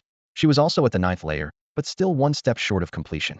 Worse, he had Gao Zhiyong at the same level on his side, and she herself was already badly spent. How was she supposed to fight like this? For the first time, a hint of fatigue crept onto her usually exquisite face. Kid, didn't you say you were going to kill us? Come on then. Hey, race your chance, let's see how you plan to kill us all. Zhu Lichuan laughed wildly, his voice rolling like thunder as blood and chi roared off him like wolf smoke, blasting splinters, grass, and leaves into a mad swirl. The pressure he exuded was something no one below the 9th layer could withstand. The next second, his smile froze. Boom. Try me? Then die. Yunbei's lips quirked as his blood and chi burst forth like a breached flood, turning the area into a crimson storm. Several trees as thick as a man's arm were crushed and blown apart, the shockwave sweeping in all directions as if it meant to grind the entire jade forest to dust. The sheer force of it alone was enough to steal the air from one's lungs. But what the you? Yuzhu Lichuan's mind took a sledgehammer blow. He felt like a shattered statue, left and right brains slamming together in chaos, no plan in sight. Though both were at the 9th layer, his blood and chi were a brook against Yunbei's raging river. Gao Zhiyong and another teammate blanched at the sight, cursing the number 1 highest principle to the heavens in their hearts, one dirty tactic after another. And when this guy starts throwing hands, even his face seems to change. Ji Yinshi was stunned as well. Her jet black hair snapped in the gale, and a dazed look crossed her flawless features. Boy, don't you dare die on me, she murmured, her voice swallowed by the howling air. Yunbai kept his polite smile. Then he moved. Swish. His figure vanished. So fast. Zhu Lichuan's heart clenched hard. His pupils dilated as he strained to track the blur, but he couldn't catch so much as a flaw. For the first time, the unhinged pressure sparked real fear, especially after witnessing that domineering surge. This didn't feel like power a mere body-tempering cultivator should have. Zhu Lichuan. He's Ji Yang's warning had just left her lips. Thud. A shadow fell over him as Gao Ziyang's shout cracked the air. Zhu Lichuan spun with everything he had, but he was still a beat too slow. A pale, long-fingered, iron-strong fist filled his world. The proud outward surge of his blood and chi crumpled before it like rice paper. Crack. The fist landed. The crisp snap of a skull breaking rang in his ears as his vision lurched, his brain churned to paste by a sledgehammer blow. The force drove him straight down. The world. He had just enough time to see the grass rush up to kiss his face before everything went dark. Ding. Critical hit damage dealt. For months of vital energy gained. Yunbai raised an eyebrow. This reward was quite impressive. He hadn't expected Zhu Lichuan to be so valuable. Surging vital energy flooded through his limbs and meridians, and his cultivation level visibly climbed. Though he remained at the 5th level of the star-pointing realm, he was now just one step away from the 6th level. Fantastic, what a windfall. In just an instant, the scene had completely transformed. Not far away, Gao Ziyong and another team member stared in shock. Zhu Lichuan was buried headfirst in the ground, with only his legs sticking out, completely motionless. Thinking about the force of that punch made their scalps tingle. How much must that have hurt? Who could have imagined that Zhu Lichuan, who had been arrogantly trying to intimidate others with his cultivation level just moments before, would now become a landmark sculpture? Gao Ziyong and his teammate couldn't stop trembling, both sharing the same thought. This guy is a real monster. Ji Yinshi also stood frozen in place. Her rosy lips parted slightly, her delicate oval face filled with bewilderment, her bright eyes locked onto Yunbai's upright figure. She had always assumed Yunbai was at most at the peak of the 8th level of body tempering. Insignificant realizo. When he was suddenly added to the team, she hadn't given it much thought. After all, she was the only one on the school team who had reached the 9th level of body tempering, and she considered herself the undisputed core who could lead the team against other high schools. But now she realized how wrong she had been. This guy wasn't at the 8th level at all, was at least at the peak of the 9th level. And he dared to be so bold. Youth really was fearless. Yunbai withdrew his fist, glanced at the unconscious Zhu Lichuan with a TSK, then turned to smile cheerfully at the remaining two. That look was like a predator eyeing its prey. The two exchanged glances, both filled with despair and resignation. Do you two have any objections? Yunbai raised an eyebrow. Gao Ziyong steeled himself, took a deep breath, looked solemnly at his last remaining teammate, and declared loudly, First High actually had a dark horse like you hidden away. Lin Jinyu and those guys from Chengnan Middle School better be careful. But there's a saying. Those who know when to yield are wise. I surrender. They both shouted in unison. The next second, awkwardness descended. Gao Ziyong threw up his hands in surrender with a smack, standing perfectly still, while his teammate suddenly spun around, vital energy surging through his legs as he shot away like an arrow. If the mountain won't come to me, I'll go to the mountain. You can't catch me. Huh. Yunbai was stunned. Ji Yinshi was stunned. Gao Ziyong was completely petrified. The fleeing teammate looked back, his pupils contracting sharply. Wait, bro, is that what I meant? Didn't you say we were surrendering together? But in that split second, it was already too late. The perfected 5-step technique exploded into action. Yunbai's form flashed, leaving a long trail of afterimages as he directly intercepted his opponent. Wait, that's not what I meant. I can explain. Bang. Yunbai couldn't be bothered with nonsense. He swung his arm in a wide arc and slapped the man so hard he spun in place before flying into a tree trunk dozens of meters away, foaming at the mouth with his eyes rolled back. Yunbai dusted off his hands and gave Gao Ziyong a light pat on the shoulder. Since you're forfeiting, that's good. Huh? Where's the referee? According to protocol, the drones should have immediately announced the results. But looking up, the sky was strangely quiet. Ji Yinshi numbly nodded and pointed to the side. 2 smoking drone wreckages lay in the grass. The meaning was crystal clear. They'd have to wait for new drones to arrive. Hiss. When Yunbai patted him like that, Gao Ziyong's body instinctively shuddered, and he couldn't help but suck in a sharp breath. Yunbai's earlier move seemed as casual as dusting off dirt to him. First pressing Zhu Lichuan into the soil, then tossing that ordinary team member named Zhang Dehai onto a tree branch. The whole process happening in the blink of an eye. A thought suddenly flashed through his mind. Was this guy really at the peak of the 9th level of body tempering realm? How rare that you'd actually surrender. Ji Yinshi looked calmly toward Gao Ziyong. She had just recovered from the intense battle, her damp hair clinging to her fair, slender neck, and the purple bruise on her left arm still bleeding, yet it didn't affect her composure in the slightest. Gao Ziyong had once been a student at First High. Back then, unwilling to remain beneath Ji Yinshi, he challenged her and failed. His wounded pride, combined with his feelings for Ji Yinshi, led him to transfer schools in a fit of anger. Given his personality, he shouldn't have given up so easily. There's always someone better out there. He glanced at Ji Yanxi, then at Zhu Lichuan, who was planted upside down in the dirt, and finally looked toward Yunbai, shaking his head with a bitter smile. I used to think I was a genius, but after meeting more talented people, I have to call them geniuses too. Ji Yanxi remained silent, understanding why he had become this way. If his opponents were only her and Zhu Lichuan, Gao Xiong might still have had the courage to catch up, but Yunbai's appearance had completely shattered his last bit of pride. Before long, newly dispatched drones roared overhead, and the signal between the main venue and various live streaming rooms was restored. 7th High's Zhu Lichuan and Zhang Dehai have lost combat capability. Captain Gao Xiong forfeits and surrenders. 1st High wins. The announcement echoed throughout the venue. As soon as the feed resumed, the audience witnessed a bizarre scene. Gao Xiong raising his hand in surrender. Zhu Lichuan planted upside down in the dirt, motionless. Zhang Dehai hanging unconscious from a tree, while 1st High's reserve team member Yunbai and Captain Ji Yanxi remained completely unharmed. Whether in the venue or in the comment streams, everything fell instantly silent. A deathly quiet that sent chills down people's spines. This outcome was completely different from what they had imagined. In the VIP box, Principal Zhao Guangrong and other school leaders sat dumbfounded, all staring at the screen in unison. Only Gu Yanzhong and Li Tsongsheng, after showing slight surprise, exchanged meaningful glances and smiled knowingly. What on earth happened? Where's Zhu Lichuan? How did he end up planted in the dirt? And why did Gao Xiong surrender? Something's definitely wrong. Zhao Guangrong snapped back to reality, springing up from his seat like a jack-in-the-box, speaking as rapidly as a machine gun, looking utterly incredulous. The principals from the other schools remained silent in their shoes. They would have reacted similarly. After all, they had carefully hidden their dark horse, hoping to shock everyone, only to hear nothing but forfeit and surrender, without even witnessing the process. What made it even more absurd was that all this happened in less than 5 minutes. With 7th Highs, 2 9th-level body tempering realm, and 1 8th-level body tempering realm fighters against 1st High's team of only 2. How could they have been defeated so miserably unless there was an overwhelming difference in strength? Whether looking at numbers or individual capabilities, it should have been impossible. Zhao, here's the situation as it stands. You've seen the footage yourself, and the facts speak for themselves. By the way, as a fellow educator, I've already booked you an appointment at Shanghai's most prestigious emergency room. You'd better hurry along now, don't mention it. Li Tsongxing set down his teacup, steam curling upward as his features relaxed into a triumphant smile. This feeling is absolutely delightful. Zhao Guangrong's face turned black as a cast-iron pot, glaring at Li Tsongxing's jubilant expression with murderous intent. The competition results were promptly announced as an official from the Ministry of Education stepped forward, speaking in measured tones. The results are final. Appeals may be filed through proper channels, and the competition will proceed as scheduled. As the organizer of the inter-school tournament, he was equally curious about how number 1 High had pulled this off, and the answer undoubtedly lay with that substitute team member. Zhao Guangrong said nothing, storming off in a huff. He needed to get to the bottom of this. Meanwhile, outside the arena, after a brief moment of stunned silence, frenzied cheers erupted like crashing waves. Number 1 High students nearly screamed themselves hoarse. Goddess Yanxi, you're the best.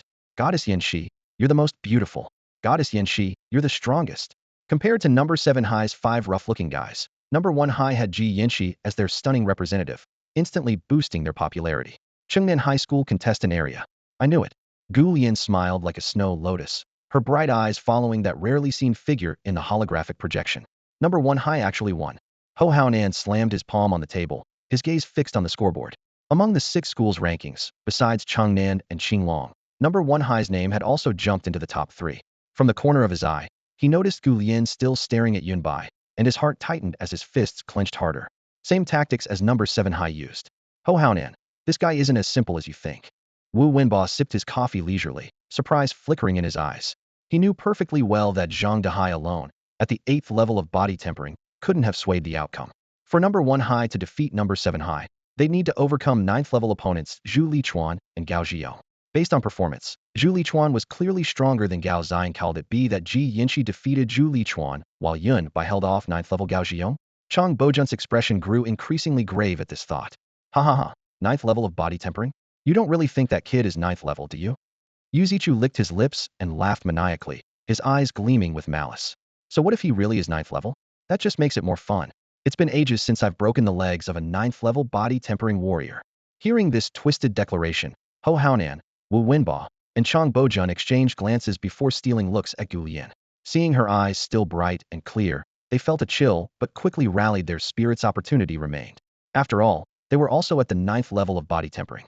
Gu Lian took in everyone's changing expressions while maintaining her cool, stunning composure. Qinglong High School contestant area. Minter, number 1 high has advanced to the top 3. Vice-captain by Showin reported quietly to the tall man beside him. The man wore an impeccable suit, his gold-rimmed glasses reflecting cold lights. Yang Hongwen looked up with an unreadable expression. Inwardly, he snarled viciously. Still struggling, are you? Chen Qingxue, you're destined to be my woman. Outwardly, he showed nothing, merely casting an indifferent glance at Lin Jinyu in the distance. Upon hearing the results, Lin Jinyu simply glanced at the big screen before closing his eyes to resume meditation, breathing steadily, as if everything around him was irrelevant or perhaps posed no threat to him whatsoever. Inside the newly opened bar, Lu Qiuqiu stared at the large screen broadcasting live above the counter. Her eyes practically glued to her glass. Yunbai on screen seemed like a completely different person, his imposing presence making her scalp tingle. She never imagined that the customer she casually recruited would be even stronger than herself. But a second later, she snapped back to reality. What was there to envy? This guy had placed a bet at her establishment. With 20-to-1 odds, 800,000 Federation coins instantly became 16 million. Warriors earned money fast, but their expenses were equally terrifying. Weapons, equipment, combat suits, cultivation resources, healing potions, each item could devour one's savings. A fellow 9th-level body tempering practitioner would consider themselves financially savvy, earning 2 million a year through life-threatening work. Yet Yunbai had just made 16 million with a simple gesture. Lu Qiuqiu's breathing grew heavy, even the whites of her eyes turning red. If only she had followed his bet. She now felt as if a huge chunk of flesh had been carved from her chest. Meanwhile, the attention of major factions also locked onto Yunbai. The Gu family. Finished in less than 10 minutes. Gu Lai stared at the match replay, gripping the armrest until it creaked. He indeed has the ability to threaten Xiao Dian. As evidence mounted, the fire of rage in his heart burned ever fiercer. Gu Shan asked in a low voice, "What's next?" "The moment the league ends, we strike immediately," Gu Lai commanded coldly. "Understood." Gu Shan nodded and departed. Skyfire Guild. Behind the heavy wooden desk, Gong Songhai's knuckles tapped in rapid rhythm, the screen showing cross-edited footage of First High advancing to top 3. He had already dispatched people to Zijing Garden to retrieve surveillance footage of Yunbai's encounter with Gong Jin. Cui Yan's testimony revealed that early that morning, she had instigated Gong Jin to cause trouble for Yunbai at Villa District No. 1. The next day, Gong Jin was found dead in the fallen zone. No matter how talented a high school student might be, he couldn't possibly kill body tempering realm Gong Jin alone unless someone assisted him. Once the surveillance footage and Yunbai's detailed information arrived, he would piece together the truth. In the adjacent private room, Cui Yin and Chun Fongfong were pinned down on the sofa by several fierce thugs, their agonized moans intermittent. Their consciousness had long been tortured into mush, unable to distinguish day from night. Yunbai becoming the center of attention affected more than just the numbers on betting tables. High school league venue. Yunbai and Ji Yanxi returned by aircraft, while Zhui Xiang, Fu Yufei, and Yuan Haobo had already been sent to the hospital. With the team competition settled, the individual matches were next. Seventh High's situation was more disastrous than the organizers had anticipated. In the team competition, they were completely annihilated by First High without a single survivor. The supervising instructor, looking at the official team members in hospital beds, submitted a withdrawal application without hesitation. How else could they compete? Their main forces were all hospitalized, leaving only reserve members at the 7th level of body tempering. In contrast, while First High also had injured members, the two remaining were Ji Yanxi at the 9th level of body tempering, and the other was Yunbai, whose true strength remained unclear. What's the point of even playing anymore? Number 1 high school, just one straight up like that. The audience erupted in an uproar, all eyes quickly shifting from the finished arena to the other side of the match between Chengnan High School and Xianglin High School. However, not many people were truly looking forward to this showdown. The gap in strength between the two teams was too vast, and almost everyone knew what the outcome would be. On Chengnan High School's side, aside from Gu Lian, their acknowledged core player, Ho Haonan, and several other official team members were equally formidable. None of them were pushovers. In contrast, Xianglin High School's 5 official team members had already competed with injuries in the previous round, their overall condition plummeting drastically. "There's simply no contest," became the most blunt assessment. Even so, Xianglin High School had no way out. Conceding defeat would not only be humiliating, but would also bring shame to their school. They steeled themselves and stepped onto the arena, showing a trace of fighting spirit. This unyielding determination reignited the audience, and the atmosphere in the venue briefly heated up. In the first 4 matches, Xianglin High School suffered complete defeat, crushed without any suspense. In the final match, Chengnan High School's ace Yu Jichu even ignored the referee's intervention and viciously struck a Xianglin High School contestant's leg bone with his staff, breaking it on the spot. The screams echoed through the venue's ceiling, causing many spectators to gasp in shock. Faced with strong condemnation from Xianglin's coach and students, Yu Jichu showed no remorse. Instead, he made a throat-slitting gesture toward number 1 high school's contestant area, the meaning crystal clear, "You're next." Curses erupted throughout the venue, with countless people criticizing Yu Jichu's cruelty and lack of martial virtue. However, many others remained expressionless in martial arts sparring. Injuries were within the rules' permitted range. As long as the opponent didn't call out, "I surrender," everything was considered legitimate. Yu Jichu's problem remained more at the level of public outrage. This provocative gesture, reeking of gunpowder, happened to catch the eye of Gonyang Ruifeng, who was sitting at the edge of the audience section. The chubby boy was so frightened that he hugged his round body, with only one thought in his mind. "Oh no, is he targeting me?" Yunbai sat right next to him and merely rolled his eyes at this. Yu Jichu's throat-slitting gesture was obviously directed at him, yet the chubby boy, with his protagonist complex, was adding drama for himself, truly overthinking it. Hee, just kidding. Gonyang Ruifeng sheepishly shrank his shoulders, but then lowered his voice, bursting with curiosity. Speaking of which, what exactly happened in those few short minutes? How did that reserve member, Zhu Lichuan, lose? And Gao Ziying, with his strong pride, he actually voluntarily forfeited. You know, he's the type who transferred schools just because he lost to Ji Yinshi back then. In his impression, while Yunbai was certainly strong, he was only at the 9th level of body tempering realm, at most at the perfect peak level. It seemed unrealistic for him to defeat Zhu Lichuan, who was at the same level, within just a few minutes.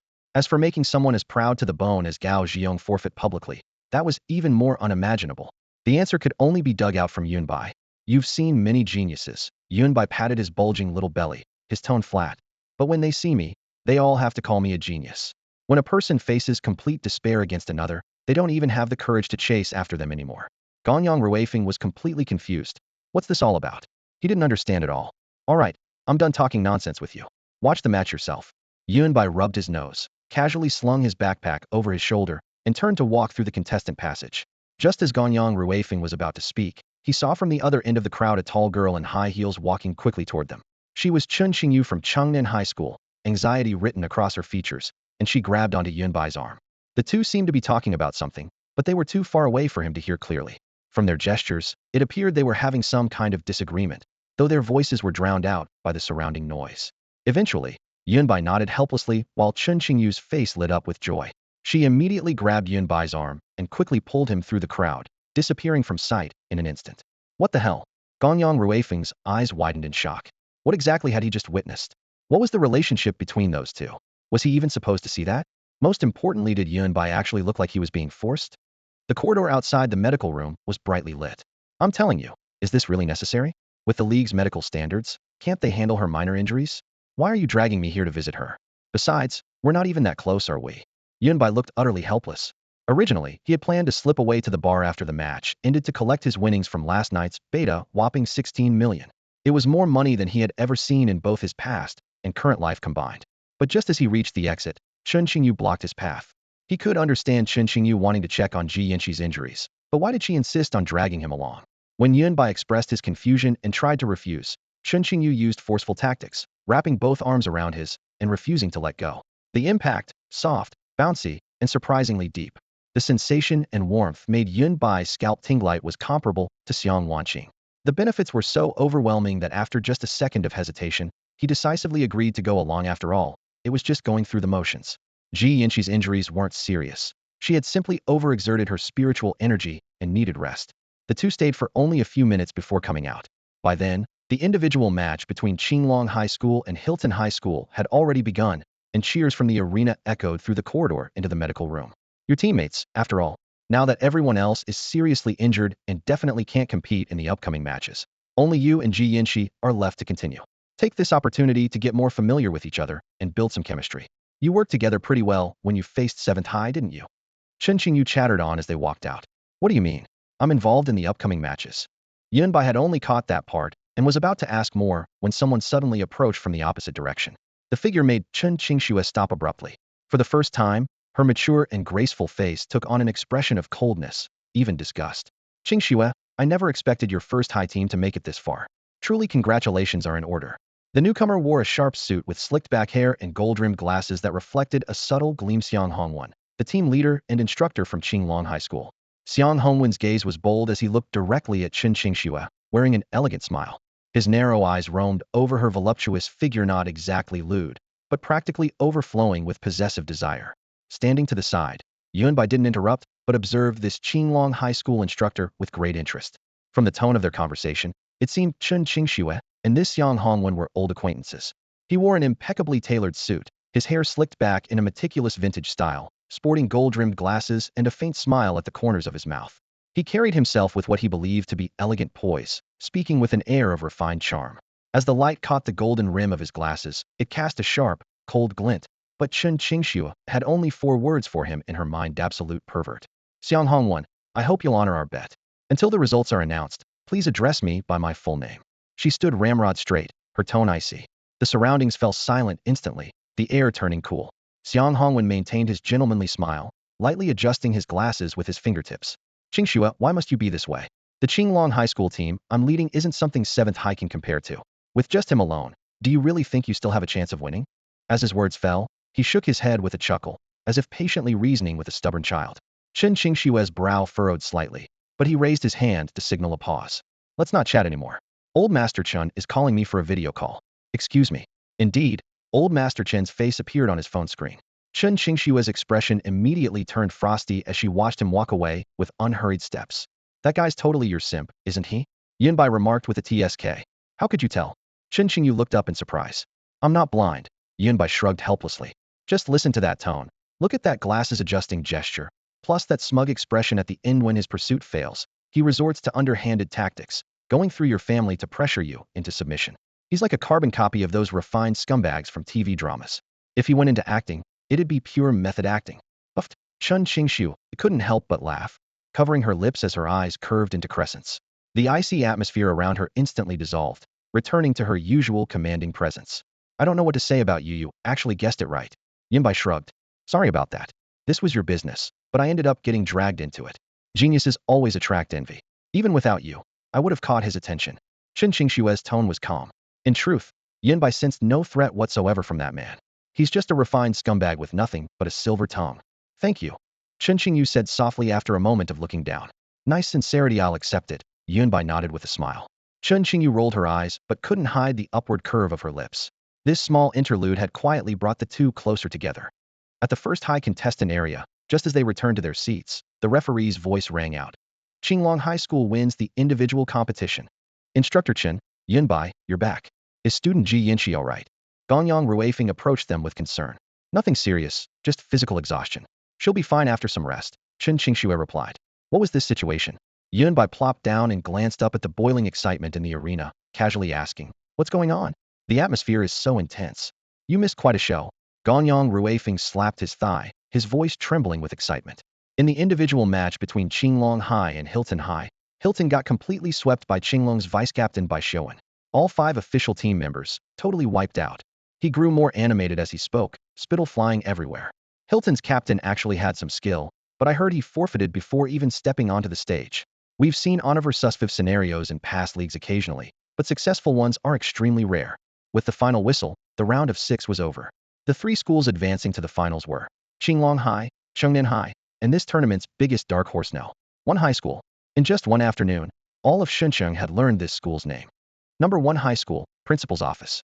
The principal will be here any moment. Chen Qingyu clicked across the floor in her stilettos, her long legs wrapped in black stockings and rivaling Yunbai's own length, catching the light as she handed him freshly brewed tea and sighed helplessly. Don't worry, as long as he shows up. I'm more afraid he won't come. Yunbai took a small sip of tea, though his gaze remained glued to her legs. If he dares to run off, I'll just walk away from this whole thing. That's all well and good, but could you keep your eyes in check? Chen Qingyu chided while awkwardly tugging at her already form-fitting short skirt, but the hem only reached her upper thighs and wouldn't cover anything no matter how much she pulled. After a few futile attempts, she simply rolled her eyes and gave up. Just looking for a moment. It's not like you'll lose anything. Yunbai grinned shamelessly. Pervert. Her pretty face flushed red as she glared at him fiercely, but with her mature, sophisticated charm, it only made her more alluring.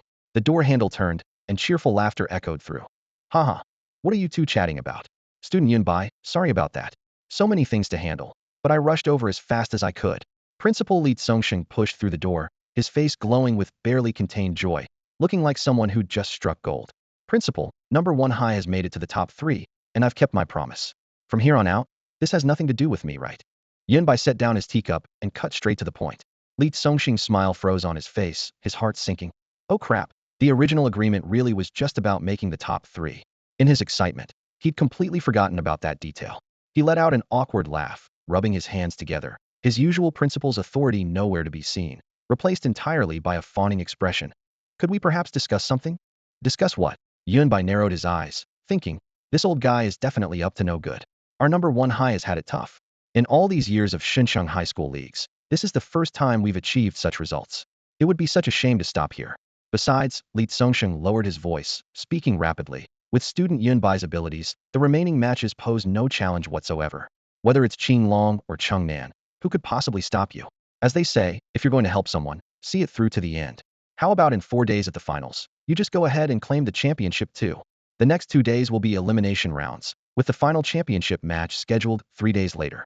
This break is designed to give contestants proper rest and time to adjust their condition, while also allowing out-of-town visitors to stay longer in Xinjiang and boost the local economy. Principal, aren't you being a bit greedy here?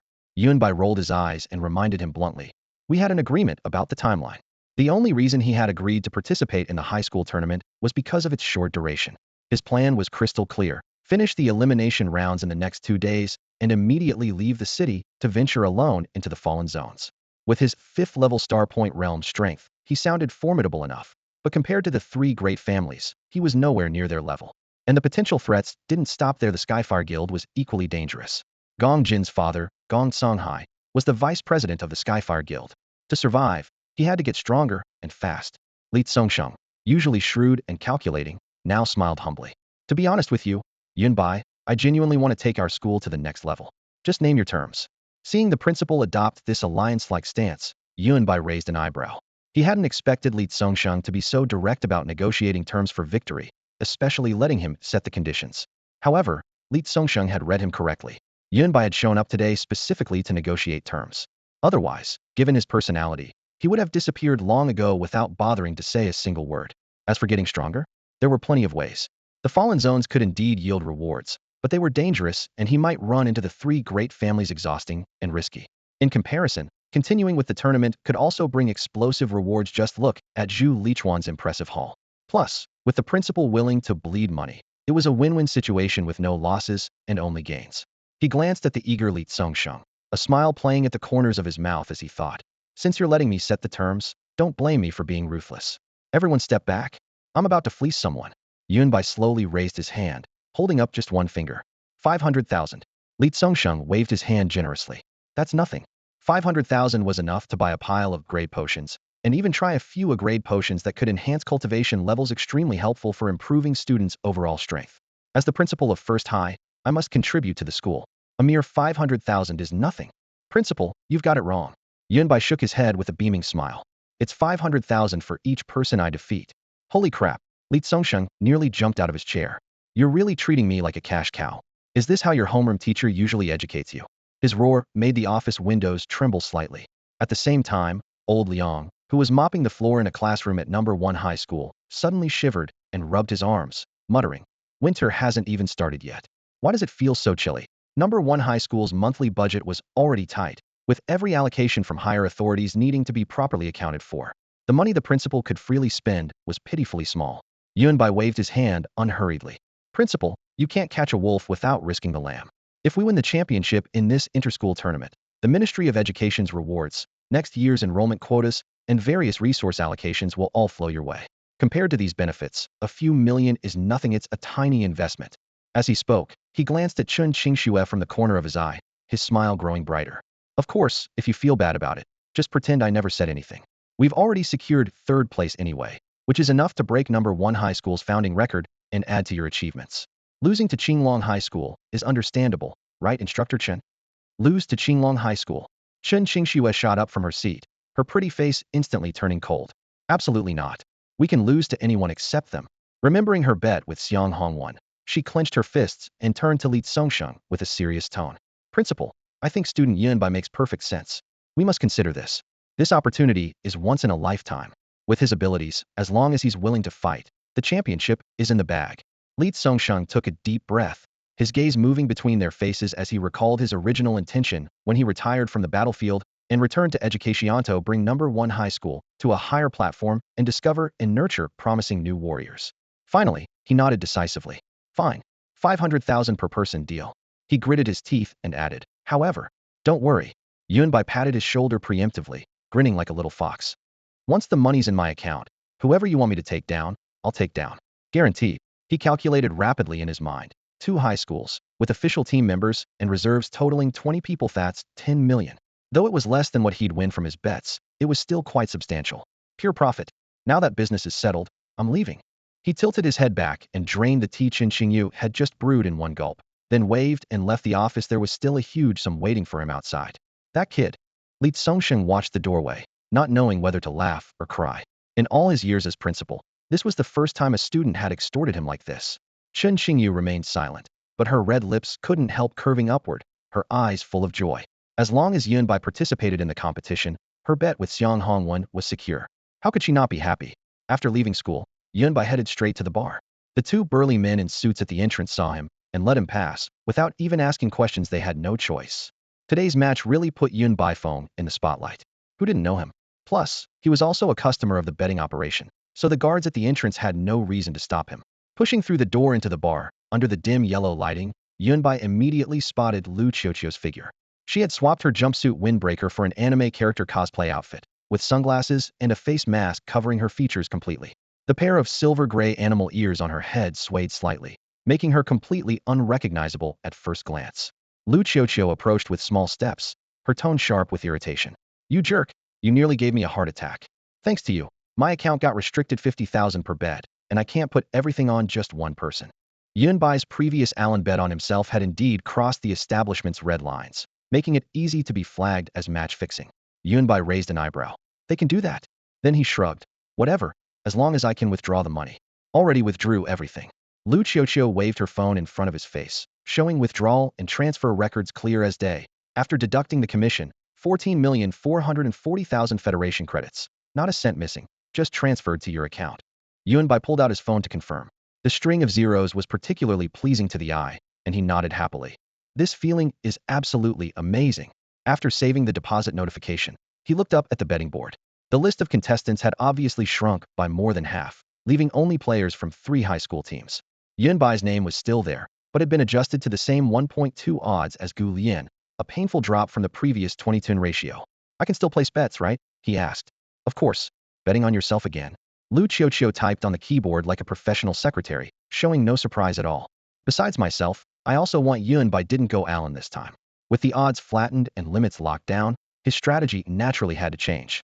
He put the full 50,000 on himself, then another 50,000 each on Gu Lian and Ji Yinxia, total of 150,000, without any hesitation. Winning money round after round. No wonder it's easy to get addicted. Yunbai sighed. What about Lin Jinyu? The captain of Qinglong High School, he's shown the strongest performance on the field. You're not betting on him. Lu Qiuqiu glanced over during final confirmation and noticed the Qinglong High School column was completely empty. They don't have a chance anymore. Yunbai replied flatly.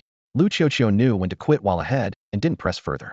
After completing the transactions, darkness had fallen, and the 2 left the bar together. Just as they stepped outside, Lu Qiuqiu let out a short, sharp whistle. The previously bustling commercial street seemed to have its power cut, as vendors began packing up and leaving in perfect coordination, leaving only confused tourists behind. She pointed toward the end of the street. Got word today that the authorities are coming for an inspection. Yunbai was secretly amazed. On the surface, this overly well-fed lowly appeared to be his age, but she had already gained control over a considerable commercial operation on this street. Just as they exited the commercial district, a deep, puzzled voice called out from behind them. Lu Qiuqiu, what are you doing here? Didn't I tell you it would be best if you stayed away from this area during the high school tournament? This counts as a breach of contract, doesn't it? The speaker was a tall, well-built young man with sharp eyebrows and bright eyes, walking with steady steps. Yunbai found him familiar, and after a moment of thought, made the connection by Xiuwen, vice-captain of the Qinglong team, the one who had single-handedly swept through Hilton High School today. Clearly, Bai Xiuwen's target was Lu Qiuqiu. Combined with her deliberate disguise, her purpose became obvious. Taking everything together, the answer was crystal clear. Bai Xiuwen appeared to be quite a shrewd man, especially with his glasses on, giving him a scholarly and refined air. The commercial street bustled with people coming and going. Bai Xiuwen strode forward with his long legs, his steps crisp and decisive as he headed straight for Lu Qiuqiu. Just as he was about to speak, he suddenly noticed the young man beside Lu Qiuqiu, and a flash of surprise crossed his eyes. You know me? Yunbai raised an eyebrow, his tone indifferent. Bai Xiuwen nodded slightly and adjusted the frames on his nose. Nice to meet you. Let me introduce myself. I'm Bai Xiaowen, vice captain of Qinglong High School. I heard that Zhu Lichuan was defeated by you, and that First High also won against Seventh High because of you. Your strength is impressive, and I'm looking forward to facing you in the finals. He spoke these words with utmost seriousness. Yunbai tilted his head, a big question mark popping up in his mind. What's with this guy? Does he think we're close? And how can he say such cringeworthy things with a straight face? Isn't he embarrassed? Bai Xiaowen, however, was completely oblivious to Yunbai's internal complaints and continued nodding at him with a serious expression. Seeing that Yunbai didn't respond immediately, he assumed his sincerity had been felt and turned back to face Lu Qiuqiu. Lu Qiuqiu, shouldn't you explain this to me? In Bai Xiaowen's mind, after saying this much, Lu Qiuqiu would most likely remove her mask and sunglasses decisively and admit her identity. But what happened next left both Yunbai and Bai Xiaowen completely stunned. Lu Qiuqiu actually unbuttoned her trench coat. As the coat opened, it revealed a pink JK uniform underneath. Her waist was unreasonably slender, while the areas that should be full were absolutely dominant in size. A pair of fair, slender legs were tightly wrapped in over-thinny black stockings with a hint of pink, creating the legendary absolute territory between them and her short skirt. The white blouse on top was stretched tight, and Yunbai was even worried it might burst at any second. Darling, do you know this person? Why is he blocking our way? Lu Qiuqiu's soft, sweet voice emerged as she practically hung on Yunbai, her slender arms hooking around his. Yunbai felt his arms sink into warm softness, like falling into a legendary swamp. With elasticity coming from every angle, this was totally cheating. Wait, that's not the point right now? He wailed internally. At a time like this, you're pretending not to know him? Do you really think he's blind? However, a dramatic scene unfolded. Bai Xiaowen adjusted his glasses, clear astonishment appearing on his face, and then, under Yunbai's incredulous gaze, he showed an apologetic smile and raised his hand in gesture. Yunbai, is she your girlfriend? Sorry, I must have mistaken her for someone else. After saying this, he bowed slightly with perfect propriety, then turned and dove into the commercial street without looking back, his steps so quick it was like he was fleeing for his life, without a moment's hesitation. This actually worked? Yunbai was completely dumbfounded. This guy seemed pretty smart, so how did he go blind at such a young age? Only after Bai Xiaowen's figure completely disappeared into the crowd did Yunbai voice the confusion he'd been holding back. Wait, you were wearing a mask, sunglasses, and a big trench coat, yet he could still call out your name. But the moment you took off the coat, he turned and left. What's the logic in that? We barely knew each other, we'd only met once. His only impression of me was this trench coat I was wearing when we made our appointment. At that moment, Lu Qiuqiu smoothly took off the trench coat while deliberately lowering her voice to a hoarse whisper. With the signature clothing removed and her voice disguised, she became a completely different person. His vision was actually fine, the glasses were just to hide his mild face blindness. Whenever he mistook someone, he'd push up his frames and pretend his prescription wasn't strong enough to avoid embarrassment. This happened to him often, and he knew he had this problem. Combined with the dim lighting of the underground garage and Lu Qiuqiu's performance, he naturally assumed he was having another episode. The panicked figure fleeing in embarrassment was the best proof of that. Lu Qiuqiu put the trench coat back on, buttoning it up carefully, then looked up at Yunbai. Now do you understand? Holy shit. Yunbai stared at her in amazement. Didn't you say you barely knew each other? How do you know him so well? We didn't know each other at first, but the more I investigated, the more I learned. Lu Qiuqiu gently adjusted her sunglasses. And it's only one-sided familiarity's never even seen my face. This is professional competence ensuring clients won't pose a threat to me afterward or cause me trouble. After finishing all the buttons, she noticed Yunbai looking her up and down, so she blinked and leaned closer. Well what? Yunbai looked confused. Come on, don't pretend, Lu Qiuqiu muttered quietly. You just got a full view of me. I really went all out today, it was my first time. So you need to pay extra. So that's what this was about. Yunbai wasn't about to hand over money easily. Want me to go call him back right now? He leaned down close, his breath almost touching Lu Qiuqiu's sunglasses. A faint fragrance reached his nostrils, and her pupils behind the glasses were clearly flustered. Yunbai raised his hand and lightly tapped her forehead. Just kidding. Let's go, I helped you out. So treat me to dinner. With that, he strode toward the street. Lu Qiuqiu covered her forehead, muttering quietly. How did I not notice this guy was so shameless? If it weren't for the fact that you're handsome, humph. She hurried to catch up on her short legs. They chose a clean little ramen shop. The husband was busy in the open kitchen while his wife wiped down tables and chairs. In the back, a child was doing homework, and the TV overhead was showing highlights from a college league tournament. Ma'am, 2 bowls of beef ramen, extra beef and extra noodles paying. Yunbai sat down and ordered immediately, pointing at Lu Qiuqiu behind him. Coming right up, the owner's wife cheerfully agreed, turning to coordinate with her husband. Soon, the aproned owner brought out 2 steaming bowls of beef ramen. The noodles were topped with several large slices of beef, each as big as Yunbai's face, glistening with oil. In the corner, the child looked up enviously. Dad, I want to be a warrior when I grow up too. The owner stuffed a spoon into his hand. Do your homework. You think being a warrior is that easy? The boss chuckled and tapped the child's head with his rolling pin, causing the kid to immediately deflate and take out his frustration on his homework. The steaming aroma of noodle soup filled the humble food stall, with shouts and the clatter of spatulas creating a chaotic yet relaxing atmosphere. Just then, Lu Qiuqiu removed her mask and sunglasses, revealing a delicate, rosy face without a trace of makeup, completely lacking the commanding presence of someone who orchestrated betting operations, and looking more like a little princess cherished by everyone. Hee, stunned, aren't you? She said smugly, raising an eyebrow. Yunbai was indeed momentarily dazed, then put on a professional appraiser's expression and nodded slightly. Not bad. I'd say you passed food safety certification. He thought to himself. This face could definitely launch 1,000 ships. Absolutely stunning. Lu Qiuqiu let out a delicate snort and picked up her chopsticks to devour the noodles. She'd spent the entire day managing bets for various vendors, pushing the mobile merchant's turnover to its limits, and hadn't even had time to eat. She was absolutely starving. Especially when Yunbai had entered the competition, the betting pool had nearly spiraled out of control, with many regretting not placing their bets earlier, while those who had bet on 7th middle school were now slapping their thighs black and blue with regret. Yunbai ate his noodles while making casual conversation. By the way, you're from Qinglong High School, right? Lu Qiuqiu's cheeks were puffed out like a chipmunk's as she mumbled a response, then swallowed before looking up. You figured that out already? Yunbai rolled his eyes. She was clever enough to monetize every resource, yet careless enough to leave obvious clues everywhere. I'm not just smart, I have excellent eyesight too. Take a look at what's written on your coat. He pointed at her jacket. Lu Qiuqiu looked down and lifted the hem of her coat, revealing Qinglong High School Health Squad, printed in bold letters across the back. She instantly froze like a statue. Yunbai continued, eating his noodles casually. With your strength at the peak of body tempering 8th level and your mastery of the 5-step technique movement skill, you're more than qualified for Qinglong's school team. Why didn't you join? Competitions are boring and interfere with my money-making.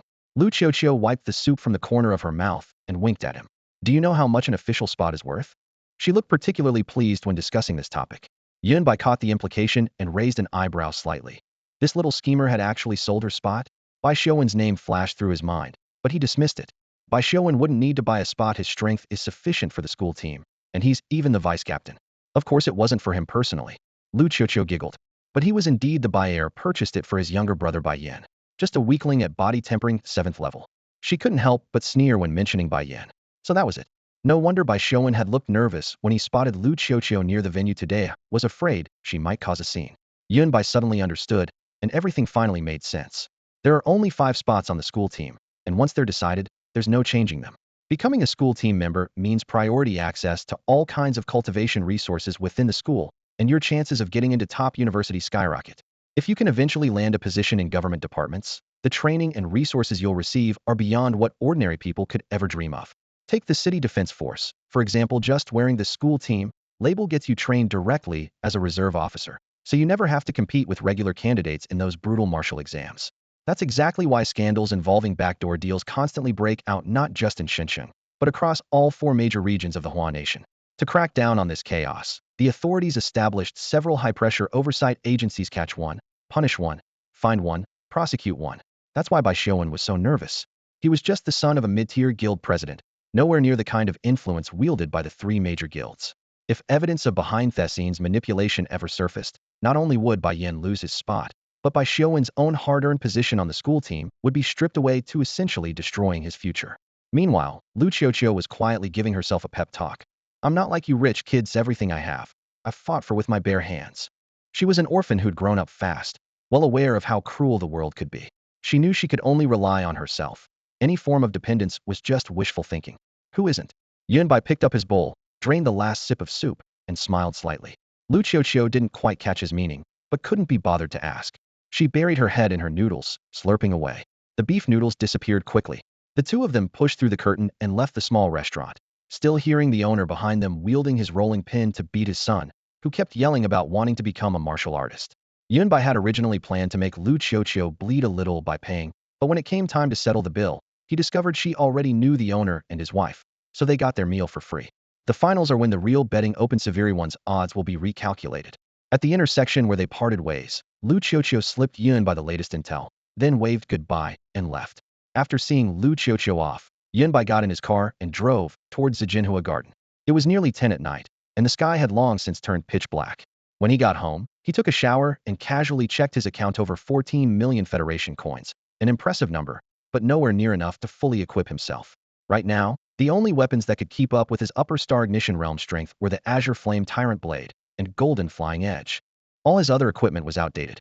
The combat suit alone was particularly expensive. The cheapest ones suitable for upper star ignition realm cost at least 3 million, and better quality ones cost twice that. Add in equipment, potions, training facility rental fees. Every single item burned through money. The high-tier equipment that occasionally dropped from the system mostly had to be sold for cash, unless he took on more high-end matches. When he spread out all these expenses, 14 million would disappear in the blink of an eye. The warmth from his cold shower still lingered as he collapsed into bed. Before he could finish sorting through his thoughts, consciousness drifted into drowsy sleep. After an unknown amount of time, urgent ringing tore through the night. The home assistant detected that its owner hadn't answered and immediately cranked the volume to maximum. Let me see which bastard is calling in the middle of the night. Yunbai opened his eyes expressionlessly. His bedside phone projected a light screen that clearly displayed Ji Yanxi. He glanced at the time, 1:30 a.m., with a bright moon and sparse stars outside. Yunbai answered the phone, gritting his teeth. At this hour, you'd better have a damn good reason for calling me. Yunbai, could you come over right away? Ji Yanxi's voice on the other end sounded urgent and frantic. Mentor Qingxue, please stop calling out and stand steady. And keep your hands to yourself. She seemed to be pushing someone away while talking. Besides her voice, the background was filled with drunken mumbling, heavy drum beats, and noisy chatter typical nightclub ambience. You two call me in the middle of the night just to let me listen to this live audio? Do you really think I'm some kind of saint? Veins bulged on Yunbai's forehead.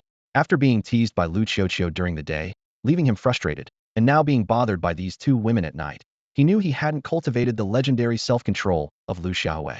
The mentor is drunk. We're at Hohai number 7 bar. I've had quite a bit to drink too, and I really can't find anyone else at this hour, so I had to call you. Hurry. Ji Yanxi rushed through her words and hung up abruptly, apparently going to tend to the vomiting Qin Qingxue. Listening to the dial tone, Yunbai blinked. Great. These two women are bored out of their minds. Wait. They don't have minds to be bored out of. Despite his complaints, he eventually grabbed his car keys. 10 minutes later, his car sped out of Zijin Garden, racing toward the location. Half an hour later, he arrived at his destination.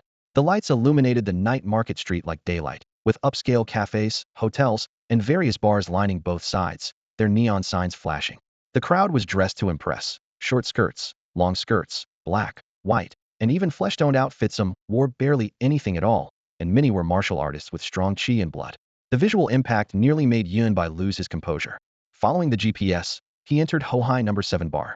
Disco balls spun overhead, electronic music pounded, and Yunbai immediately spotted the booth. Qin Qingxue was slumped over drunk with her makeup half smeared, while Ji Yanxi's cheeks were flushed red as she struggled to stay conscious. Numerous young men around them kept eyeing the two women like hungry wolves stalking their prey. This scene didn't surprise Yunbai at all. With their looks and figures, plus their intoxicated state, anyone would be tempted. Sure enough, someone couldn't resist making a move. A young man with slicked back hair approached with a glass of red wine, smiling warmly. Beautiful ladies, I see you've had quite a bit to drink. Is something troubling you? I'm Liang Yinian, and I know a bit about psychology. Perhaps I could offer some guidance. He swirled his glass slightly, his gaze sweeping back and forth between the two women, his smile growing more eager. No, we don't need that. Our friend will be here soon. Ji Yanxi gripped the booth's edge, barely maintaining politeness while panicking inside. Where was Yunbai? She normally didn't drink at all, but Qin Qingxue had forced her to down several glasses. These drinks were specially made for martial artists, extremely potent. While her qi and blood could suppress the effects momentarily, the after effects were overwhelming, making her vision blur and her body feel weightless. Meanwhile, she could clearly sense more and more ill-intentioned gazes falling on her and her mentor. Thinking about what these people might be planning, cold sweat ran down her spine as worry consumed her. Hey beautiful, don't be so cold. Meeting like this must be fate. I've been watching you two for a while now, and it seems like you're dealing with some troubles, right? In the flickering lights of the booth, Liang Yinian flashed a broad smile. Seeing that Ji Yanxi's steps were already unsteady, he casually walked over and sat across from her, holding a glass up to her nose. Here, drink this. It's non-alcoholic and will help you sober up. Once you're feeling better, we can have a nice chat. I'm great at conversation, guaranteed to make you feel comfortable. The liquid in the glass was blood red with a pungent, sickly sweet smell. This wasn't a sobering drink at all, but a fierce beast blood wine specially mixed by the bar for warriors, far stronger than ordinary liquor. Even a Starpoint realm expert would get drunk from one glass, let alone Ji Yanxi, who was only at the body tempering realm. I don't need it. Please leave immediately. Ji Yanxi dug her nails into her arm, forcing herself to stay conscious. Yunbai hadn't arrived yet, and she absolutely couldn't collapse, or neither she nor Chun Qingshu dared imagine what would happen by dawn. Liang Yinian continued swirling his glass with a grin. Don't be like that, beautiful. My friends are all watching, so give me some face. It's just a drink, I am not going to do anything. How about this? You finish this glass, and I'll leave immediately and never bother you again. You save face, I save face, everyone wins. Why should I drink? Do I even know you? Get lost. Ji Yinshi snapped angrily. Normally, she would have kicked him already, but her limbs felt weak as the alcohol surged through her brain, gradually clouding her consciousness. We're not familiar now, but we will be after you drink. A flash of impatience crossed Liang Yinyan's eyes as he reached out to force the glass to her lips. Just as the rim was about to touch Ji Yinshi's mouth, a powerful gust of wind swept through.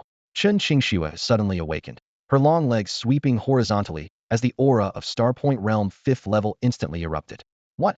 Liang Yinyan's expression changed drastically as he rolled backward in retreat, barely avoiding the attack, but heard a tearing sound as his suit jacket was sliced open by the sharp energy. This woman was actually stronger than him. After the initial shock, his blood began to boil with excitement. The stronger, the more interesting. He had never encountered such a prize before and absolutely couldn't let this opportunity slip away.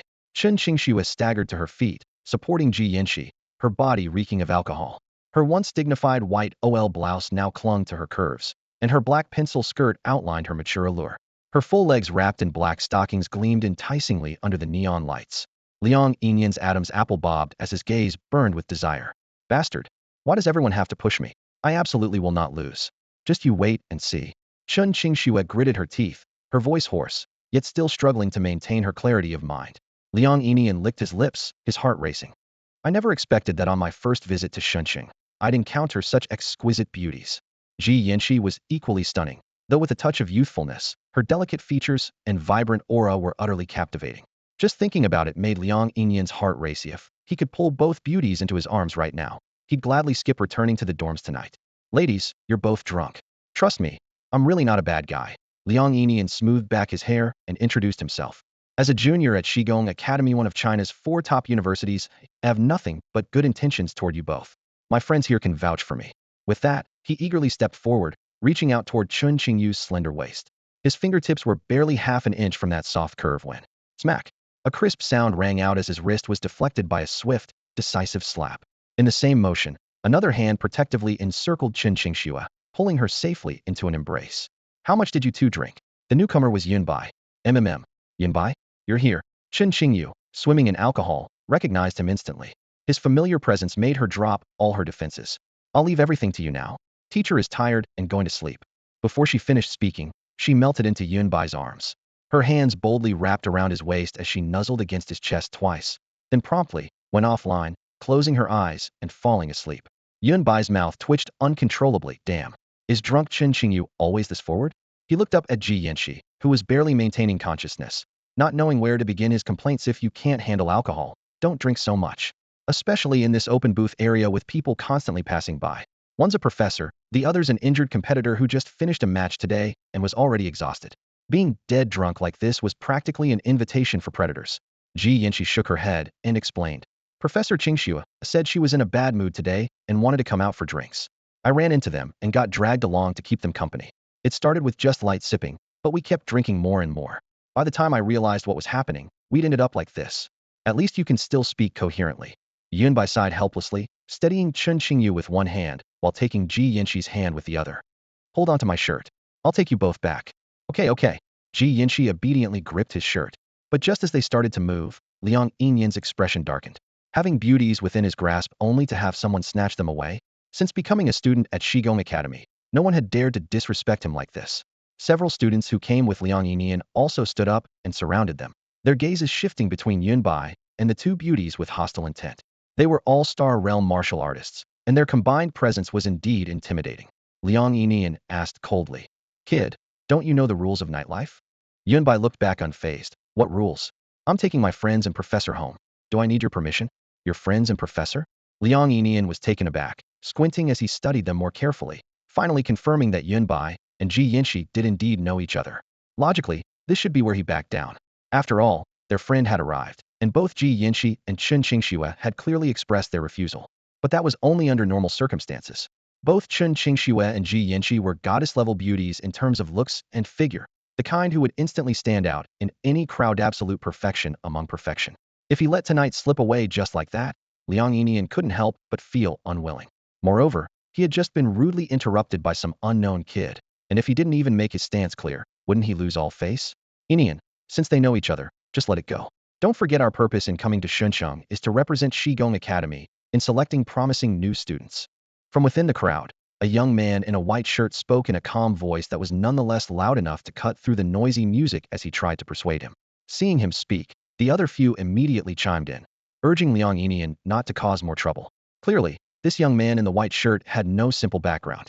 Liang Yinian gritted his teeth, a flash of malice crossing his eyes as he still snorted coldly. Gu AI, it's not that I don't want to give you face, but I'm just too pissed off. That kid needs to learn a lesson. Before his words had even finished, he suddenly raised his palm and struck toward Yunbai without warning. Bang! Yunbai's gaze turned cold as he extended his other free hand and firmly caught that palm. The moment their palms connected, the air seemed to twist tight, and faint ripples visible to the naked eye spread out between their fingers. Yunbai's expression remained unchanged, but Liang Yinyan's face suddenly turned deathly pale, sweat instantly beading on his forehead, his features slightly contorting.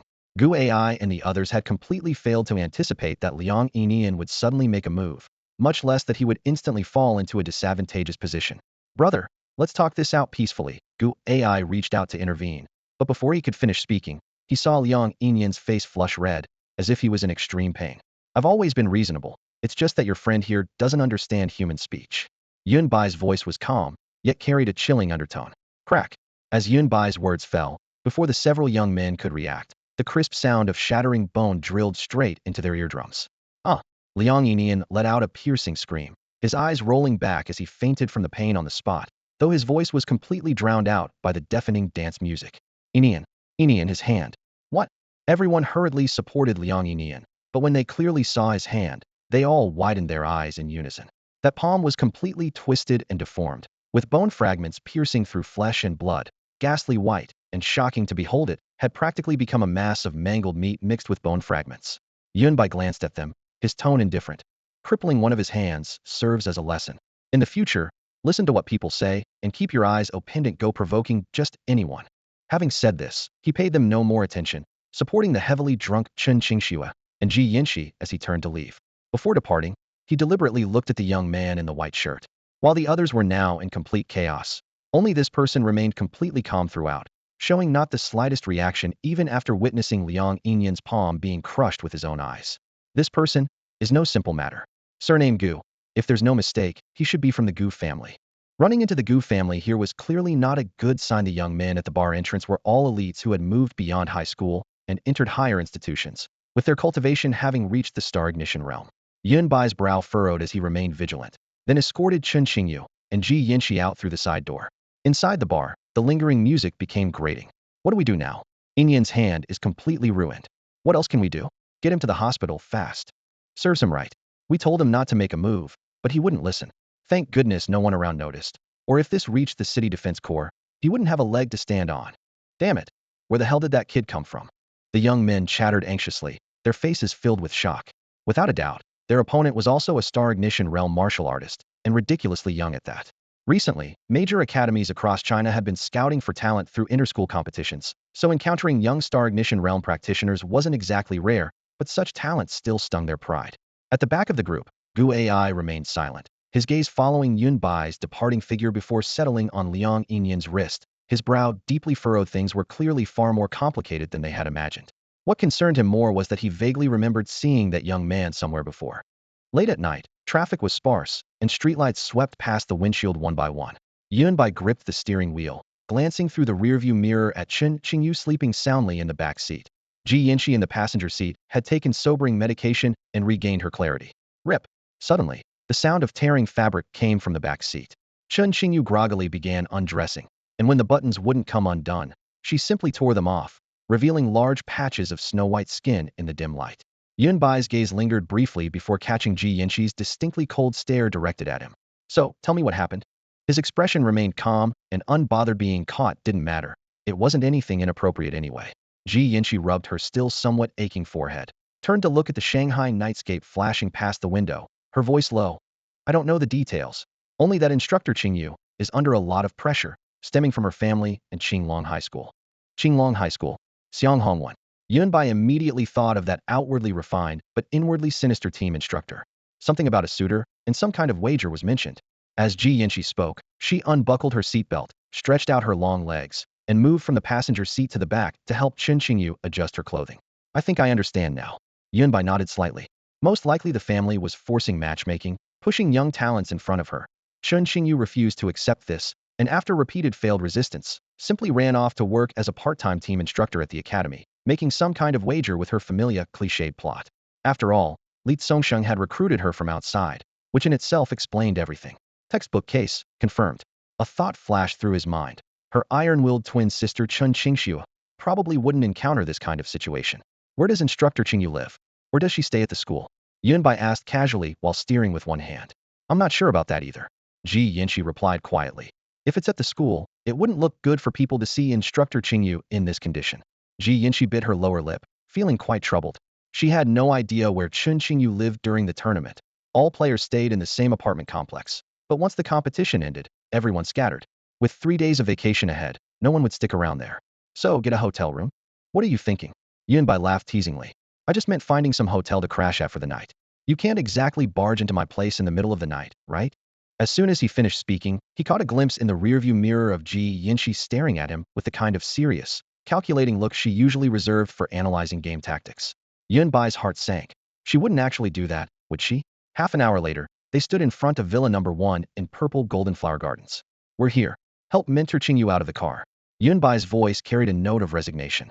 She had actually brought Chen Qingyu to his house to make do for the night. Her reasoning was simple. She'd had too much to drink herself. And what if they ran into more troublemakers like before on the way?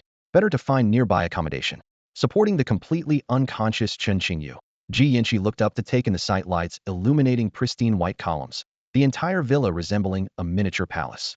She certainly knew about purple golden flower gardens, the pinnacle of real estate prices in Shenzhen.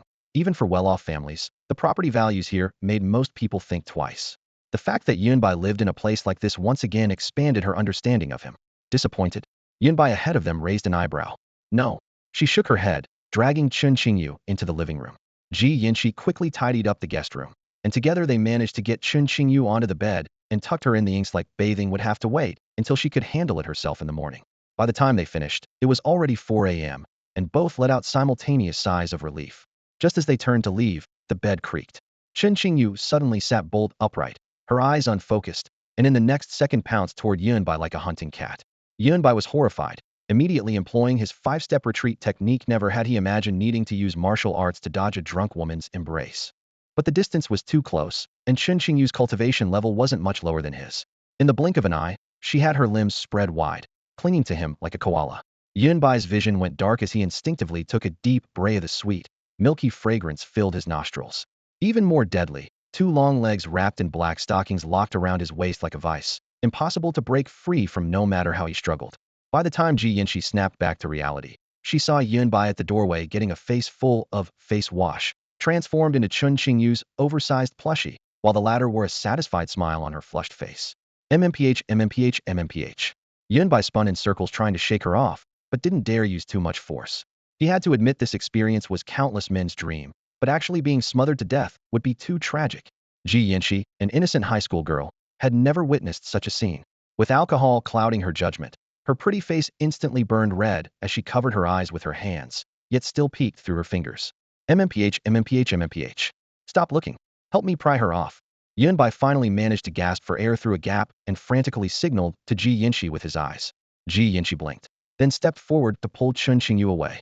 However, no matter how hard Ji Yinshi tried, she still couldn't budge Chen Qingyu. Yunbai was firmly trapped by Chen Qingyu's octopus-like grip in her drunken state. His arms were locked against his chest, making it impossible for him to gain any leverage.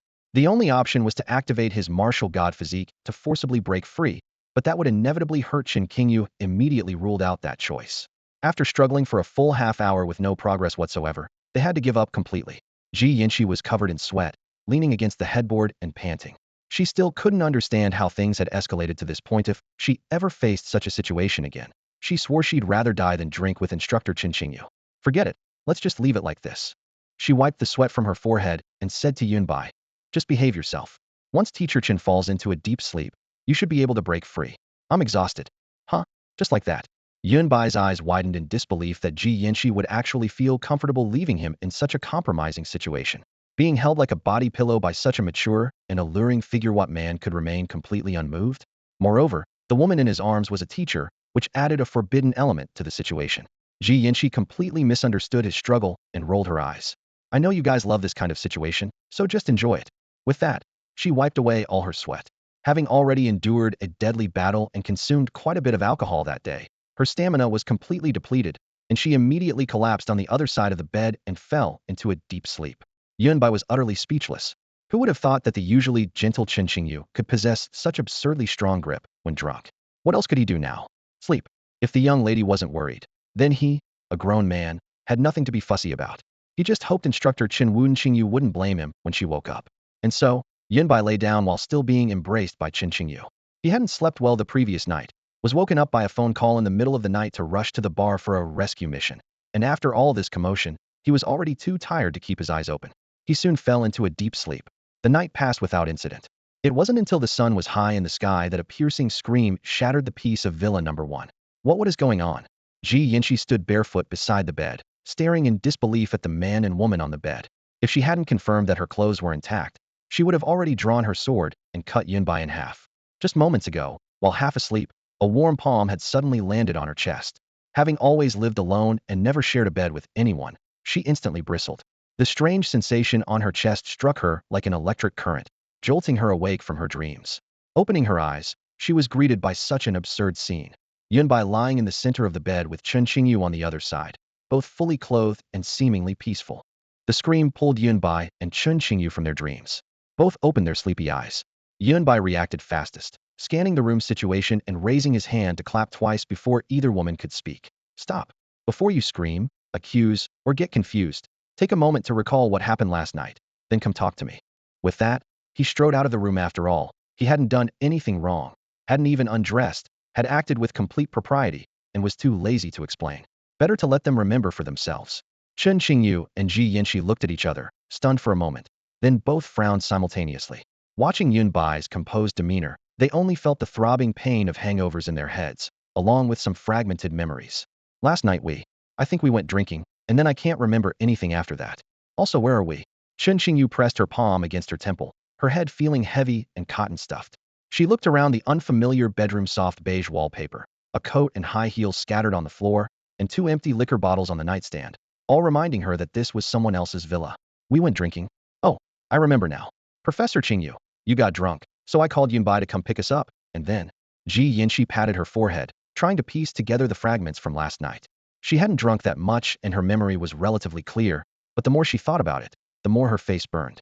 As Ji Yinshi recounted the events, Chen Qingyu's memory gradually returned. Last night she had been feeling down and dragged her student out to drink away her sorrows. She remembered losing emotional control, but she couldn't be sure if she had embarrassed herself. Thinking of this, she pressed her lips together, guilt rising in her eyes. I'm really sorry for troubling you and Yunbai last night. Ji Yinshi waved her hand dismissively, though privately she thought the word trouble was more fitting to describe Yunbai's wandering hands last night. Fortunately, Professor Qingyu had been completely drunk and had no memory of that awkward moment. Otherwise, she definitely wouldn't be this calm now. Her clothes stuck to her body with the smell of alcohol, making her feel sticky. As Chen Qingyu looked down to straighten her white shirt, she inadvertently caught sight of the faint red marks on her chest, and her expression suddenly froze, more evidence from last night. Without saying much more, the two took turns using the bathroom for proper showers. The smart dryer hummed for 2 minutes, leaving their damp clothes neat and fresh, as if all of last night's confusion had been steamed away. Stepping out of the room, they found Yunbai in the spacious living room, sitting at the dining table with his legs crossed, one hand supporting his chin while the other leisurely spooned hot soup. He caught sight of them from the corner of his eye and smiled. Looks like you've remembered. Professor Qingyu, Ji Yinshi. I'm really sorry about last night, Yunbai. I was in a bad mood and drank too much. Chen Qingyu tucked the loose strands of hair behind her ear, her guilt completely overshadowing her usual professorial dignity. Ji Yinshi glanced at Yunbai, remembering his helpful assistant's moves, and her expression turned noticeably cold. She silently blamed herself for sleeping in the bedroom last night. If she had chosen a different room, Yunbai wouldn't have had the chance to take advantage. Yunbai paid no attention to their thoughts and gestured gently. Come have lunch first. The food is still warm. At the dining table, the sound of 3 sets of cutlery replaced conversation. Chen Qingyu and Ji Yinshi kept their heads down, quickly finishing their pasta and soup, quiet as two well-behaved cats. After eating, they voluntarily cleared the dishes and went to the kitchen. Just as they were drying the last plate, the front door clicked open. Xiang Wanqing walked in wearing a loose white dress, the hem brushing against her calves, the pale daylight making her fair skin appear almost translucent. Her dark eye bags were quite prominent. Clearly, she had stayed up all night. Seeing Chun Xingyu and Ji Yinxi standing in the living room, she raised an eyebrow. Guests? Two friends who didn't sleep all night. Yunbai was half leaning on the sofa and nodded lazily. Friends who stayed over last night.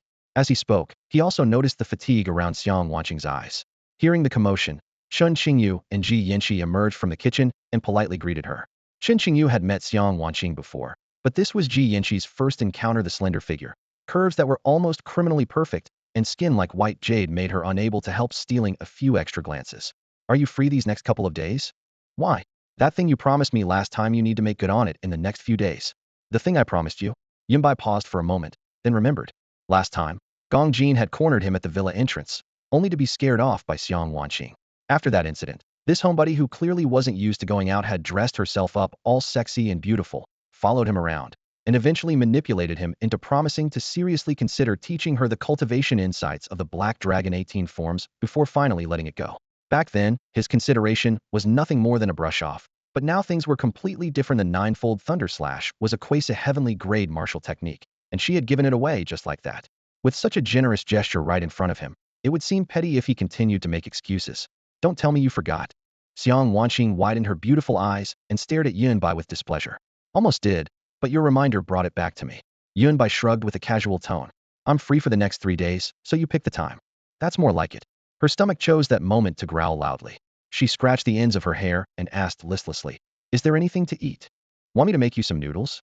Yunbai glanced at the dining table. They had just finished cleaning up lunch, but there were still noodles in the fridge. Sounds good.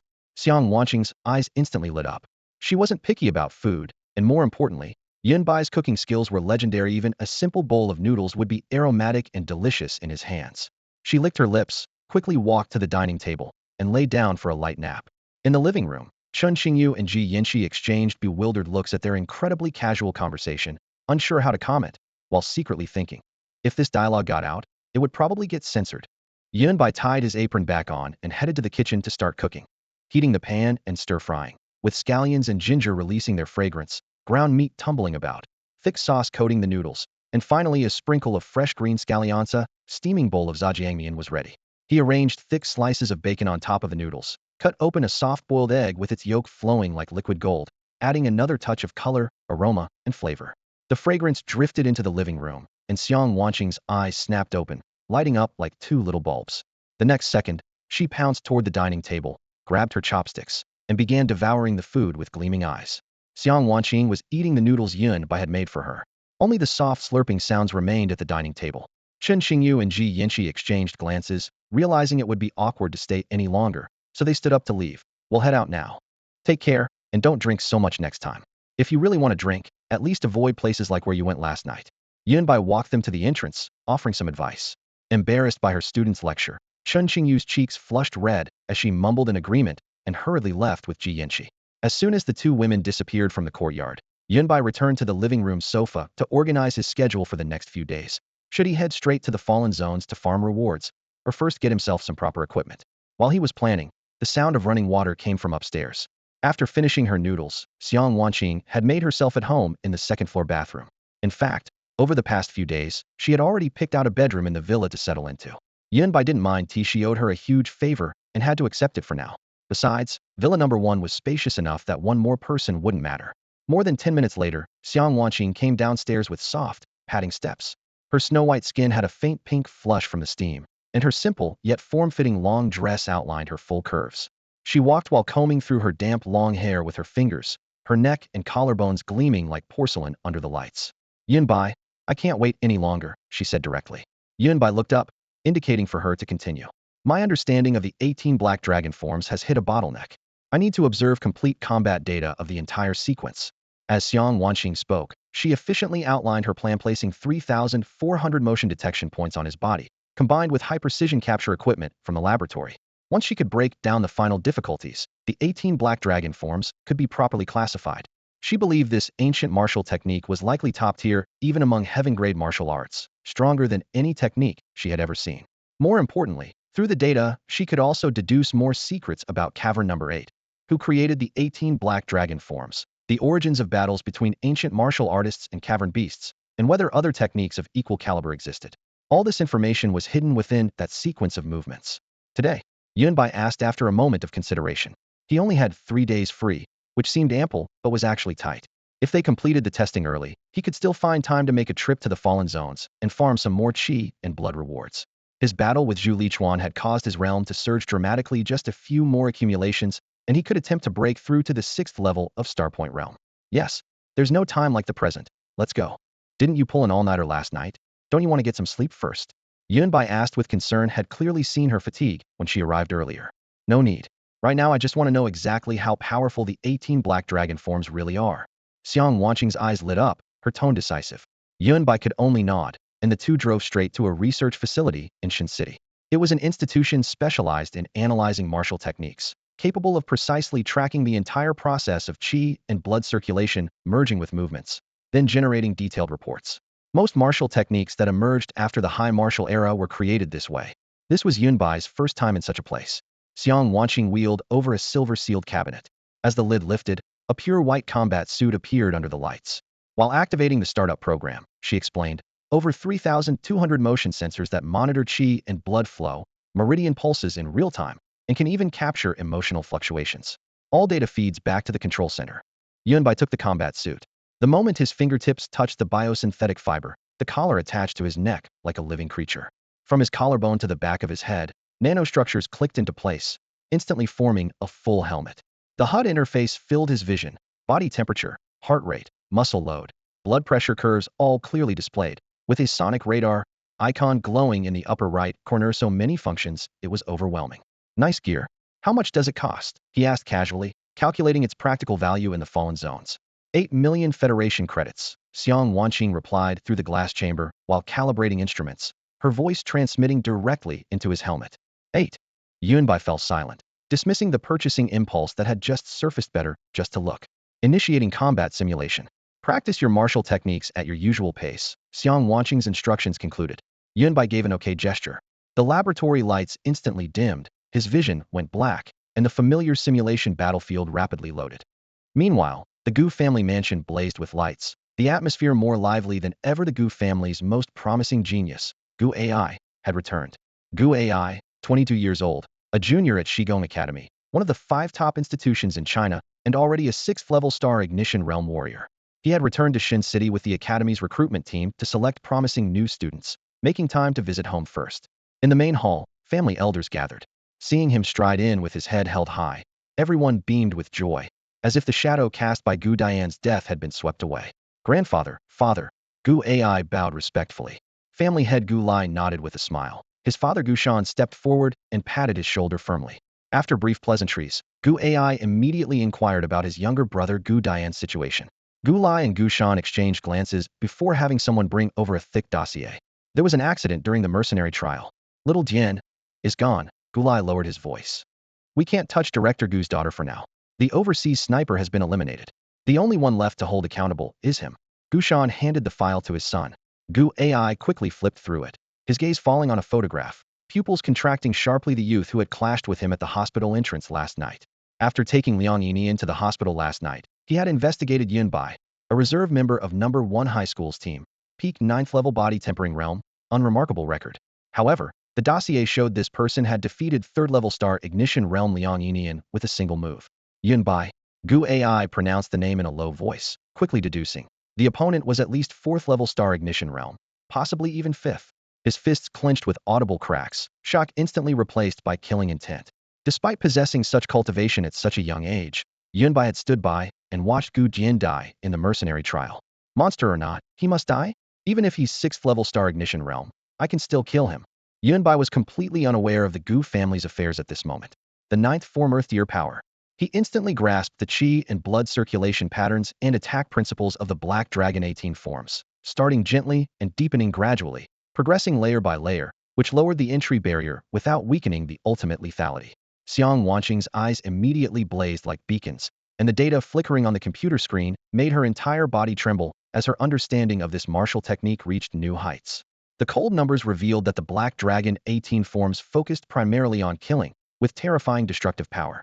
Within this simulated battlefield, Yunbai's chi and blood erupted like a torrential flood, with violent lightning coiling around his body as 9 black dragon phantoms roared and circled. A 10th black dragon materialized as he raised his fist and struck directly at the Star Realm 7th tier beast before him. Boom!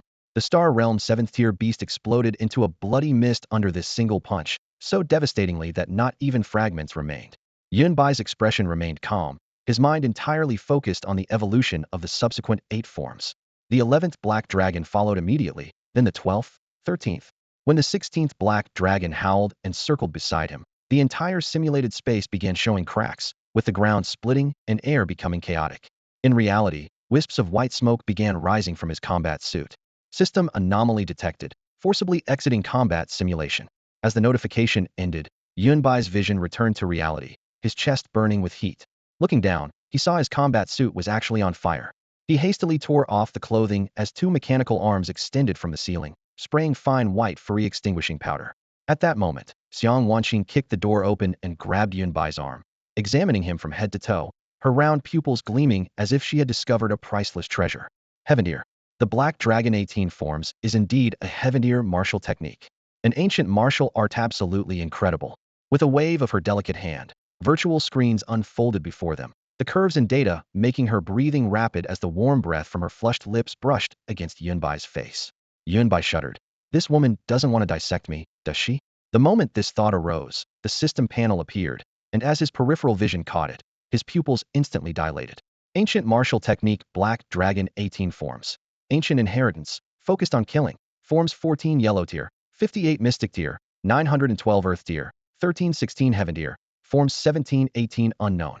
Every 4 forms constitute 1 tier, with the final 2 forms suspected to be beyond heaven tier. This was the first time in Yunbai's life he had encountered such a clearly stratified, yet heaven-defying martial technique. No wonder Xiang Wanqing was going wild with excitement.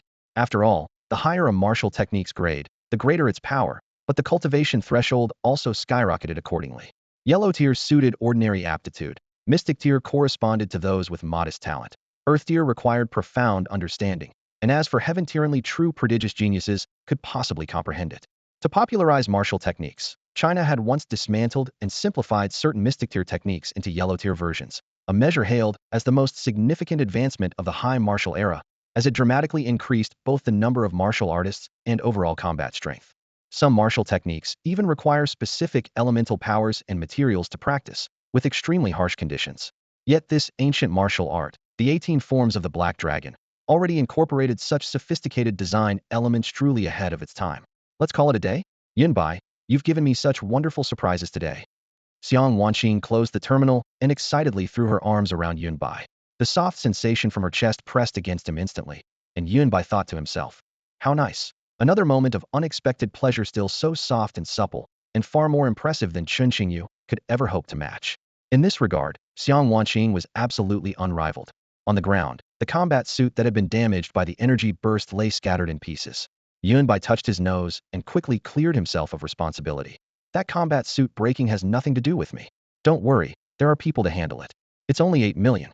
Xiang Wanqing waved her hand dismissively, as if that amount of money couldn't even create a ripple. She deactivated the laboratory security system and left with Yunbai. Yunbai could only marvel inwardly. Rich women really are generous. When they drove back to Purple Gold Garden, night had completely enveloped the villa district. A young security guard jogged over. Mr. Yun, someone came looking for you today, claiming to be from the Skyfire Guild. When you weren't here, they left. After speaking, he cast an envious glance at Villa Number 1 and walked away with a sigh. How wonderful a villa, and a beautiful woman. The life of Villa Number 1's owner is my dream. Yunbai raised an eyebrow. It seems the Skyfire Guild has already tracked me down. People from the Skyfire Guild? Xiang Wanqing paused. Did you provoke them? Your memory. Yunbai rolled his eyes. A few days ago, that Gong Jin guy blocked me at my villa entrance. You saw it, didn't you? Don't you remember? I remember, but I drove them away at the time. They left, but later I ran into them again in the fallen zone outside the city. I ended up killing them all. Xiang Wanqing's eyes widened. You really know how to stir up trouble. It's not my fault. They tried to ambush me, so I killed them in self-defense. Isn't that normal? Yunbai shrugged, showing not a trace of guilt. Xiang Wanqing came to her senses and frowned slightly. Gong Jin's father, Gong Songhai. is at the ninth level of the star-pointing realm. His strength is not to be underestimated. This trouble might be significant, but as long as you stay in the city district, they can't make a move. Worst case scenario, I've got your back, so don't worry. All right, I'm exhausted after a busy day. I'm going to bed. Good night. She stretched, her sexy curves clearly outlined by the lights, waved at Yunbai, and headed straight to the guest room, obviously planning to stay here again tonight. Yunbai took a shower in the bathroom, then sat back on the living room sofa with a glass of water. The Skyfire Guild. Should I sneak over there tonight to scout them out? The thought crossed his mind, but he dismissed it. Making a move in the city district would be too risky. He went upstairs to his room and opened his terminal to browse equipment. The prices were steep with no room for negotiation, but with his current wealth, he didn't mind spending the money. Plus, if he ordered now, everything would arrive tomorrow morning, convenient and efficient. The Skyfire Guild came up empty today, so they'd definitely return tomorrow. Since he couldn't operate freely in the city, why not take the initiative and go to the Fallen Zone? That was his territory, and Don't Forge the still had 2 helpers. The next day, 6 a.m., Xiang Wanqing was still deep in sleep, her breathing soft and steady. She had stayed up all night and hadn't closed her eyes once during the day. At this rate, she wouldn't wake up until the afternoon sun hit her face. Yunbai took a cold shower first, water cascading down his muscled frame. He casually toweled off the droplets and headed to the kitchen to get busy. Eggs sizzled in the hot oil, the aroma of toasted bread quickly filling the air as he prepared breakfast for 2. He ate his portion at a leisurely pace, draining the last of his milk from the white porcelain cup just as the doorbell rang. His equipment had arrived. Signature, card swipe, 10 million credits paid in one go. The custom-made combat suit alone cost 5 million, with the rest going toward machinery, medical supplies, and ammunition needed for the Fallen Zones. Without Shengnan, Xing, and the other 4 accompanying him this time, he'd be facing the unknown alone. Better to have too much equipment than too little. After securing the supplies, Yunbai loaded the large crates into his SUV's cargo area one by one, then drove out of the villa. The Skyfire Guild was likely watching nearby, so he deliberately slowed down, choosing routes with dense camera coverage and intentionally reducing speed several times to ensure he was clearly recorded. Upon reaching the city gate, he spent another half-hour at the registration office before casually driving through the city walls. Sure enough, just as he cleared the towering walls, 2 gray-black armored SUVs appeared in his rearview mirror, their engines rumbling with urgent intensity. Quite eager, aren't they? A cold smile played at Yunbai's lips as he floored the accelerator. The speedometer needle shot up as his vehicle shot forward like an arrow toward the copper mine site from before. Behind them, the kids onto us. The driver chuckled menacingly, the scar across his cheek twisting grotesquely as he turned to shout at Gong Songhai in the back seat. Quick reflexes. Gong Songhai's brow furrowed deeply. After a moment's thought, he spoke into his earpiece to his teammates, confirmed that only he registered to leave the city. The earpiece crackled with a definitive response. Yes, Vice President. All 4 of his original teammates are still in the city with no preparations to leave. Keep watching. I want to see what tricks he's planning. Gong Songhai narrowed his eyes. Intelligence showed Yunbai was always rational, yet now he was deliberately luring them alone into the Fallen Zone. This was far from simple impulse. Uncle, I want to kill that bastard with my own hands. Beside him, a one-armed young man seethed with hatred. Liang Yinian, Gong Songhai's nephew and Gong Jin's cousin. By rights, he should be lying in a hospital bed. Yunbai had been ruthless that night, severing his entire right hand at the wrist. Even with a prosthetic replacement, he still needed extensive recovery time. But when Gu AI uncovered Yunbai's identity and he learned of Gong Jin's death and his uncle's personal involvement, he could no longer contain himself and insisted on coming along. Gong Songhai merely nodded slightly without saying much, though his frown deepened. Yunbai's composure unsettled him. Anyone else would have cowered within the city walls. Yet this kid had avoided him last night only to brazenly leave the city this morning, seemingly eager for battle. What the hell is he planning? Gong Songhai couldn't figure it out. Something felt off about the whole situation, making him even more cautious. After some time, Yunbai finally spotted the familiar copper mine canyon. Yunbai stopped the vehicle and swiftly slipped into the canyon. The copper mine canyon before him resembled a natural labyrinth. Passages crisscrossed chaotically, dead ends lurked around every corner, and the sheer rock walls were as smooth as if carved by a blade. Ordinary Starpoint Realm warriors couldn't even find handholds. Yunbai knew that no matter how many people entered this terrain, they would be forced to scatter. His plan was to split up his pursuers in this maze-like canyon and defeat them one by one. At his current 5th level of the Starpoint Realm, he knew he was far from being able to face them head-on. What made matters worse was that according to intelligence reports, Gong Songhai, the vice president of the Skyfire Guild, was a true 9th level Starpoint Realm powerhouse, full 4 sub-realms above him. In a direct confrontation, his chances of victory were at most 10%. After thinking this through, he decisively decided to save the main course for later. First deal with those 6th and 7th level small fry, then advance another level before slowly taking care of Gong Songhai. To create distance, Yunbai didn't hesitate to burn his blood essence and execute the five-step technique. After images flickered through the canyon shadows as scattered stones flew under his feet, he still needed to find his two pets to assist in battle. Using his life magnetic field detector, he quickly located the golden armored lizard's position. After several leaps, Yunbai saw the 3-meter-long golden armored lizard viciously gnawing on a waist-high rock. Due to its greed, the stone was stuck in its throat, making the lizard's neck bulge like a gourd. Looking up, it spotted its beloved master, and immediately its eyes gleamed with golden light. Golden armored lizard, its master. With a voice like a broken gong, the golden armored lizard charged forward with the massive stone still lodged in its throat. How did this fool manage to reach the third level of Starpoint Realm? Yunbai facepalmed, then helplessly raised his leg and kicked it with a bang, sending it rolling several times on the ground. The stuck stone shattered, and the fragments slid down into its stomach as its muscles contracted. Thank you, master. The golden armored lizard stuck out its long tongue, its bell-like eyes sparkling in the sunlight, as it excitedly bounced around Yunbai. All right, take me to find the crimson golden python. Yunbai jumped onto its back and patted the lizard's hard head armor. Upon receiving the command, the golden armored lizard raised its tail high, kicking up a cloud of dust as it carried Yunbai racing toward the depths of the canyon.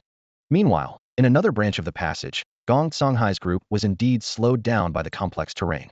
Not only had they lost track of their target, but they had also temporarily lost their sense of direction.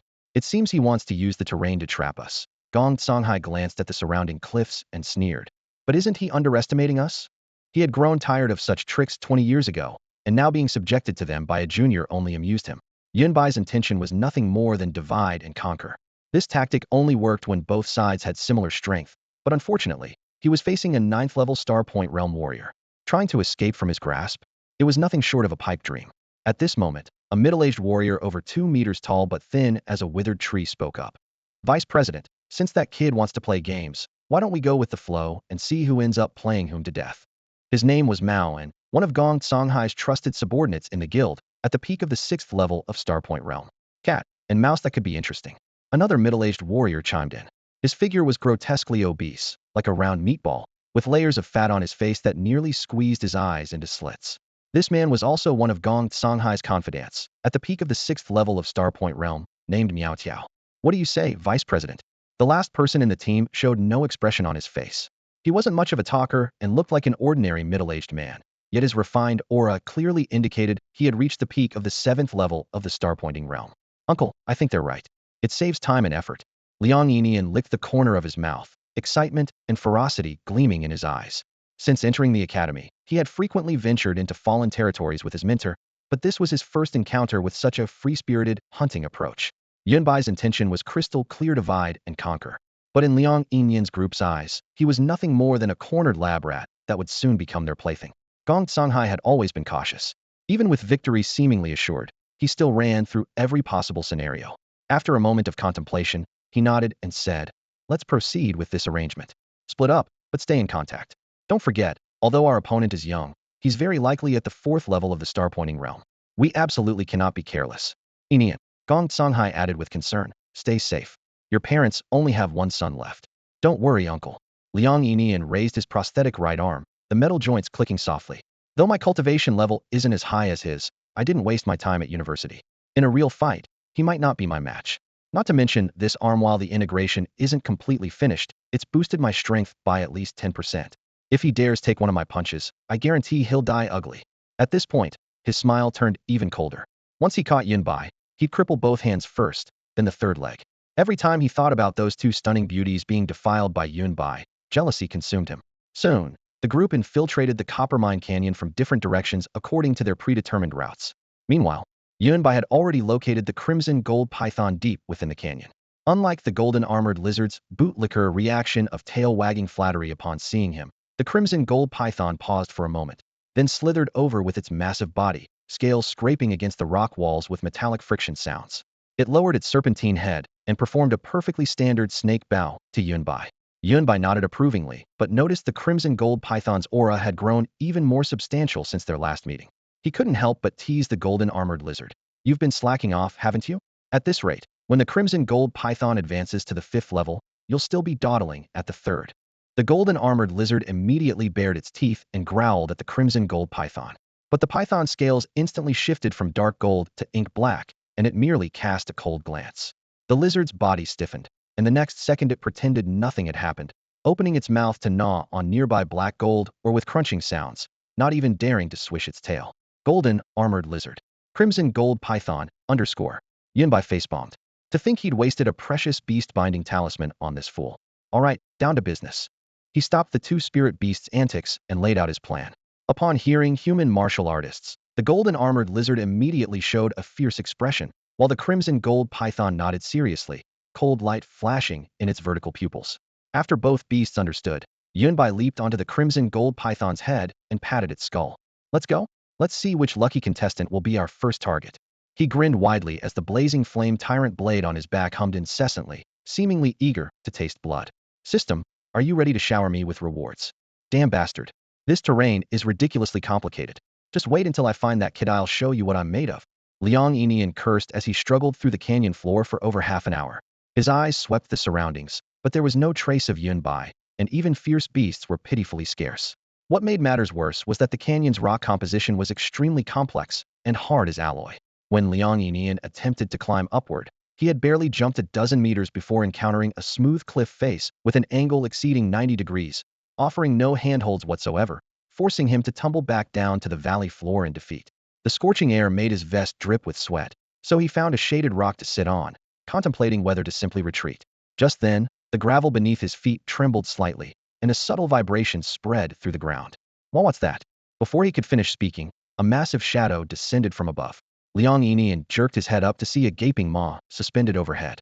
It was a golden-armored lizard several zhang in length, its fangs gleaming coldly. The creature merely let out a low growl, as if toying with its prey, without immediately striking. Moments later, a crimson gold python emerged halfway from a rock crevice, its vertical pupils locked onto Liang Yinian. The slightest movement from him would result in being swallowed in a lightning-fast strike. The shadow of death fell over his heart, and Liang Yinian's sweat instantly turned cold. The aura emanating from these two fierce beasts was definitely above his level. So, you're also from the Skyfire Guild, came a voice from behind the golden-armored lizard, tinged with mockery. Yunbai stood atop the crimson gold python's head, leaping down gracefully to land before Liang Yinian, a playful smile curving his lips. Liang Yinian's pupils contracted violently. It's you? How? How did you make these two fierce beasts obey you? Before taking action, let me ask a few questions. Yunbai clasped his hands behind his back, his expression half smiling. How many people did the Skyfire Guild bring this time? Did Gong Songhai come, trying to extract information from me?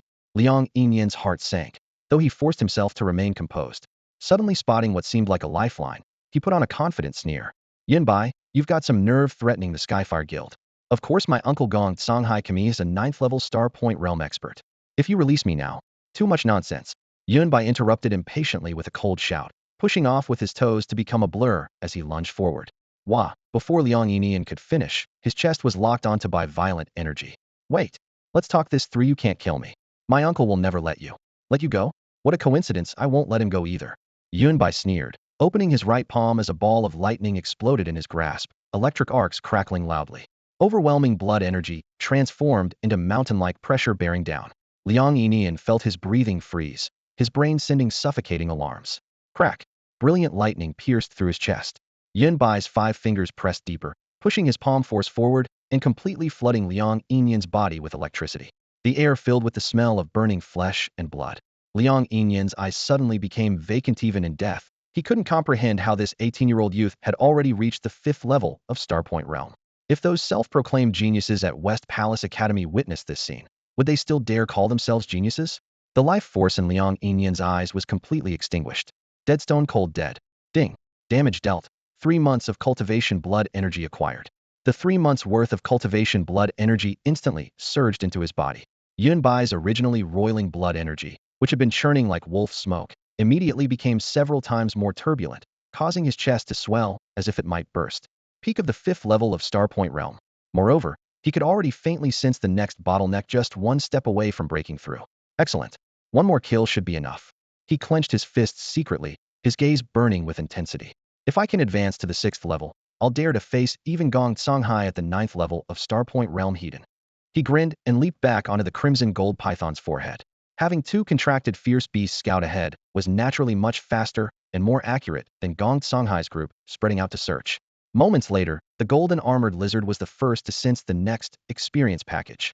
It excitedly raised its claw, pointing toward the southeast, then glanced smugly at the crimson gold python with an expression that seemed to say, "See? I'm still the most perceptive one. Master will surely praise me." Just as Yunbai locked onto his target, the other party also detected Yunbai's presence and headed straight toward him. Fierce beasts. The man's eyes swept over the crimson gold python and golden armored lizard, his surprise tinged with cold menace. "Boy, you're truly sinister. You can control fierce beasts? Tell me, what methods did you use?" This person was the originally taciturn, unremarkable man from the group, yet he possessed cultivation at the peak of the 7th level of Starpoint Realm. Yunbai raised an eyebrow, silently assessing. Much stronger than Liang Yinian. The second encounter, and already a tough opponent. He surveyed his surroundings. This was a desolate stone road running north to south, with sparse, low shrubs on both sides perfect for an ambush. "Block that exit in a moment. Don't let him escape," Yunbai commanded casually. Seeing that Yunbai couldn't be bothered to respond, the man's expression darkened as he sneered coldly. "Just relying on two beasts at the 3rd and 4th levels of Starpoint Realm to stop me? How naive. Though you've entered Starpoint Realm, you clearly don't understand the gap between levels.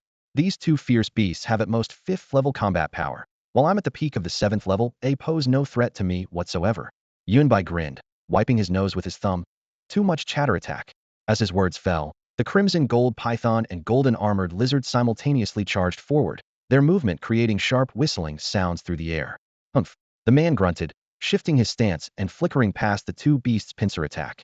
Just as he was about to mock Yunbai's overconfidence, he discovered that the two fierce beasts hadn't turned back to pursue him. Instead, they had charged several hundred meters ahead and stopped, perfectly blocking the southern road. Blocking the road? The man frowned deeply, unable to comprehend Yunbai's intention. The next moment, thunderous roaring suddenly exploded. He jerked his head up to see Yunbai stomp down, shattering the bluestone beneath his feet and cracking the earth. His entire body transformed into a cannonball hurtling forward. The blood energy within his body converted to thunder, flowing into his right fist, while the martial technique, idle cloud hand, operated ingeniously, amplifying this punch's power several times over. Whoosh, whoosh. Two phantom images flashed by in an instant, and Yunbai was already at his face, delivering a devastating punch. The man could only hastily cross his arms to block. Bang! Two tremendous forces clashed and churned, creating a vacuum at the center that swept outward with violent winds. The man's eyes shook with shock. "You actually have this kind of strength? 5th level. You're actually at the 5th level of Starpoint Realm." The man was now fighting with everything he had, but his water tribute power was perfectly countered by lightning. Numbness crept up his sword arm like a parasite, his muscles feeling as if pierced by countless needles, nearly losing all sensation. If this dragged on any longer, he wouldn't even be able to grip his blade. In a flash of desperation, he pulled out a trembling hand and yanked several thumb-sized microbombs from his waist, hurling them forward. Boom! Blinding white light exploded midair, the shockwave accompanied by searing heat rushing toward Yunbai, forcing him to pause momentarily. The man seized the opportunity to leap backward, his heels scraping sparks against the rocks as he retreated dozens of meters in one breath. Just as he steadied himself, he glanced back to see the crimson gold python and golden armored lizard blocking his escape routes on both sides. Only then did he realize those two beasts weren't Yunbai's trump cards, but his cage. 7th peak of the Starpoint Realm, and this is all you've got. Yunbai sneered, electric arcs dancing along his fingertips as he lunged forward. Fists and palms flew drifting cloud hand. One palm struck flat with wave-like force. The next instant it transformed into a heavy punch, bones crackling, combined with the exquisite 5-step technique, his figure weaving like a phantom. At this moment, Yunbai, with only 5th peak of the Starpoint Realm cultivation, neither activating his war god body nor drawing the Tsunyan tyrant blade, held his ground steadily. The man's face turned ashen. He never imagined that with his 7th peak Starpoint Realm cultivation, he would be pushed to such extremes. "Boy, you've truly enraged me." Rolling energy erupted from within him like a tide crashing against mountain walls. With a thunderous punch, his strike carried the force of a charging truck. Yunbai took it heated and was forced back over 10 meters before dissipating the impact. Still just a bit short. Yunbai exhaled heavily, knowing that to kill this man, he needed more ruthless methods. Whoosh! The Tsunyan tyrant blade left its sheath, the black-red blade instantly igniting with fierce flames, lightning coiling around it as both thunder and fire attributes surged into Yunbai's body. Fire, fire attribute. The man's eyes widened, instinctively assuming that Tsunyan tyrant blade represented Yunbai's second attribute. Dual attributes, and thunder fire at that two of the most destructive forces completely shattered his understanding. Perfect, I'll test this technique on you. Yunbai gripped the blade single-handed, tip slightly lowered, killing intent materializing. Ninefold Thunder Slash, first strike. With a low roar, that Song Yin's flames exploded outward, lightning serpents dancing wildly as he transformed into a crimson thunderbolt, charging straight at the man. Damn it, so what if you have dual attributes? A two-realm gap can't be bridged. The man bellowed, arms drawing circles as countless water columns shot up from the ground like inverted waterfalls, crashing down with such force that surrounding rocks were pulverized. Boom. Blade light collided heat-in with the water curtain, shockwaves sweeping across the wilderness. In an instant, sand and stones flew, thunder roared, fire shrieked, and waves towered as the two fighters remained locked in midair. How is this possible? The massive recoil left the man's arms numb as he stared at Yunbai in shock. What kind of martial technique is this? Yunbai didn't answer, instead taking a deep breath. Second strike. Gripping the blade with both hands, he thrust forward. The blood energy within him raged like a sandstorm, pouring into the blade as the Tsangyin tyrant blade expanded by an inch, forcibly crushing through the water curtain. The man's pupils contracted sharply, watching the blade edge inch closer, his throat bobbing uncontrollably. For the first time, fear crept across his face. Stop, stop. It wasn't me who wanted to kill you. It was Gong Songhai. It was him. The blade edge pressed against his throat, just 1 inch from severing his artery. I'll kill Gong Songhai too, but today you must die. Yunbai's voice was ice cold. Ninefold Thunder Slash, third strike. Thunder and flames surged wildly, fire and lightning weaving into a torrent of destruction. Crash. The man, filled with terror and unwillingness, was completely consumed by the thunder flame, not even ashes remaining. The power of this strike, still not fully spent, carved a massive gap straight through the mountain cliff behind him. Ding. Fatal damage dealt. 12 months of cultivation blood essence acquired. Ding. Mental damage inflicted. Biomagnetic field detector upgraded to version 2.0. A series of system notifications exploded in his mind, causing Yunbai's entire body to tremble. The blood essence that had been churning like wildfire in his chest suddenly surged violently under the infusion of a full 12 months' worth, like a dam bursting. Boom. Star Point Realm 6th layer, achieved. The torrential blood essence showed no signs of stopping. Even after breaking through the bottleneck, it continued to rage for over 10 seconds before gradually settling into his meridians. In the end, he stabilized firmly at the 6th layer of Star Point Realm, yet was already approaching the 7th layer. If measured numerically, he was currently at approximately 70 of the 6th layer. In other words, just one more reward trigger would allow him to advance smoothly into the 7th layer of Star Point Realm. Surprise flashed through Yunbai's eyes. He then closed them and focused inward, carefully experiencing the changes brought by the 6th layer. The newly formed blood essence was as solid as iron, several times denser than at the 5th layer. Without any deliberate circulation on his part, the blood energy itself carried flickering electric arcs. Previously, the 5th layer only enhanced physique and blood essence, but at the 6th layer, even his attributes underwent qualitative transformation. No wonder each subsequent layer would exponentially increase combat power, and no wonder it became increasingly difficult for martial artists to fight above their level as they advanced. However, this iron law might not apply to Yunbai. Gong Songhai, I wonder if you're ready. He raised his hand and swung the blazing flame tyrant blade, its surface reflecting his handsome face filled with battle intent. At the 6th layer of Star Point Realm, he was confident in facing Gong Songhai Heaton. However, how many followers had Gong Songhai brought this time? If that group formed an encirclement, combined with Gong Songhai at the 9th layer of Star Point Realm, he would likely have no chance for a decisive strike. Only by eliminating them one by one would he have an opportunity. The Coppermine Canyon stretched endlessly with crisscrossing ravines. Yunbai commanded the Crimson Gold Python and Golden Armored Lizard to search back and forth through the narrow valley passages. Even as the sun began to set in the west, there was still no sign of anyone. During this time, he deliberately left traces on rock faces and sandy soil, yet no one responded. Forget it, let's take a break. He signaled for the Crimson Gold Python to coil beneath a protruding reddish-brown boulder while he sat in the stone shadow, pulling out a steaming bowl of beef rice from his system space. The savory aroma instantly filled the valley floor. The meat's fragrance made both fierce beasts' nostrils twitch. They had been running around with Yunbai for most of the day, their bodies still covered with stone fragments and sand dust, and now they unconsciously drew closer. Yunbai glanced at his system space, where the rare metals had long been depleted, leaving only a few crate genetic serums suitable for the 5th and 6th layers of body tempering. Have you two tried this before? He took out 2 transparent vials containing pale blue liquid that refracted ethereal light in the sunlight. Both the Crimson Gold Python and Golden Armored Lizard shook their heads, their vertical pupils filled with curiosity. Want to try? Yunbai uncorked the vials, releasing a faint medicinal fragrance. The Golden Armored Lizard leaned in for a sniff and immediately extended its tongue, eyes burning with desire. The Crimson Gold Python also lowered its serpentine head, Though maintaining composure, its tail tip lightly tapped the ground, revealing its eagerness. Yunbai chuckled and handed each vial to their mouths respectively. Gulp. The golden armored lizard tilted its head back and swallowed in one go, then smacked its lips with lingering satisfaction. The crimson gold python followed suit, its scales showing a faint glimmer as it swallowed. After consuming the serums, the golden armored lizard smacked its lips perfectly normal. The crimson gold python was the same. Just as Yunbai thought the human gene serum would have no effect on fierce beasts, the golden armored lizard's scales suddenly gleamed with light, and it smoothly broke through to the 4th level of the Star Point realm. Yunbai was stunned, taking a long moment to recover, though upon reflection, it made perfect sense. The golden armored lizard was already at the peak of the 3rd level of Star Point realm, had devoured so many Star Point realm warriors over the past few days, and now with an entire bottle of gene serum, advancement was practically inevitable. The crimson golden python twisted its body, thick as a water barrel, showing what could only be described as a humanly bewildered expression for the first time. Meanwhile, the oblivious golden armored lizard flicked its tongue at Yunbai in a fawning manner, looking like a complete lapdog.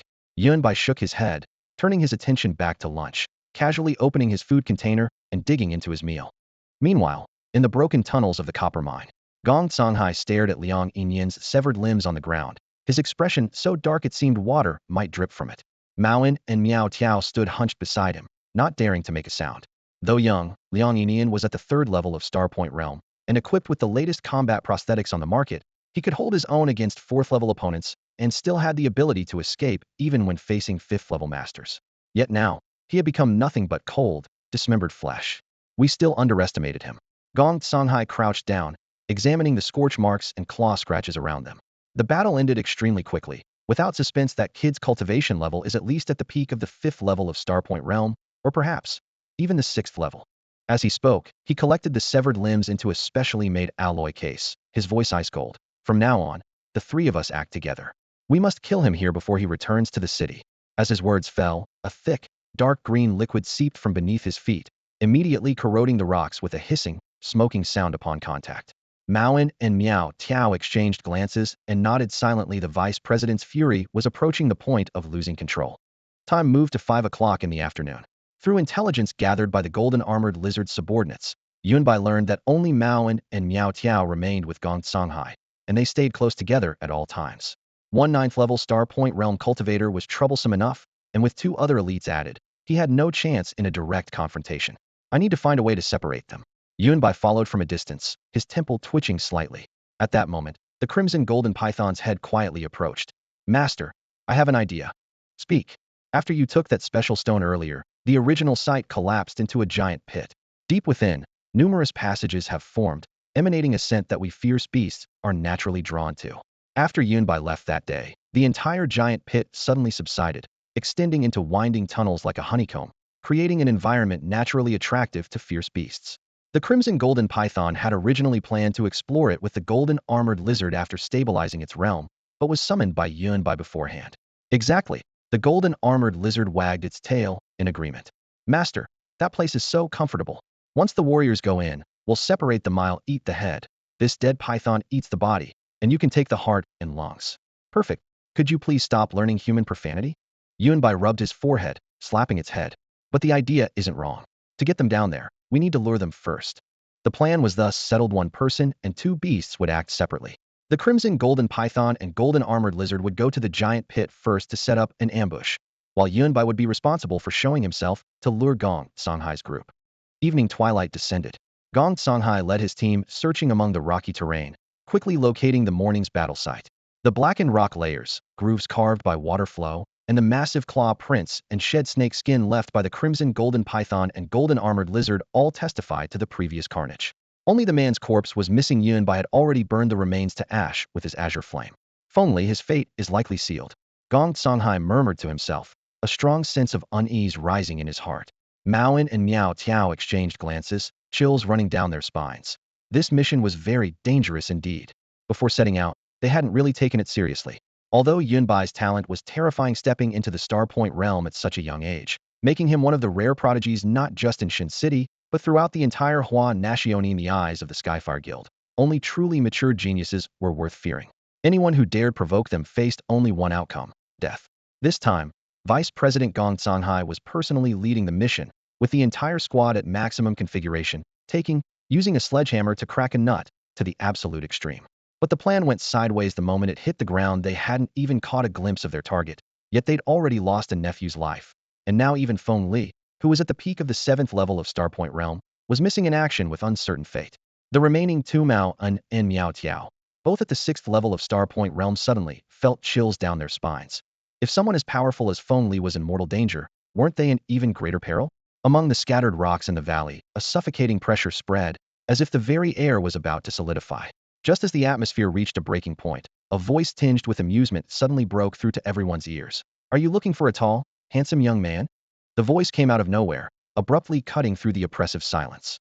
Gong Songhai immediately locked onto its source, his overwhelming aura crashing down like massive waves against the shore, his tiger-like eyes fixed deadly on the speaker. Maoan and Miao Tiao also tensed their bodies instantly, spiritual energy surging beneath the surface, ready to strike at any moment. "No, no, don't misunderstand, I'm just a passing mercenary." The newcomer waved his hands frantically, speaking rapidly. "Seeing you all searching for someone, I thought you might be chasing those two who were fighting." Under the setting sun, this person had dark skin and a sparse hairline revealing a large bald patch, standing less than 5 feet 3 inches tall. Though his muscles were quite solid, his aura was only at the 1st level of Starpoint Realm. His weathered face, roughened by years of wind and sun, was now filled with terror. Looked like just another nobody you'd find anywhere. In reality, this was Yunbai in disguise. The system had given him all sorts of random items, with precious few that could actually save his life, but he'd accumulated over a dozen disguise tools. With this layer of camouflage, he could transform into dozens of different identities, fooling even Gong Songhai completely. "Who are you?" Gong Songhai's gaze was sharp as a blade, scrutinizing from all angles, yet unable to pierce through the disguise. Maoan and Miao Tiao stared even more intently, but seeing the opponent was only at the 1st level, their suspicions gradually faded. "I took on a mining sample collection job, came here to gather rare ores." Yunbai casually invented a perfectly ordinary identity. These types of missions were low risk and typically handled by solo mercenaries at the 1st or 2nd level of Starpoint Realm, people the Skyfire Guild members often encountered in the wilderness. Gong Songhai knew such people existed, his wariness easing somewhat as his tone shifted. "You said earlier you saw two people fighting? One of them was a young man." "That's right. The kid looked like a high school student, fair-skinned and very handsome." Yunbai deliberately gestured to indicate height. "The other guy wore a cloak, looked pretty ordinary, but he controlled water attributes. Look, these grooves in the rocks were carved out by his attacks. They fought with such terrifying intensity that I happened to be nearby and nearly got caught up in it." As he spoke, he displayed a perfectly convincing expression of lingering fear, his performance so realistic it left Mao and Miao Tiao stunned.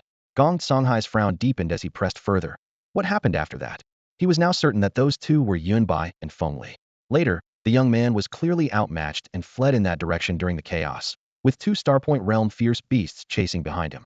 They were the apex predators of this territory, so I didn't dare get any closer. Yunbai pointed into the distance, recalling the events while vividly recreating the deadly atmosphere of that blood-soaked crisis. "Chase him," Gong Songhai roared in a deep voice, then shot a meaningful glance at Slim before turning to call Maoan, racing toward the direction Yunbai had indicated. That single look conveyed everything Slim needed to know: eliminate all witnesses. After all, their target was a popular contestant in the high school league, and if word got out, the city defense forces would inevitably trace it back to them. Even if they denied everything, they'd be hard-pressed to escape involvement. The simplest and most direct solution was to silence any uninvolved parties permanently. Gong Songhai and Maoan's figures vanished in an instant, leaving only Slim and Yunbai facing each other. "Aren't you going to chase them?" Yunbai blinked, appearing nonchalant. "We have the clues, and direction will catch up eventually." Slim grinned, so widely his cheeks trembled, his already thick face scrunching together as his eyes narrowed to slits where the pupils were barely visible. "I'm staying behind to repay you." "Repay me for what?" "Of course, be sending you early to report to the King of Hell." Slim burst into laughter as his massive palm whipped up a howling wind, thundering toward Yunbai. Yunbai shifted slightly backward, dodging the heavy strike with perfect timing. Boom! The palm strike hit the rocky wall beside them, instantly pulverizing the solid stone into powder that filled the air. If a 1st-level Starpoint Realm warrior had taken that blow, they would have been killed or crippled. What good luck? Slim raised an eyebrow, attributing Yunbai's evasion to mere chance. "Luck?" Yunbai smiled faintly. "That man from before Feng Li said the same thing." Before he finished speaking, he slowly removed the layers of gray robes and head wrap that disguised him, revealing the fair and handsome face of a young man. Slim froze in place, stunned. You're that Yunbai?" His fat face instantly drained of color. He pulled out a communicator, trying to call for help, but only static filled his earpiece's signal had been deliberately cut. Originally, you could have lived a little longer. Yunbai licked his dry lips, his gaze turning cold as ice. If you want to blame someone, blame your vice president. Whoosh. The azure flame tyrant blade materialized in his grip, lightning dancing along its edge and illuminating the narrow mountain path. Slim gritted his teeth secretly, the power of his 6th-level Starpoint realm peak surging within him. He figured that even if he couldn't win, he could at least escape with his life. But he was wrong.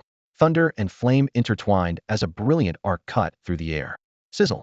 Blazing blue lightning wrapped in azure flames descended. Slim didn't even have time to cry out before his entire body was instantly charred black, reduced to a pitch-dark corpse. Ding. Critical hit. 6 months of cultivation blood energy obtained. Torrential blood energy flooded his body like a tide, causing Yunbai's bones to crack and pop as his aura climbed steadily higher. In just 3 breaths, he stood firmly at the 6th-level Starpoint realm peak. Crack. As if some invisible shackle had been suddenly torn apart, thunder intent exploded outward as his realm leaped to gain 7th-level Starpoint realm, breakthrough successful. The feeling of the 7th level. Yunbai raised his hand, electric arcs dancing at his fingertips as a satisfied smile played at his lips. It's as if my entire being could transform into lightning. His combat power at the 6th level had already allowed him to fight above his rank, and the 7th level's enhancement had explosively increased to an astonishing degree. After dealing with Slim, Yunbai didn't linger long, following in the direction Gong Songhai and Mao and had departed.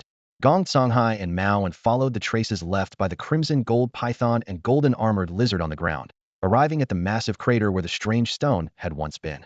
The crater had now collapsed into a gaping hole dozens of meters in diameter and less than 20 meters deep, yet from above they could clearly see the jagged network of tunnels at the bottom, with faint purple glimmers occasionally flashing between the rock walls. Having tracked the beasts all the way here, they discovered that the crawling marks of the 2 fierce creatures led straight into the depths of the pit. Maoan speculated that Feng Li and the young man had most likely already ventured inside as well. Maoan glanced around. Then suddenly his eyes lit up as he pointed excitedly toward the crater wall. Vice President, those purple stones look like amethyst crystals. Gong Songhai squinted for a closer look, his heart surging with barely containable excitement. Amethyst crystals could be used to refine genetic serums and could also be melted down for weapon tempering to enhance their properties. Their price was calculated by the gram, making them extremely rare. Just the few watermelon-sized or chunks visible along the crater's edge were worth a fortune, not to mention the potential mineral veins buried deeper in the tunnels. He recalled what the scout had said earlier: a crimson gold python and golden armored lizard had been following Feng Li and Yunbai. Now that the beasts had entered the underground passages, those 2 must certainly be inside as well. While the amethyst represented enormous wealth, this place was eerily unpredictable, and venturing deep could prove fatal. However, the enemy who had killed his son was right within reach. If Yunbai returned to Shin City and gained admission to an academy, revenge would become nearly impossible. Moreover, Yunbai's exceptional talent meant he would eventually catch up to, or even surpass Gong Songhai. And when that day came, it would be Gong Songhai who would die. At this thought, a vicious gleam flashed in his eyes. Let's go, he growled, leaping into the pit first. Maoan followed close behind. The drop of over 10 meters, combined with the uneven crater walls, posed no challenge for 2-star Ignition Realm experts, who landed steadily after a few strategic pushes off the walls.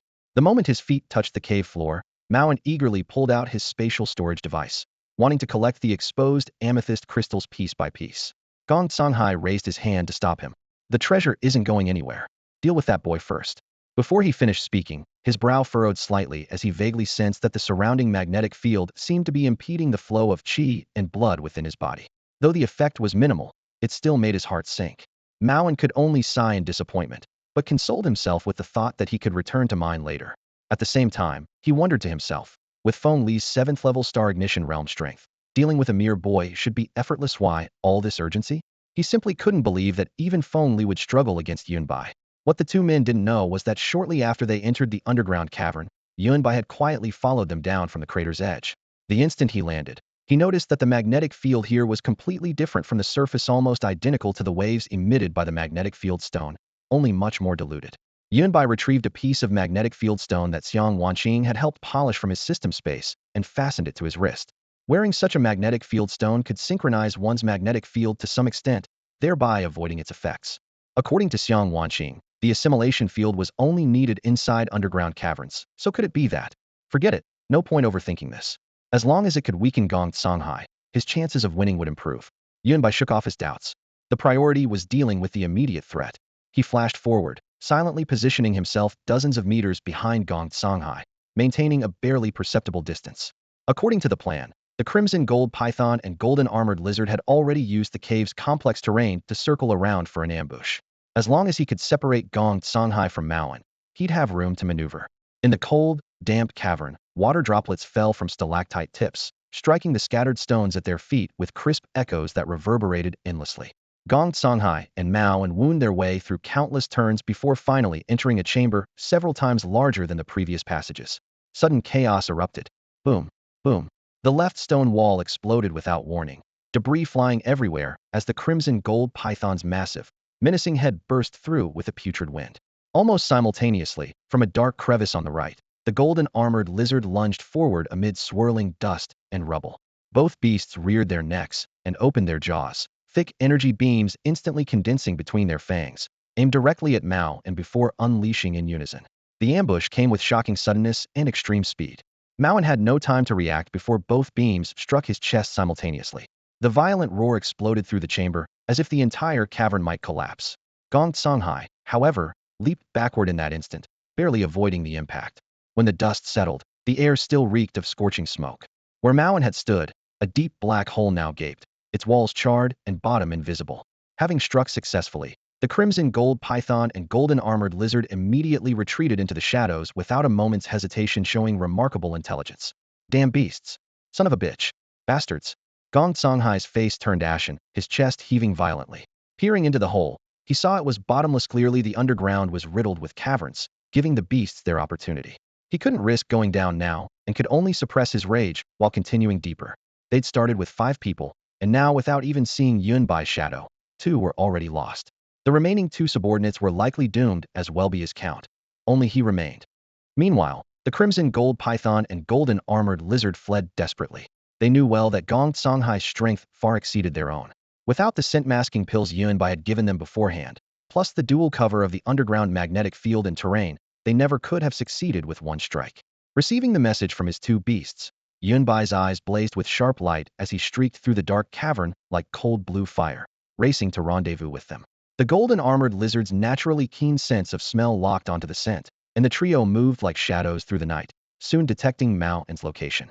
Having fallen into the deep pit, Maoan had now struggled free from the rubble.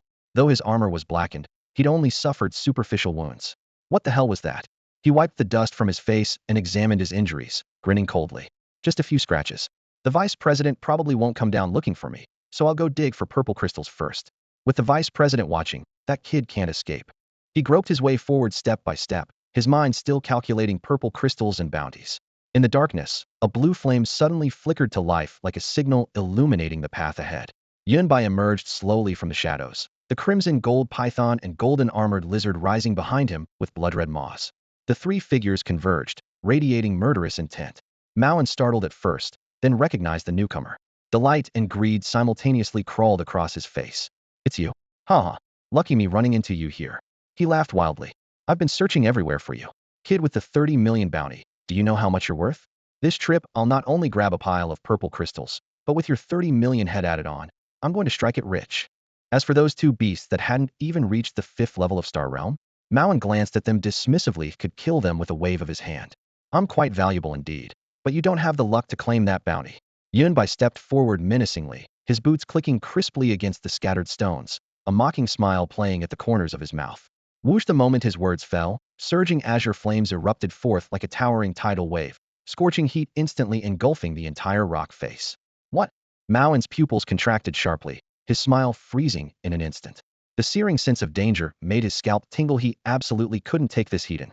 He frantically grabbed a protruding rock beside him, veins bulging in his arms as he yanked with tremendous force. An incredible scene unfolded. The solid stone yielded like clay in his hands, instantly stretching and molding into a thick stone wall that he positioned firmly before himself. However, how could the domineering azure flames be stopped by mere rock? Hiss, hiss, hiss! The fire waves rolled along the wall's surface, the intense heat penetrating relentlessly. In the blink of an eye, cracks spiderwebbed across the stone barrier before it exploded with a thunderous crash, debris flying in all directions. Maoan staggered back several steps, cold sweat beading on his forehead, his heart filled with nothing but lingering terror. Smiles don't disappear, they simply transfer. Yunbai's grin widened as he casually recalled his azure flame tyrant blade, his golden eyes flashing with sharp, cold light. You, swoosh. Just as Mao parted his lips, his chest suddenly erupted in a gaping bloody wound. Scalding blood sprayed forth like a fountain as he stared down in shock, feeling his life force rapidly draining away. Smile? Why aren't you smiling anymore? Didn't you love to laugh?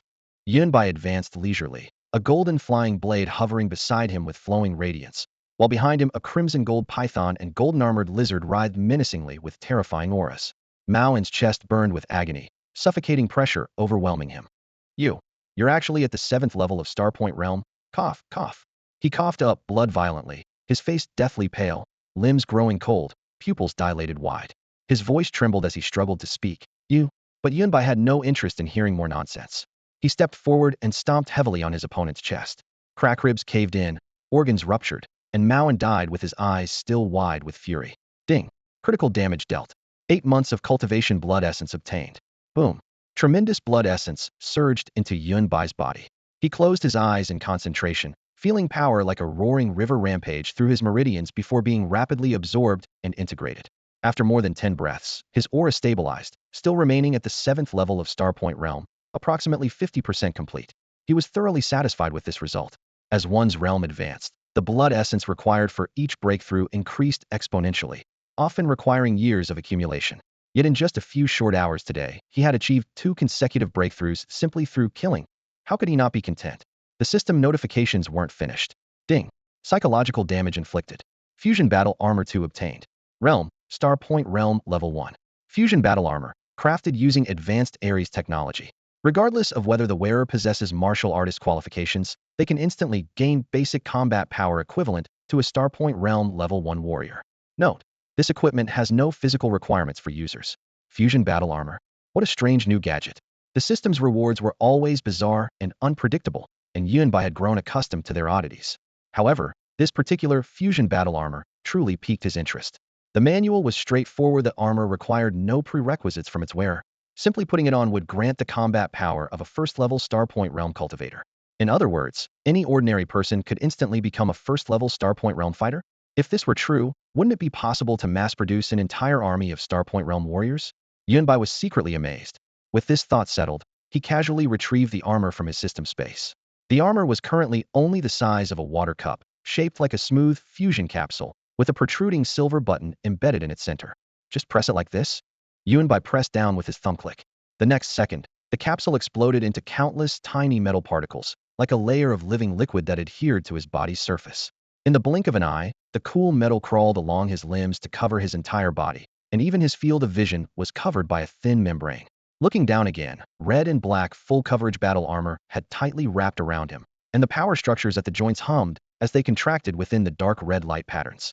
The experiment needed to be thorough. Yunbai casually raised his fist and struck at a purple crystal in the corner. Crack! The purple crystal shattered on impact, with fractures spreading outward, though it still hadn't completely crumbled.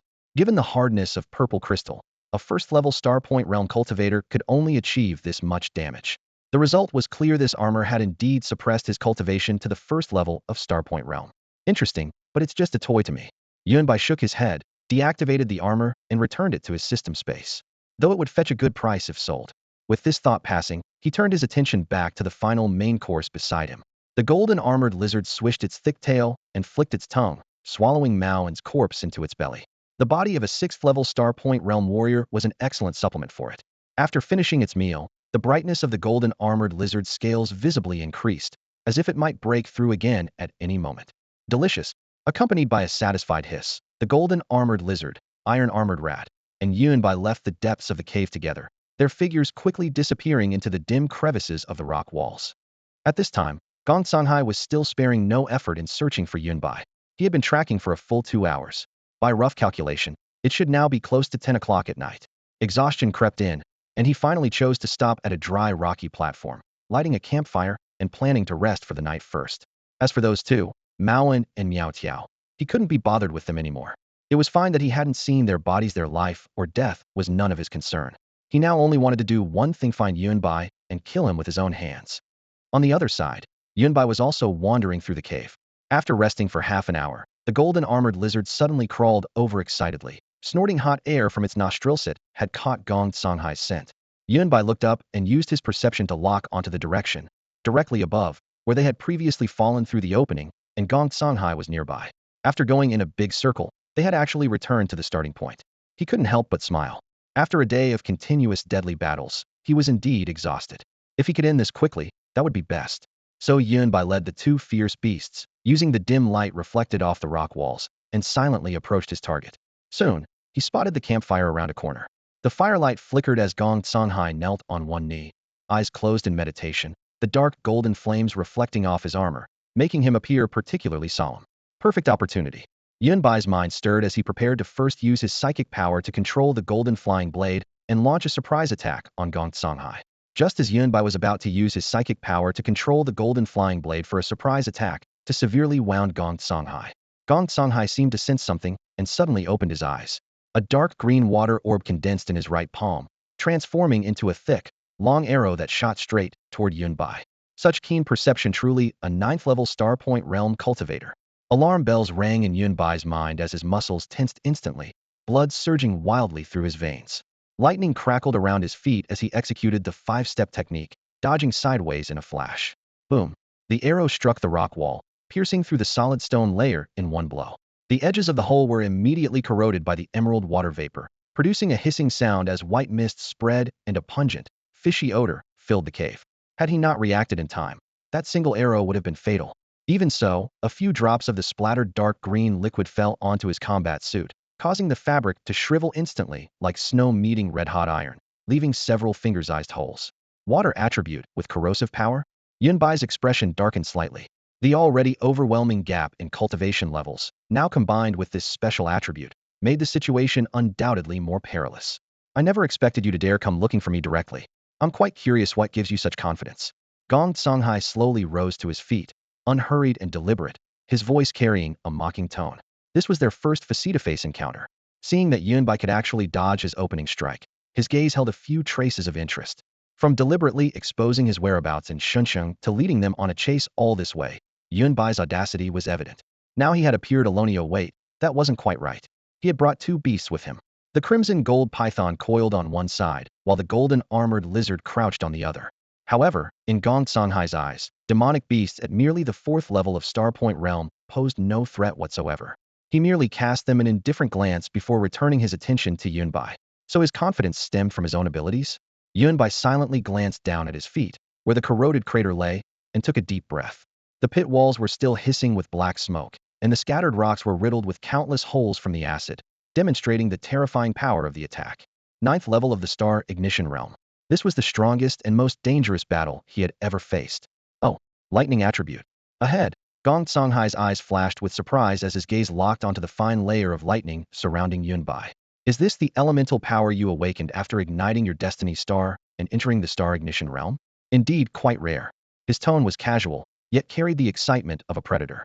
With dark green water vapor swirling around his palm, Gong Songhai made his assessment first. Is this your trump card? Lightning attribute, plus 5th level Star Ignition Realm Cultivation. Before he could finish, his heart suddenly trembled, his brow twitched violently, and his pupils contracted sharply. 7th level Star Ignition Realm? He nearly lost his voice. 18 years old, 7th level Star Ignition Realm. This was impossible. How could this be possible? Gong Songhai's breathing became heavy, yet he quickly forced out a cold laugh. So this is your real trump card. 7th level Star Ignition Realm, plus lightning attribute. Ordinary 7th level cultivators are no match for you, and even 8th level ones you could fight. I'm very curious how someone so young could cultivate to this level. But unfortunately, you're facing me. 9th level Star Ignition Realm. The gap between us is too vast. Boom. As his furious roar fell, Gong Songhai erupted with full power. His arm shot out, and dark green water attribute elemental force instantly gathered into a massive palm, several zhang in size, with water patterns churning across its surface and visibly corrosive poison power. The giant palm swept out horizontally, instantly melting the rock walls wherever it passed into pitted craters, with viscous molten stone flowing across the ground, sealing off the entire front area of the cavern in the blink of an eye. Beside the cave entrance, both the crimson gold python and golden armored lizard bristled simultaneously. Metallic clanging sounds rang out continuously as the two spirit beasts' vertical pupils contracted sharply, their bodies arching into defensive postures. They had caught the intense scent of death. I can't hold back anymore. Lightning flashed through Yunbai's mind as his pupils contracted. He spread his 5 fingers, and the azure flame tyrant blade materialized from thin air, its body wreathed in fierce flames and crackling with lightning arcs. Simultaneously, a barely perceptible layer of psychic force adhered to his skin, forming invisible armor. An even stronger aura awakened within his body. The long-unused divine war physique roared to life at this moment. Divine war physique, activate. Boom! In an instant, Yunbai's power was pushed to its limit. Golden red radiance covered his muscles, every inch of skin seeming to burn. His aura directly rivaled that of ninth-level star ignition realm Gong Songhai, his entire being transformed into a war god capable of splitting heaven and earth. The golden light brought by the divine war physique danced in his pupils, allowing him to clearly perceive the surging flow of qi and blood within Gong Songhai's body. Whoosh! The azure flame tyrant blade rose high as the Quasiheven grade martial technique ninefold thunder slash erupted without reservation. The blade light of combined thunder and flame transformed into 9 overlapping bolts of lightning, carrying the shriek of torn air as they cleaved toward the dark green water palm. What? This kid actually has more trump cards. Gong Sanhai's mind shook violently as he clearly felt the terrifying pressure from Yun Bai that was no weaker than his own, his chest feeling as if struck by a sudden gale. Rumble. Thunderblade and water palm collided instantly. Shockwaves exploded outward from the two combatants as the center, violent energy sweeping in all directions, causing large sections of the cave walls to shatter, with stone dust and smoke billowing up to obscure the sky, instantly swallowing all vision. Cough, cough. Boy, if you don't die today, I'll never sleep peacefully again. Gong Songhai's head and face were covered in dust, but he brushed it off dismissively as he searched for Yunbai's figure, his eyes brimming with murderous intent that seemed ready to spill over. Whoosh! Just as his words fell, a sharp whistling sound came from the left. Gong Songhai twisted his hands, channeling his spiritual power to instantly form a dark green water orb that opened like a mouth, swallowing the golden blade and solidifying it within. Meanwhile, Yunbai's heart sank as he dodged. His psychic force had been severed instantly, the first time he'd ever experienced such failure. Psychic power was directly tied to Cultivation realm and had nothing to do with his martial god body enhancement, yet it had been forcibly cut off, revealing his opponent's true depth. As expected of a 9th-level star pointing realm cultivator. Gong Songhai, try taking another strike. Yunbai roared. His movement technique exploded with power as the qi and blood within his body surged like a raging torrent. Abandoning the 5-step method, he employed a higher-level circulation technique, refining every strand of qi and blood into lightning. Crackling. Electric arcs wrapped around his body, forming a thunder dragon that seemed to slow everything in its path. Ancient martial technique wandering dragon. Swoosh. Thunder light tore through the air as Yunbai instantly appeared behind Gong Songhai, his blazing tyrant blade slashing horizontally with brilliant white light. Gong Songhai was utterly shocked. Yunbai's speed had more than doubled. He spun around urgently, covering his palms with the dark green water orb and forcibly blocking the blade's momentum. Then his knee shot up, aiming a kick at Yunbai's abdomen. Holy shit! A dull thud accompanied by a pained cry as Yunbai was sent flying over 10 meters, carving a long furrow in the ground before barely managing to stop. He coughed several times, and when he wiped his mouth, his fingertips came away stained with bright red. Fortunately, the terrifying durability of his martial god body meant he'd only suffered superficial damage, hurt like hell, but wasn't serious. Yunbai's eyes turned fierce as he wiped away the blood and took a deep breath, straightening his back. Seeing this, Gong Songhai's pupils contracted sharply. That kick had used his full strength and would have left any warrior of the same realm doubled over, not to mention it contained his water poison. You're unharmed. Gong Songhai couldn't believe it. You mean the poison? Sorry to disappoint, but I'm immune to all toxins now. Yunbai glanced down at his abdomen. His battle suit was torn, revealing 8 distinct abs that showed no damage except for some dust. Gong Songhai gritted his teeth and punched the blazing tyrant blade he'd immobilized into the dirt, his chest heaving as he forced 2 words through clenched teeth. Gene Lock. The shock Yunbai had given him defied all logic. Gene Lock, an ancient bloodline power that could only be unlocked after entering the path-following realm, with bizarre manifestations that seemed like elemental abilities but were fundamentally different, representing an extremely special power. Gene Lock. Yunbai looked confused and shook his head to indicate he didn't understand. He'd worry about explanations later. Right now, he just wanted to finish off Gong Songhai quickly, as the continuous drain from his martial god body, Wandering Dragon, and ninefold Thunder Slash was too great. Gong Songhai snapped out of his shock with Yunbai having lost his blade. His combat power would surely be limited. While he was slightly inferior in speed, that movement technique was at least Earth grade or higher, making it difficult to match Hedon. In that case, he could only wait for Yunbai to attack first, then try to close the distance and find an opening. Moreover, he could tell that Yunbai definitely couldn't maintain this state for long. The longer he dragged this out, the more advantageous it would become for him. Kid, I'll admit I underestimated you. But this state must be draining, right? How long can you keep it up? Gong Songhai sneered coldly. Hiss, hiss, hiss. As soon as the words left his mouth, he stomped his right foot hard against the slippery rock surface. Dark green water droplets burst forth, transforming into countless steel ball-like projectiles that shot in all directions, their sharp whistling cutting through the air. Don't worry, it's more than enough to kill you. Yun Bai's gaze sharpened as he touched down on a protruding rock with his toes, using the jagged edges of the cliff face to dart between high and low points like lightning. At this moment, the blazing tyrant blade and golden flying blade were still sealed by Gong Songhai's secret technique, leaving him to rely solely on his physical body and lightning power. In the next instant, he spotted an opening. His telekinetic force formed invisible threads that coiled around a stalactite above Gong Songhai's head like electric serpents. The stone tip suddenly broke free from the wall, controlled by Yun Bai into a spear that pierced through the wind. Petty tricks. Gong Songhai raised his hand with a flick, water streams spiraling from his fingers to easily shatter the stalactite into powder that rained down like debris. In the split second the stone fragments obscured vision, Yun Bai had already ghosted behind him. Black Dragon 18 forms.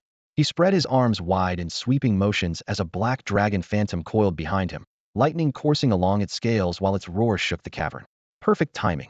Not only was Gong Songhai unafraid, he actually looked pleased as his internal chi and blood surged powerfully. But just as he turned around, his body suddenly froze. His chi and blood felt instantly frozen solid. What? The moment of shock had barely registered when Yun Bai's first form crashed heavily into his spine. Bang! The muffled impact was deafening as Gong Songhai stumbled forward, blood spraying wildly. In that brief instant, he felt as if he'd been disconnected, severed from his own power. Though surprised by his successful hit, Yun Bai didn't pause, launching into his second form with lightning crackling. Boom! Gong Songhai's heart and courage shattered as his robust chi and blood exploded outward, whipping up fierce winds as he desperately leaped backward. But Yun Bai had already held a slight advantage, and the second form followed immediately. Bang! Another devastating blow landed. Damn it, kid, you're too despicable. If you've got the guts, fight me fair and square. He spat blood again, his face ashen with rage that seemed to take physical form. Chi and blood were a warrior's foundation. They should surge like tides and flow like wind to unleash true combat power. With 9th level Star Point Realm Cultivation, if his chi and blood stagnated, he'd be no different from a cripple, only able to take beatings. Though the strange freezing sensation had now dissipated and his chi and blood flowed normally again, in battles between masters, even a split-second opening could be fatal, and he'd already paid a terrible price. Gong Songhai couldn't understand what had just happened, but he was certain it was Yun Bai's doing. So much chatter. Yun Bai sneered coldly, his arms dancing as he continued the Black Dragon 18 forms all the way to the 13th form. Throughout this ordeal, Gong Songhai was like a punching bag, taking every single one of Yun Bai's attacks heated. Blood hadn't stopped flowing from his mouth, already spat out more than a dozen mouthfuls. However, he was still at the 9th level of the star-pointing realm, with bones and muscles as dense as steel. Despite bleeding profusively, his internal energy remained as powerful as a raging tide. Fueled by burning rage, he appeared increasingly ferocious and ready to explode at any moment. The moment the Black Dragon 18 forms reached the 14th move, its power surged to another level. A heaven-grade martial technique. Gong Songhai's face instantly turned deathly pale. Heaven-grade wouldn't even dare dream of it. His strongest technique was merely earth-grade, and only at the proficient level at that. Yet Yun Bai not only possessed a heaven-grade martial technique, but executed it with fluid mastery. Damn it, damn it, damn it. He roared internally, no longer daring to hold back. Bang! He took Yun Bai's punch directly, feeling the metallic taste surge in his throat, but forcibly swallowed the blood back down. His heel slammed against the ground as he shot backward like an arrow, retreating several yards to create distance. Immediately after, he frantically circulated his chi and blood. Dark green mist seeped from his pores, wrapping around his limbs and body like armor, enveloping his entire form. Yun Bai took a deep breath, sweat soaking through his clothes. His opponent was, after all, at the 9th level of the star-pointing realm. Going all out just now had been somewhat taxing. However, the momentary sluggishness in Gong Songhai's chi and blood had revealed a breakthrough opportunity. This cavern's magnetic field was completely different from the outside world, disrupting warriors' chi and blood circulation, with the effects growing stronger over time. While he remained unaffected due to his synchronization with the magnetic stones, Gong Songhai mistakenly believed Yun Bai was playing dirty tricks.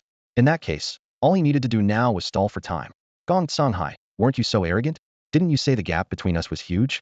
How did that combo feel? Don't run away. Keep going. Yun Bai laughed heartily as his figure flashed forward, charging again. The Black Dragon 18 forms consumed too much energy, so he switched to the Drifting Cloud hand with elusive footwork and cunning strikes. His attacks remained vicious, while conserving substantial true essence. As their fists and palms clashed, fierce winds howled, and falling rocks scattered from the shaking cave walls. As time passed, Yunbai's dominance gradually weakened, and Gong Songhai began seizing opportunities to counterattack. Boy, you can't hold on anymore.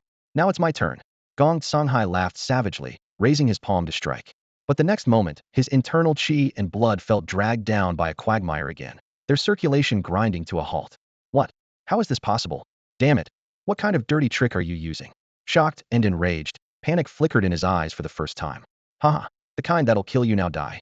Yunbai burst into laughter, seizing the opportunity in an instant.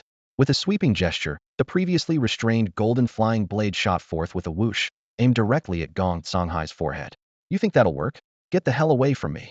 Gong Songhai roared furiously. Dark green water surged violently, instantly forming into a water wolf with bared fangs that snapped its jaws around the blade, cutting through the air. There's more, Yunbai shouted, shifting his stance as his form transformed into a soaring dragon once again. His right palm opened, and the Tsangyin tyrant blade sped back to his grasp under his telekinetic pull. Azure flames erupted from the blade, their blazing tongues lashing out like angry waves in all directions. Strike! Accompanied by the shriek of metal and flame, Yunbai leaped upward. His blade, wreathed in swirling azure fire, carved out a massive flaming vortex in the air. Damn it! Gong Songhai raised his hand to conjure a water sphere, meeting the burning whirlpool heat-in. The moment the two forces collided, Gong Songhai's barely recovered chi and blood stagnated once more, even more unexpectedly than before. The surrounding water spheres shattered piece by piece, and an inexplicable heavy fatigue suddenly pressed down on his limbs. Gong Songhai's heart lurched, didn't understand. At the 9th level of the star-pointing realm, his strength should have matched Yunbai's evenly. If he could just drag out the battle, he could slowly wear Yunbai down. But now, even that opportunity had been stolen from him. The azure flames grew more intense, instantly engulfing him completely. Ah! A piercing scream erupted as Gong Songhai shot backward like an arrow from a bow, crashing into a pile of purple crystals. Sharp purple gold edges pierced through his spine, tearing flesh and bone. Yunbai seized the moment to activate his telekinesis. Purple crystals of various sizes throughout the area lifted from the rock walls, their pointed tips all aimed at Gong Songhai, before shooting toward him in a frenzy. Thud! Thud! Thud! Gong Songhai's chi and blood spontaneously circulated again, barely recovering, but the countless bloody holes covering his body and the embedded purple crystals left him unable to move. He could only watch helplessly as the bone-chilling shards drilled into his flesh. For a full half-minute, the purple crystals fell like an endless rain. Yunbai's mind buzzed as the golden light on his body and in his eyes gradually faded. His burning chi and blood cooled, and his war god body state automatically deactivated. Whoosh! As the dust settled, only Yunbai's heavy breathing remained in the cavern. Is he dead? He didn't dare approach carelessly, having reached the end of his strength. Gong Songhai lay motionless with his eyes closed, his body riddled with bloody holes and purple crystals embedded in his flesh, resembling a corpse occupied by crystal spikes, a horrifying sight. Yunbai's gaze sharpened, and he was about to control the golden flying blade to pierce through his opponent's forehead completely. Suddenly, the motionless Gong Songhai raised his hand. Crimson blood flowed from within his body, then condensed into a blood-formed duplicate of Gong Songhai. Even if I die, I'm dragging you down with me. Gong Songhai roared. His body had already been torn to shreds by the azure flames and lightning, and he should have died on the spot. But at the last moment, he forcibly unleashed a sinister martial technique using his water attribute talent to instantly drain all the blood from his body, transforming it into a terrifying blood mist that sustained a death throes blood form. Holy crap, is this old bastard cheating? This is totally unfair. Yunbai cursed under his breath. The Gong Songhai before him had an alarmingly tenacious life, force barely clinging to life, yet still able to pull out such a trump card. Everyone really does have their tricks. Yunbai held the azure flame tyrant blade horizontally in front of him and took a deep breath. His stamina was nearly depleted, and even the grip between his thumb and forefinger trembled as he held the blade. Should he run? After all, this guy's body was already riddled with holes like a CV couldn't hold on much longer. As long as he waited for the man to die completely, everything would be over. Run? Where can you possibly go? You're out of strength, aren't you? As if seeing through Yunbai's thoughts, Gong Songhai's blood-red eyes widened, and he laughed maniacally in his fury. Having been pushed to such a state, even tearing Yunbai into 1,000 pieces wouldn't be enough to quell his hatred. Ding. Critical damage dealt. Obtained strength recovery potion X1. Holy shit. System, you're amazing. Yunbai's eyes immediately lit up with excitement. No activity for ages, and you were saving it up for this moment. Without hesitation, he pulled out the strength recovery potion he'd just received. The purple liquid swayed gently in the vial as he tilted his head back and downed it in one gulp. Instantly, his body felt like parched earth receiving sweet rain. The warm current washed through his dried meridians, and his pale complexion visibly returned to a healthy flush. In just a few seconds, his condition had recovered to 70 or 80%. Truly worthy of a strength recovery potion. Yunbai marveled silently. He'd used a rank potions before and was no stranger to rank ones, but for truly immediate effects, nothing beat strength. A single strength potion was worth 1,000,000 Federation coins on the market. Many Star Realm warriors and above only dared use them as life-saving trump cards, just like now. Gong Songhai, you ask where I'm running to? Sorry, but I'm not running. Yunbai sneered coldly, dragging the azure flame tyrant blade as he approached step by step. You, Gong Songhai, surrounded by roiling blood mist, nearly spat out his last breath of blood. Rest in peace, Gong Songhai. Blade light slashed horizontally as thunder and flame poured forth. Gong Songhai now had only 10% of his original strength and was completely unable to defend himself. His blood form was instantly consumed by the thunder and flames. Roars and screams echoed alongside the thunder and flames' fury, as if a crack had opened to hell itself, sending chills down one's spine. Ding! Dealt fatal damage to a Star Realm 9th layer warrior. Obtained premium item double reward halo. Double reward halo. When the holder receives critical strike rewards, there is an 80 chance to trigger the double mechanism. Ding! Dealt critical damage. Obtained 18 months of cultivation blood essence. Ding! Dealt psychological damage. Obtained 1,000,000 Federation coins. Ding! Psychological damage triggered double reward halo. Obtained 2,000,000 Federation coins. As Gong Songhai fell, a series of system notifications flooded the screen. Boom. First came the 18 months worth of cultivated chi and blood, surging violently into Yunbai's body. His recently stabilized realm shot up like a rocket, experiencing explosive growth. In just 2 seconds, his cultivation soared to the peak of the 7th level of the star-pointing realm. Crack! The familiar crisp sound accompanied the shattering of his internal bottleneck, and he broke through to the 8th level of the star-pointing realm. After more than 10 seconds, the torrential chi and blood was completely absorbed like a bursting dam.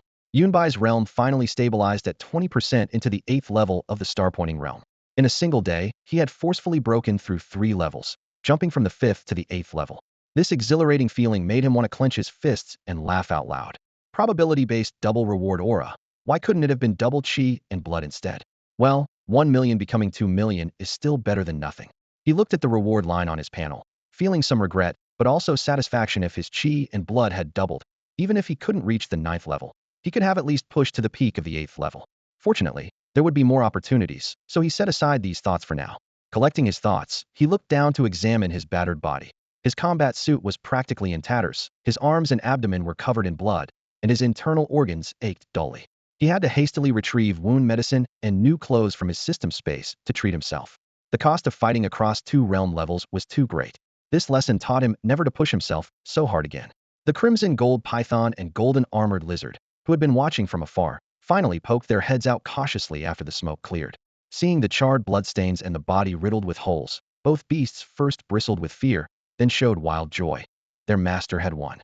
The battle had been terrifying. As star-pointing realm fierce beasts, their intelligence was no less than humans, and they were even more shocked by Yunbai's rapid advancement had arrived at only the 5th level, but in the blink of an eye had slain even a 9th level warrior. The crimson gold python secretly felt grateful that its earlier surrender had been wise. The corpse of a 9th level star-pointing realm warrior is a great opportunity for you too. I'll leave it to you. Yunbai reminded them while sitting cross-legged to regulate his breathing. Omega Omega. With permission granted, the 2 beasts immediately began feasting heartily, accompanied by the crunching sounds of purple crystal fragments. A few minutes later, Yunbai looked up at the time, midnight. After nearly a full day of rushing and fighting, the Scrade recovery agent from earlier had only restored his physical strength and true essence, but hadn't relieved his mental exhaustion at all. He simply found a flat spot to lie down, planning to leave at dawn.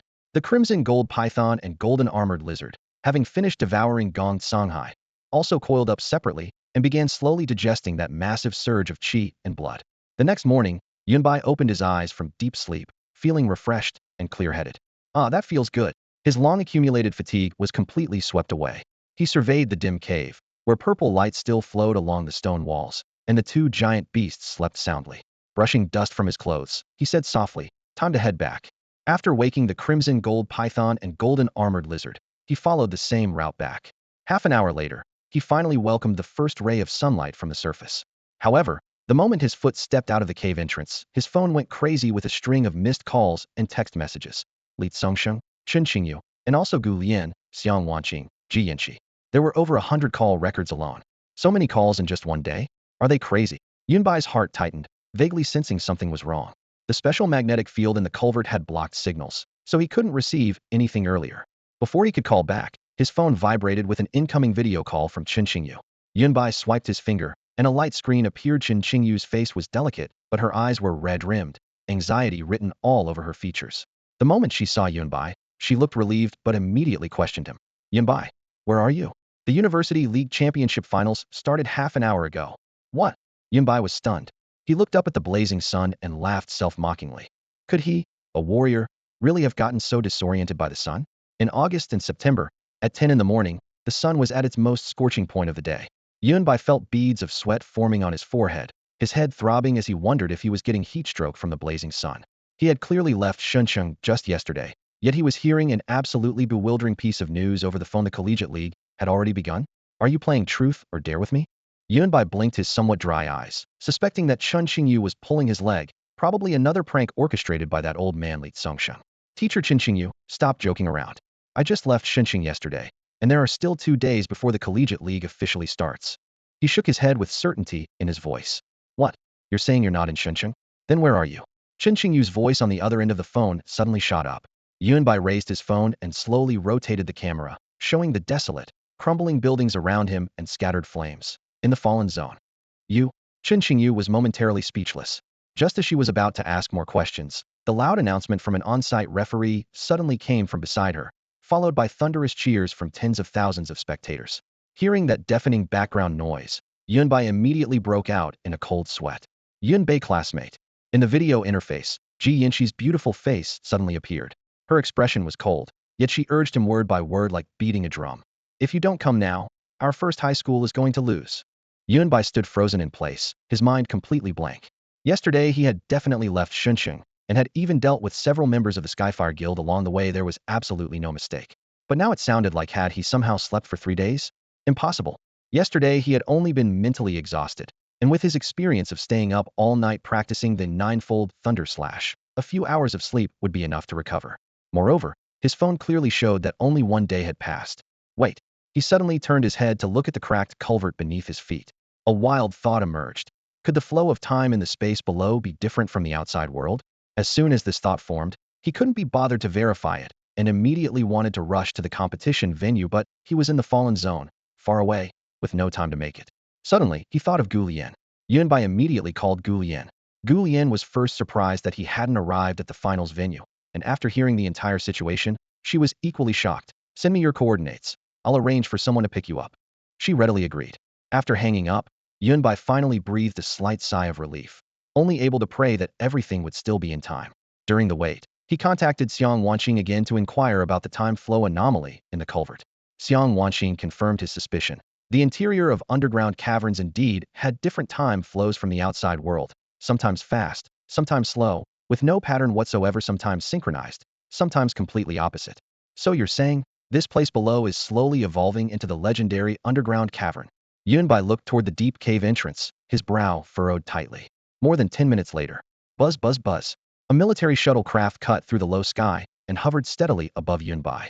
The shuttle was compact and fast, with the military version equipped with quite a bit of advanced technology. The shuttle had just opened its door when Yunbai leaped straight up from the ground, landing perfectly inside the aircraft. The pilot was a military officer Yunbai recognized immediately. It was Song Lianying, the same officer who had appeared during the airport siege against Gong Chongqing. Yunbai settled into his seat and fastened his safety belt with swift, efficient movements. Song Lianying glanced back at him, then checked his instrument's flight altitude, 20 meters. A 20-meter vertical distance, and Yunbai had completed the boarding with just a light push off the ground. This explosive power left Song Lianying secretly amazed. This young man had grown even stronger. He had no idea that Yunbai had already reached the 8th level of the star-pointing realm, and had personally slain a 9th-level warrior. If he knew, Song Lianying's jaw would probably have dropped to the cabin floor on the spot. Meanwhile, the Ecological Park Finals venue was already buzzing with excitement. What everyone eagerly anticipated was the upcoming peak showdown: Gu Lian from Chengnan High School versus Lin Jinyu from Qinglong High School. Gu Lian, stunningly beautiful, exceptionally talented, the only daughter of Gu Yanzhong, the supreme commander of Xinjiang's city defense forces. Beauty, figure, talent, family background, everything about her was top tier, making countless young men in Xinjiang pursue her desperately. Even many top students from various schools willingly became her devoted admirers. Lin Jinyu, the #1 student at Qinglong High School, never defeated. He had once crushed a peak 9th level body tempering realm classmate within 10 seconds. Handsome in appearance, he was also the son of the president of Storm Guild, one of Xinjiang's 3 major guilds. The two schools had already faced off in 4 matches, with a tied record of 2 wins and 2 losses. Victory or defeat now rested entirely on the shoulders of these two team captains. In the VIP boxes, from education department leaders to high school principals, everyone held their breath in anticipation. This battle carried enormous significance, and recruitment teachers and senior students from numerous prestigious universities had their eyes firmly locked on the arena, calculating how to extend olive branches at the first opportunity. Everyone was speculating who would ultimately emerge victorious. At the center of the arena, Gu Lian wore a form-fitting, long combat suit that outlined her perfect figure. Holding a sword in her left hand, her expression was cold and calm. Her gaze swept across the audience, pausing at the first high school team area, where a slight ripple appeared in her eyes. Across from her, Lin Jinyu stood tall and straight in a white combat suit with a lightning symbol on the chest. Noticing Gu Lian's gaze, he raised an eyebrow and asked, "Looking for that reserve team member from First High?" Gu Lian didn't answer, only slowly drew her sword from its sheath. "I know you're looking for him, but unfortunately he didn't come today. Probably got scared off by all the rumors." Lin Jinyu shrugged. In his view, Yunbai had been too high profile recently and was being targeted by many, so he simply didn't dare show off, despised such people from the bottom of his heart. Gu Lian raised her eyes and replied coldly, "He might be afraid, but not of you." Lin Jinyu sighed. "Gu Lian, you know how I feel. If you want to win, I can let you have it." Indeed, he was also one of her many devoted admirers. However, Gu Lian remained unmoved, her sword already providing the answer. Swoosh. Cold light flashed, sword energy rushing forward. "Gu Lian, why must it be this way?" Lin Jinyu murmured softly. An aura surpassing the body-tempering realm surged from within him.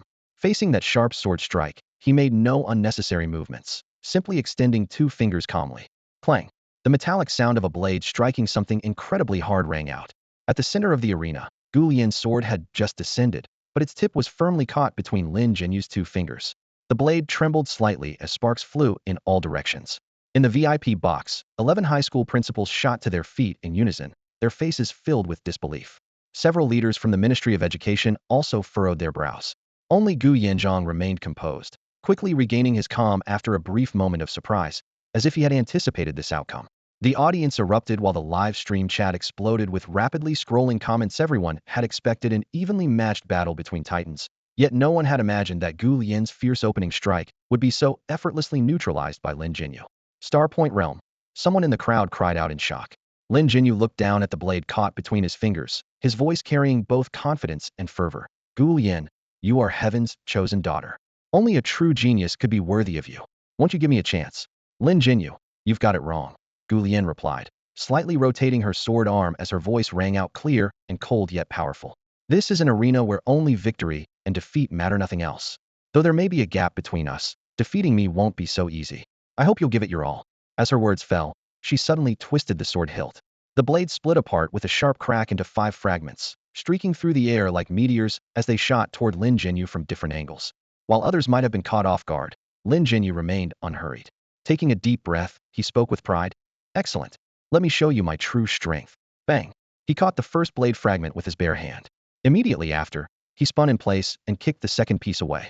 As Gu Lian's whip kick swept toward him, he raised his arm to block, while simultaneously reaching out to crush the remaining 3 fragments, sparks sizzling as they scattered. His movements flowed like water, so fast that the audience could only catch glimpses of afterimages. Energy surged across the arena as debris and dust swirled upward, the air filled with explosive sounds like continuous thunder. Ordinary spectators could no longer distinguish the 2 fighters with their naked eyes, seeing only flashing shadows as each collision produced deep, booming impacts. Suddenly, both figures froze simultaneously in everyone's view. Gu Lian's body surged with the peak-level qi and blood of the body-tempering realm as she threw a direct punch at Lin Jinyu. Lin Jinyu remained calm-faced, neither retreating nor dodging, meeting her attack with a punch of his own. Boom! Their fists collided, and two completely different forces of qi and blood exploded instantly, sending shockwaves radiating outward. Gu Yin had given her all, yet Lin Jinyu's expression remained effortless, as if he hadn't used his full strength. The broadcast gave him a close-up, showing only composure and confidence on his face. Do you see it? This is the gap between the body-tempering realm and the Starpoint realm. As Lin Jinyu's voice faded, an astonishing surge of energy suddenly erupted from his body. Amid the sweeping gale, Gu Yin's entire frame shuddered violently, unable to resist any longer, and was sent flying backward, directly blasted out of the arena. His voice also echoed throughout the entire finals venue and the live stream. Star Ignition Realm. No way. Our Shinching High Schools actually have a Star Ignition Realm warrior. Good heavens, some academy freshmen haven't even reached this level, and he's only a high school senior. Shinching finally has a Star Ignition Realm prodigy too. The audience and live stream instantly erupted like someone had dropped a high-explosive depth charge into calm waters. In the VIP box, principals from various high schools and education bureau leaders all turned their gazes toward the Qinglong High School principal. He waved his hand with a light chuckle. Don't look at me like that. I just learned from Principal Li and Principal Zhao this is merely keeping our cards close to our chest. Trump cards should always be revealed at the final moment. Though his words were modest, he was secretly thrilled inside. He'd held back for so long. Wasn't it all for this very moment? Zhao Guangrong, being called out, twitched at the corner of his mouth, then turned to see Li Tsongsheng, whom he found even more detestable, making his mood even worse. Li Tsongsheng appeared calm on the surface, but was frantically worried in Sedit this crucial moment. Yunbai had actually gone to the fallen zone. What were they supposed to do now? The entire venue erupted in thunderous cheers, with Lin Jinyu at the Star Ignition Realm standing like the epicenter of a nuclear explosion, leaving everyone's jaws dropped in unison. The referee announced, Gu Yin is out of bounds, Lin Jinyu wins. We're doomed. The next match is Qinglong High School against us. Ganyang Ruifeng clutched his head and screamed, more panicked than anyone. Yuan Haiba, Zheng Haoming, Fu Yufei, and Zhuxiang hadn't recovered yet, so they had to draw 4 people from the reserve team. Originally, they only needed 3, but that guy Yunbai still hadn't arrived. Chen Qingyu took a deep breath and looked back at Ji Yinshi and the others. She had a suspected arranged marriage with Xiang Hongwan, so she had made a wager. In the Shinching High School League, they would each lead their teams, and whoever lost would accept their fate. When Yunbai appeared, she had seen hope. But now that Lin Jinyu had revealed his Star Ignition Realm trump card, her heart instantly sank to the bottom. Even if Yunbai rushed back, he might not be able to win, let alone the fact that he hadn't even appeared yet. In the Qinglong High School contestant area, Xiang Hongwan adjusted his gold-rimmed glasses, the corner of his mouth curving into the faintest arc. Chen Qingyu, Shinching doesn't have a second Star Ignition Realm high school student. Accept your fate. Bai Xiaowen and other Qinglong team members had known the truth all along, looking at Lin Jinyu with pride in their eyes. The top brass of Shinching's 3 major guilds, 3 major families, and countless corporate martial halls were all shocked. However, Storm Guild President Lin Yong was beaming with pride, throwing his head back in hearty laughter. That was his son, the son of Shinching's #1 high schooler. The referee stepped onto the platform and shouted, Qinglong High School versus First High School, the match begins. Lin Jinyu didn't immediately enter the arena, but instead stared directly at the First High School contestant area, his intentions crystal clear. Yet no one from First High School made a move. What's wrong? No one left? Where's that dark horse of yours? Lin Jinyu asked coldly, giving them no face whatsoever. Wanted to publicly crush Yunbai. Teacher Chen Qingyu, I'll go. Ji Yinshi's delicate face was solemn, though her snow-white hands trembled slightly from nervousness. That was the Star Ignition Realm. Even Gu Lian had been defeated, so what chance did she have? But as team captain, she had no choice but to face the challenge. Buzz. Just as Chen Qingyu was about to concede, a deep rumbling suddenly came from the sky, causing all spectators to instinctively look up. A City Defense Force shuttle? Everyone looked at each other in confusion. Why would the City Defense Force show up at this time? Even Gu Yinzhong Frauned no one had reported this to him. Amid the confusion, the shuttle swept over the arena like a meteor chasing the moon. The cabin door opened, and a tall young figure stepped out. Racing against time, I finally made it. The youth stood at the cabin door, the fierce wind tousling his jet-black hair. Sunlight illuminated his handsome face, bright as a little sun, as he flashed a wild, confident smile. Look, someone's coming out of there. Where? The sun's blinding, I can't see a thing. Looks like a teenager, maybe? In the noisy crowd, someone swore. Damn, whose rich kid is that? What an over-the-top entrance. He's just here to watch a match. Does he really need to make such a scene? Man, I'm jealous. Hell, I'm green with envy. Another voice pushed back. You're all nuts. Clearly someone was in a rush, so the city defense brought him in on a shuttle. What kind of idiot princeling would stage something this flashy and beg for trouble? Get lost. You think you're clever? Give me a break. The noise swelled across the arena as everyone craned their necks. The sun was brutal, and the tall figure in the distance was swallowed by white glare. No matter how they squinted, they couldn't make out the boy's face. This guy is something else in the stands. Gu Yin's eyes curved with amusement, the corners of her lips lifting. She had only asked someone to bring Yunbai back. She hadn't expected such a commotion, let alone that head pilot the shuttle straight over the match like he was afraid no one would notice had arrived. Strangely, she didn't mind at all. If anything, she was eager to see what he'd do next. Inside a private box, Gu Yanchang's eyes were half closed, a faint blue light flickering deep in his pupils. Piercing the harsh sunlight, his gaze had already picked out the figure in the sky, and his expression turned a touch odd. Right then, a message from his daughter, Gu Lian, arrived. Yunbai had borrowed a military shuttle from the Fallen Zone and was being escorted back by the city defense. General Gu, your thoughts? A leader from the Education Bureau couldn't help asking. The other high school principals also looked to Gu Yanchang. Security fell under the city defense to begin with, never mind that it was a military shuttle. Gu Yanchang closed his communicator, face unreadable, voice calm. A contestant from number 1 high ran into some trouble on the way, and one of our patrol officers gave him an escort. A contestant from number 1 high? Everyone in the box froze for a beat. He's here. Li Zongsheng stiffened, then delight all but burst from his eyes. Had already given up hope and never imagined Yunbai would make it in time. You want to talk surprises? Now that is a damn surprise. The others watched him shake with excitement, expressions turning wry. What are you getting worked up about? Lin Jinyu from Azure Dragon High has already stepped into the Starpoint realm. What difference does one more from number 1 high make? It's probably that alternate, Yunbai, right? Sure, he beat Zhu Lichuan talented kid, but he's still only in the body tempering realm. Get real. You think he's some kind of immortal? Meanwhile, the vast arena outside suddenly fell silent. Because Yunbai launched himself out of the shuttle bay in one explosive leap. No protection at all, dropped like a falling iron mountain, plummeting from 100 meters straight toward the ring. Boom. The impact hit like a meteor strike, deafening, earth-shaking, dust billowing high. The stands went dead quiet, as everyone clamped their mouths shut on instinct, eyes wide and unblinking. At the same time, in the arena, Lin Jinyu squinted as dust filled the air, obscuring his vision. He was somewhat surprised. Yunbai's entrance was certainly dramatic. After the deafening crash, dust clouds rose around the arena to a height of 20 feet, forming a gray curtain that blocked everyone's view. Murmurs rippled through the audience. One could see clearly who dared to accept Lin Jinyu's challenge. The wait stretched on for what felt like an eternity until the wind finally parted the dust veil, revealing Yunbai's figure through the projection on the giant screen. For a brief moment, the entire venue fell silent. Then, a line of text appeared. First high school reserve team member, Yunbai. Sorry, got held up by something, the young man said, raising his hand in a casual nod toward the judges' panel. His smile was nonchalant, but it couldn't hide the gleam of his freshly changed combat suit. Song Lian had sent it over after seeing his previous outfit reduced to rags, just a basic model. Yet under the dazzling spotlights, it still made him stand out far too much for a reserve team member. In the first high school section, Chen Xingyu's gaze was glued to Yunbai, first stunned, then disbelieving, her chest rising and falling rapidly with her breathing.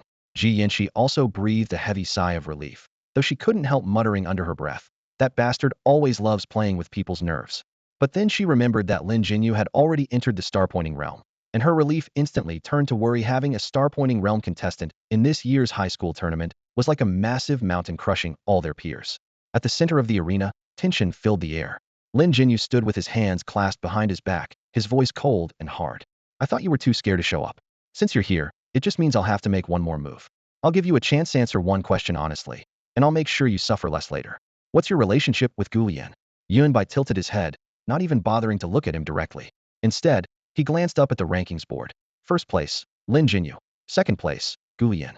His eyebrows raised slightly, surprise flickering in his eyes from what he knew of Gu Lian. Though she hadn't quite reached the half-step star-pointing realm, her advanced martial techniques made her nearly invincible within the body-tempering realm. Yet she had still lost to Lin Jinyu? Now that's interesting, he thought to himself with amusement. Also noticing Lin Jinyu's hostility was so thick, it was almost tangible. Trouble over a beauty? Yunbai simply asked in return, you like Gu Lian? Yes, I'm pursuing her. Lin Jinyu was momentarily stunned, then admitted without hesitation, his voice rising. I know you and Gu Lian are friends, but a goddess like her deserves only true geniuses by her side. Have some self-awareness and give up those unrealistic fantasies. His resounding declaration carried through the sound system to the audience and simultaneously reached viewers watching the live broadcast throughout Shin City. An uproar erupted instantly. Countless gazes turned in unison toward Gu Lian in another section of the audience. The live broadcast even cut to a shot focused directly on Gu Lian. Everyone was eager to see how Gu Lian would react to Lin Jinyu's such a high-profile confession. At the center of the platform, Lin Jinyu straightened his back, his eyes filled with anticipation. That passionate declaration he just made was deliberate. The stage, the lights, the live broadcast, all the romantic elements were there. Perhaps Gu Lian would be moved, surprised, and then naturally agree to be with him. However, no matter how beautiful the fantasy, it couldn't withstand reality's cold blade. Lin Jinyu, I'll say this one last time. Who I choose to befriend is my business and has nothing to do with you. Andy have absolutely no interest in you. Gu Lian's expression remained impassive, her emotionless voice carrying through the amplification array across the entire venue, clearly heard by millions of viewers in the live stream. Uproar. The audience erupted, and the comment stream instantly turned white. Lin Jinyu froze in place, his face pale as bloodless paper. Sigh, another dead simp. In the crowd, Yunbai shook his head with a light tsk, as if he had anticipated this outcome. His eyes gleamed with mockery. Being a simp has no future. Wake up and be a real man instead. Uproar. Yunbai's shout ignited the crowd once again, all eyes turning to him in unison. Dude, that's brutal. Salt in the wound. A critical hit to the face. The crowd exclaimed in amazement, but no one expected what came next to be even more devastating. Uffed. Gu Lian, who had been maintaining a stern expression, couldn't hold back. Her eyes curved into crescents, and her smile spread like spring water breaking through ice. Breathtakingly beautiful. Gasp. The air seemed to be sucked out, leaving only the sound of collective sharp intakes of breath throughout the venue. FCKU. You're the damn simp. Lin Jinyu's eardrums stung from the crowd's stares and chatter, but his rage wasn't directed at Gu Lian, it all poured toward Yunbai. My feelings for Gu Lian are genuine. This affection is sacred and pure. I won't allow you to defile it. As his roar ended, boom. A tremendous aura far beyond the body-tempering realm exploded from within him, transforming into surging waves that pressed down on Yunbai. In that moment, his figure seemed to grow several times taller in everyone's eyes, becoming the undisputed number one among all high school students in Shin City. Muscles trembling, blood surging wildly, Lin Jinyu gritted his teeth, his face twisted with anger and humiliation. In the stands and live stream, cheers swept through like a tsunami. Finally, the climax. Compared to gossip, the audience craved fist-to-flesh combat more. Trash talk? Real men should speak with their fists. So what if he's a simp? As long as he's strong enough, he's a powerful simp.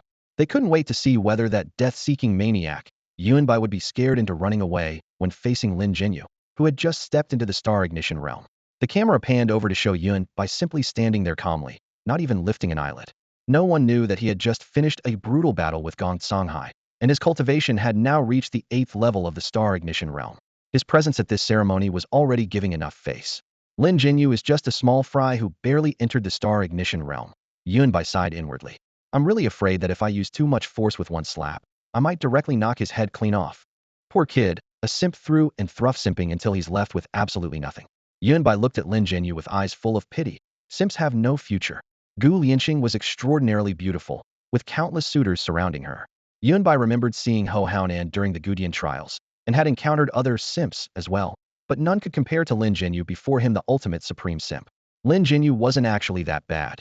Tall and well-built, with decent features that weren't handsome but certainly not ugly, and most importantly, he had exceptional talent. With his abilities, what kind of girl couldn't he pursue? Yet his brain wasn't quite working properly, thinking that reaching the star ignition realm made him something special, as if others weren't also at the star ignition realm. Boom.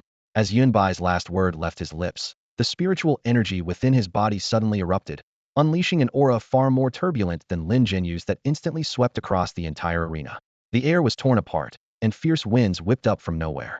Lin Jinyu's pitiful pressure was forcibly suppressed back into his body by Yunbai. At this moment, Lin Jinyu appeared as weak as a swaddled infant before Yunbai. In the VIP box, another star ignition realm cultivator. The principal of Qinglong Middle School slammed the table and shot to his feet, staring at the arena in disbelief. The others were equally wide, yet this reserve team member Yunbai from First High was actually a genuine star ignition realm cultivator, and stronger than Lin Jinyu at that. In the audience stands, the broadcast camera swept casually across the crowd, capturing the stunned expressions on the big screen. Gasps of amazement rose one after another, and the contestant sections from various schools were filled with absurdity and lingering fear. It was one thing for the already favored Qinglong High School, but no one expected First High to be hiding such a trump card. If Zhu Lichuan weren't still unconscious, he would have jumped up and cursed loudly. How could this look like someone who just entered the star ignition realm? This was clearly a star ignition realm cultivator with profound mastery. Lin Jinyu wasn't even worthy of carrying Yunbai's shoes. This guy, Chen Qingyu rubbed her forehead. There had been too many shocks today, and she could barely handle them. Ji Yinchi shook her head with a bitter smile. I should have realized during the match against 7th High. Zhu Lichuan was clearly at the peak of the 9th level of body tempering realm, yet he was like a little chick before Yunbai. How could he possibly be just at the body tempering realm? Oh my goodness. Gongyang Ruifeng grabbed his head and shouted. In the Qinglong High School contestant area, that guy is actually also at the Star Ignition realm? Bai Xiaowen was stunned. He truly hadn't expected that this year's high school league would produce a second Star Ignition realm cultivator besides Lin Jinyu. The other teammates fell completely silent. Just moments ago, none of them had taken Yunbai seriously, but now they were all deflated. Yunbai at the Star Ignition realm was no longer someone they could casually criticize.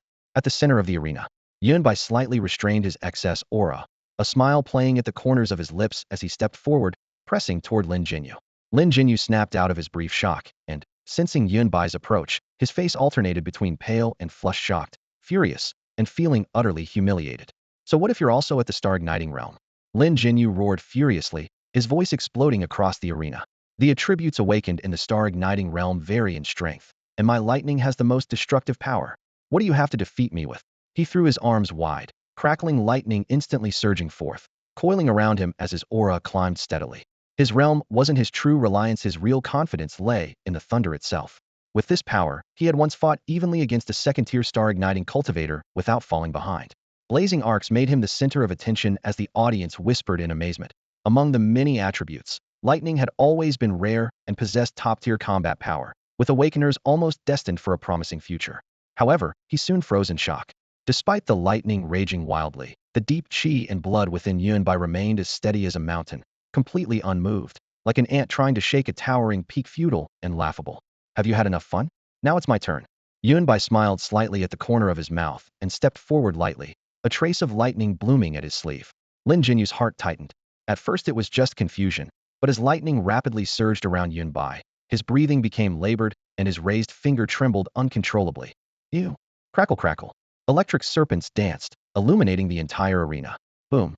A muffled thunder suddenly exploded, and a purple lightning bolt as thick as a water barrel struck directly at the center of the platform. The hard stone instantly shattered, spiderweb cracks spreading across the entire arena. Lin Jinyu's fighting spirit wavered as Yunbai's expression remained indifferent. What's wrong? Scared? If you won't make a move, then I will. Before his words finished, Yunbai flicked his fingertip lightly, sending a purple bolt shooting through the air. Ugh! Lin Jinyu wanted to dodge, but it was too late.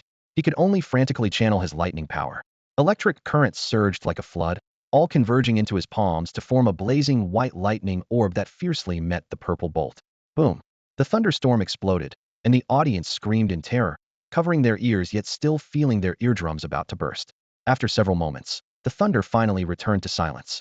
On the platform, Yunbai stood in place without even moving his toes. Across from him, Lin Jinyu gasped heavily with a ghastly pale face. Your strength is definitely not just first-tier star-igniting realm. The brief exchange had made him understand that even pouring out all his lightning power, he was still suppressed by a single finger. They weren't even on the same level. Before his words finished, Yunbai's figure flashed forward and threw a punch. Bang! Lin Jinyu shot out like a cannonball, smashing into the stone wall of the platform with his eyes rolling back, a deep fist imprint sunken into his chest, and his features twisted in pain. Yunbai withdrew his fist calmly. This punch had already shown extreme restraint, otherwise Lin Jinyu would surely be a corpse. Thank you for the match. Next, Yunbai nodded slightly and looked calmly toward the Azure Dragon High School direction. Lin Jinyu was defeated, and in such a dominating, decisive manner. Throughout the entire match, he barely had any ability to defend himself, being completely overwhelmed by Yunbai with devastating force, like an adult casually disciplining a mischievous child. Below the arena, everyone's mouths hung open, forgetting even to breathe, as the atmosphere froze in stunned silence.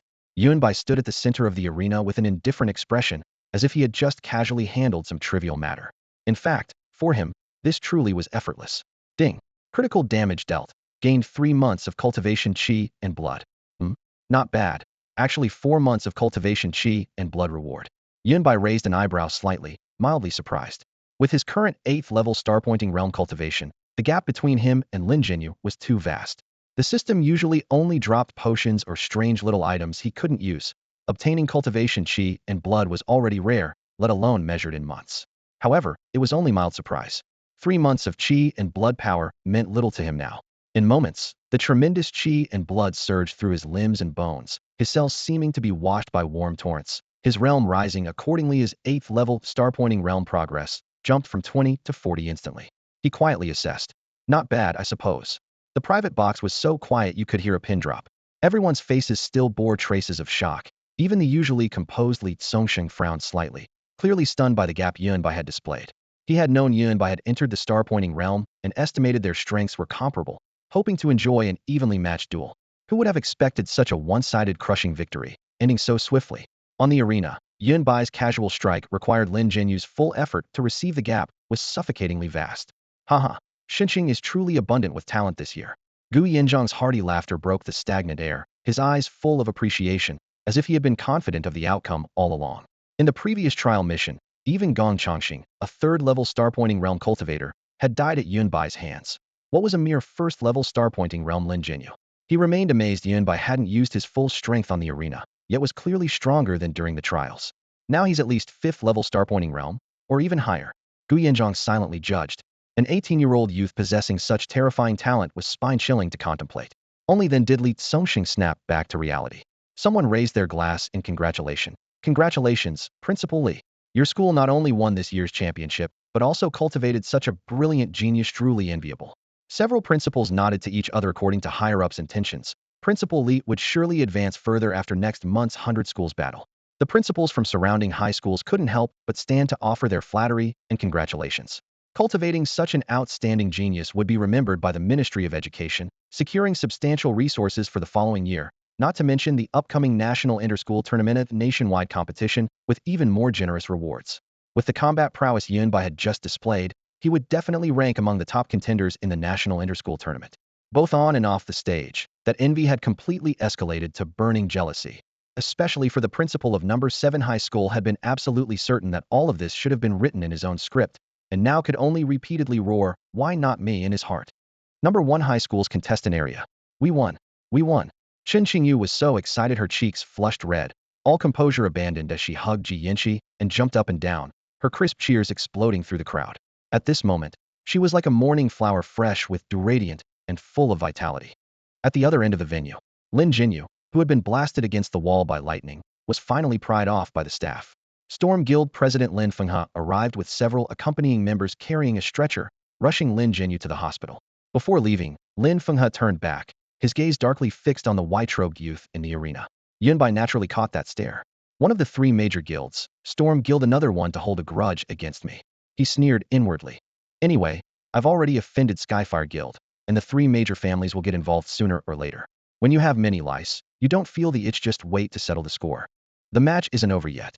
Azure Dragon High School, next person, come up. I'll deal with you all together. Yunbai tilted his head slightly, throwing out this challenge to the opposite stands. The live camera immediately cut to Azure Dragon High School's supervising instructor Xiang Hongwen. On camera, his face was rigid. Off camera, he clenched his fists, veins bulging on the backs of his hands. How ironic, just minutes ago, it was Lin Jinyu who was arrogant and provocative. Minutes later, it was Yunbai standing on the stage, too lazy to even issue a formal challenge. So who would go? With their strongest fighter Lin Jinyu defeated in one punch, anyone else going up would just be a repeat performance. Unfortunately, this wasn't just about the school's victory or defeat, it also involved his bet with Chen Qingyu. Thinking of this, Xiang Hongwen cursed under his breath. Damn it, how could number 1 high school produce such a monster? He took a deep breath, his gaze sweeping over the 4 official team members. The reserve members? He couldn't even be bothered to look at them. Bai Xiaowen pushed up his glasses, the lenses reflecting light and hiding his expression, but the sweat on his forehead said it all. Fear. The other 3 were no better, their eyes wandering, unable to muster any fighting spirit. No one could forget how Yunbai had just used lightning to crater the competition aeronave that really landed on them. They'd need a vacuum cleaner to collect what was left of their remains. The audience erupted in commotion, yet no one was truly surprised. How could this fight continue? The outcome was quickly settled under Yunbai's suffocatingly powerful pressure. Not a single person from Azure Dragon High School dared to accept the challenge. Number 1 high school, with Yunbai alone, had honorably claimed the Xunqing Interschool Tournament Championship.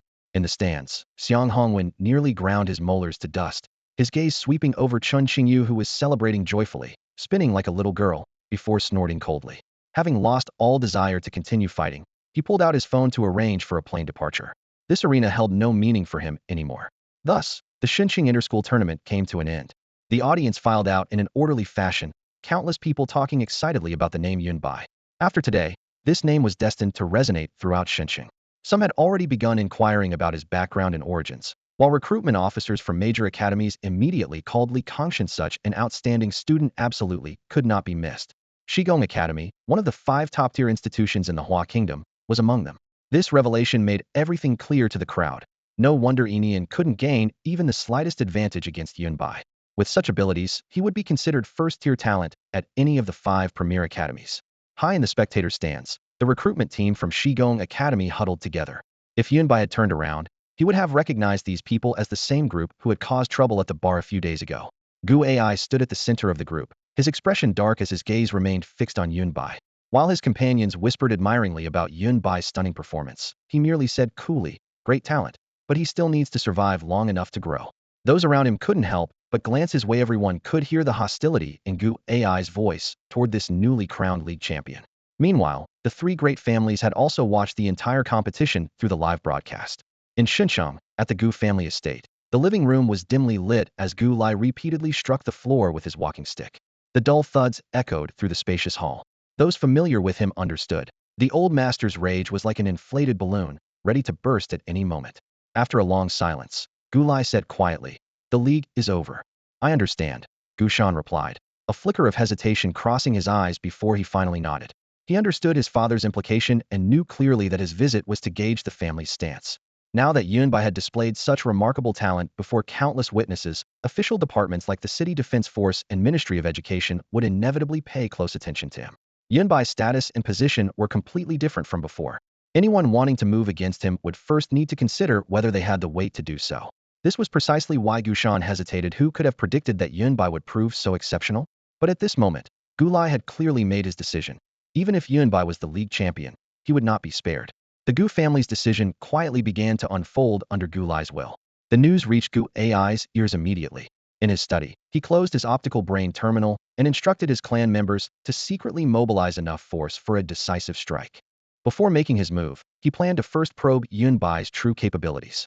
If he felt confident, he would personally take action to eliminate Yunbai. This way, even if things went wrong later, the consequences would fall on him alone and wouldn't implicate the entire Gu family. Meanwhile, the Yin and Lu families weren't idle either. Recently, both families had been making private inquiries everywhere. And finally, from surveillance footage and eyewitness accounts from the day the 3 great families fought over the strange stone, they uncovered some clues. That day, Yunbai had formed a team with 4 others and appeared on the battlefield. Originally, neither family had suspected Yunbai, but now with his displayed talent and strength before their eyes, particularly his Star Point Realm cultivation and lightning attribute, combined with the abundant lightning strike marks left at the scene and the fact that most victims were killed by lightning, they couldn't help but suspect that Yunbai had very likely participated in that massacre. Between these 2 families, the Yin family held the most aggressive stance.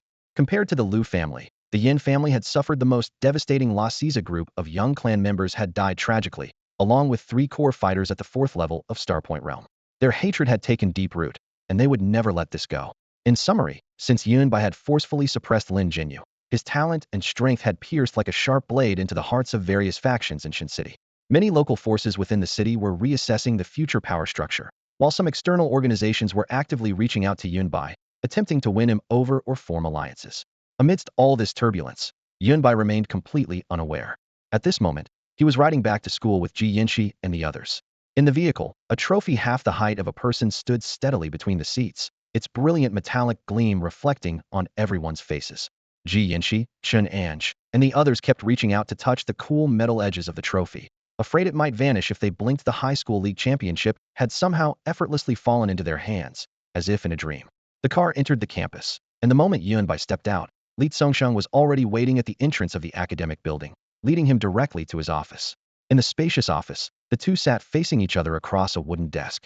"According to our previous agreement, 50,000 for defeating 1 person, Li Tsongxing began with a beaming smile.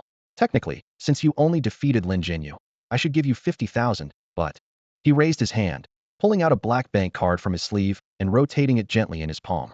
"Your first match was too spectacular. You scared everyone else from Qinglong High School into not daring to fight. So, I think 50,000 doesn't do you justice. I should give you 50 million. As his words fell, Li Tsongsheng gently pushed the black card to the center of the desk with both hands. Yunbai looked up, a faint smile tugging at the corner of his lips as he calmly pocketed the card. He thought to himself, "Old man, this money sure comes easy." After his previous battle with Gong Songhai, his combat suit was completely destroyed, and he'd been worrying about funds for new equipment when Li Tsongsheng delivered the money right to his door. Student Yunbai, Li Tsongsheng rubbed his palms together, his smile growing broader. The high school league is basically equivalent to the martial arts examination. On our way back, 3 of the 5 top-tier academies have already called me, wanting to meet with you in person. What do you think? Which 3? Yunbai asked. Qingbei, Shigong, and Tianxing. Li Tsongxing named them, then added, with your talent, Shunwu and Nanli will probably come calling too. You can choose for yourself when the time comes. All right. Yunbai nodded, his expression composed. He already had his own plans regarding the choice of top academies. Li Tsongsheng also knew that geniuses like Yunbai already had their goals, so he refrained from offering his own opinions. Then, Li Tsongsheng swiped across his desk, and a virtual screen popped up. He grinned and said, Yunbai, want to make some money? Huh. Yunbai's previously lazy gaze was instantly sparked with interest by these words. Hee, the thing you mentioned before the 100 Schools War? Exactly. Li Tsongsheng tapped on the screen, bringing up a string of data. This is your real stage. The alliance has been unstable lately, and they're restarting the 100 Schools War to select a batch of geniuses who can fight for the nation. The rewards are frighteningly generous. Yunbai squinted as he read through the competition overview scrolling on the screen, but his mind was calculating. He had never been particularly interested in school competitions. He was different from others. She didn't need to dutifully retreat into seclusion to cultivate. What he needed was combat, and preferably against opponents of similar strength, because if the gap was too large, the value of the rewards would diminish. Given his current level, if he really participated in the 100 Schools War, there probably wouldn't be many opponents in those schools who could make him go all out. The 100 Schools War. Let me think about it. Yunbai withdrew his gaze. Seeing that he hadn't directly refused, Li Tsongxing breathed a sigh of relief and quickly nodded. Yes, yes. Think it over seriously, I won't pressure you anymore. After some brief pleasantries, the two parted ways. As Yunbai turned to leave, he remembered he had another payment to collect. As night fell, he drove back to the bar near the ecological park. Under dim yellow lights with low music playing, Lu Qiuqiu was already waiting by the bar counter, one hand spinning a wine glass, the other holding her phone. I thought you didn't want this money anymore. She toyed with a black crystal card, reluctantly handing it over. You won more than you lost. There's a total of 8.3 million alliance coins in here. Yunbai took the card and glanced at the data to confirm it was correct. Due to betting limits, this time's earnings weren't too outrageous, but combined with the 50 million he'd just received, plus his previous gains, his account had climbed to over 60 million alliance coins. Pleasure doing business. Yunbai pocketed the card. If there are more money-making opportunities in the future, remember to call me. Deal. After parting ways, Yunbai headed straight to the trading market. In the neon-lit corridors, various shops lined up in rows with electronic signs flashing constantly. Turning a corner, he ran into Sheng Nanxing, whom he hadn't seen for several days. You're here to buy equipment? Combat suits for the path-following realm level. Sheng Nanxing's eyes widened as he circled around Yunbai, clicking his tongue in amazement. Monster, absolute monster. Yunbai shrugged. I need combat suits that can handle path-following realm battle intensity, preferably with some unexpected weapons too. Sheng Nanxing shrugged back. I don't have goods of that level here. But, he waved over his cousin Sheng Nangong, who had a calm expression. The latter opened his terminal and sent Yunbai a link. Try asking here. As long as you have the money, you can pick any equipment above path-following realm level. A light screen appeared, displaying the 4 large characters, Gold Coin Group. Yunbai was naturally familiar with this organization. They only cared about money, and as long as you could pay, they could satisfy almost any demand. All right, thanks. After agreeing with the 2 brothers to venture into the Fallen Zones again next time, Yunbai bid them farewell. The night grew deeper, and the parking lot lights were sparse.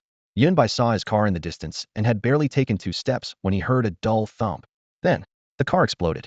As flames shot up, 4 black-clad figures emerged from the shadows, cold light glinting from their hands. Yunbai was immediately speechless, a surge of indescribable anger rising in his heart. Again, his car had just been repaired a few days ago. He was really fed up. The same old parking garage, blown-up cars, familiar men in black. The acrid smell of burning lingered in the dim underground space, mixed with gasoline vapors and the damp scent of concrete. 4 men in black looked down at the scattered wreckage on the ground, their figures hidden in the broken remnants of car headlights, like bloodthirsty predators. Do these people have some kind of obsession with underground parking garages? They just love picking this place to strike. One of them chuckled hoarsely, then his tone turned ice cold. Target confirmed. The 4 exchanged glances and nodded in silent understanding. Static crackled briefly in their Senator squad had completed their mission, and they needed to finish this quickly too. The leader raised his hand to his earpiece and coldly ordered, "Make it quick." The other 3 responded silently. Their black combat suits clung to their muscular frames, revealing only pairs of cold, emotionless eyes. Each gripped 2 short blades, the edges reflecting faint arcs of light as they quietly spread out, surrounding Yunbai in a tactical formation. Move. With the target confirmed, the four wasted no more words. Whoosh, dull sounds of cutting air rang out almost simultaneously as four black shadows shot forward, their blade edges weaving deadly patterns, moving so fast they sliced the air with piercing whistles. Yunbai's lips curved slightly upward, his hands still tucked in his coat pockets, neither dodging nor retreating. When the four closed to within 5 meters, he suddenly stomped his right foot down hard. Sizzle crack. Blinding electric arcs awakened like lightning serpents, crackling and exploding, instantly weaving into a brilliant electric circle with Yunbai at its center. The moment the four men in black stepped into the circle, it erupted like an enraged beast, thunder roaring to life. Ah! Screams pierced the air. The four were struck by the electrical current and sent flying over 10 meters, crashing into several cars. 2 of them convulsed on the ground, clearly severely injured. Intelligence was wrong. The target's power far exceeds our estimates. One of them hissed, shouting urgently in a foreign language. Damn it! How is this possible? What do we do now? We need to leave. You can't expose our identities. Horror was written across their four blurred faces. Yunbai stood surrounded by crackling arcs, his hair flowing as purple light danced around him, radiating a fierce aura. His features were stern and cold, his overwhelming presence bearing down on the four like a physical weight. With any sudden movement, he could reduce them to charcoal with just a flick of his finger. Hearing the foreign language, Yunbai raised an eyebrow and stepped closer, his voice low. Foreign language? You're not from China. The four men's expressions grew even grimmer. Run! The man farthest from Yunbai suddenly roared, flicking his wrist to hurl a fist-sized metal sphere bomb, then sprinted away without looking back. The other 3 hesitated for half a second, about to follow, when they saw lightning descend from above. His fine electric arcs struck the airborne bomb with precision. Boom! The shockwave carried flames as it swept through, the explosion deafening in the enclosed space. Dust and debris flew wildly as dozens of cars in the parking garage simultaneously blared their alarms. However, such an explosion couldn't touch Yunbai in his current state. He stood firm in place, a 3-meter radius around him seeming to contain an invisible barrier. Rolling smoke and dust fell along the barrier's edge, unable to come within even half a step of him. He still kept his hands in his pockets, his hair swaying gently in the aftermath. On the ground, the 3 men in black had been charred by lightning and torn apart by the explosion, a gruesome sight. Pretty fast, runner, Yunbai murmured, his gaze calm. He stepped over the shattered metal and blackened bloodstains, purple arcs dancing a few times around his feet before fading away. Standing in the thick smoke, Yunbai slowly raised his head, looking toward the distance where the last man in black had vanished. They're foreigners, not from our country, and their cultivation levels are quite impressive. The 3 he killed were all at the 5th level of the star-pointing realm, while the leader who escaped had reached the 6th level of the star-pointing realm. Interesting. The 3 great families. The Skyfire Guild, or perhaps the Storm Guild. All 3 factions possess the capability to mobilize foreign martial artists. Or could it be that foreign forces are acting directly? Since he's already made it onto the so-called prodigy hunt list, perhaps he's caught the attention of that organization that specializes in assassinating our nation's geniuses? Ding. Thunderstrike. Obtain Relationship Tracker 3. Item description. Can lock onto a target's location using any living being or object. Duration. 3 days. The reward came at the perfect time. Yunbai narrowed his eyes with a smile, cold light flashing through his pupils. That escaped individual would lead him straight to the mastermind behind all this. System. Use the 3 corpses on the ground to lock onto the person who just fled. Ding. Binding in progress. Binding successful. The world before Yunbai's eyes instantly became transparent, and a flickering red dot appeared at the edge of his vision, showing a distance of over 800 meters and moving away at tremendous speed. The farther you run, the better. I hope your forces are strong enough. Otherwise, this won't be much fun for me. Yunbai's lips curved upward.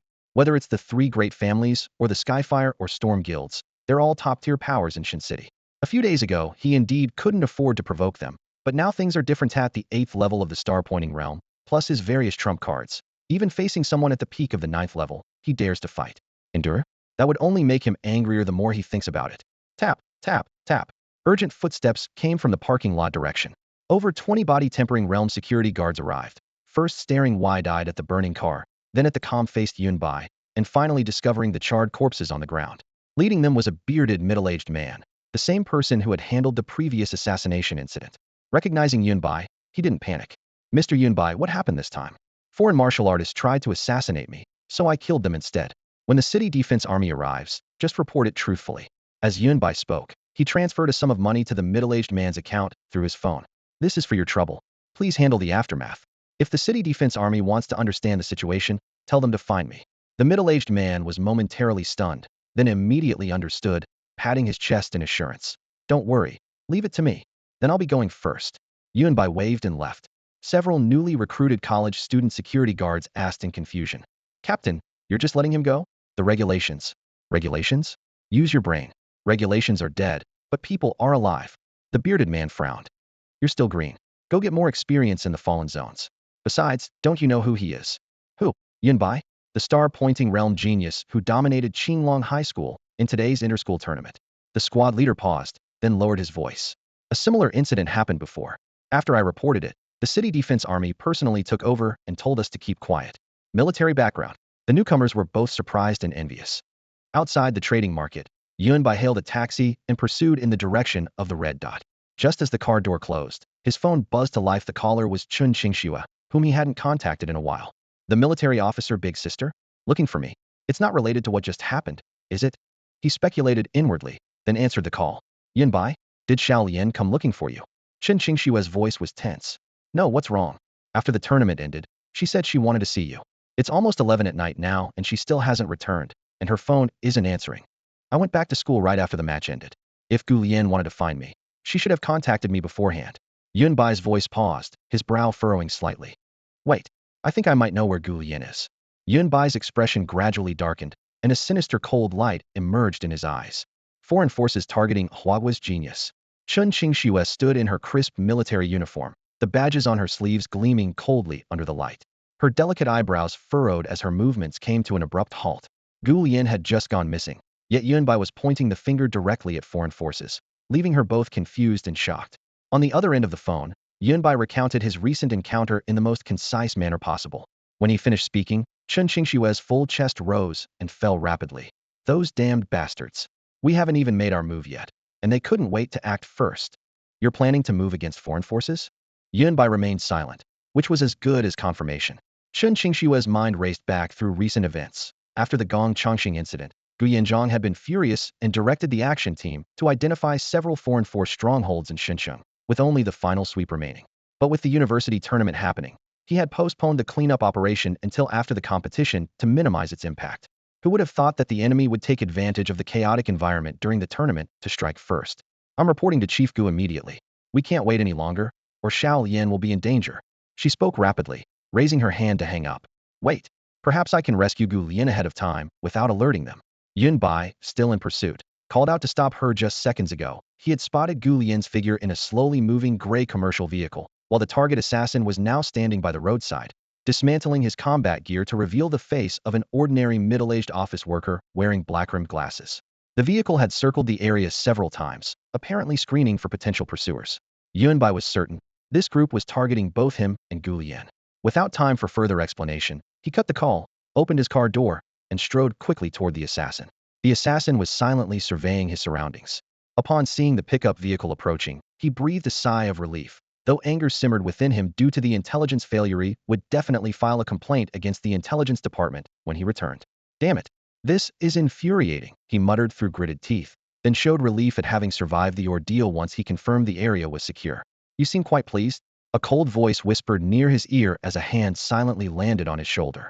The assassin's pupils contracted sharply, his heart skipping a beat as he stiffly turned his head to see a face he would never forget for the rest of his life. You? His mind went blank instantly, cold dread creeping from his feet up his spine. His retreat had been swift enough. How had he still been tracked? Wait, could this just be a coincidence? After all, he had shed all his disguises and suppressed his aura to that of an ordinary person, appearing as nothing more than a dejected office worker. Forget an assassin. There wasn't even a trace of a martial artist about him. Could Yunbai have mistaken him for someone else? That hope was quickly shattered. Nice disguise, but unfortunately it's useless. Yunbai smiled as he patted the man's shoulder. Don't worry, I won't kill you right now. But if you don't cooperate, well, that's another story. His tone was gentle, yet carried an irresistible chill. Don't make a scene, and don't test my patience. You escaped earlier, but that won't happen again. You've seen what I'm capable of. At this distance, I could turn you into charcoal in an instant, the premium kind, perfect for barbecuing. Yunbai casually flicked his fingertip, a barely perceptible red glow flickering across his skin. The heat from the fire element radiated outward, as if it could ignite the very air around them. The assassin's knees trembled slightly as he instinctively recoiled. He knew full well that Yunbai could deliver on that threat otherwise. He wouldn't have fled in panic moments earlier. How did you find me? He muttered under his breath, his voice tight with tension. I don't have any tracking devices on me. I checked. Don't ask questions you shouldn't. Yunbai's eyes narrowed as he studied him.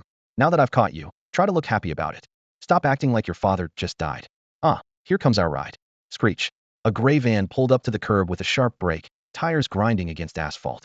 The moment the door slid open, a pickup team appeared before Yunbai and the assassin. In the passenger seat sat an ordinary-looking middle-aged woman. She spotted the assassin first, her eyebrows shooting up in surprise. Then excitement crept into her lowered voice. You got him? This one's in class catch. Where are the others dead? Well, that's expected. League champion, Starpoint realm prodigy. The Chinese authorities and city defense forces keep close tabs on him. Losing a few people is normal. Get in. We'll talk on the road. A cold, hard voice came from the driver's seat. The man had a square face and wore a plain white tank top so unremarkable he could vanish into any crowd in seconds. In the back row sat a young man in his 20s, the glow from his handheld game console illuminating his face as his fingers flew across the controls. In the center of the van, a translucent energy capsule held Gu Lian captive. The girl showed no obvious injuries, though her complexion was slightly pale. She wore a fitted light blue dress, her hair cascading to her waist, white shoes lending her an air of youthful elegance. These capsules were designed to suppress a martial artist's chi and blood. Anyone below the pathwalking realm would be completely sealed, reduced to an ordinary person's strength. The assassin glanced nervously at Yunbai, terrified the man might spontaneously turn him to ash, so he nodded obediently and ushered him into the vehicle. Gu Lian had been sitting with her eyes closed, but opened them at the commotion. When Yunbai settled beside her, she felt an inexplicable sense of calm, though confusion lingered. Get the energy capsule on him, and separate those two, the driver added coldly before starting the engine. The assassin hesitated, not daring to lay hands on Yunbai. But in the next second, Yunbai snatched the capsule from him and casually activated it. The light membrane hummed to life, sealing him completely. His cooperation left all three kidnappers stunned. Why separate us? I prefer sitting next to beautiful women, Yunbai said cheerfully, now properly contained but still grinning. The woman in the passenger seat choked on her words, while the young gamer in the back looked up in bewilderment. Are you serious, man? You here on vacation? You've been kidnapped. Kidnapedo, you understand. The young man was as agitated as a startled cat. Whatever, let him be. The assassin nodded frantically, terrified that Yunbai might suddenly turn violent. An eerie silence fell over the van. Gu Lian stole glances at Yunbai, the corners of her mouth curving upward slightly.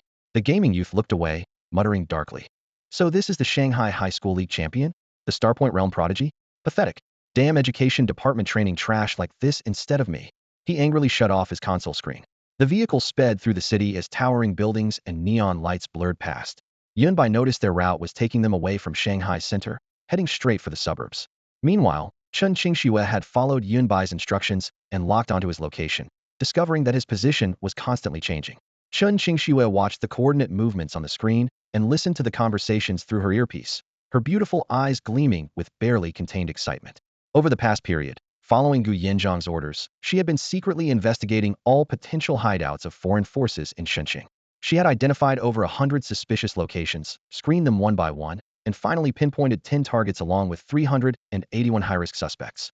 Originally, she had planned to cast the net once everything was ready. But who would have thought that before the plan could even begin, this incident would emerge was like walking straight into their trap. Since the enemy had revealed themselves, wasn't this the perfect opportunity to strike? She could mobilize the city defense forces and coordinate with Yunbai from the inside to sever this network of foreign influence in one swift move. There was danger, of course, but with Yunbai's capabilities, it should be manageable. With her mind made up, she decisively summoned her squad while personally submitting an action request to Gu Yanzhang. At this moment, Yunbai sat in a van, pretending to be captured and being transported to a foreign force stronghold, naturally unaware of everything happening outside. Even if he knew, he probably wouldn't care much. Through the car window, he watched the increasingly unfamiliar streetscape and casually exchanged a glance with Gu Lian. Gu Lian understood immediately, and they both nodded in silent agreement. Their destination was most likely some temporary detention facility. Throughout the journey, the gaming-addicted youth remained absorbed in his handheld device, while the man and woman in the front seats maintained their silence. The car was filled only with the sounds of the engine and game effects. The assassin sitting beside Yunbai, who had previously attempted to kill him, looked visibly nervous, immediately falling silent whenever Yunbai's cold gaze swept over him. After driving for an unknown duration, the vehicle entered an area of abandoned, unfinished buildings. The surroundings were deathly quiet and unlit, with peeling cement walls resembling patches of gray, withered skin, showing no signs of life. The tank-top-wearing driver got out and disappeared into the darkness, followed by muffled foreign language conversations. Suddenly, several blinding searchlights blazed from the buildings above, precisely targeting Yun Bai and Gu Lian. Haha, Shrank and Rank geniuses from Wagwayuve accomplished something great. I'll report your achievements and rewards to the organization. From the darkness, a blonde, blue-eyed, middle-aged man speaking broken Chinese slowly emerged from the ruins. As he approached, he looked at the escorting assassins with obvious approval. This Shrank genius from Wagwothair's side has put a 300 million alliance coin bounty on his head. This time, we've really struck it rich. Hearing this, the assassin's eyes immediately lit up. Wasn't money exactly why they were in this business? 300 million alliance coins, a figure they might never earn in a lifetime. After completing this job, they could immediately retire and return home to live in luxury. 7th level of the Point Star realm? Yunbai glanced at the foreign man, noting his caution hadn't bothered to conceal his aura at all, displaying his full strength openly, ready to strike at the slightest disturbance. Not bad, decent enough, though this probably isn't their strongest force yet. A cold glint flashed in Yunbai's eyes, though his expression remained calm as ever. His original plan had been quite simple: slaughter everyone in this unfinished building, then let Qin Qingxue handle the cleanup. But hearing that casual mention from the foreign man, his thoughts immediately took a sharp turn. Someone had actually put up a 300 million alliance coin bounty on his head. TSK, what a generous investment. But who? The 3 great families? The Skyfire Guild? Or perhaps the Storm Guild he'd just crossed? Whatever, it didn't matter. He'd still destroy this organization before him, and he'd also root out whoever was willing to spend 300 million on his bounty. Most importantly, was there a chance to steal that 300 million for himself? 300 million. For the first time, Yunbai realized just how valuable he actually was. No wonder these assassins were so eager, even he was tempted beyond belief. Move out, bring them inside. The foreign man waved his hand, and several subordinates immediately escorted Yunbai and Gu Lian into the unfinished building. To their surprise, beneath the chaotic exterior lay something extraordinary. After passing through dark corridors, the group descended along a downward passage, walking for a full 10 minutes before suddenly arriving at a pristine white hall. The two were then pushed into specially designed iron cages. Besides being electrified, the cages continuously emitted microwaves that suppressed martial artists' chi and blood, making even breathing feel oppressively constrained. Just as Yunbai was secretly assessing the cage's strength, he looked up and saw the staff member behind the registration desk, his expression immediately turning peculiar. Lu Qiuqiu, what are you doing here? The person handling computer registration was none other than Lu Qiuqiu, whom he'd parted with not long ago. She was now wearing form-fitting black combat gear, her hair tied in a neat high bun, her petite frame outlining curves far more striking than most, though her pretty face showed obvious fatigue. Yunbai? How did you get here? Are you guys playing some weird game? Hearing the familiar voice, she instantly perked up, her little head full of question marks. I should be asking you that. How did you end up here? Yunbai retorted irritably, muttering to himself. Could this girl actually be working for foreign forces? Me? They said 10,000 alliance coins per day to handle registration for 3 days and nights without sleep, so I came. It's that simple. Lu Qiuqiu answered matter-of-factly, then asked with bright, curious eyes. Are you here for part-time work too? Part-time work, my ass. Yunbai was utterly speechless. A place that even the city defense forces couldn't infiltrate, and this little girl had waltzed right into the core just by saying she wanted a job? Absolutely ridiculous. Gu Lian beside him curiously shifted her gaze between the two, her expression strange. In the car, she'd already heard Yunbai explain the plan to coordinate with Qin Qingxue and take down this foreign force in one fell swoop. Learning of the plan had eliminated all her nervousness, and now she felt relaxed, quietly waiting for Yunbai's next move. As for Yunbai running into an acquaintance here, she found it wonderfully absurd.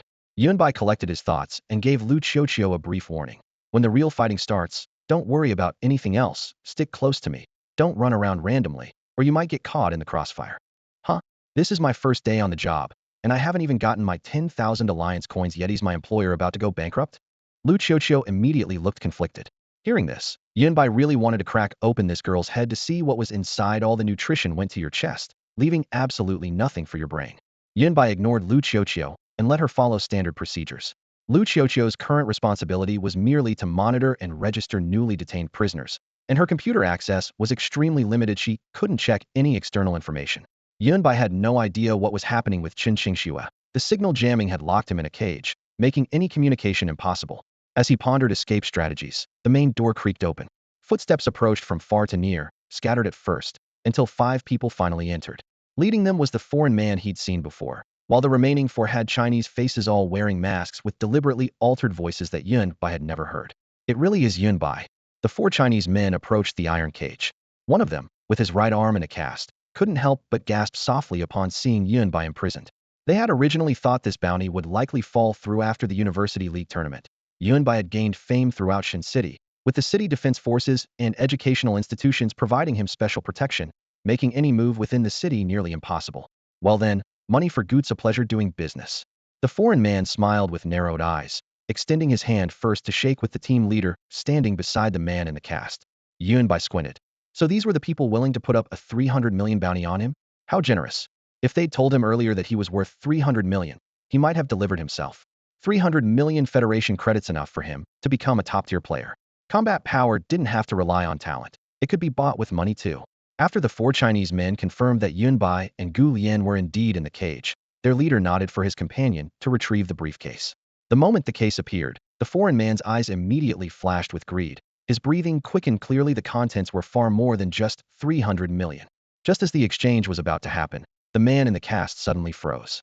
He looked up toward the corner, eyes wide with shock written across his face. You? Huh. Everyone was stunned and turned to follow his gaze. In the distance, the iron cage holding Yunbai and Gu Lian had its crossbeam bent by sheer force. Yunbai was halfway out, casually swinging one leg over the side. What? The foreign man and the four Chinese men seemed frozen in time, their minds temporarily crashing. Boom, boom, boom. Violent explosions and gunfire suddenly erupted from outside, deafening everyone. Simultaneously, red warning lights flashed frantically throughout the room, alarms blaring one after another. You bastards! Are you trying to double-cross us? The man in the cast snapped back to reality, clutching the briefcase to his chest while pointing at Yunbai and glaring furiously at the foreign man. No, you've got it wrong. The foreign man was also stunned, instinctively trying to explain before suddenly realizing something was off. Damn it, you almost had us fooled. What's all that fighting outside? Did you bring backup? His emotions exploded, his accusations drowning out the alarms. You bastards, you never intended to pay from the start, did you? You're the ones trying to pull a double cross. The foreign man's eyes blazed with fury as he glared menacingly at the four men, his once imposing frame now taut as a drawn bowstring, his savage aura almost taking physical form. Bullshit. The plaster-faced man slammed his hand against the metal railing, making the barrier ring and vibrate. I brought the damn money. Why would I pull this kind of dirty trick? You're the ones who captured him, and now that he's mysteriously broken free, you have the nerve to blame us? The foreign man ground his teeth, veins pulsing at his temples. Damn. You Chinese really do know your military tactics, coming here and exposing our hideout right away. You obviously led them here. The dim overhead lights swayed slightly in the room, rainwater still dripping from the scattered broken wooden crates on the floor. 300 million. Enough to drive anyone insane. Just when the money was within reach, everything went wrong. Not only might they lose the money, but their lives were now hanging by a thread. Who could swallow that bitter pill? Suddenly, the sound of metal snapping came from the cage. Yunbai had completely freed himself, tearing apart the energy-suppressing capsules on his hands with brute force, the fragments scattering across the floor with crackling sounds. Whoosh! He flashed to the side of the four men and looked up at the foreign man with a cold smile. Idiot! You're the real target. The bounty on me was just to infiltrate your organization. Our positioning coordinates have already been transmitted. Now we can claim the glory. We? You said we? The four men stood frozen, their eyes darting between Yunbai and the foreign man. Damn! The blonde, blue-eyed foreign man seemed to have anticipated this, only staring at them with growing coldness. What's left to say now? The four men exchanged bewildered glances. Yunbai shouted and grabbed a nearby iron stool, smashing it hard against the automatic door controller on the wall. Sparks flew with a sharp crack. What are you standing around for? Attack! Don't let him escape. This mission was personally ordered by Chief Gitshin City's most important operation. If we fail and the higher-ups blame us, forget about yourselves. Even the forces backing you won't be able to handle the consequences. The four men, their faces pale in the flickering sparks, finally snapped to attention. Could what Yunbai said be true? Was the bounty fake? Just targeting this foreign organization? Holy shit, that actually makes sense. Otherwise, how could someone of his caliber, champion of the University League, a lightning-type Starpoint realm cultivator, casually captured right under the city defense force's nose? After a few seconds of silent communication through glances, they reached an understanding. Yunbai extended his hand toward the plaster-faced man. The situation outside is unclear. I'll keep watch while you surround and kill him. Give me the case. Without hesitation, the plaster-faced man handed over the black briefcase. As the heavy weight settled into his palm, Yunbai's breathing quickened. Holy crap, this weight, definitely 300 million federal credits. The next second, the foreign man roared, "Fuck you all, you bastards." Boom. Witnessing the scene before him, the foreign man could no longer contain himself. The rage in his heart made his eyes turn red as he roared furiously, unleashing the full might of his 7th-level Star Point realm cultivation without reservation. "Damn it, attack!" the plaster-faced man bellowed, signaling his 3 companions to charge forward simultaneously. All 4 possessed 6th-level Star Point realm strength, and though they were 1 level below the foreign man, their numerical advantage immediately compensated for the gap. In an instant, fist strikes and blade flashes crisscrossed like raindrops, with deafening roars echoing throughout the narrow chamber. Meanwhile, Yunbai carried the briefcase containing 300 million and took advantage of the chaos to release Gu Lian, who had been watching from the shadows. He then patted the stunned Lu Qiuqiu on the shoulder. "What are you staring at? Go wait by the entrance now." Chen Qingxue just messaged Methi Ri about to break in. With that, while everyone's attention was focused on the battle, he used his mental power to silently store the heavy briefcase into his system space. "All right, but what about you?" Gu Lian nodded without further entanglement with her body-tempering realm cultivation. She couldn't intervene anyway. Lu Qiuqiu, however, stared at Yunbai in shock. "Good grief. You're getting something for nothing. That briefcase with 300 million, you just snatched it like that, and made the client fight with the client's client." After Gu Lian and Lu Qiuqiu withdrew, only the Furigan stone melee remained in the chamber, along with Yunbai watching with folded arms. As time passed, the battle quickly intensified. Initially, the plaster-faced man and his 3 companions could barely hold their ground through coordination, but they were soon gradually pushed back by the terrifying suppressive power of the 7th-level Starpoint realm. Holy crap, 4 against 1 and they're still losing? Damn, I really overestimated them. Yunbai shook his head and cursed under his breath. During the exchange, the plaster-faced man and another companion had their arms severed by the long blade, blood spraying as their combat effectiveness plummeted instantly. In contrast, though the foreign man bore several deep wounds that reached the bone, he fought more fiercely with each passing moment. His blood-stained blonde hair stood on end, and he resembled an enraged lion, his domineering energy surging wildly and forcing the remaining 2 into purely defensive positions. Boom. The foreign man's entire body erupted in golden light, a metallic attribute that, combined with his formidable combat skills, overwhelmed the last 2 opponents, leaving them bloodied and barely breathing. He wiped the blood from his knuckles, his gaze locked onto the young man in the distance as he roared, "Kid, enjoyed the show? Now it's your turn." His bell-like eyes bulged with rage, half his face stained dark red with splattered blood. Though he had won this brutal Oni against 4 battle, his body bore multiple wounds and his chest heaved unsteadily. Yet an even greater fury still burned within him, for Yunbai remained standing in the arena. "I've seen enough. Honestly, it was pretty boring. Your strength is truly pathetic." Yunbai smiled lazily, his voice drowsy. In the next instant, he transformed into a blur, appearing before his opponent. His 5 fingers clamped around the man's throat like iron pincers, effortlessly lifting him off the ground as if he weighed nothing. What? With his airway cut off, the foreign man's pupils contracted sharply, his rage instantly replaced by icy terror. The 4 men he had defeated who lay groaning on the ground were equally shocked. A 7th-level Star Point realm warrior had been captured single-handedly by a teenager. By all logic, this required at least 8th-level Star Point realm strength. Yet Yunbai was only 18. The scene before them was undeniable. Useless trash, taking so long to beat 4 pieces of garbage. Now talk, how are rank and a rank classified? How many of you are there? Are you the strongest? Or is there someone else? Yunbai's tone was indifferent as he casually turned his head to glance at the 4 figures sprawled on the ground. His bone-chilling killing intent instantly materialized, like ice blades pressed against everyone's carotid arteries. "Tell me everything about your identities and backgrounds. Remember, you only have 4 chances to answer me." Boom, and invisible pressure descended like a giant palm, pinning the 4 men in place, not daring to breathe. "First, starting with you." Yunbai refocused on the foreign man in his grip. Gaga. As his fingers tightened, the man's eyes rapidly bulged, filling with burst blood vessels. He desperately clawed at Yunbai's wrist, but couldn't loosen the grip even slightly. He had been no match at full strength, and now it was utterly futile. Each struggle only brought a more vicious tightening. Suffocation, dizziness, and the darkness of impending death quickly overwhelmed him, and he finally realized this teenager would actually kill him. Survival instinct exploded within him as he blinked frantically, desperately signaling his willingness to cooperate. That feeling of approaching death was quite hopeless, wasn't it? "Remember, you only have 1 chance to answer. Don't think about deceiving me." Yunbai smiled gently and released his grip. Thud. The foreign man crashed to the ground like discarded rags. The prolonged oxygen deprivation left his limbs weak, forcing him to kneel on all 4s as he gasped desperately for fresh air. This scene made him look like a dog, but at this moment, He was far beyond caring about such things. His eyes filled with deep terror, and feeling his breathing ease, he hastily began to stammer out everything he knew in a trembling rush. Yunbai expressionlessly pulled out a voice recorder, clicked the record button with a sharp snap, and captured every word into the storage chip. As foreign languages mixed with scattered Chinese echoed around them, his mind raced with calculations. He had exposed his formidable strength at the recent collegiate tournament, making him recognizable to people from Xinjiang, and those shadowy foreign forces were now watching him even more closely. On the surface, nations worldwide huddled together under a federal alliance for warmth. But secretly, they all feared opponents who might emerge with power capable of disrupting the balance, and geniuses were the embryonic form of such power. That's how it is. Your level is shrank, so we weren't planning to move this quickly. The blond foreign man spoke rapidly, terrified that any delay might suffocate him. But someone made an offer, and we were tempted, so we. As his words landed, he seemed to release a tremendous burden, gasping heavily. I've told you everything I know. Shouldn't you honor our agreement now? He thought confessing everything would save his life.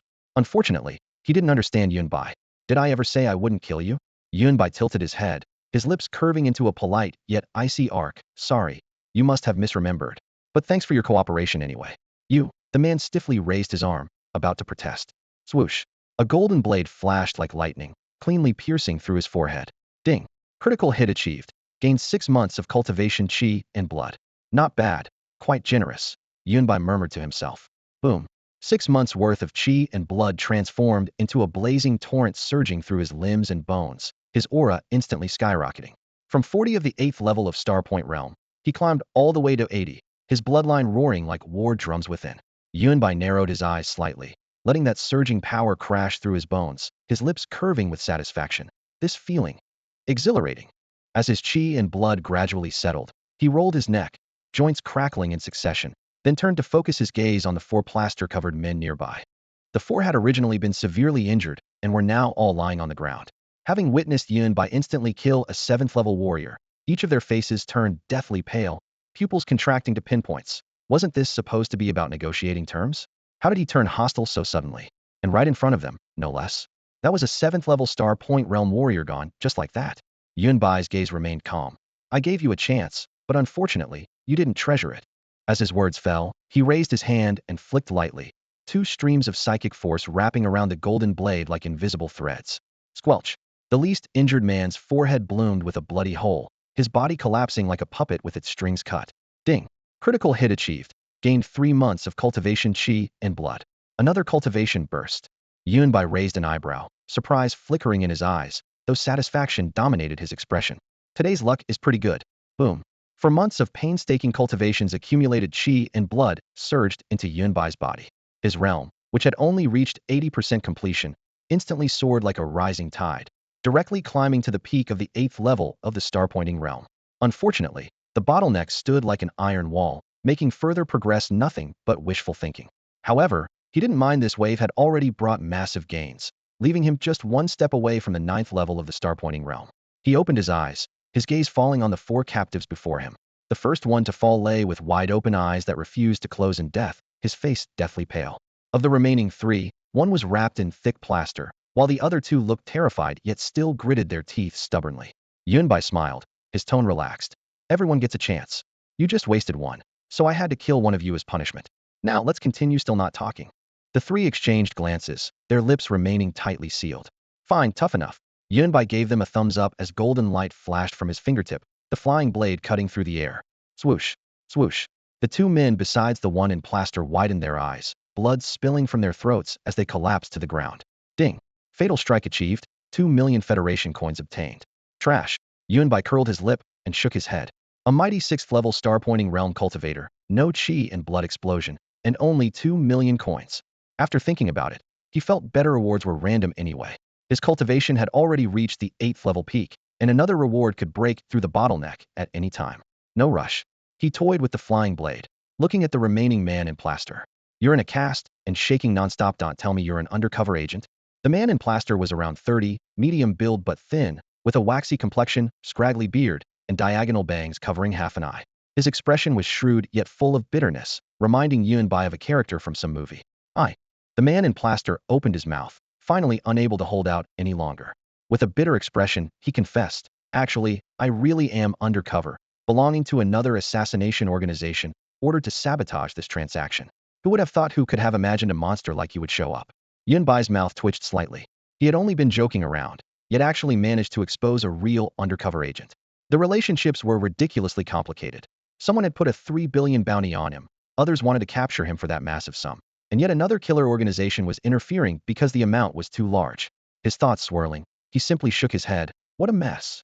Anyway, that 3 billion is already in my pocket. Whether others lose out has nothing to do with me. He just wanted to figure out which wealthy person with money to burn was willing to throw 30 billion at a bounty on him. Had he dug up their ancestral grave or something? Well, I'm not really sure about the details.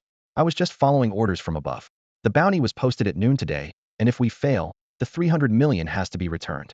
The plaster-faced man's Adam's apple bobbed as his voice trembled, but he forced himself to finish speaking. What do you mean? This time it was Yunbai who was stunned, his eyes turning ice cold. The plaster-faced man hung his head low, his voice dropping even further. Actually, those 3 people you just killed, they were from the faction that put the bounty on you. I was just temporarily planted here by my own assassin organization, so. His words cut off abruptly, but the implication was crystal clear. Yunbai had killed the wrong people. He turned to look at the 3 corpses nearby. Their faces had completely drained of color, and the air still carried the metallic sweetness of blade cuts. Yunbai's mouth twitched violently, his chest tight with frustration. Damn it, he cursed under his breath, cold sweat beading on his fingertips. This whole ridiculous chain of events today left him feeling utterly absurd. You don't know jack shit, yet you dare waste my time with all this nonsense. Yunbai's voice was ice cold. Swoosh. With a casual flick of his finger, a golden blade shot through the air like lightning, piercing straight through the plaster-faced man's forehead. Blood droplets exploded in the air as his eyes instantly glazed over, and his body slowly crumpled to the ground. Ding. System notification, massive psychological damage inflicted. Reward obtained, human skin mask set. Human skin mask can skin targets' facial features and transform to match their appearance. System crafted, guaranteed quality. Yunbai's cold eyes narrowed slightly. A 300 million bounty? I'd like to see who dares to come collect it. With those words, he retracted his golden blade and strode out of the basement. At the entrance, Gu Lian and Lu Qiuqiu were chatting quietly. Seeing him emerge safely, they both visibly relaxed. No one's come down yet. Yunbai glanced toward the stairwell. The sounds of fighting from above continued intermittently, and he frowned. Chen Qingxue was usually quick and efficient. Why was she taking so long tonight? Could there be more formidable opponents? With these doubts in mind, he motioned for Gu Lian and Lu Qiuqiu to follow closely as they hurried up the narrow staircase. Moments later, the 3 emerged from the underground passage. Before them lay bodies scattered everywhere, the stench of blood washing over them like a tide. Gu Lian and Lu Qiuqiu instinctively covered their noses, their faces pale. In the depths of the surrounding abandoned building, dark shadows flickered in and out of view. The night was thick and visibility poor. They could only make out silhouettes moving between broken walls and collapsed pillars, never quite clear enough to see properly. Wow, so much equipment. If I could take all this back and sell it, I'm about to strike it rich. Lu Qiuqiu had never seen weapons and gear scattered all over the ground like this before. Beyond her shock, she was practically glowing with excitement. These were treasures that could be turned into serious cash. Are you seriously that money-obsessed? Yunbai shot her a fierce glare. Yunbai, can I go collect the equipment? Lu Qiuqiu completely ignored his warning, her eyes glued to the gleaming firearms and alloy blades scattered across the ground. Gu Lian burst into laughter, thoroughly amused by this little troublemaker. Yunbai's anger flared even more as he turned to deliver another sharp look. And you, don't you have any sense of urgency right now? What's there to worry about? You're here. Gu Lian's eyes crinkled with a smile, her usually cool and delicate face showing a rare hint of warmth. Damn it, you're both completely nuts. Yunbai rolled his eyes and decided to ignore them both. Boom. The entire building shook violently as if struck by a massive hammer, with chunks of plaster raining down. Yunbai reacted instantly, sweeping both Gu Lian and Lu Qiuqiu into his arms and launching himself through the crumbling walls like a shooting star. The trio had barely landed outside the ruins when a thunderous voice exploded in everyone's ears. The city defense force sends this pathetic handful of people to take us down? Are you looking down on me? Boom. The voice carried hurricane-force shockwaves that swept across the entire construction site, sending concrete debris flying everywhere. An overwhelming pressure, as if the sky itself was collapsing, descended upon everyone. 9th level Star Point Realm. Every martial artist's face went deathly pale under this oppressive aura. But Yunbai's eyes lit up with excitement. Well, after all this build-up, the main course has finally arrived. What kind of incredible rewards would he get for taking down a 9th level Star Point Realm warrior? Remembering his brutal fight with Gong Songhai, when he was only at the 7th level and had to fight 2 levels above his weight class, taken a beating, but gained tremendously from it. Now things were different. His recent intensive training had pushed him to the peak of the 8th level Star Point realm, just one step away from the 9th level, with his bottleneck already loosening. The power gap between them was minimal, and with his trump cards, defeating a 9th level warrior wasn't just a pipe dream. But before the fight began, he needed to get Gu Lian and Lu Kukiwizi's 2 burdens to safety. Yunbai looked down to see Gu Lian staring curiously at Lu Qiuqiu's overly abundant assets, while Lu Qiuqiu was pressed against his chest, her softness severely compressed. No wonder it feels so soft, what a nice bonus. Yunbai thought to himself with secret amusement. He carried both women as he sprinted out of the construction zone, where dozens of City Defense Force armored vehicles blazed with lights in the distance. What are you doing here, kid? Xiaolian, Song Lianying, who had been deploying his forces, suddenly looked up.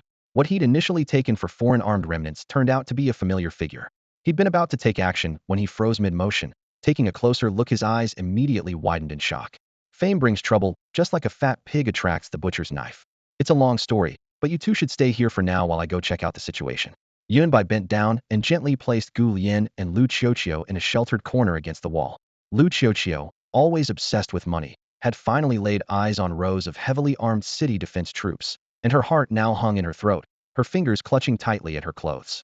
Gu Lian, however, appeared much calmer. She understood that bringing them along would only hinder Yunbai's movements.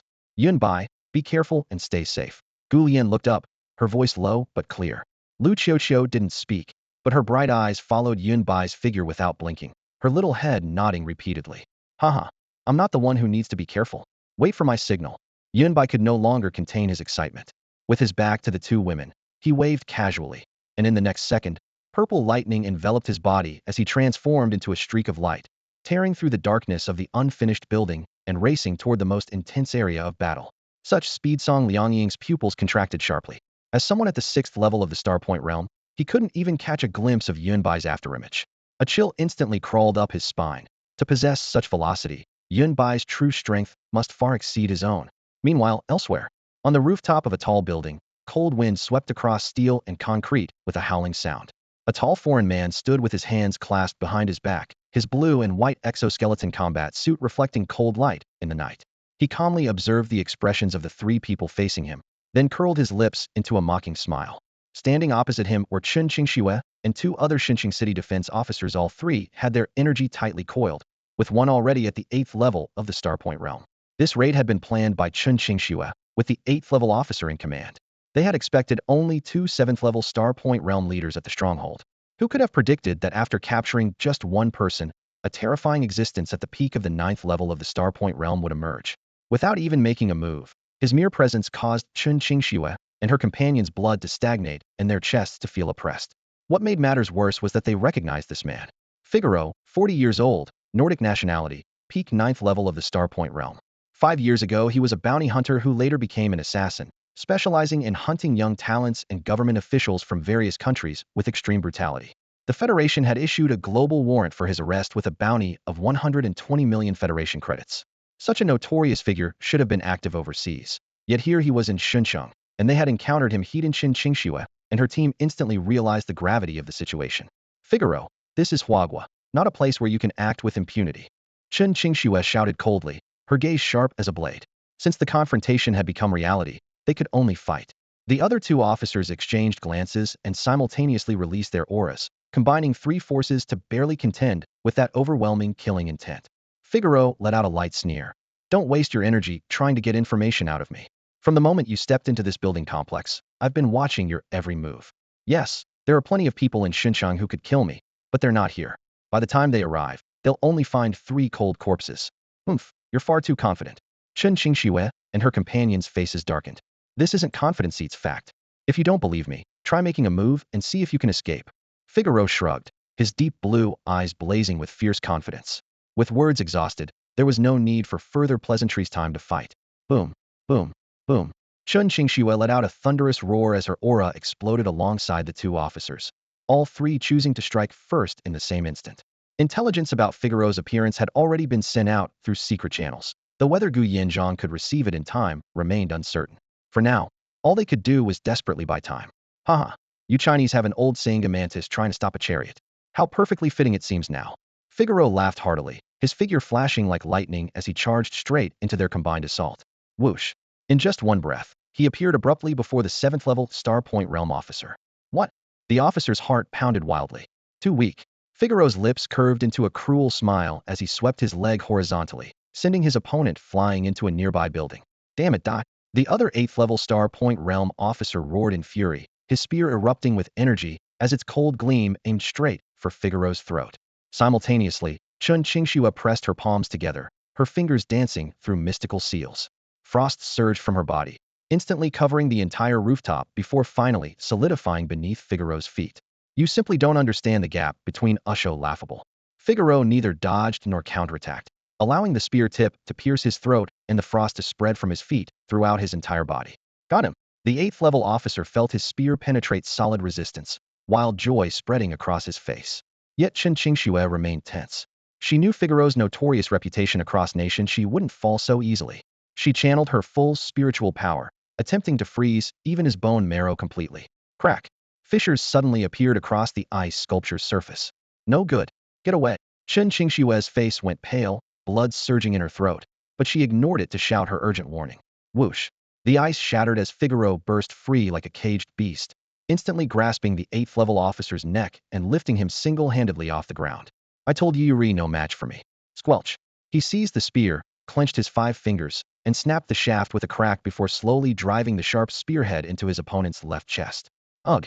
The officer's eyes bulged as blood gushed forth, his chest instantly stained red, his internal strength rapidly draining away. Trash. Figaro snorted coldly, not bothering to finish him off, simply tossing the man aside before locking his gaze on Chen Qingxue. The City Defense Force's signature beauty, huh? I've never had the pleasure of playing with such a fine specimen. He licked his lips, advancing step by step.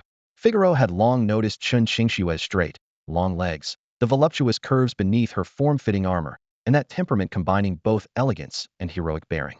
Such a treasure would be a waste to simply kill. You dare. Chen Qingxue forcibly suppressed her churning blood, the frost in her eyes growing even more intense. Struggle all you want, you won't be able to move soon enough, huh? Figaro laughed maniacally as he quickened his pace. Just then, crackle through the black night, a bolt of lightning descended silently. Another expert?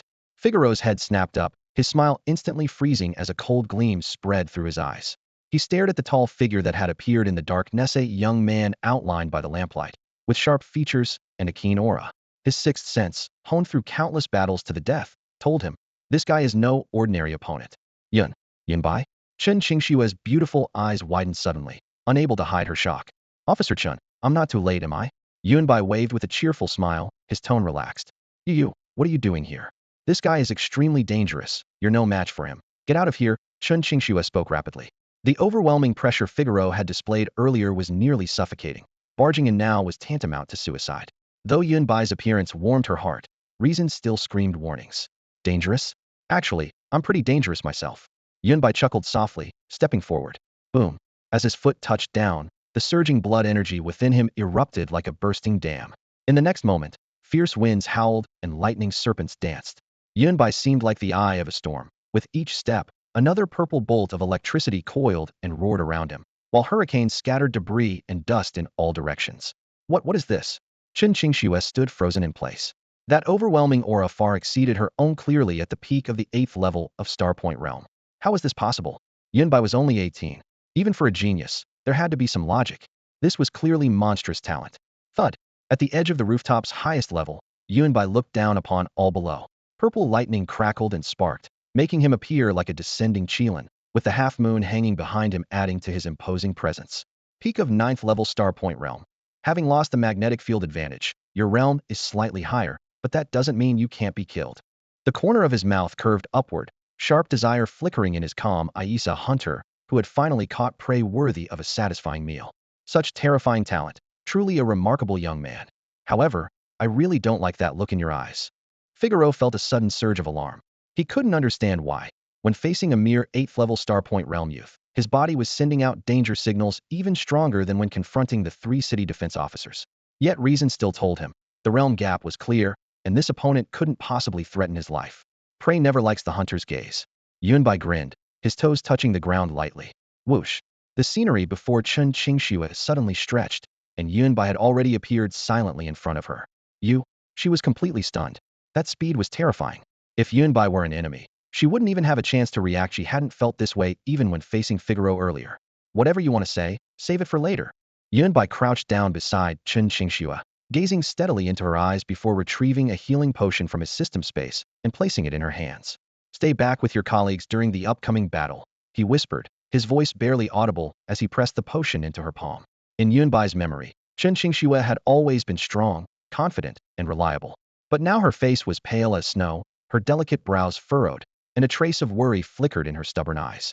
Fresh blood stained her lips, creating a stark contrast against her pallid complexion. Her specialized combat suit was torn in multiple places, revealing various scrapes and cuts. Her labored breathing caused her ample chest, which rivaled Lu Qiuqiu's in its generous proportions, to rise and fall rhythmically. Despite her disheveled state, there was an undeniable allure about her. On the other side, Figuro narrowed his eyes as he studied Yunbai. During their brief exchange earlier, he had barely been able to track the young man's movements despite him being only at the 8th level of the Starpoint realm. This suggested his opponent's true combat power far exceeded his apparent cultivation level, possibly enhanced by high-grade movement techniques. Chen Qingxue tilted her head back and drank the potion, her injuries visibly healing at an astonishing rate. Noticing Yunbai's gaze lingering on the area below her chin for several seconds, she shot him an annoyed glare. This guy is incredibly dangerous, careful. Yunbai grinned broadly. What kind of talk is that? My strength is pretty terrifying too, you know. Chen Qingxue took a deep breath and spoke earnestly. Don't be reckless. If you can't win, prioritize staying alive. Since he dared to show himself in our Shunsheng, he won't escape. Others will deal with him when the time comes. All right, I've received your concern loud and clear. Yunbai nodded. Then a bloodthirsty smile spread across his face. Enough chatter, get out of here quickly. This hunter can't wait any longer to start slaughtering his prey. Chen Qingxue glared at him fiercely once more, then wasted no time rushing toward the two officers. She grabbed them by their collars and leaped into the air, preparing to retreat. Thinking you can just leave right in front of me? Aren't you underestimating me a bit too much? Figuro's deep voice suddenly boomed. Bang! The ground instantly cracked as debris exploded outward. The nearly 6-foot Figuro shot forward like a cannonball, hurtling toward Chen Qingxue. Before he even drew close, his entire body became encased in black metal, transforming him into an Iron Man's purest close combat form of a metal attribute warrior. Even as prey, you won't stay put. Yunbai's lips curved upward as a red gleam flashed in the depths of his pupils. Whoosh! His figure streaked out like lightning, intercepting Figuro's path. Mighty Vajra Fist. The mastery-level martial technique, combined with the destructive power of his lightning attribute, allowed Yunbai to unleash an attack, rivaling Figuro's strength. Boom! A thunderous roar shattered the air as the two collided head-on. In that instant, purple lightning shrieked wildly while shockwaves radiated outward from their point of impact. Throughout the entire area around the abandoned building, everyone felt the piercing, brilliant lightning and heard the explosive crash of their collision. Song Lianying, stationed around the perimeter of the unfinished building, couldn't help but look up. A bead of sweat trickled down his cheek as he murmured, "This kid, his talent is truly incredible. He's definitely still holding back. When will I ever catch up to him? Forget it. I'm going into seclusion as soon as I get back to break through to the Starpoint realm." Purple lightning tore through the night sky like a net enveloping the entire building. Gu Lian's delicate profile was illuminated crystal clear by the lightning. She gripped her communicator tightly, a competitive fire flickering in her eyes. My God, even at the high school tournament, that wasn't his full strength. Just how powerful is he? On the other side, Lu Qiuqiu, who was at the 8th level of body tempering realm, gaped in amazement. She considered herself fairly experienced when Yunbai defeated Lin Jinyu, who was also at the 1st level of Starpoint realm. She thought that was his limit. But now, just from his aura alone, she could tell that even someone at the 5th level of Starpoint realm probably couldn't stop Yunbai. On the rooftop, two figures clashed head-on, violent shockwaves exploding outward as debris and steel rebar flew in all directions. Chen Qingxue was knocked back, her arms going numb, while the military officer at the 8th level of Starpoint realm's eyelids twitched violently. Both could barely keep their eyes open. Using the shockwave as cover, Chen Qingxue dragged the officer behind a broken wall. She pulled wound spray and hemostatic injections from her combat uniform pocket, quickly treating his injuries. The spear remained lodged in his chest, its blade pinning the major artery. It could only keep him alive temporarily. Who was that young man? Someone so young at the 8th level of Starpoint realm. The officer's breathing was erratic, but he still managed to voice his question. Yunbai. Chen Qingxue's voice grew heavy. The extremely high-risk target whose files Chief Gu personally sealed not long ago, and the same person who crushed Qinglong High School to win yesterday's tournament. As she spoke, she injected herself with adrenaline. Her face turned pale, but she forced herself to stay steady. Then she checked her magazine and released the safety. The officer struggled to lift his head. What are you planning to do? I'm going to help him. Qingxue, I know you're worried about him. But honestly, that young man is stronger than both of us. You'd only be a burden if you went up there. The officer's gaze was sharp, cutting straight to the truth. Although Yunbai was also at the 8th level, his chi and blood were far more robust than others at the same level. Combined with that domineering purple lightning, in a real fight, even the officer would surely lose. Not to mention the terrifying commotion from Yunbai and Figaro's earlier clash. Anyone below the 9th level of Starpoint Realm simply wasn't qualified to intervene. He continued his persuasion. You're only at the 6th level. Forget getting close. One shockwave would have you coughing up blood and collapsing. Chen Qingxue gripped her assault knife tightly, her knuckles turning white. She looked past the ruins toward the center of the battlefield, where smoke and dust swirled, but she could no longer catch sight of that familiar figure. How frustrating. We were supposed to be the main force in today's operation, but now we can only run away. She took a deep breath, her beautiful eyes filled with unwillingness, but finally suppressed her impulse. Let's go. With that, Chen Qingxue led the two officers in a quick retreat from the scene. Boom. Just as Chen Qingxue departed, another deafening explosion erupted from Yunbai and Figaro's battle. The ground shook as if struck by an earthquake, tearing open crisscrossing ravines with crackling sounds. Fist winds carried debris, transforming into dense barges of projectiles that hammered wildly in all directions under the night sky. Several nearby unfinished buildings, already precarious, could no longer withstand the aftershocks of their clash. Steel beams snapped with brittle cracks, concrete exploded, and the structures collapsed thunderously, sending dust billowing into towering gray waves. What the hell is wrong with this kid? He's clearly only at the 8th level of Starpoint Realm, yet he can unleash this kind of power. In just a few seconds, the two had exchanged over 10 brutal punches. Figaro, confident in his peak 9th level Starpoint Realm cultivation, had expected to crush his opponent like dead leaves, but Yunbai steadily blocked every strike without giving an inch. Not only had he gained no advantage, but his face was left numb from the impacts. As shock faded and humiliation surged, Figaro's rage blazed. Kid, I'll admit you're a genius. Too bad he specialized in killing geniuses. Over the years, I've lost count of how many talents have died by my hands. Consider it an honor to die by mine. Boom. His blood and chi surged like boiling water, invisible energy waves erupting like a volcanic blast. The black metallic sheen covering his body instantly deepened, his muscle definition appearing as if forged from molten steel, sharp and cold. His ferocious aura tore through the dust clouds like a predatory beast ready to devour, sending chills down the spines of the mercenaries watching from afar. Yunbai smiled lightly, his lips curving upward. Too bad I'm different from you. Just a few days ago, I took down a veteran 9th level Starpoint Realm expert who'd been famous for years. You can only rank 2nd at best. Before his words finished, he unleashed 1,000 transformations, drifting cloud palm. Figaro felt his grip suddenly slip as two resounding slaps landed on his cheeks. The stinging pain had barely registered when Yunbai's figure ghosted back several meters. Crash. Figaro's furious punch struck empty air, slamming into the ground beneath his feet. Debris exploded outward as the already fractured earth shattered further, carving out a massive crater 7 to 8 meters deep and over 50 meters wide, with dust erupting skyward. Finally gone, Yunbai landed on a pile of rubble, his peripheral vision scanning the distant night sky to confirm Chen Qingxue and the others had completely departed, feeling slightly relieved. Now I need to end this quickly. Big words.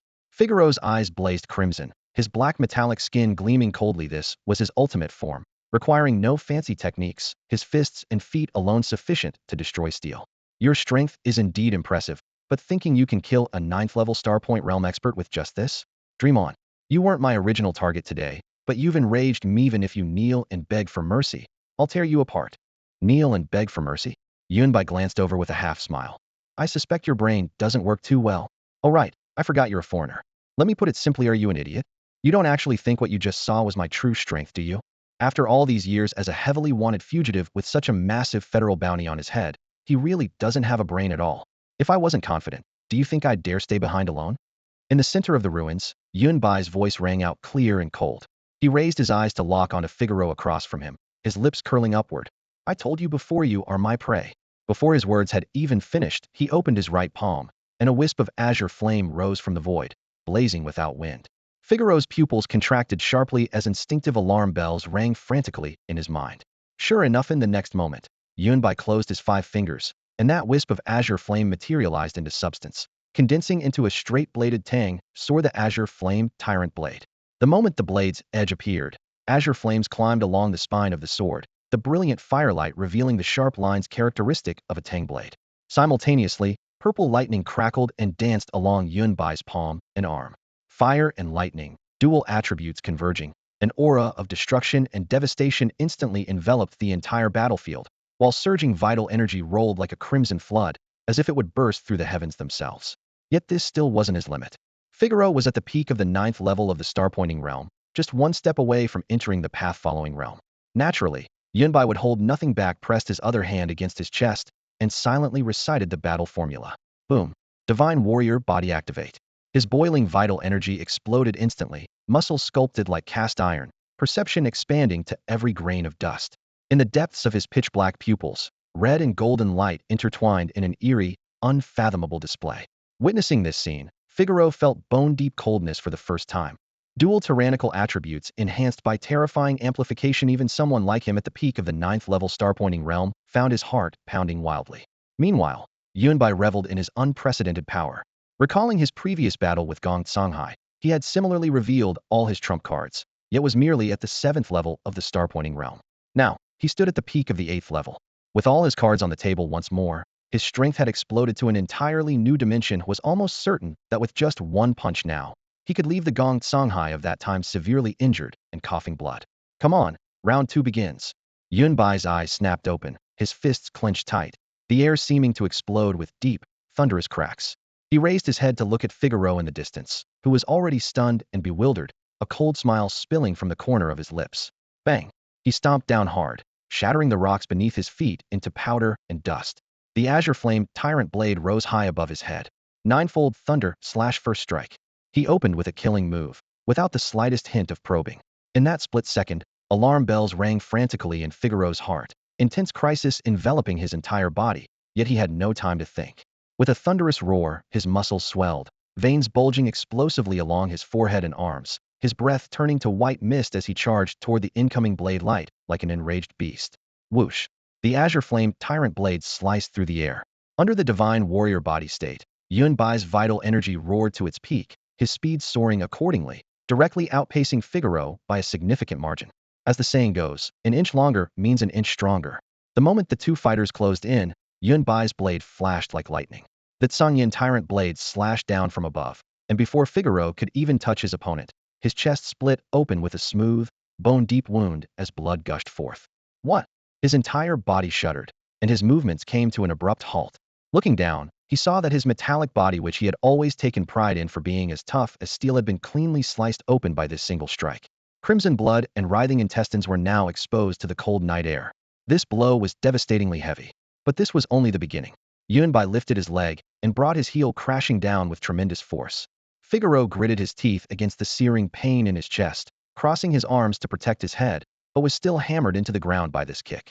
After the dull impact, the earth beneath collapsed, forming a massive bowl-shaped crater with him pinned at its center. Seizing the momentum, Yunbai leaped high into the air. His eyes flashed as the Tsangyan tyrant blade seemed to awaken, greedily devouring the purple lightning and azure flames. Energy continuously flowed into the blade, and with each infusion of thunder and fire, the weapon grew heavier. Even Yunbai could feel its weight increasing dramatically in his hands. The Tsangyan tyrant blade's special property tempering with thunder and fire to multiply its weight and power was now fully manifested. Ancient body movement technique swimming dragon.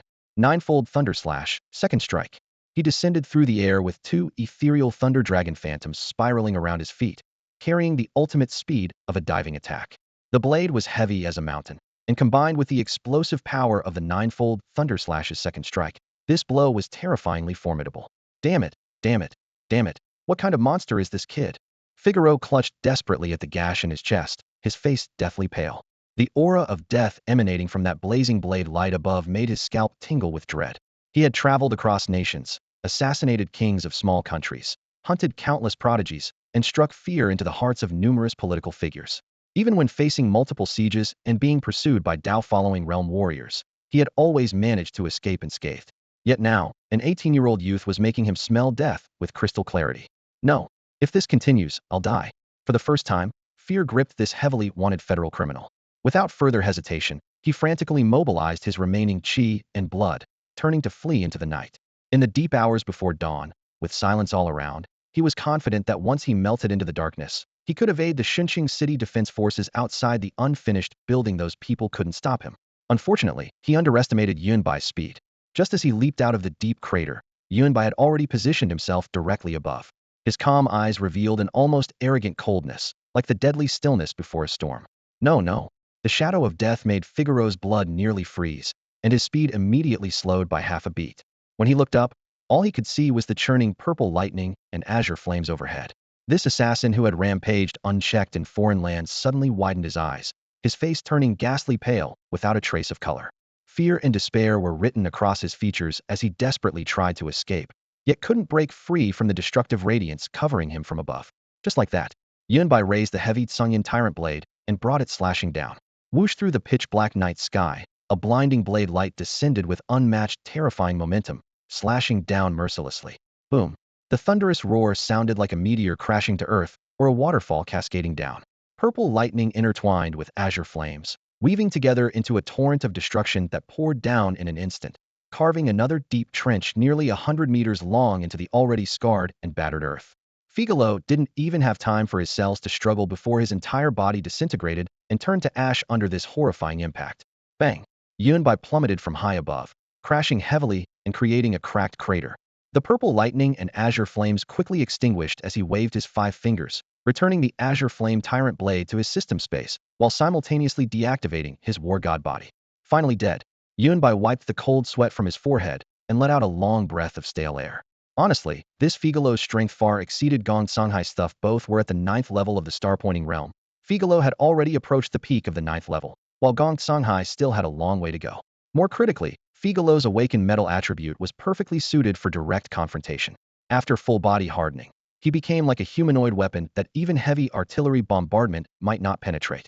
In comparison, Gong Songhai's poisonous water attribute was considerably inferior in destructive power.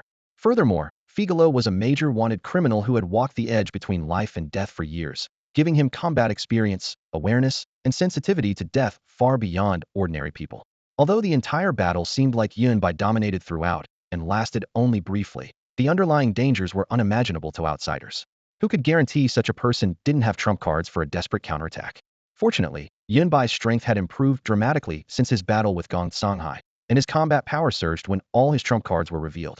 Otherwise, he might not have truly been able to claim Figaro's life. Overall, this battle was still much less pressuring than dealing with Gong Qinghai. At least after deactivating his war god body, he didn't immediately lose his fighting capacity. Ding. Continuous damage dealt. Gained 18 months of cultivation chi and blood. Ding. Mental fear inflicted. Mystic grade martial technique. Idle cloud hand. Upgraded to earth grade martial technique. Ding. Powerful critical damage dealt. Obtained fire flying blade.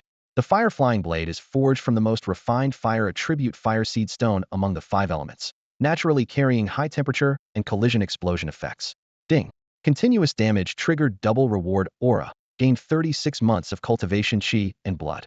Holy crap. 36 months of chi and blood. Yunbai was stunned. Before he could even react, an indescribably vast and surging force of chi and blood, like rivers flowing in reverse, came crashing down and instantly flooded into his body. 36 months worth of cultivation chi and blood, like floodgates bursting open, erupted from his lower abdomen and surged along his meridians straight to his limbs and bones. In that moment, Yunbai clearly felt his meridians being stretched as if torn apart, his bones emitting soft, crackling sounds, as though they might burst from this overwhelming force at any second. It was simply too much. The next instant, the already loosened bottleneck of his realm crumbled like paper under the torrential wash of chi and blood, shattering completely. Boom. Yunbai's aura suddenly soared, and in a single breath he stepped into a new level point star realm 9th layer, achieved. However, the advancement didn't stop there. The remaining 30 months of cultivation chi and blood continued surging forth, the star sea churning as countless fate stars in the 9th layer's cosmic star sea flickered simultaneously, assaulting the shackles of the path-following realm. Holy crap. System, you really outdid yourself this time. Yunbai's heart was in complete turmoil as the doubled chi and blood reward sent his cultivation skyrocketing like a rocket. Boom. When he had completely refined 28 months worth of chi and blood, his realm once again climbed to the peak of Point Star Realm 9th layer Point Star Realm. Absolute perfection.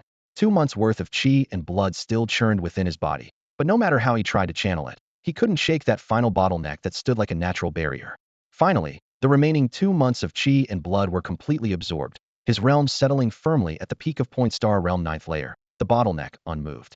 It seems that breaking through to the path-following realm requires more than just this chi and blood. I'll need to find another way. Xiang Wanqing seemed to mention some clues about this. I'll have to ask her properly later. Yunbai made a mental note. Feeling the surging power brought by the peak of Point Star Realm ninth layer, his face was full of delight. After all, ordinary people needed to consolidate for 1 to 2 years, or even 2 to 3 years, for each advancement in the Point Star realm, and after the 5th layer it depended entirely on talent. But how long had it taken him? This speed was practically no different from riding a rocket. Moreover, this reward wasn't just about the realm breakthrough. His idle cloud hand technique had upgraded in grade, entering the Earth tier. This versatile close combat martial skill had received an epic enhancement, and with this move alone, he could handle many troublesome opponents. Additionally, the system had gifted him a fire flying blade, which complemented his existing gold flying blade perfectly.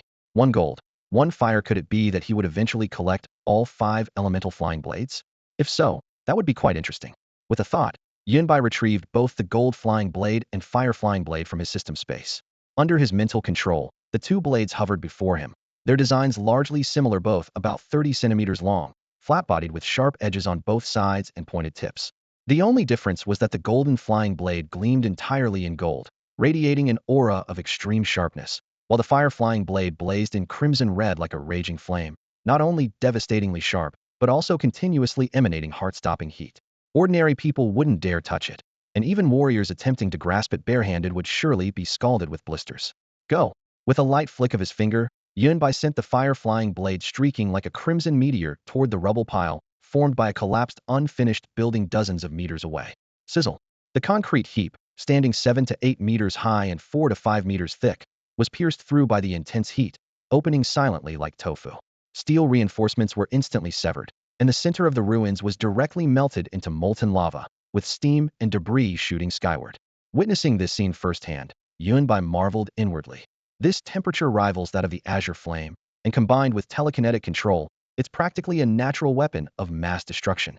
Just as he was collecting his amazement, the sound of numerous footsteps approached from the distance. Song Lianying and Chun Qingxue led the charge, followed closely by Gu Lian and Lu Qiuqiu, with an entire city defense unit bringing up the rear. Yunbai turned around and flicked his hand, storing both the golden flying blade and fire flying blade into his system space. What brings you all here? What do you think? Did you expect us to let you fight Figaro to the death alone? Chun Qingxue shot him a look, but when her gaze fell upon Yunbai's sweat-drenched hair and slightly pale cheeks, her reproach melted into concern. I escorted my companions to safety and immediately rushed here with reinforcements. She raised her sleeve to wipe the sweat from Yunbai's brow, then produced a healing potion, uncorked it, and brought it to his lips. The commotion was so loud we all heard it. Are you injured? Where's Figaro? Never mind. Don't rush to explain. Drink this first. That guy has countless tricks up his sleeve. Even if he escaped, he could return at any moment. Yunbai accepted the potion and drained it in one gulp, casually replying, he won't be coming back. Why not? Chun Qingxue was taken aback.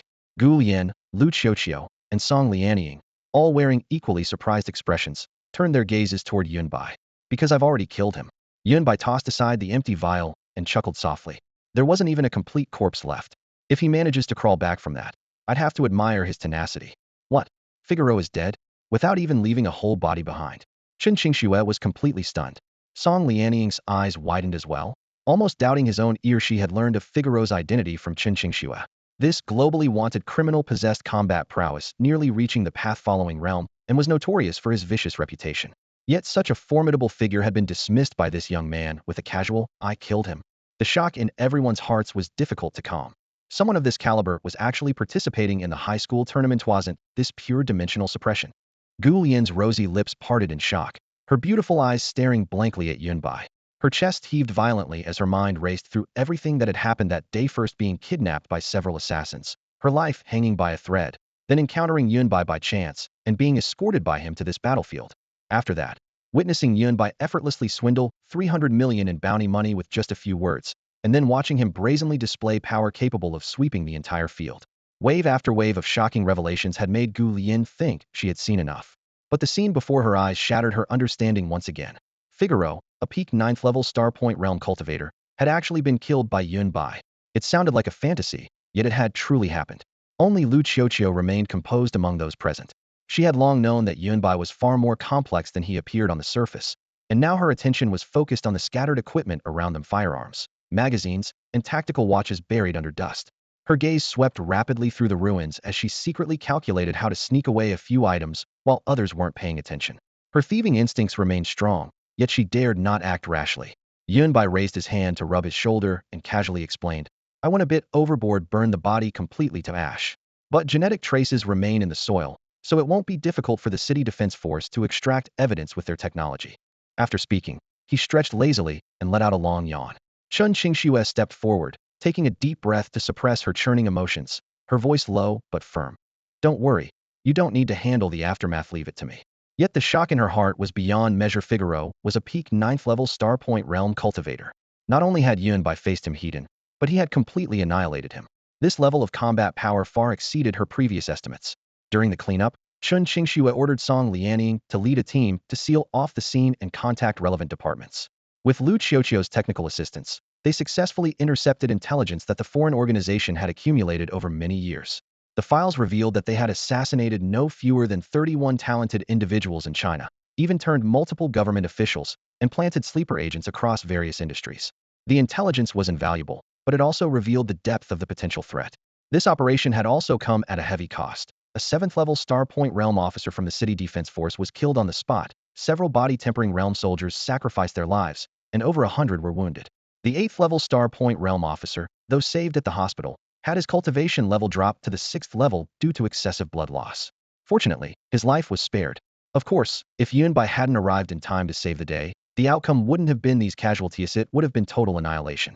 An hour later, Yunbai followed Chun Qingxue back to the city defense force base. It was already 4 in the morning, with the first pale light of dawn appearing at the edge of the sky.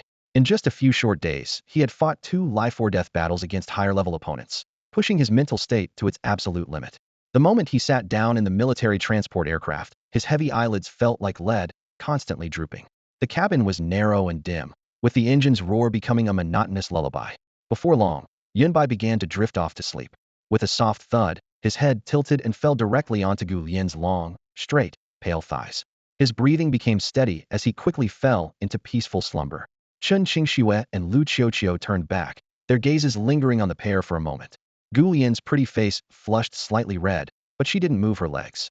No one spoke, and the cabin returned to quiet, with only the rumble of propellers cutting through the night. Half an hour later, the plane landed.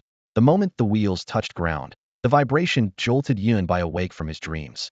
He lifted his head and saw golden morning lights streaming through the cabin door, feeling somewhat dazed for a moment. I've prepared a room for you. Go rest first, Chun Qingxue said briefly. We're short-staffed, so I won't escort you there myself. With that, she hurriedly turned to handle follow-up matters.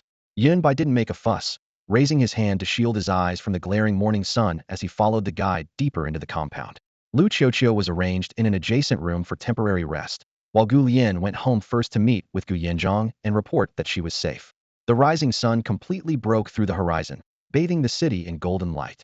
At number 1 high school, in the principal's office. What? Come over right now? Good, good, good. I'm right here in my office. Have them bring everyone directly. Remember, be extremely courteous and don't neglect them in any way. As soon as he hung up the phone, Principal Li Tsongsheng was beaming with joy, laughing heartily. Haha, all 5 of the nation's top universities are here to compete for students, and even the Ministry of Education has sent representatives. After all these years as principal, I, Old Li, can finally hold my head high. When the University League competition ended last night, he had only received calls from 3 top universities. Now, just 1 day later, the remaining Tushinwu and Nanlikao no longer sit still. Accompanied by Shunqing Ministry of Education staff, recruitment teams from all 5 top universities were about to arrive. For Li Tsongsheng, this was a first-time experience, and the word prestige was practically written across his face. Within minutes, the office door was pushed open. Led by several teachers, Ministry of Education officials and recruitment advisors from the 5 top universities filed in. After polite exchanges, everyone took their seats, waiting only for Li Tsongsheng to call Yunbai over to discuss enrollment terms face-to-face, hoping to finalize his destination that very day. The phone was dialed, no answer. Li Tsongsheng chuckled. He's probably exhausted from yesterday's competition and sleeping deeply. Yunbai is our number 1 high school's greatest contributor, so this is understandable. The recruitment advisors also chimed in agreement, smiling faces showing no concern. 2 minutes later, the second call, still no answer. Beads of sweat appeared on Li Tsongsheng's forehead as he forced a smile. Young people have good sleep quality, nothing can wake them. Let me try once more, he should wake up any moment now. The representatives from the 5 top universities and the Ministry of Education gradually let their smiles fade, none speaking, only quietly watching Li Tsongsheng continue dialing. The third call, the fourth, the fifth. The office fell into complete silence. Apart from Li Tsongsheng repeatedly pressing the dial button and the continuous busy tone echoing from the receiver, there was no other sound. Unfortunately, he had already made 7 or 8 calls, all resulting in no answer. What was this kid doing last night? Li Tsongsheng muttered to himself, cold sweat beading on his forehead. Wake up, please wake up and answer the phone. I'm getting old and can't handle this kind of stress. Don't scare me like this, my little ancestor. I'm calling you my little ancestor. Isn't that enough? Sweat trickled down his temples, soaking through the back of his shirt. The tension in the cramped office reached its peak as representatives from all parties fixed their gazes on him, the air seeming to freeze. Well, everyone, shall we wait a bit longer? He wiped his sweat and forced a smile, though his voice lacked confidence. Principal Li, this student Yunbai seems rather arrogant, doesn't he? He won't even answer your calls. The education department official sitting in the center spoke expressionlessly, his words measured and deliberate. The admissions representatives from the 5 top universities also frowned. Having traveled far and wide, they were accustomed to encountering rebellious geniuses and understood that talented individuals often carried themselves with pride. However, today's arrangement had already shown tremendous respect for Yunbai with professors from all 5 schools present, yet he neither appeared nor answered calls. What was he trying to convey? No, it's a misunderstanding. Really, a misunderstanding. Yunbai is usually very approachable at school.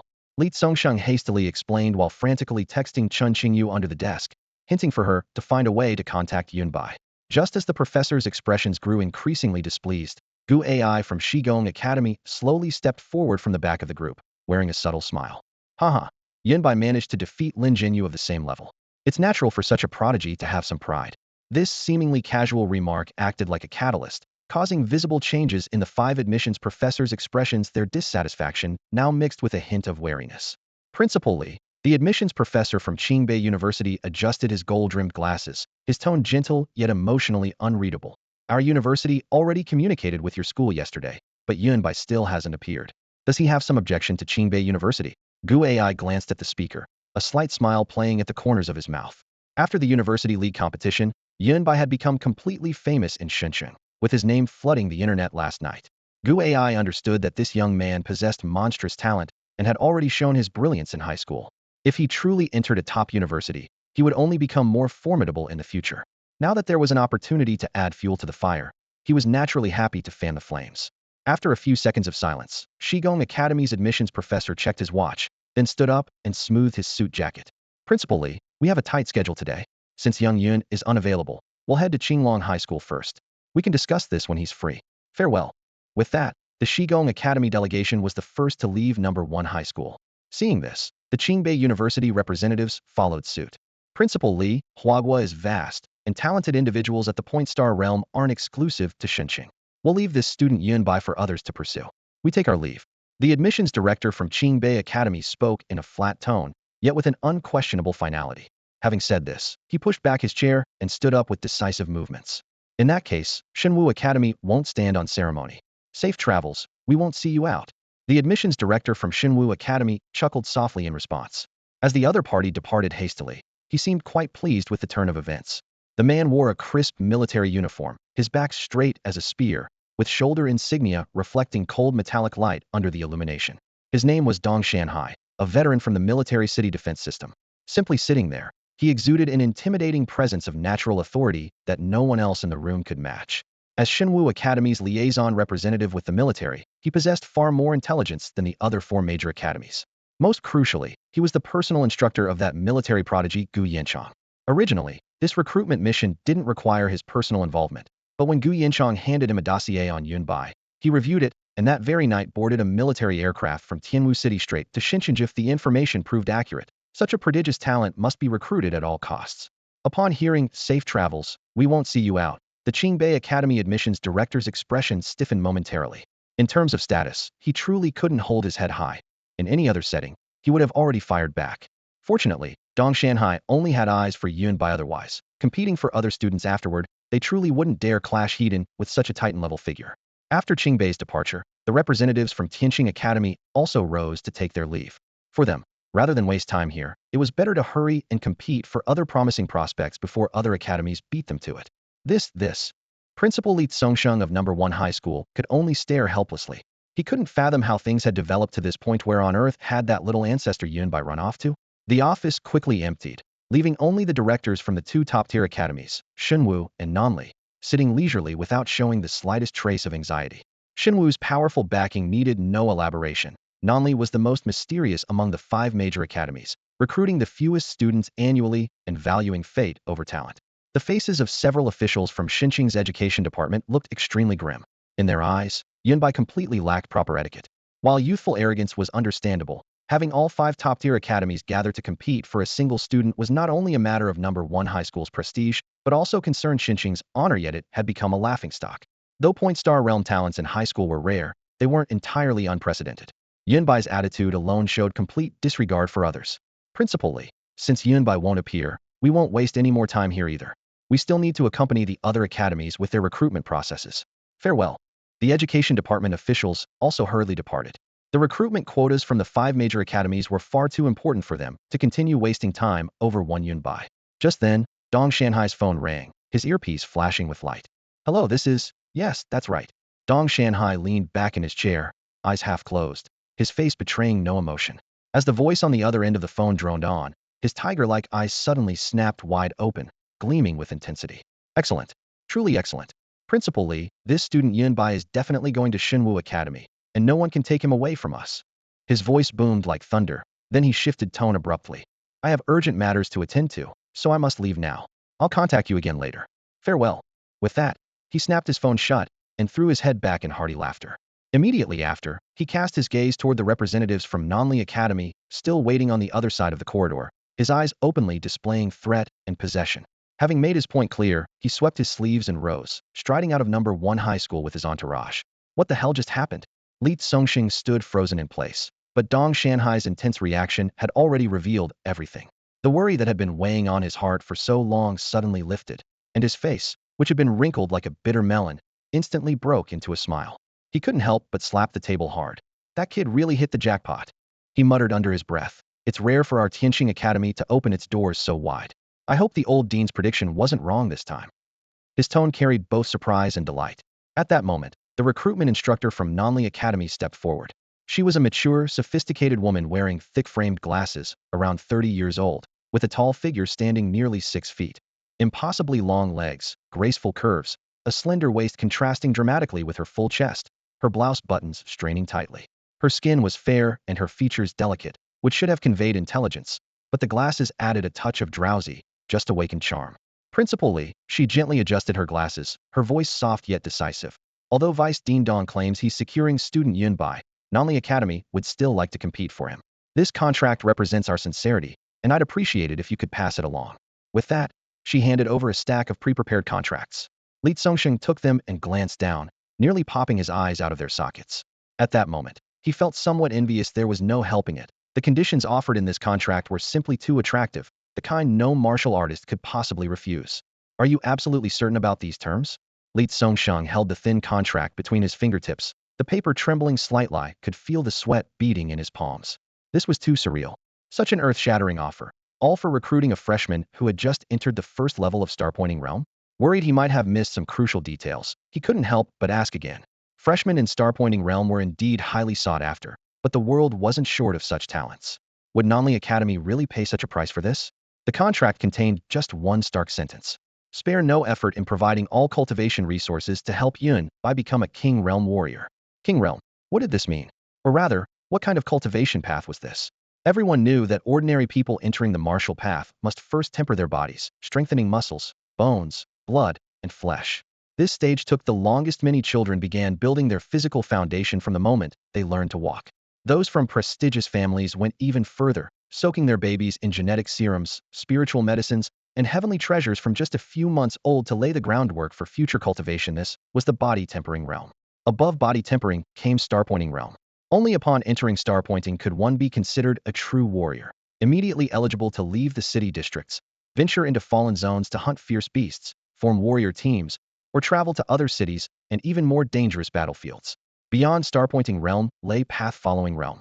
Warriors of this level often dominated entire regions, either making illustrious names for themselves early on or joining military high command to achieve great merit. Gu Changyan was a textbook example. Above Path-Following Realm was True Martial Realm, and at the pinnacle of True Martial Realm stood the titled King Realm. How terrifying were King Realm powerhouses!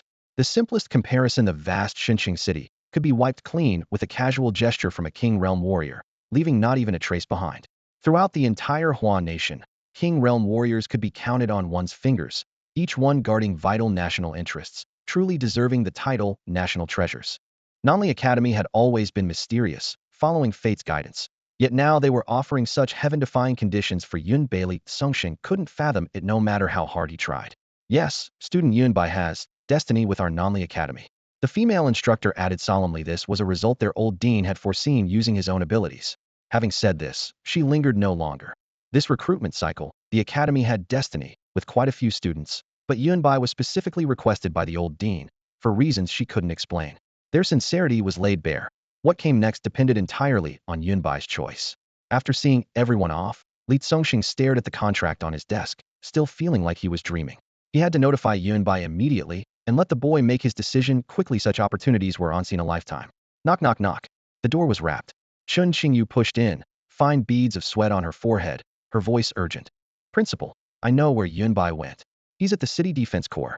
What the hell? That kid's not at home. What's he doing at the City Defense Corps this early in the morning? Li Zongxing froze, completely baffled. Qin Qingyu remained silent, still processing what her sister had just told her. Time passed, and noon arrived. Yunbai slept until the sun was high in the sky, only to be rudely yanked from his dreams. It wasn't because he'd had enough sleep, but because Chun Qingxue had literally hauled him out of bed. Who gave you permission to sleep in my room? She gritted her pearly white teeth, gripping his collar and dragging him to the floor like a scruffed kitten. Just a few hours earlier, Chen Qingxue had reported last night's events to Gu Changyan. Shocked by the news, Gu Changyan decided to meet Yunbai personally, wanting to understand what this young man was really about. She had initially planned to bring Yunbai over immediately, but remembering how he'd fallen asleep on the plane from exhaustion, she decided to let him rest first. After handling all the arrangements, she dragged her weary body back to her apartment, wanting nothing more than a shower and some sleep. After all, she hadn't closed her eyes since yesterday and had exhausted herself in last night's battle, leaving her physically and mentally drained. The hot water washed away the smell of gunpowder and scattered her last bit of alertness. When she pushed open her bedroom door with wet hair, she found someone sprawled across her bed, none other than Yunbai. She stood frozen in shock. While she wasn't exactly a germaphobe, she'd never imagined letting another man sleep in her bed. Now her sheets were wrinkled and rumpled, as if they'd been violated.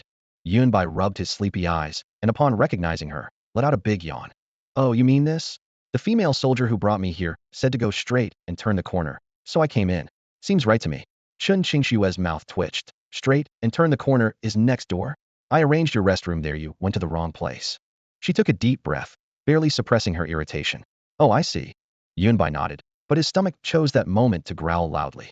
I'm starving. Got anything to eat? You shameless. Chun Qingxue cursed under her breath, but despite her harsh words, she had a soft heart. She turned to open the refrigerator and pulled out the only milk and bread she had. She usually ate at the cafeteria and rarely stocked food at home. Yunbai didn't stand on ceremony, wolfing down the bread in a few bites and chugging the milk, finally feeling somewhat satisfied. Now get out of here. Chun Qingxue collapsed into the soft sofa, too disgusted to touch her contaminated bed. Your principal has been looking for you like crazy. People from the 5 great academies came too, but left when they couldn't find you. They looked pretty upset when they left, probably think you're putting on airs. Really? How does that affect me? Yunbai asked casually. Basically not at all. Chen Qingxue's voice grew quieter and quieter. Each championship high school in the Inner-City College League gets 1 or 2 guaranteed admission spots to the 5 great academies. If your number 1 high school principal has any sense, it should go to you. By the time Yunbai tried to respond, he could already hear her steady breathing. Yunbai was momentarily stunned, then shook his head. He raised his hand to stuff the last piece of bread into his mouth, drained the remaining milk, stood up, and carried Chen Qingxue back to her room. After taking a shower and changing into a fresh set of clothes from his system space, Yunbai felt refreshed as he opened the door and stepped out, immediately running into Lu Qiuqiu, who was rushing about in a panic. What's wrong? Where are you going? Yunbai stepped aside to let her pass while asking. A top-tier academy has come to recruit at my school. I'm going to check it out. Lu Qiuqiu's wide eyes sparkled like 2 little light bulbs, shining with remarkable brightness. You're someone who would sell even a spot on the inter-school league team, and you still care about academies? Yunbai raised an eyebrow, genuinely surprised. With Lu Qiuqiu's abilities, she was already confident about getting into one of the 5 premier academies, so there was really no need for such panic. That's different.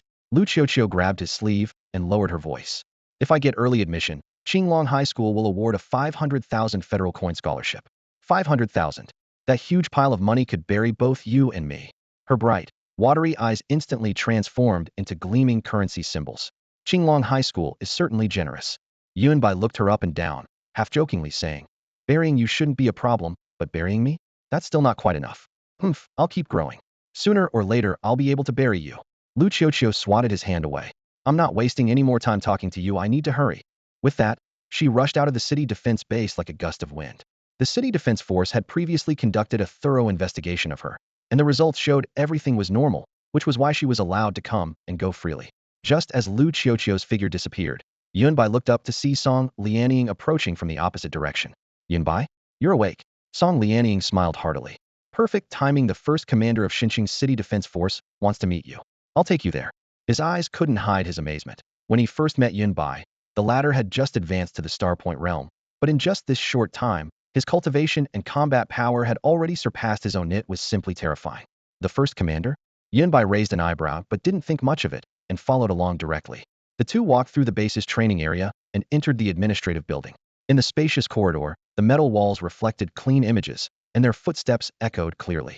Song Lianying pushed open the office door and led Yunbai to the desk. Gu Yanzhang, first commander of Xinqing's city defense force, looked up with steady, sharp eyes.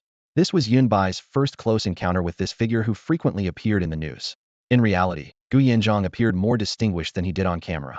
6 feet tall with a well-proportioned, solid build, a neat crew cut, and intelligent, piercing eyes that seemed capable of easily seeing through any guilty conscience. To his left, Gu Yan stood quietly. The girl wore a white dress, had delicate features, and a faint smile played at the corners of her mouth, like a lotus flower atop a snowy peak, quiet yet captivating. Gu Yanzhang. Yunbai suddenly understood. So this was the real source of Gu Lian's confidence in navigating the military shuttles at her beck and call. No wonder she could manage such things. Student Yunbai, I've heard about your recent exploits. Truly, the young are to be feared, and heroes emerge from youth. Gu Yanzhang rose from his seat, studying the young man before him. Yunbai was tall and straight, with clear, bright eyes and a sunny disposition. His entire being was like a blade ready to strike, yet his sharpness remained restrained. Gu Yanzhang's eyes showed undisguised appreciation. You flatter me, Chief Gu. I hardly dare call myself a hero. Yunbai replied with a modest smile. As the chief drew closer, the air suddenly grew heavy. That subtle sense of oppression wasn't deliberately released, but rather the natural aura of a Dao-following realm martial artist. Yunbai's heart tightened. This chief was stronger than anyone he had ever encountered. Young people should be confident, no need for excessive modesty. Gu Yanzhang laughed heartily. Then his tone shifted. This time, we owe you for saving Xiaoyan. I'm also to blame for my lax supervision. Who would have thought so many rats were hiding in Xinqing's underground sewers? When he said, rats, his gaze turned ice gold, killing intent flashing like lightning before being reined in. Yunbai caught every subtle change. Qingxue has already reported last night's situation to me. Figaro, at the 9th peak of the star-pointing realm, fled across multiple countries only to fall at your hands. Your talent is truly remarkable, Gu Yanzhang praised sincerely. What are your plans moving forward? If you're interested in joining the military, I can personally guarantee your future. His sincerity was genuine, his admiration evident. Yunbai shook his head. Thank you for your kindness, Chief, but I prefer freedom and dislike being constrained. Gu Lian beside them smiled mischievously. See, Dad? I told you he wouldn't agree. If her admirers outside could see her like this, they'd probably be too excited to sleep. Haha. Young people have many ideas, and geniuses even more so. Gu Yanzhang didn't mind Yunbai's refusal and continued laughing heartily. You're one of the few male friends Xiaoyan actually approves of, and you've assisted the city defense forces multiple times. You may not want this favor, but I must give it. He handed over an encrypted data card. I've already recommended your information to the Divine Martial Academy. Whether you go or not is your decision. If you ever need help in the future, don't hesitate to find me. This promise carried enormous weight. Yunbai's heart stirred. The man clearly knew about the 300 million bounty on his head, yet was still willing to back him. Then I'll accept this favor for now. If the opportunity arises in the future, I won't be polite. Yunbai smiled as he accepted it, no longer declining. Why refuse such a powerful backer offering himself? Moreover, in human relationships, accepting appropriately showed good sense. Repeatedly refusing would seem ungrateful. Yet he also pondered silently. Why was Gu Yanzhang so eager to meet him? Did he really think this was just about returning a favor? Last night's battle with Figaro had fully revealed his true strength in front of Chun Qingxue and the others. At only 18 years old, his power had already reached such heights. What did this kind of talent and achievement mean? Anyone who wasn't a fool could see Yun Bai's terrifying potential for the future. Gu Yanzhang's goodwill today appeared to be repaying last night's favor on the surface, but it was more about treating this young man as a promising investment. Yunbai gladly accepted this arrangement. By the way, there's one more thing. Gu Yanzhong sat upright behind his desk, a smile playing at the corners of his mouth as his fingertips swept across the virtual screen on the desktop. A blue and white information display immediately materialized. The screen was densely packed with Figaro's detailed files, lists of talented individuals from various countries he had hunted since his debut, records of government officials he had assassinated, all shocking to behold. Most eye-catching of all was a line of numbers framed in gold: the bounty, 120 million Federation credits. An unexpected bonus. Yunbai's heart skipped a beat. After killing Figaro last night, he had already received a massive pile of rewards from the system, and his cultivation had broken through in one go to the peak of the 9th level of star-pointing realm, his current limit. He never expected this head could bring additional bounty money, and such an outrageous amount at that. Holy shit, was this Figaro some kind of treasure beast? Yunbai marveled inwardly, feeling like he'd opened a supreme gift package in a video game. Thank you, Figaro, your death was so worth it. Gu Yanzhong chuckled softly. Don't worry, you'll get every credit of the bounty you deserve. I'll help you process it quickly. The Federation wouldn't stoop to withholding this amount from you. Thank you, Chief. Yunbai's lips curved upward as he thought to himself how nice it was to have connections in high places. With this windfall, he was even more curious about which family was behind the 300 million bounty. At this thought, a cold glint flashed in his eyes. Through his bloody battle with Figaro, his cultivation had barely touched the threshold of the path-following realm. With all his trump cards revealed, he could dominate anyone below the path-following realm. Whether facing any family or the 3 major guilds, he had the confidence to fight Hedon. If things got truly difficult, one phone call could bring Gu Yanzhong to back him up. As they left the office, walking side by side down the spacious, bright corridor, Gu Yan's voice rang like silver bells with delight. Yunbai, I feel like I'm about to break through. I want to go train in the Fallen Zones. If all goes well, I should be able to enter the star-pointing realm. About to break through?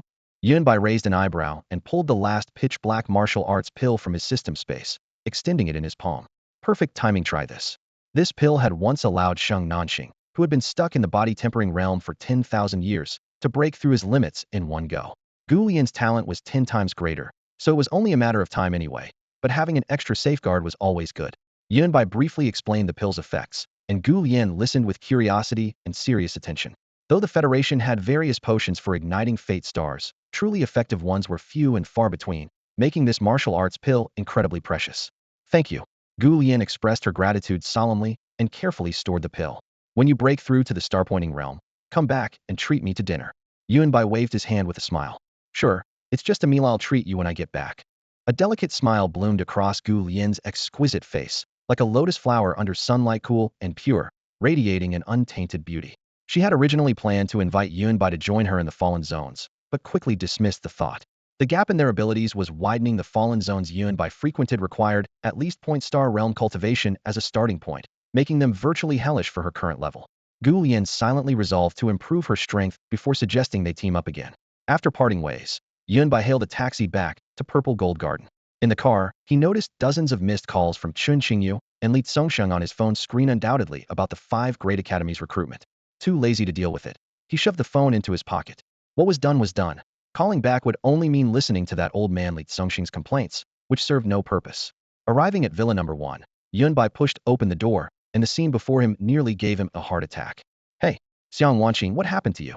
On the living room sofa, Xiang Wanqing lay sprawled in a starfish position, still wearing her loose pajamas. Her clothing was disheveled, revealing her pale, jade-like neck and elegant collarbone, even exposing most of her deep cleavage. Her tousled black hair scattered across her face like seaweed, showing no response to his calls. Anyone would have been startled.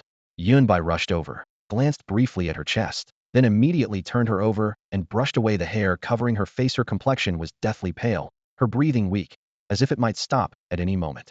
No external injuries. Could it be internal damage? Who could have beaten her up like this? Purple Gold Garden security is really unreliable. These thoughts raced through his mind. Eat, eat. Xiang Wanqing finally showed some signs of life. Eat? You mean food? Confirming she wasn't injured but had simply fainted from hunger, Yunbai expressionlessly dumped her back onto the sofa and headed to the kitchen.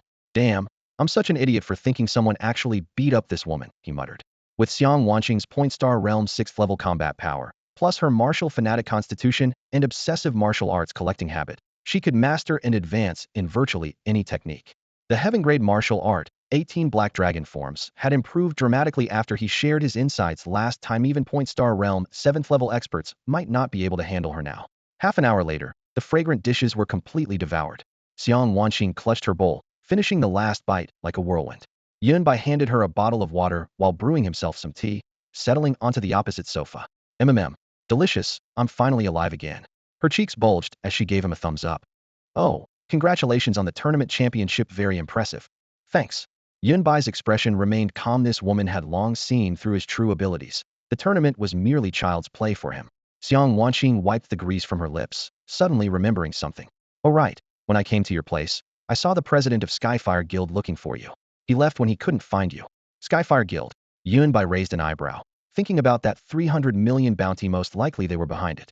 But now he held the advantage. His maneuvers had not only nullified their bounty, but also put the reward money in his own pocket. They had truly lost both their wife and their soldiers. Since that was the case, he wouldn't be the anxious one. When they couldn't help but jump out, the truth would naturally surface. He couldn't be bothered to rack his brains over it now. I want to ask you a very important question. Yunbai took a sip of tea and moved closer to her. From this angle, Xiang Wanqing's curvaceous figure filled almost his entire field of vision, dazzlingly alluring. What is it? Tell me. Breaking through from Point Star Realm 9th level to Path Following Realm, you can't use conventional methods, right? Are there additional requirements? Holy shit. You're about to break through to Path Following Realm. Xiang Wanqing suddenly became animated, leaning close to Yunbai with eyes burning so intensely they seemed ready to see right through him. Yunbai hadn't expected such a strong reaction from Xiang Wanqing, so much so that he could smell her subtle fragrance, see her rosy lips, and glimpse her unfathomable cleavage. That's all for today. Thank you so much for watching.